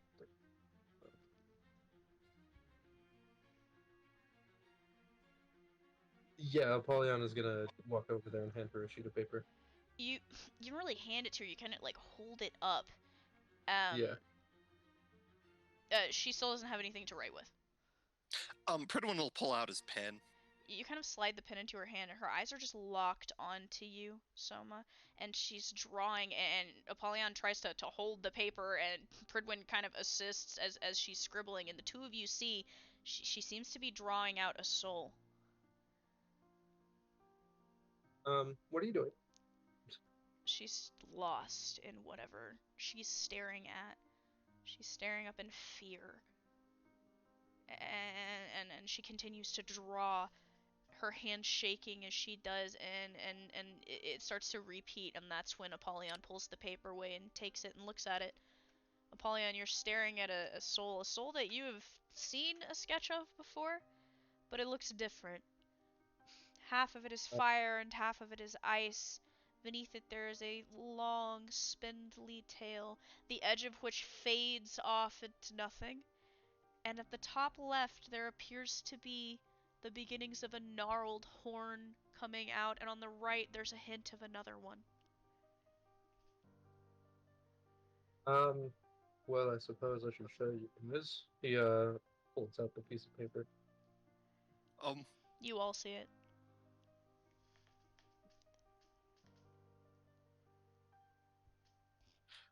I told you not to investigate this, Gabriel says warningly. But I have good information now. You have information, but at what cost? I don't think you have much of that soul protect left, Soma.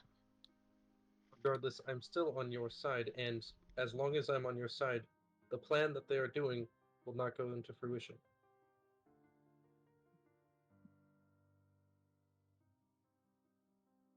Katya finally seems to come back to her senses, and she lets out like a shaky breath and just collapses back onto the couch, trying to recollect where she is. Shall I continue? I think I know what the plan is. Yes. Yeah. So those three are were intended to bring about a prophecy. Yes, that prophecy being that the witch sisters vowed to come back, and by the sounds of it, they made some friends in hell. And one of those friends is my mom. Okay, and if they come back... You can't tell Angel about this, Gabriel says, and his voice sounds pleading. You can't tell her. I definitely will not. I'll try not to interact with her. Draco objects almost instantly. Excuse me, hi, people trying to come out of hell, Liam interrupts, pretty sure we should tell the big scary scythe lady about it. That's fair. She understands me. She likes me, I think. In the interest of keeping Soma from being annihilated on the molecular level, maybe we should leave out the part where he's involved in all of this? It's not just that, Gabriel says. You don't get it. Angel's dad died sealing them. If you tell her that they're trying to come out again, I don't know what she'll do. I love her, okay? She's not strong enough to deal with even one of the twins yet. Much less both of them. Her father couldn't kill them. They're unkillable. Well, how about we kill one of my sisters? That might work, Draco says. Without the three of us, they can't fulfill the prophecy. That If is we need only assuming, one. Sadie says from the side where she's still sitting on the piano bench. assuming they haven't created an extra copy or they don't have a backup plan. I mean, somebody as cunning as to create like this, I feel like they have some sort of a failsafe. This is the plot of two of the greatest witches and some very powerful demons. If they didn't create at least 100 contingency plans. Well, they waited this long for even the plan to come somewhat into fruition. I feel like they are banking everything on us. They I was waited, set. Gabriel whispers in realization. They waited. He starts walking out of the room. Wait, you're gonna tell us anything? He backtracks, kind of walking backwards and looking over his shoulder at you. How much do you know about astronomy? Not a lot. My family studied astronomy. You're a moon guy, right? I remember you saying something about that. Yes. Okay. You know how the moon has a strange effect on people? Like, hospital staff will swear by it. That crazy shit happens on full moons. Yes. My family believed that the full moon was good luck. Well, it's not just luck. Okay. There are strange magical occurrences that happen on full moons. But that's nothing compared to what I think is about to happen. What? Track with me, he says, walking back and pacing. Okay, so full moons, they're nothing. A little bit of a magic boost, people go a little crazy. But there's this thing called a blood moon. Oh! Fredwin, you would know something about blood moons. Oh no! You know for a fact, Fredwin, that during a blood moon, the magical ability in any person soars. It becomes almost doubled, sometimes tripled in some people's cases. In fact, it's something that your family has written about. Blood moons. Bad news. Don't hunt. That type of stuff. Never hunt on a blood moon. And with the witches gathering and oh no. I think there's some kind of cosmical alignment about to happen. I heard some of the professors talking about the fact that a blood moon might happen within this year or the next, but like a scary bad one. I'm talking one that lasts an entire day. Don't ask me how it's possible. I'm not good with that kind of stuff. I studied medicine so I wouldn't have to deal with this kind of stuff. Now we're dealing with this kind of stuff. Yeah, great. Really wish I'd paid more attention in astronomy class. Yeah. Would Pridwin know of any occurrence in history of that happening? You would. Would you like to roll me a d20? Yep. 17.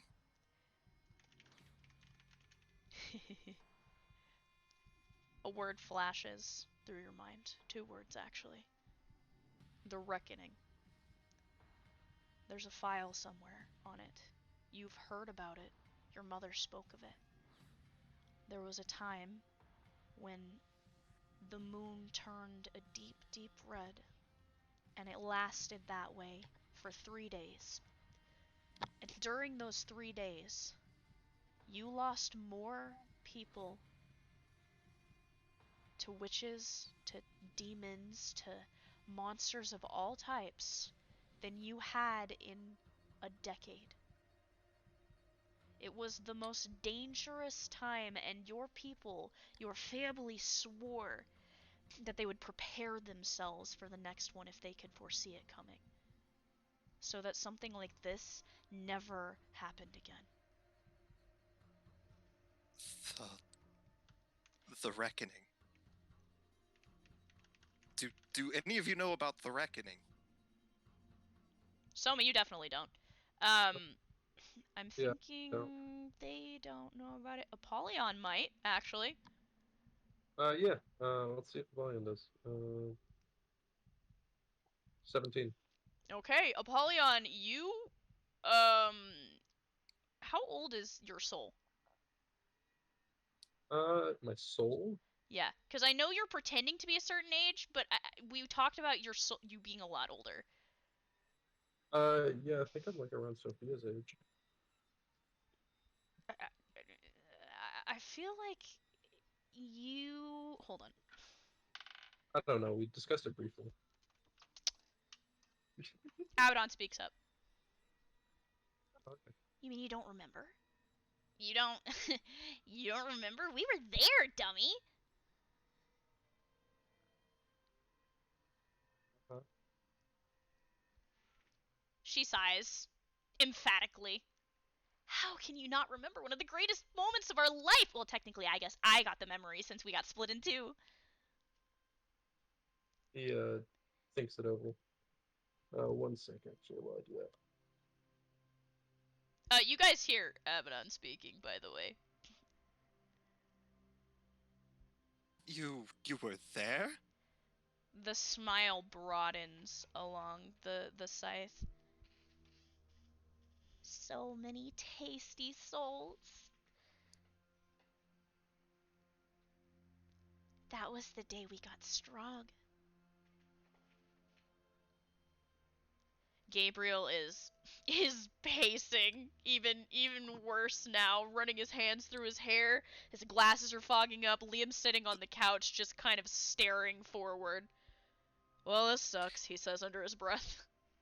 Sucks is putting it lightly. The reckoning lasted only 3 days, and entire towns were wiped out by lone, lesser demons. And now the witches are gathering together. An army of witches with that kind of power. I don't even know what they could do. I'm not even sure what limits they would have. I don't want to know. Nyxeris says from beside you. Even if it lasts only a single day, that kind of power in the hands of all those magical creatures, all working together, just to pull two of the worst people to have ever existed out of hell. It What if would be... Katya is curled, her knees curled to her chest on the couch, and she's staring down, and she says, what if they don't need the three of them to get in? Maybe they don't need the three of them to open the gates to hell.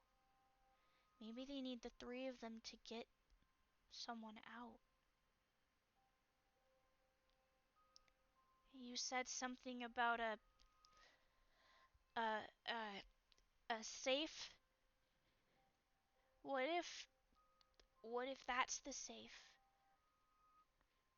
What if it's the fact that the celestial event, She struggles over the word, is gonna happen no matter what? That's the thing they're trusting to happen.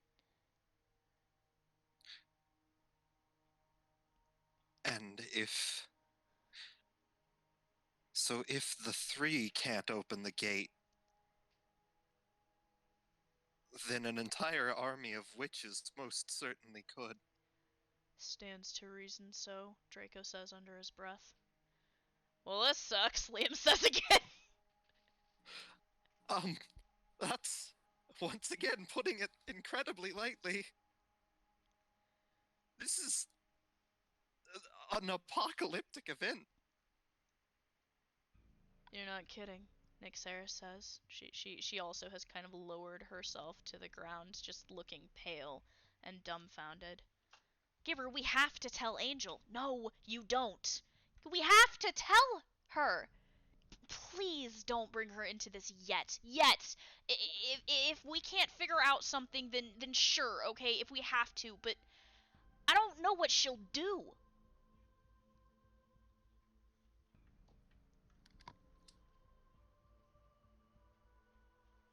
We have to figure out a way to break those witches up. Somehow. Is the only reason that anyone survived the first reckoning was because the witches were so busy killing each other that people were able to survive.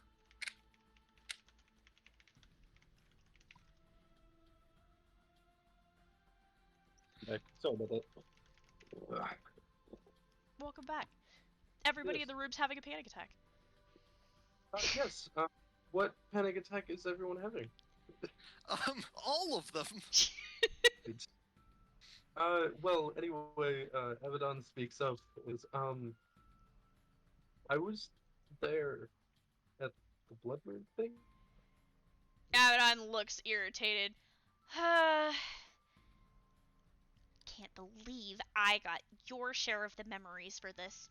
At least I get to remember how great it was. That's the day we got strong. We were so strong, Polly, we could wipe the floor with anybody who tried to mess with us. He says again, like, well, I don't exactly have the memories, but Abaddon does.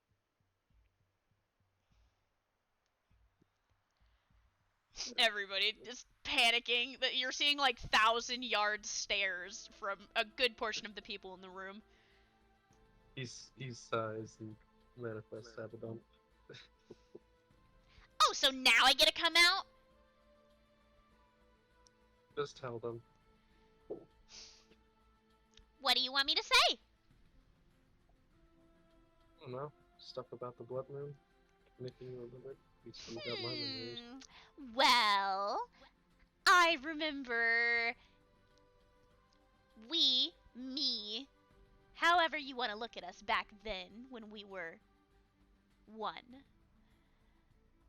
We were fighting a bunch of people, really annoying ones, and they had really annoying armor on that was such a bother to get through. Her eyes, the eyes in the scythe flicker towards Pridwin for just a moment, almost knowingly, and then they dash away.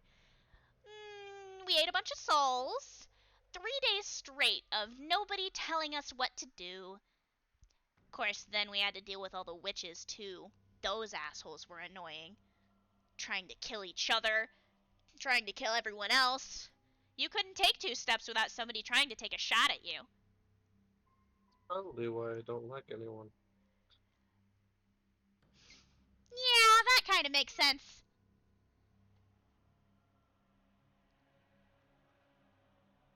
Oh, yeah, that's the gist.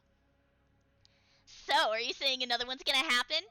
Polly, we could get so strong again, nobody could tell us what to do. We could take out Sophia together.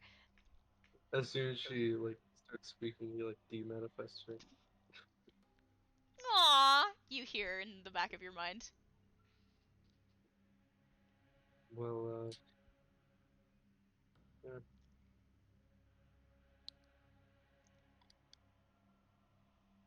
It's awfully quiet in here.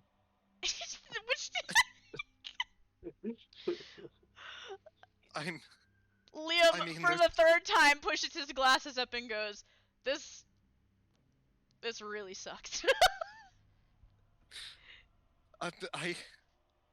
There's not even a way to prevent a blood moon. I mean, it's a celestial event. There was... Almost stands up and he said, what if we destroy the moon? You can't just blow up the moon! I'm going to blow up the surface of the moon. You can't stop me. You can't just blow a hole into the surface of the moon. And even if we were able to simply destroy the moon, the consequences would be just as catastrophic. If we just made the moon disappear. Are you crazy? Gabriel says, looking over at you. Never mind the effect, the gravitational pull of the moon and the Earth having on each other and what that would do. But he would stop the blood moon. Even if you ignored all of the natural events that would be all of the natural disasters that would be caused, think of what it would do to magic. Okay, does anybody have a more reasonable suggestion? Liam says from the couch. My suggestion is pretty. Oh yeah, because pulling a celestial object out of the sky is completely reasonable. Thank you for that. Yes, very much so. Liam says, leaning back on the couch and throwing his hands up. You just pick it up, move it, and then when it's done, put it back. I may have a lead. Nothing concrete, but the very first witch my ancestor ever slew was a lunar witch. She had to have had something. At least more information on the moon, more ways that we could use it. Well, key problem with that statement, Liam says to you, is she's dead, right? Yes, she's very dead, but I mean, our family always collects any writings and such to archive. So if she had books or anything of the such, I could probably find them. I suppose we could leave that on as one option, Nixera says under her breath. But for now, I think we should probably consider some type of evasive action. Gabriel is pacing still. I mean, my family hid underneath the castle. That seems to be the only option, then. Unfortunately, the problem is, I mean, while that could protect people from collateral damage, if we simply hide, we may survive the night, but they could still open the gates to hell, and if the twins come back, it doesn't matter if it's Blood Moon or not, they will destroy everything. Not to mention, Katya says, if we hide, there's not going to be anybody to protect anybody else. Isn't that our job? She looks at all of you. We're supposed to be the ones who stop the bad things from happening. That will stop the bad things from happening. Again. Maybe we could form an evacuation plan. Maybe we don't hide, but maybe we could try to protect the civilians. I mean, there are billions of people on the world. Do you really think we're going to be able to protect them from this? Their target is the DWA, right? Maybe we can protect everyone here and lead them into a trap. I like traps, Nixera says, trying to be hopeful. I mean, their greatest goal is to go here anyhow. So, what if we make it... I mean, there's a lot of things that a lot of them want. If we gave them enough reason, we could get them to completely ignore everywhere else and just go for us. But that would be drawing the attention of every unallied monster. On top of the army of witches that we already have to worry about. I don't know. Gabriel finally says. It's a lot of different things we have to worry about at once. A lot of contingencies that we need to plan for. Yes, and we have to assume that they already know that we know what they're planning. It's always best to assume that, Liam says under his breath.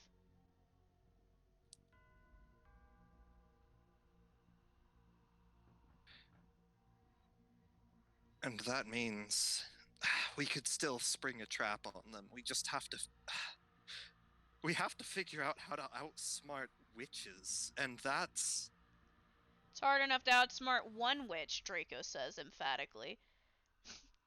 precisely You want us to outsmart hundreds of them now? Exactly. Hundreds of witches all working together to formulate a plan. If one has a single blind spot, another will cover it. We would have to find something, but Wait. So Soma speaks up and he says, "So, sticking to my plan of setting a trap here at the academy, what if to break up their formations more, like we said before, have Abaddon go to Kaga and so distrusting them? It'll break up their forces, making them more spread out into And then we might actually know what they're planning, Gabriel says under his breath. Exactly. You know what, I hate to separating. admit it, but sending the kid in might be the best plan we have at the moment. Oh no.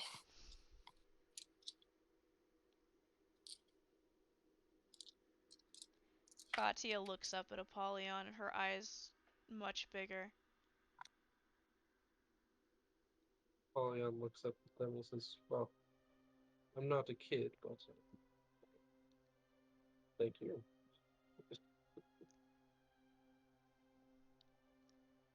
But you're gonna come back, right? He looks down and says, "Of course I will." She gives him a harder look. Are you lying to me? No, I don't think I am. I never usually do that. I'm really bad at it. So we're sending the guy that's bad at lying to lie to a bunch of witches. Liam says from the couch. I can pull it off. I Learned I a thing mean, or two.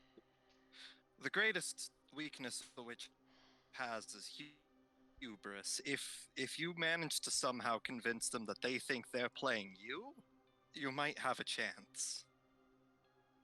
It's true.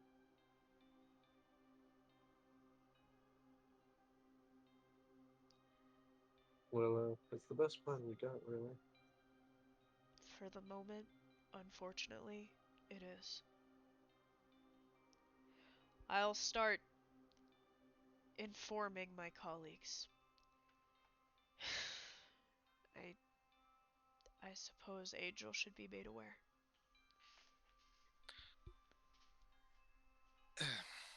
Don't.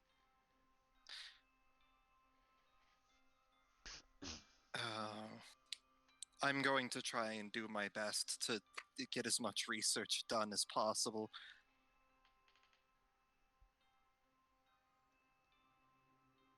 Hopefully, I can find something, anything, even if it's just more information on how witches operate.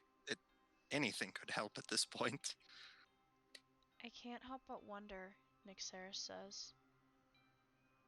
Angel's like scary strong and really smart. What if she already knew about Soma? And Kamiko? Knowing her, though, make sense. You could give her a I talking think to. then, I mean, me dying, I don't want to die, but it's not a bad outcome. if she already knows, then I think coming forward to her with all this information would probably make her more willing to not murder, Soma. Yeah, she's not a fan of people who lie to her, Gabriel says under his breath. Well, I guess I'll march on over there and say hi. Katya frowns.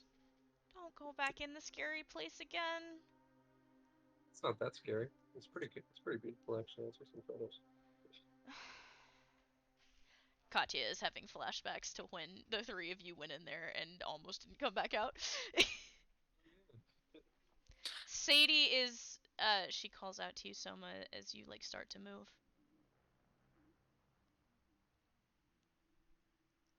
Please, please, please, take me with you. Okay. Draco stands up. No. She was infected. And Death didn't know last time. Is that a good idea? Yeah, someone thinks to himself and says, yeah, it's better that I go alone. She should know that I'm less of a threat since I don't have anyone to wield with. Please don't go in there without me, Soma. He puts his hand on her shoulder and says, I'm probably going to have to. She, for a moment, tries to grab for you, but she can't see you. So she just desperately grabs your wrist.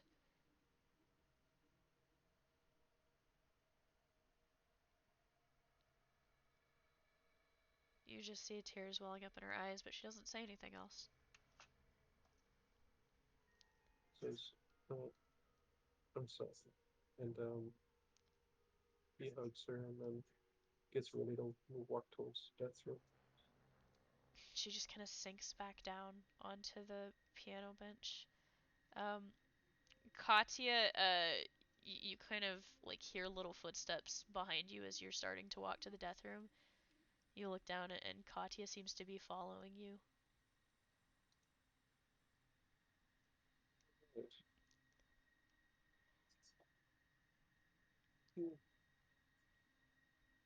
I don't want you to go in there by yourself.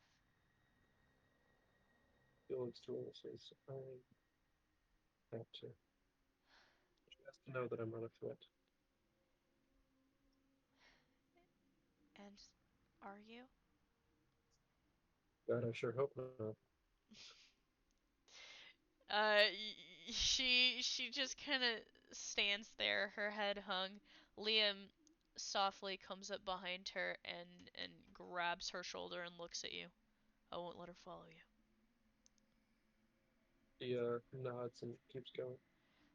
You hear Katya struggling behind you, but Liam is true to his word. Pridwin, you hear a fist fight breaking out in the hallway. Oh boy, he's gonna rush out. Help me with this, Liam says, as he's desperately trying to, like, restrain Katya. Katya's trying to get past him to chase after Soma. You see Soma Katya. rest his hand on the double doors, glance back at the enter. Katya, please, he has to go in there alone. Hey, Chris, are you still around? I wonder if he is. He's still in here. Good.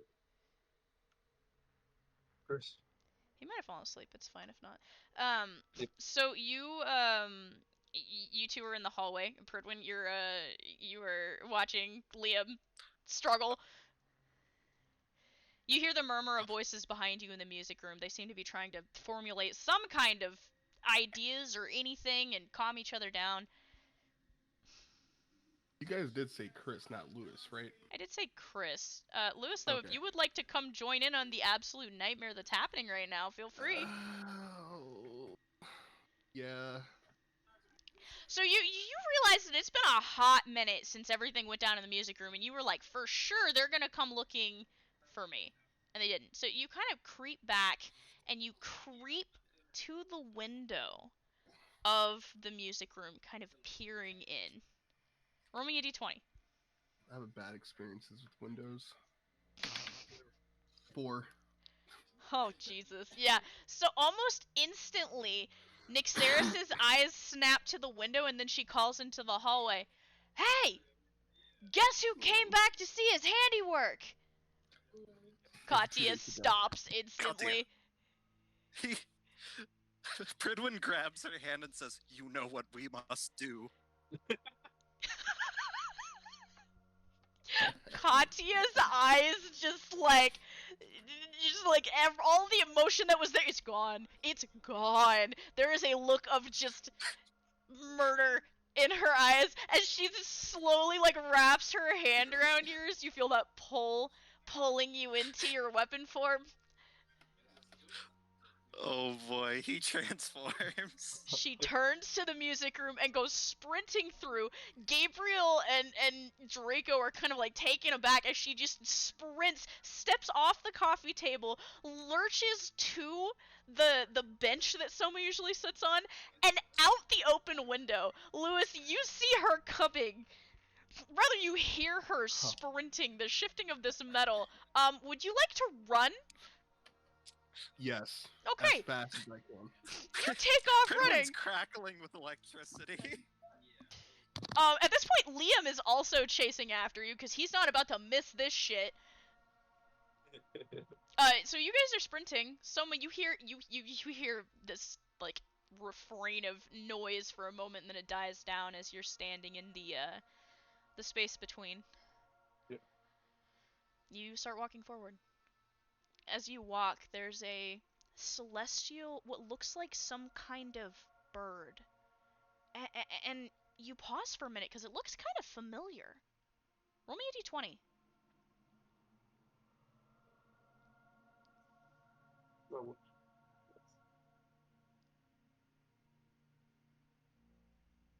dude, I don't know what it is. I don't know what it is. Oh my god! But I rolled another natural 20. It's tonight, man. Tonight is the night for you. You stop. No. You are standing in this space, and there's movement, and you're looking at it, thinking you're gonna see another beautiful creature, and it's a beautiful creature, all right, but it's one that you recognize. In fact, you've touched this creature. As it gets closer, soaring around, it has long, beautiful, icy feathers. Its large, ice blue eyes are staring down at you frantically. What are you doing? It soars around because it can't come out of you're almost in a tunnel, and this is see-through glass, so to speak. It's soaring around you, over top of you, underneath of you. It seems to be screeching at you desperately. He tries to figure out what it's trying to tell me.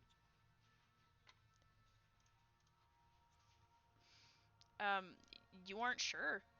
It's just screeching at you, just repeatedly frantic. It even claws at the space where it can't reach you.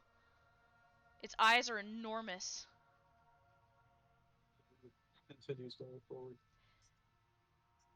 Huh? He continues to go forward. You leave Frostwing, screeching in agony behind you. You grab the next set of double doors and you pull them open and you enter. You've walked into the death room. It appears to be empty for the moment. The mirror is there, the throne. It's calm.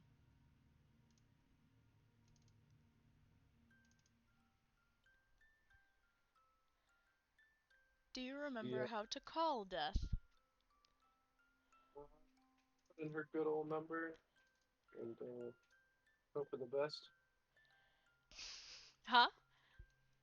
Put in, Death's number on the mirror and hope for the best. You watch as the mirror's surface begins to pulse and ripple. And then slowly, an image begins to form from that inky blackness within. Two large eyes. And how much we've been Soma. To what do I owe the pleasure? Well, I'm sure you and all of your wisdom has probably understood this by now. We have a very, very, very, very, very big problem. You don't say, she says, her tone almost playful. Oh, yes. But I do say. Um, yeah. Would you So, like me to join you? yes. You watch as the surface begins to ripple once more, and then a hand passes through it, reaching toward you and then gripping the edge of the mirror, passing through ever so slowly. You see Death emerge. She's in that red dress, the long black wig spread out behind her. She's not the only one. You see familiar faces coming out. Actually, it sends a quiver of fear through you as you realize who it is following her. It's Izo and Cassius. Um, They aren't the only ones. As they step through, they are quickly followed by... Where is she? Another person you recognize. The metal fragments are shifting around her as she passes through the mirror. Ah, if it isn't the little pet. I was wondering when we'd meet again. yeah, we got a party going on here, don't we? Oh, Death leaves in such a hurry I had to see what was going on. You don't mind, do you, dear? Death seems to be ignoring her.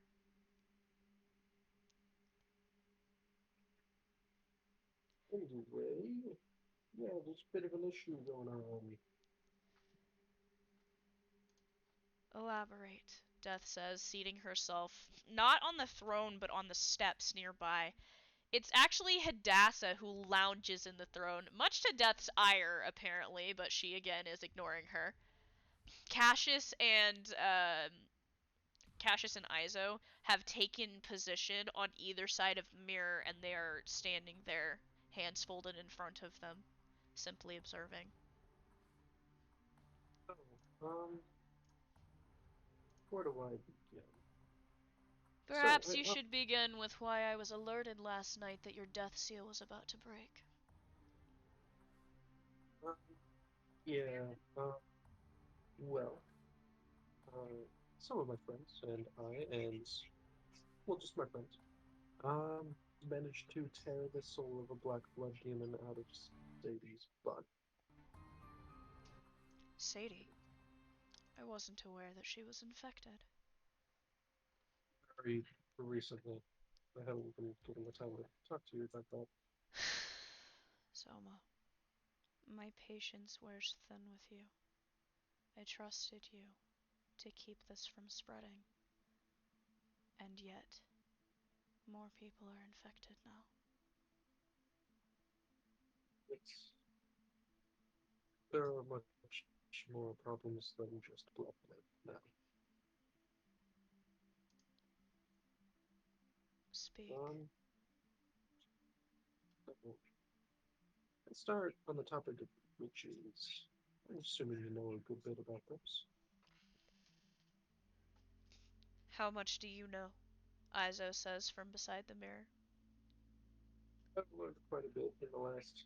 He like checks his wrist even though there's no watch. And says about 24 hours.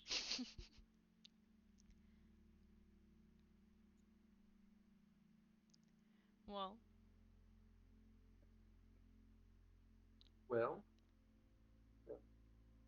there are some witches that are planning to um destroy the DWML currently. yeah, they're always trying to do that, Hadassah says from the throne, relaxing and lounging back, delicately playing with some of the hovering metal pieces with her fingertips. Yeah, What's he new? he points up and he says, "See, and that's why you shouldn't be lounging, because these same witches are trying to free the twins." She stops. Izo and Cassius exchange a glance. Death becomes rigid. What did you say? The witches are attempting to free the twins. That is impossible. They have been sealed What? away. A few witches won't be able to figure out how to get them out. Not without the help of a demon, wouldn't it? I suppose I'm not going to like what you're about to tell me. Won't. But I assure you, I'm going to promise you this. As long as I'm with you, this plan may or may not. Well, actually, as long as I'm in your custody, their plan will fail. But basically, there's this demon in hell. She's not that nice. She is very, very, very, very evil. And she had three children that she sent to as her plan to one day break open the gates to hell and be free. See, this is where the fun part is. You remember our old student Comico? Ugh, Hadassah says, rubbing the bridge of her nose. That one. Yeah, yeah, same reaction over here. Well, she's one of demons, these demon children, and Huh. Never suspected that, Hadassah says, kind of sitting up in surprise and looking at you. I'm not finished yet. So she had a sister, right? Well, this sister, with the abilities of glass powers, killed Amaishu's parents. That's my one. I'll let that sink in real quick. Wait, wait. Am I she my student? Am I she? Death says. The one who's missing an eye. And funny thing about that, this sister stole it from me.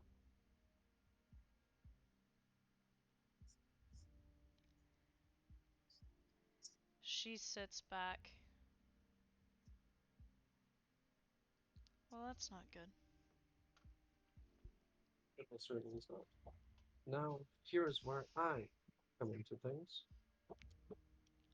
When I said that I'm the only thing keeping that plan from coming into fruition, well, I'm the third child. Instantly, the second you say that, Izo is behind you. You feel a hand gripping at the bottom of your throat and your jaw. You feel the touch of a blade against the side of your throat beside it, hard enough that it begins to draw blood. Angel, I know that you care for your students, but if we can eliminate this problem right now, it is my suggestion, the blade intensifies against your skin, that He we is do it. someone's completely unflinching and says, or you can have my help. Your help.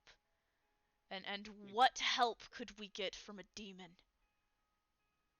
Well, I guarantee that all of you could not take down an army of hundreds of witches. And you're saying that you can, she says, tightening her grip. No, but with a little bit of help, I can help you guys lead them into an ambush and take them all out. Cassius is pressed against you. His eyes are on Angel, though, and Izo has stopped. Angel slowly lifts a hand, and Izo lowers the blade but does not release you. Quick pause there. Lewis, you are on the ground, Yeah. and your nose is bleeding. You are not entirely sure if your jaw is broken or not. The first hit, she managed to throw the shield, clip you in the ankles, and throw you to the ground. And then, like, you look up, realizing what's happening, and she is in the air with the shield, like, in her fist and driving it straight down into your face. Now you're laying there just trying to get her off of you, and she is beating the ever-living fuck out of you. Am I able staff? Yes. Okay. I'll attempt to, as she's wailing on me, I'll attempt to go into my weapon form. So you flash into your Hermes staff, and she, like, hits the ground, because obviously you're not that big, and she literally starts, like, smacking your sword and saying, "Come out of here, piece of shit! I'm not done with you yet!" Liam is cackling in the background. Just on the ground, crying, laughing at this point. Pridwin, you realize how much damage she has done to Lewis at this point. Katya, I believe he's had enough. She begrudgingly, like, slowly looks over at your reflection in the shield. I am mad at him too, but I don't want to kill him. She holds up a finger to your image. Liam, do you have any duct tape? Oh. Liam sits up, intrigued. Yeah, I actually do. He starts reaching into his pack. Good, she says, Please. and picks up Lewis's staff and starts walking towards the flagpole. Not again. Quick pause there. Going back to Soma. You were being Not held, again. and Death is looking at you. He gives her an intense stare and he says, "I'm not your enemy, and I can help you. Because honestly, my mom seems like a shitty person, and I kind of want to kill her. Or just trap her and help her ever again, it's fine." And I'm supposed to trust you. Like I trusted you not to let this infection spread to anyone else. Like I trusted you to handle the situation if they went too far. Which you haven't done. I'm handling the situation, but it's on the difficult side. Wait, what did you say? I said, I was just saying I attempted to, that I've been handling it, but it's been... Handling it, Hadassah says from the throne. Ha! This is an unmitigated disaster if anything that the others say is true. Handling it my ass! He looks at him and says, "It's not like I'm able to control the actions of my companions. They do what they want and they end up getting infected. You were supposed to kill them, Hadassah says. When they went too far, and they did, and you didn't. So clearly you're in violation of your contract. No. And he stands firmly and says, "I was supposed to kill them if they hurt other people. Them just simply losing control every now and then and me resetting them back to normal, it's not the same. And now, we have found a way to get rid of the black blood. And it is a bit difficult." Are you sure about that? Angel says, looking at you speculatively. She moves her hands, and the stars in the room around you, some of them flutter down into her palm, and an image begins to form. You see Sadie's face, and she brushes her fingers through the glittering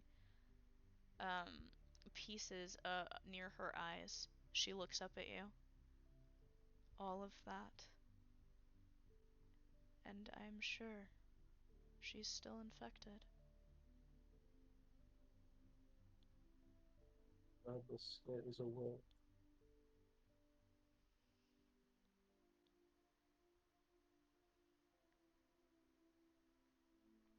I don't like this, she admits.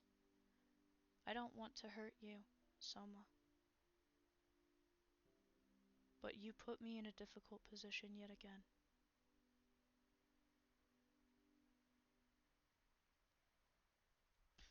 She waves her hand, and Cassius and Izo return to the mirror, waiting on either side of it once more, Izo never taking her eyes off of you once.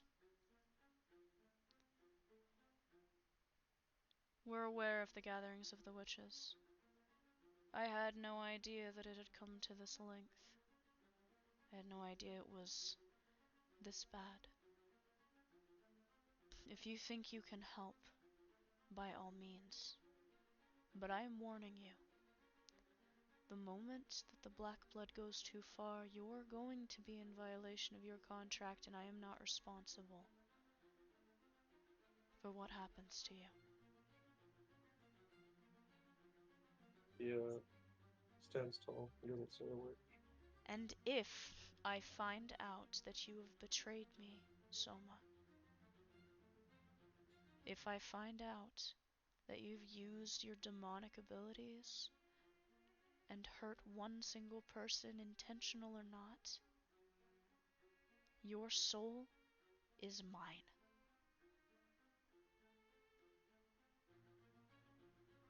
I will not hesitate. Do you understand? He gives her another intense stare.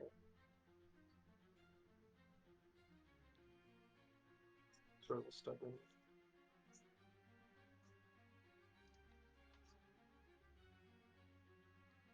I said, do you understand me? Looks at me and says, "Of course. Otherwise, I would have rejected by now." Not like you have a choice. I do. I have a choice. Step down.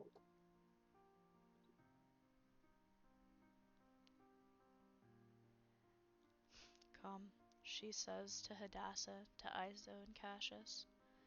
We have work to do. Too much of it, it seems. She gives you a harsh look of warning as Hadassah begrudgingly rises from the throne and waltzes through the mirror. Back to work, she says, the metal pieces fluttering in after her. For a moment, you notice one of them. It seems to catch your eye. It looks like a familiar golden metal, like the edge of a wing. And then it's gone.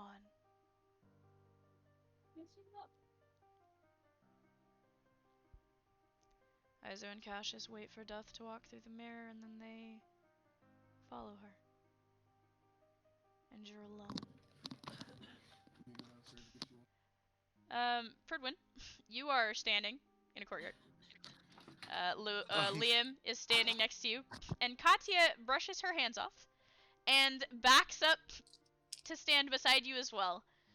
Lewis has been duct taped like 12 feet up this flagpole. His staff has. You're honestly impressed between her standing on Liam's shoulders and everything that she managed to get him up there, but he is completely taped to this flagpole. Just like the good old times.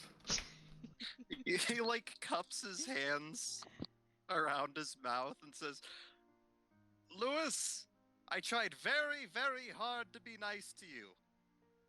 However, I cannot abide by all of this rudeness. Liam says, I didn't. And I can't listen to third doc. Coming from the man who doesn't even refill his medical bag. I can't refill my medical bag because I'm always busy. There's always something else to do here? I am What are incredibly you busy, talking and I about? always You find never time. do anything, Katya says angrily. And because those are personal times. Personal time. Your whole life is personal time, Liam snickers. Can someone help me down? I'm No. scared of heights. Good. Also, I'm not going to help you try to date any of the demons that are in our party anymore. I don't want to. I don't look at the demons. I don't look at the demon people. I saw the way that you looked at Soma after admitting that he was a demon, or finding it out. Same with Apollyon.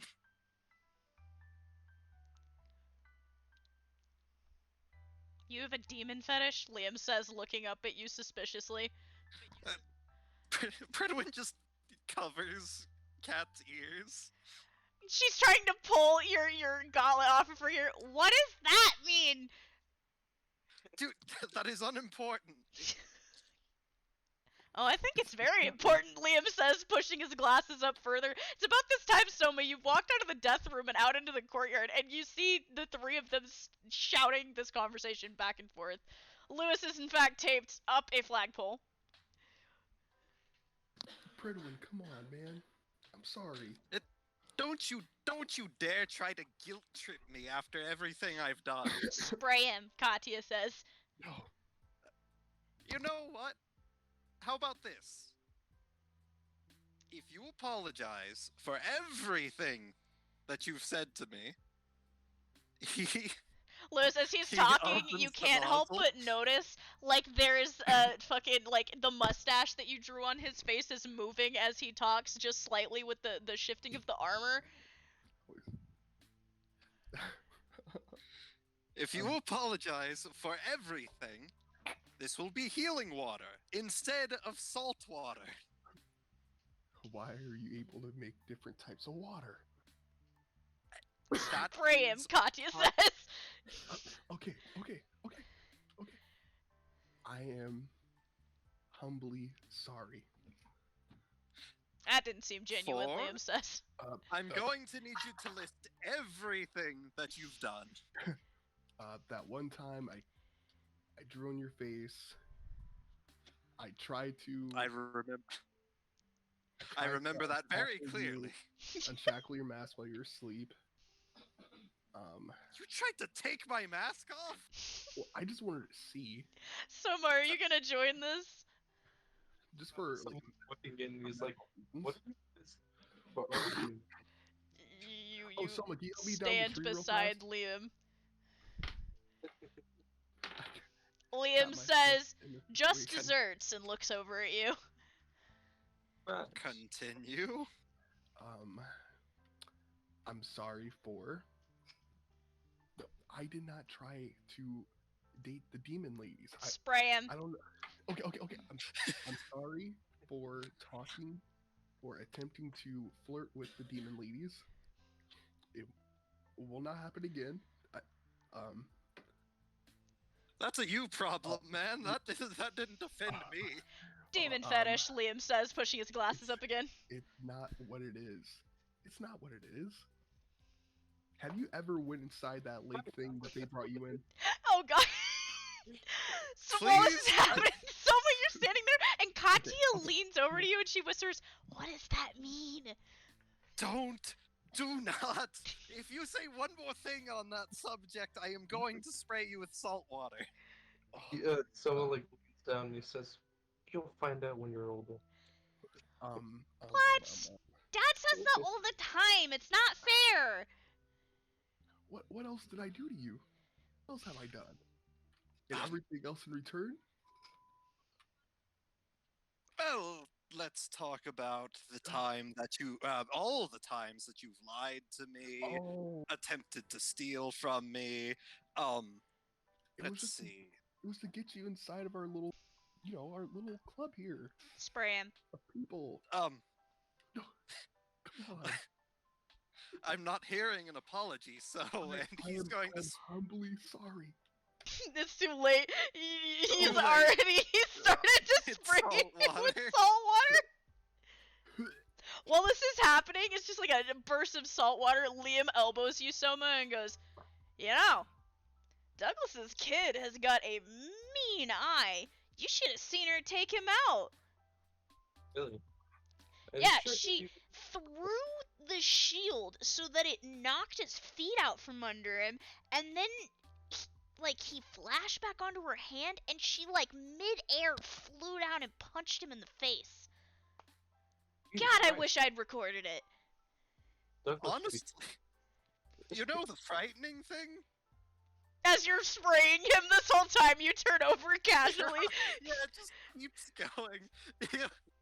You know, the frightening thing is, there's no record of anyone in my family having ever done that with their partner. You are a natural, he points at Katya. She smiles smugly. Why do you have salt?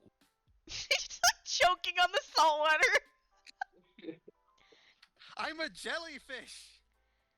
Oh. it all makes sense.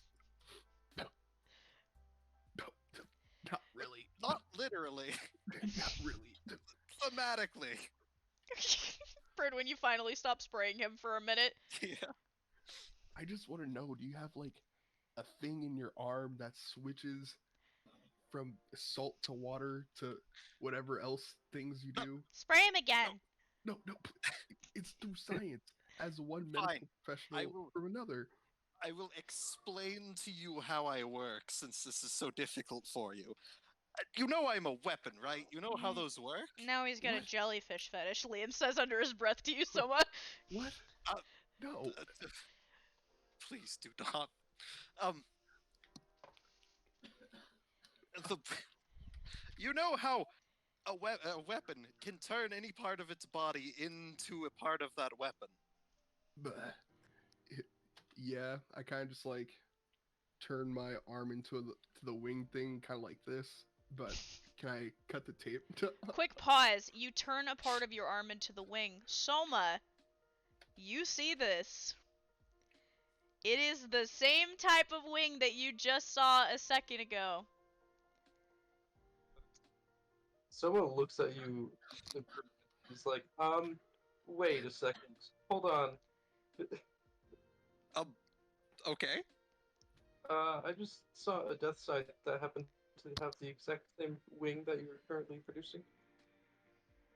Me? Lewis, A you look death down at scythe. the edge of your Hermes stuff that you have part of your arm into. You only know I'm of just one like- other person who has that. I do? Mm-hmm. Who's the other person that has that? Oh no. My brother. Does he have the same wing? Yep.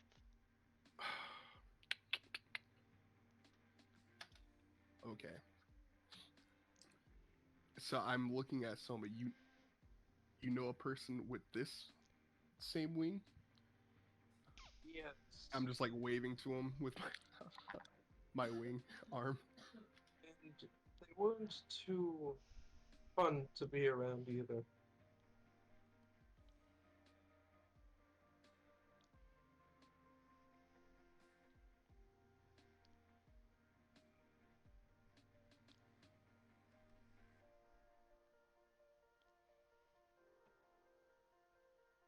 Liam kind of looks back and forth between the both of you, expecting the conversation to continue.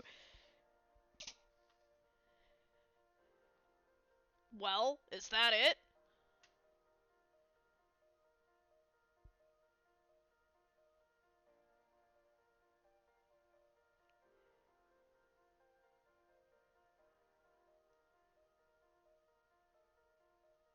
I'm guessing it is, question mark?